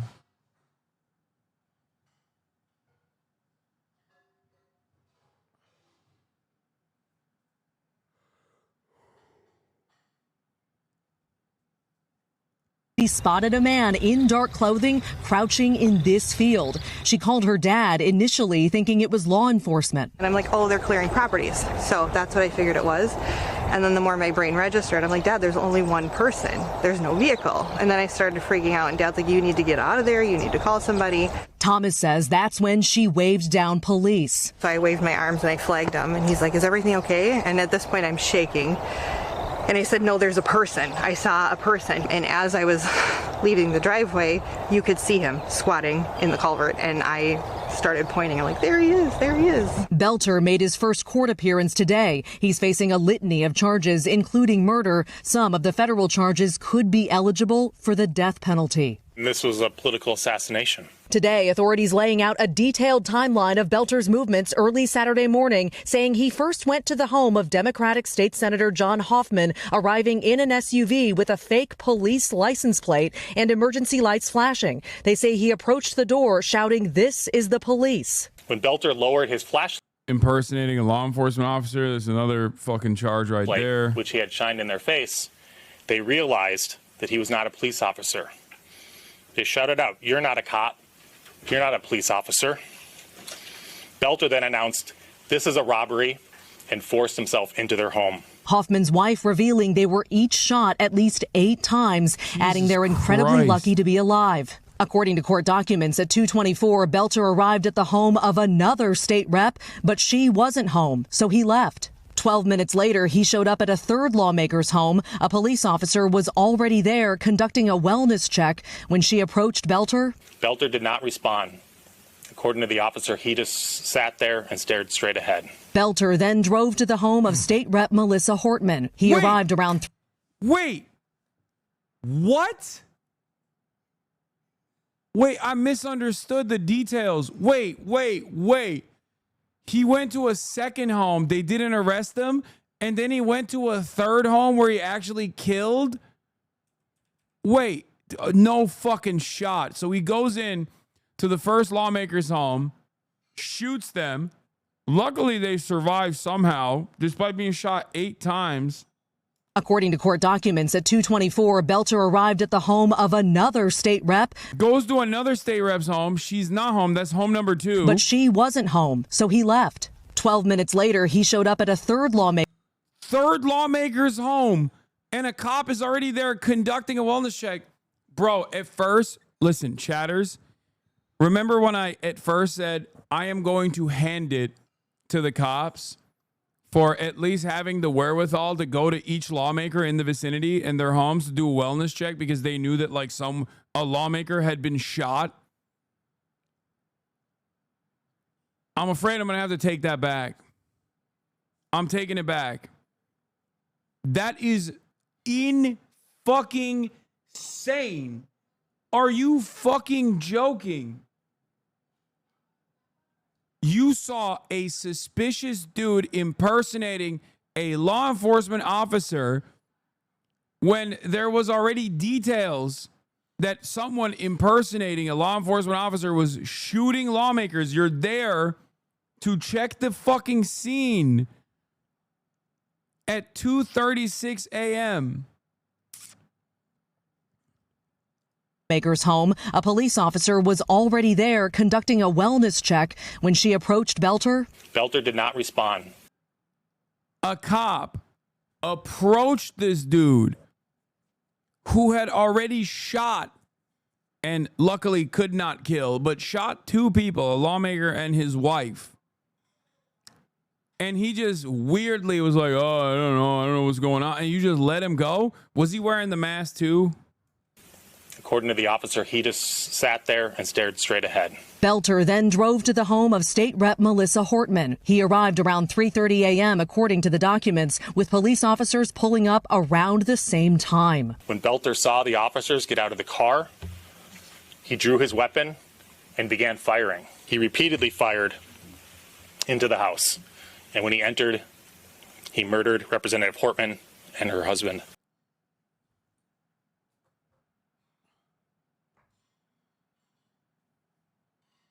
I'm sorry. What the fuck are you saying? So then by the time this happens, He's at the 4th house and the cops arrive.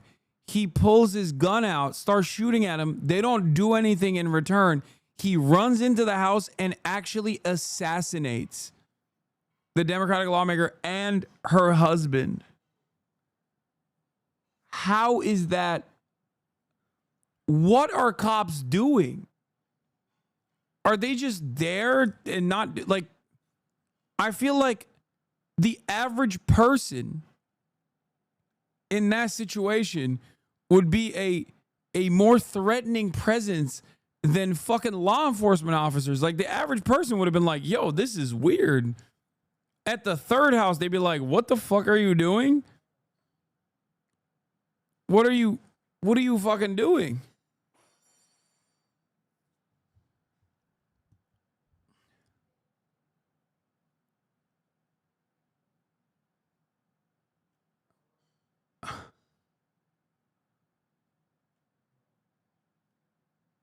What, is it just like because he looks like a cop? Is that what it is? Like I cannot comprehend what took place here. I don't understand how the first cop let him go. I don't understand how the second cop they shot. Like he shot at them and they were like, well, he's a white guy. He probably was threatened. Like, how is this? How does this make any sense? He shot at the cops, walked into the house, killed the fucking lawmaker and her husband, and then was able to escape on foot.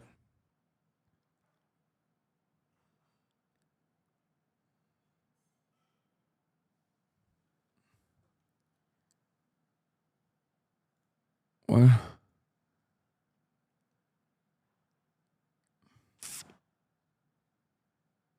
Bro was wearing the mask when she talked to him and let him go. That's why they keep calling the mask hyper realistic. What?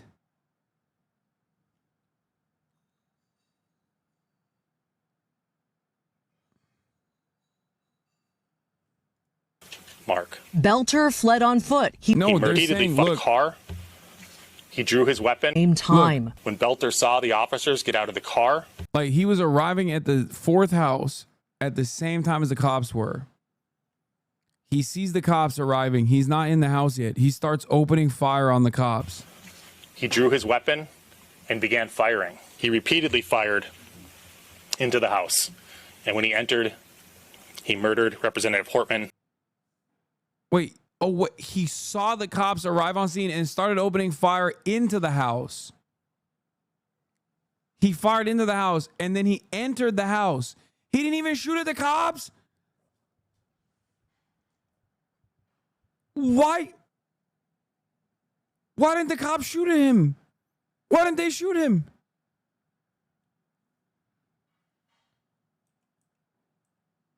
Pulling up around the same time. When Belter saw the officers get out of the car, he drew his weapon and began firing. He repeatedly fired. He began firing, I assume, at the cops. And then he began firing into the house. Into the house. And when he entered. And then he entered the house and he killed the lawmakers. He murdered Representative Hortman and her husband, Mark. Belter fled on foot. He returned to his home at some point that morning, according to the court documents, and texted his family, "Dad went to war last night." It read, "I don't want to say any more because I don't want to implicate anybody." The documents say he later bought an e-bike and a Buick from a stranger at a bus stop. Finding that abandoned Buick and Belter's cowboy hat along a rural highway on Sunday was a major break, officials say, which helped lead to Belter's arrest. I need to see the body camera. I need to see the body camera of what fucking took place. I need to see the body camera of the first cop that let him go because he was wearing the fucking mask apparently. And I need to see the body camera of the second or the last cop. How the fuck he opened fire on the cops and they didn't do shit? How is that possible? And then he just fled on foot? How the fuck does that make any sense? Maggie Vespa joins us now live. So, Maggie, have we learned any more about Belter's wife and what police found in her car? Yeah, Tom, we have. That affidavit also unveiled that law enforcement searched Jenny Belter's car on Saturday, finding in it, documents say, 2 handguns, roughly $10,000 cash, and passports for her and her kids who were in the car with her at the time. Now, law enforcement has since stressed Jenny Belter was cooperative. She was never detained. We have reached out to her, and we haven't yet heard back.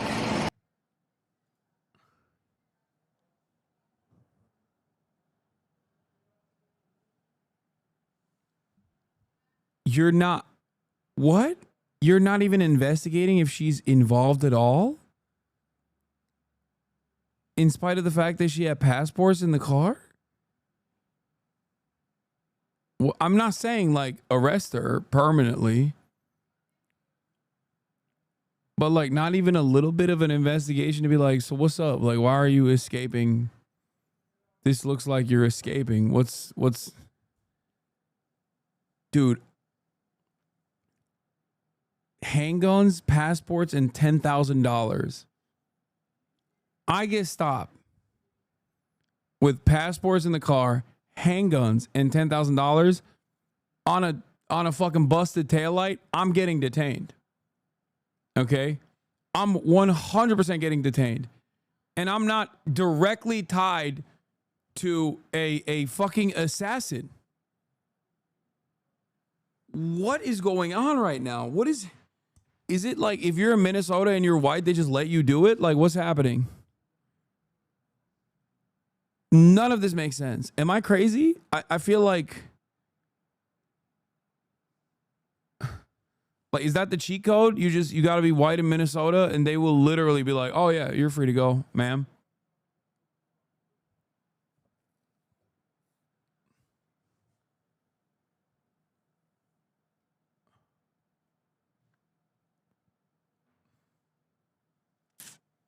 It's actually illegal to do crimes in Minnesota as a white person. Brother, the Hogs are saying the cops aren't investigating her because she interned for Tim Walz. She didn't. What?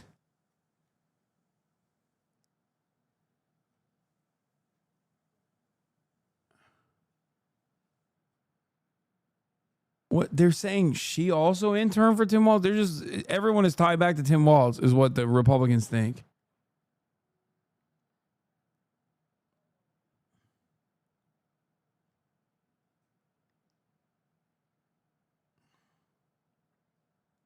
Thread from a local summing up all the weird inconsistencies.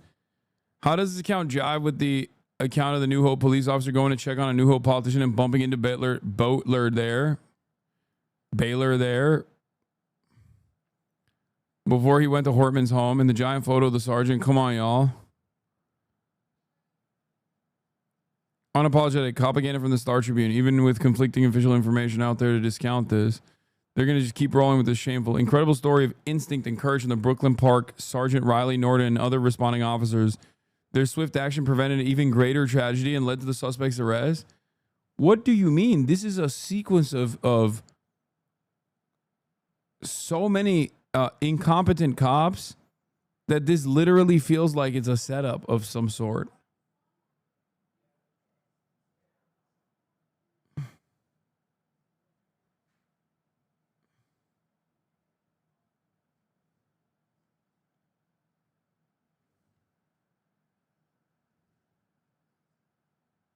Strait of Hormuz right now.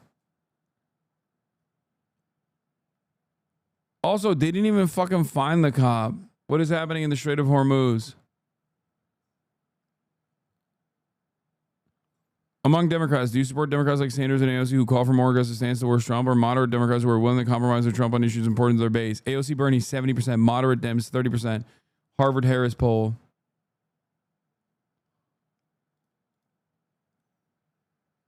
What? The post has been deleted.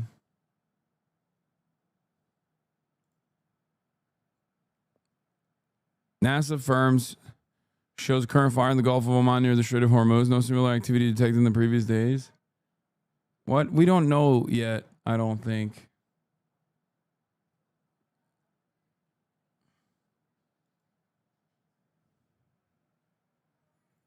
3 separate heat signatures on firms, albeit closely spaced together. Could be anything. There's a picture. It's true. Developing suspect's wife who helped run their security firm appears to have worked as an intern for former Representative Tim Walz. No, this isn't true. Wait, why are they, this is not true. It's a different person with the same last name, right? I don't think this is even true. Even if it was true, who gives a fuck? The dude wanted to kill Tim Walz. Someone with the same name as his wife interned for Walz for 1 college semester. If it was her, she would have been in her 40s at the time. But even if it was literally her, who gives a fuck? The guy was clearly trying to assassinate Tim Walz as well. U.S. Air Force B-1B bomber just left the U.S. Not looking good at all. What?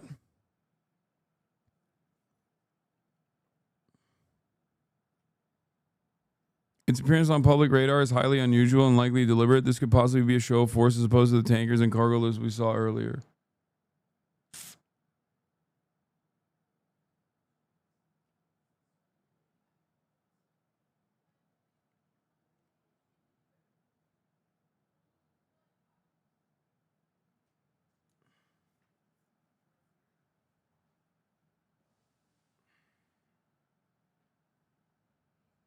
They have bombers in Diego Island. This is way too far for a B-1 to travel.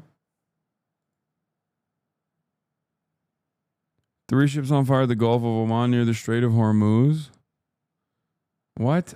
Dude, this is unverified at this moment.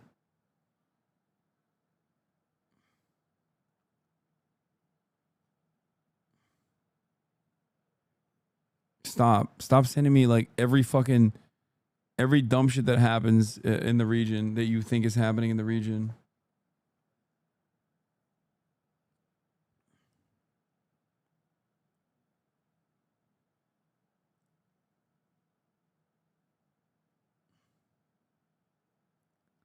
Okay. Something strange is going on with this situation. Both strange in terms of like the police response being more incompetent than what you would normally expect, like a sequence of actions that took place that are very weird, like letting him go when they're supposedly on high alert. Read page 3. This is the official narrative of BOELTER from the courts.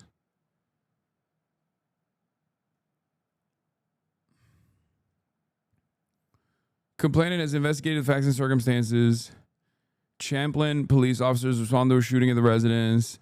911 caller reported that a masked person had come to the door and then shot their parents. Inside the residence, officers found 2 adults, male and female, who had been shot.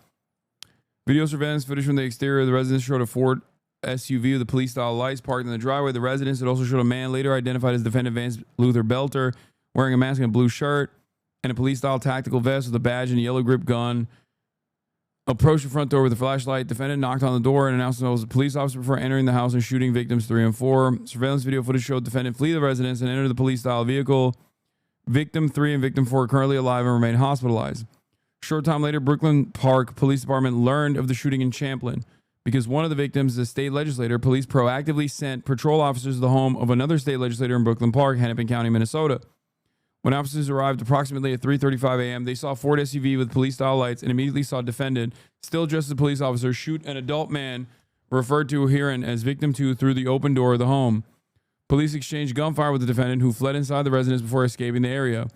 Inside the residence, officers found 2 adults deceased from gunshot wounds, Victim 2 and his wife, Victim 1. Victim 1 is also a state legislator. Officers searched defendant's vehicle, located at least 3 AK-47 assault rifles, a 9mm handgun, as well as a list of names and addresses of other public officials. Officers canvassed the surrounding area, located a ballistic vest. How did he escape?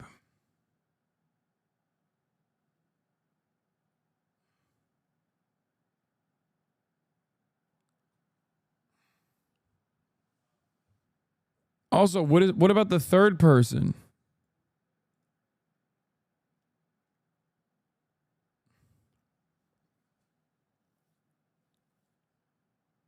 Like, what about the third cop or the second cop.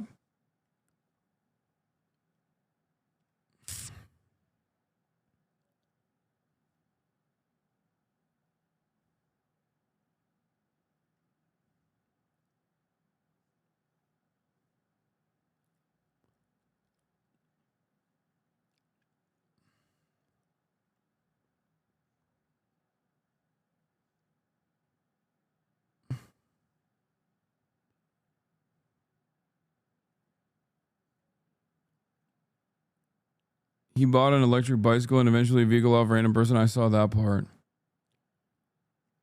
You're looking at the warrant, not the affidavit.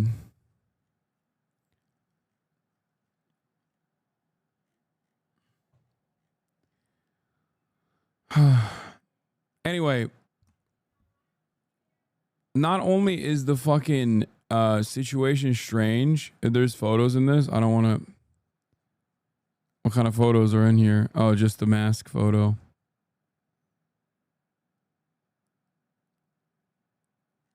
Oh, they have images from the fucking Hope Police Department dash camera footage.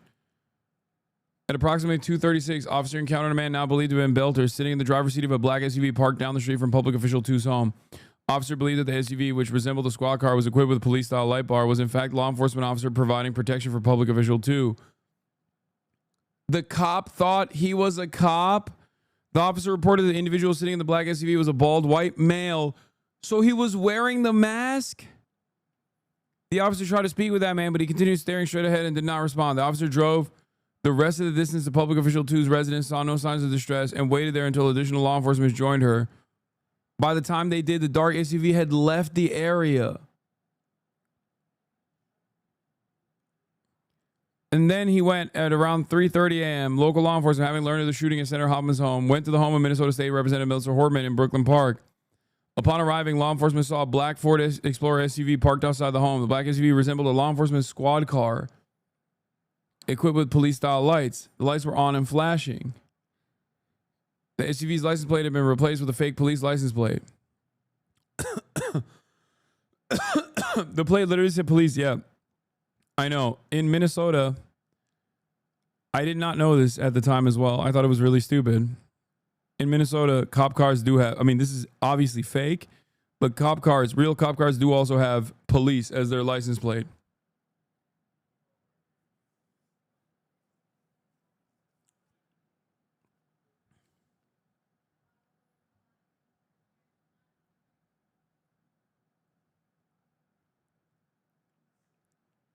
Law enforcement arriving at Representative Hortman's home saw BOELTER dressed in dark colors standing near the front door facing the house. Moments after their arrival on scene, BOELTER fired several gunshots in the house as he moved forward, entering the Hortman's home. In dashcam footage from the scene, moments after BOELTER fired those shots, he moved into the... Wait, so he didn't even shoot at the cops? He didn't even shoot at the cops. Moments after their arrival on scene, BOELTER fired several shots into the house as he moved forward. In the dashcam footage from the scene, moments after BOELTER fired those shots, he moved into the house. A second set of gunshots can be heard. At the same time, several flashes appear in the entryway windows. About the same time, officers moved forward to the home's front doorway where they saw Hortman lying on the floor. When officers entered the home, they found Representative Hortman suffering from multiple gunshot wounds. Hortman family dog was gravely injured as well. BOELTER fled the Hortman's home, leaving behind BOELTER's 2015 Ford Explorer SUV parked outside the house. After obtaining a warrant, officers searched that vehicle. I know from my training and experience that the Ford did not manufacture 2015 Explorers in the state of Minnesota. Officers found evidence tying BOELTER to the SUV, including a bill from the storage unit with BOELTER's name. They also found approximately 5 firearms in the SUV, including semi-automatic assault-style rifles, as well as a large quantity of ammunition organized into loaded magazines. They also found a medical kit containing wound treatment supplies, several eye masks of the kind that might be worn while sleeping. From the SUV, officers recovered several notebooks full of handwritten notes. Listed among the pages of the notebooks were the names of more than 45 Minnesota state and federal public officials, including Representative Hortman, whose home address was written next to her name. One of those notebooks contained lists of internet-based people, search engines, including True People Search, Spokio, People, People Finders, Been Verified, White Pages, Truth Finder, Intellius, Ownerly, US Search, and People Looker.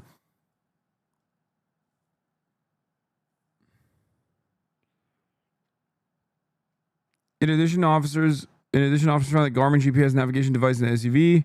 Device's trip history included address of the Representative Hortman's home, Brooklyn Park. Upon searching the area, law enforcement found components of a disassembled Beretta 9mm semi-automatic handgun, at least 3 magazines strewn across the ground a few blocks from Representative Hortman's home.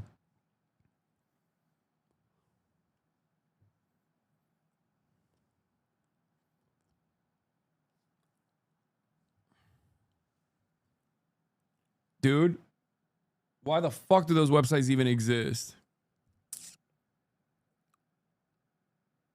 But also, oh yeah, there's his face mask.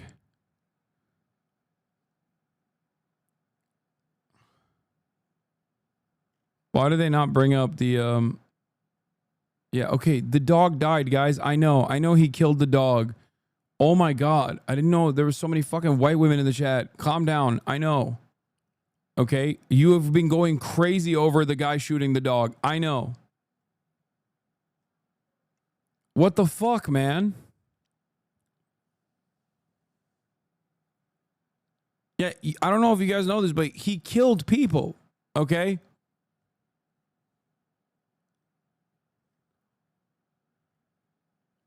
He also killed people.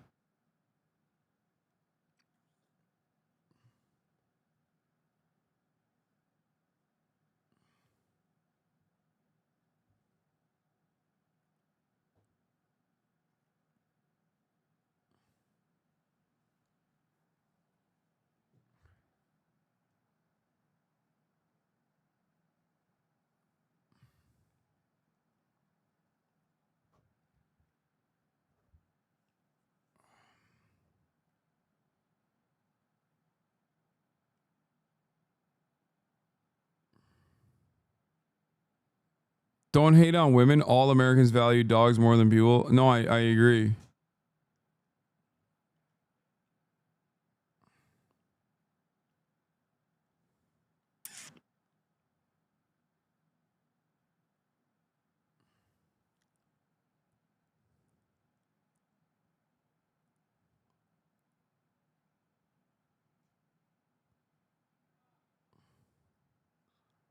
Anyway.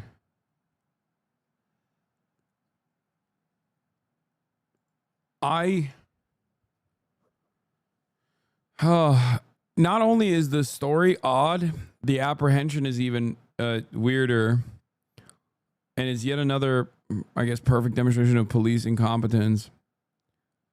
But outside of this, what is also alarming is the fact that every fucking right-wing outlet instantly locked in on the idea that this guy was right-wing, including but not limited to Mike Lee. Mike Lee first claimed that he was right-wing, and then after he was apprehended yesterday, he posted this shit. He said, "Nightmare on Wall Street." This is an American senator. Oh, sorry. Every outlet, every right-winger claimed that he was left-wing. I apologize. I misspoke. Every right-winger online claimed that this guy was a left-wing guy, including Mike Lee, who said he was a left-wing guy. And then after he was apprehended, he said, "Nightmare on Wall Street," making fun of Tim Walz, who was literally on the hit list.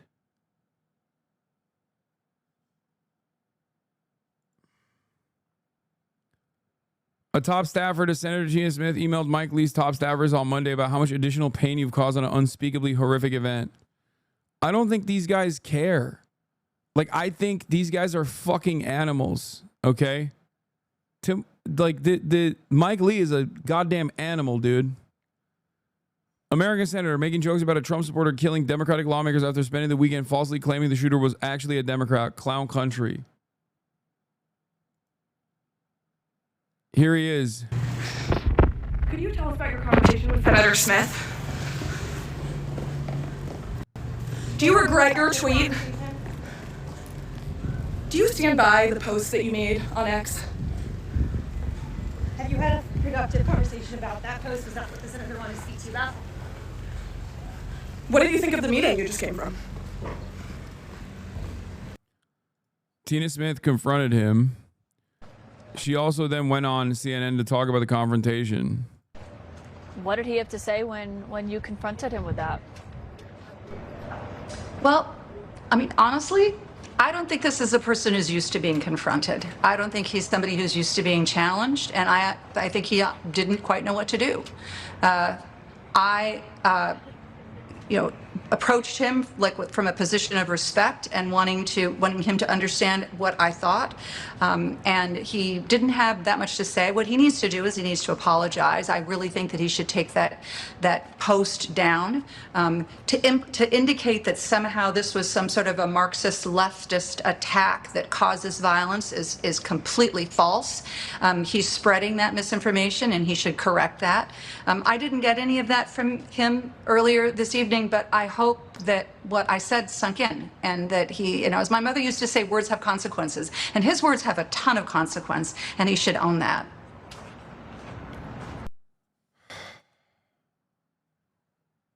You went up and you said, Tina Smith says, Mike Lee basically said, I'm sorry if I hurt your feelings when confronted over his egregiously shameful post about the Horman assassination. Like, maybe it's my age, but I remember a time when I feel like if someone were to do something even a fraction as indecent as this, they would be ridiculed thoroughly and then maybe even forced to resign. I feel like the modern Republican Party is so far removed from humanity where it's just like, that's another day, baby. If anything, they celebrate it. Like, what the hell is going on here?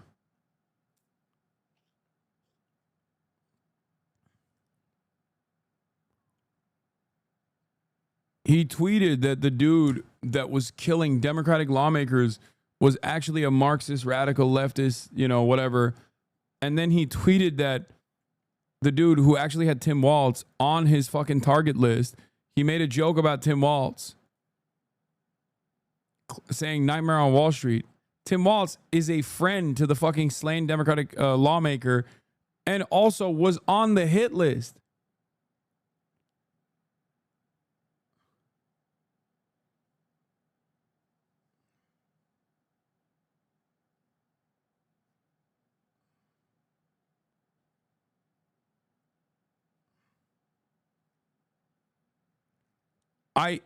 I see a lot of crazy nonsense. I'm a professional political commentator. I've been doing this for 12 years, and I've seen a whole bunch of crazy nonsense in my career. But stuff like this still pisses me off because it's just still so repulsive. And I do feel like this is a boundary breaking moment. Like this is so, I don't even know what to say.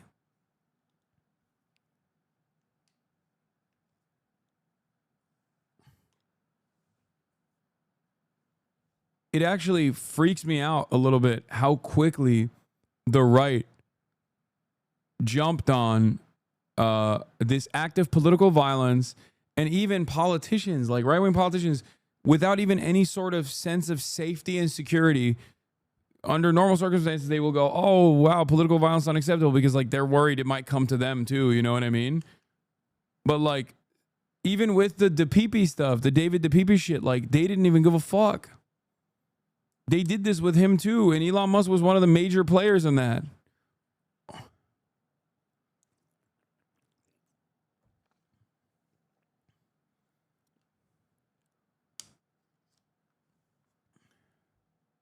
No more accountability at all.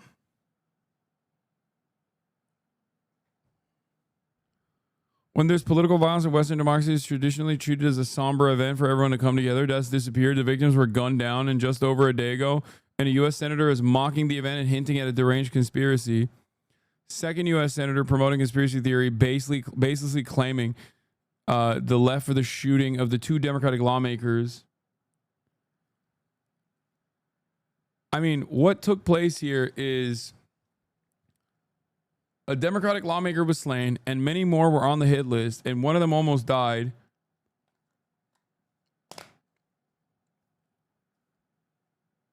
And you got politicians celebrating this shit. Now glaze Luigi. Dog, this would be like if CNN was glazing Luigi. Are you fucking stupid? This would be like if politicians were glazing Luigi. Do you not understand? That would be an entirely different moment, don't you think? That's fair. Some of y'all are so one note. I swear to God, it's so strange. First of all, Luigi has already been fucking branded as a terrorist, and Pam Bondi has called for the death penalty. Okay? Also, you've been fucked over by guys like Brian Thompson. You know what I mean? A Minnesota Democratic lawmaker has done nothing to you. If anything, if you live in Minnesota, has probably improved your life. Like, there is also, you know, a difference here. Luigi also didn't have like a fucking interest in going after additional, I mean, or maybe he did, I can't remember. Also, if Luigi did it, allegedly.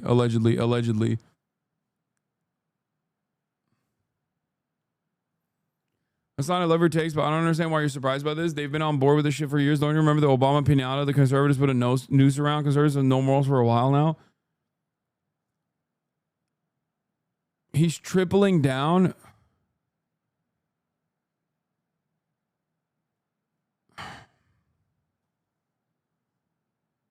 What the fuck? Dude, there's something strange in the water, man. Are Minnesota Dems any good? It's actually one of the best. The Minnesota, the Democratic Farmer Labor Party is unironically one of the examples that I have used over and over again about what the Democrats could do with a 50-50 split state legislature, with a 50-50 split House of Representatives and a Senate. Yeah.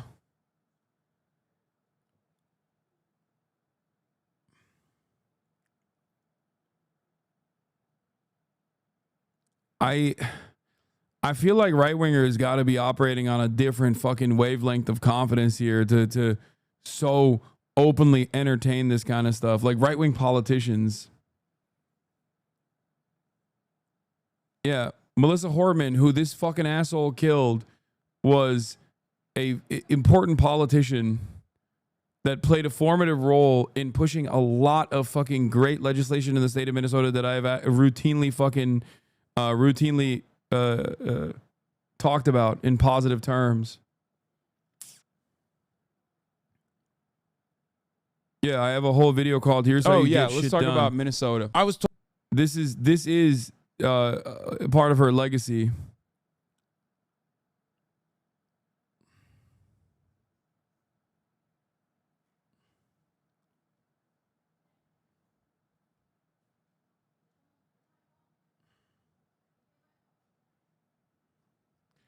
Yeah, this guy also wanted to kill Ilhan Omar and Tim Walz, which makes it even crazier that they're like trying to tie him back to Tim Walz. Anyway, like I said this earlier, but there's no need for the CIA or NATO to do sophisticated influence campaigns and false flags anymore. Half the country literally believes the evangelical mercenary Trump supporter who shot Democratic politicians and had more on his hit list is actually woke because of this fucking website. Back in the day, right-wingers would look at this guy and realize his background seems federal and complain that this was a setup to make the right look bad by rogue FBI elements. Now they just repeatedly say woke Antifa until they start believing their own delusions.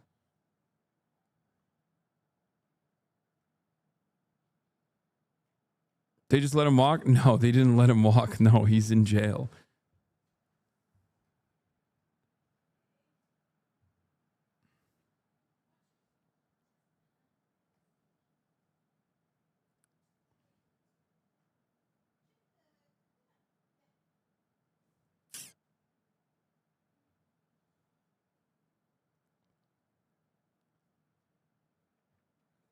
I guess they let him walk out of the house after he assassinated Melissa Hortman.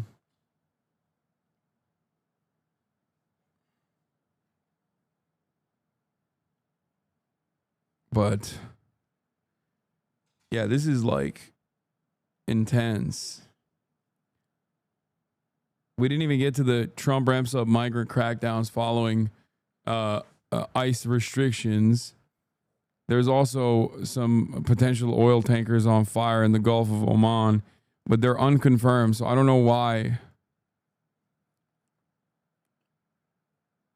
I don't know why the fuck people are bringing that in here without any additional confirmation. Oof. All right, I'm done for the day, though. I'm so tired. This has been a ridiculous day. And tomorrow, I suspect, will be even more ridiculous. Hopefully, we haven't gone to war with Iran by then. Anyway, love you all. Peace in the Middle East. And goodbye. See you tomorrow. Okay.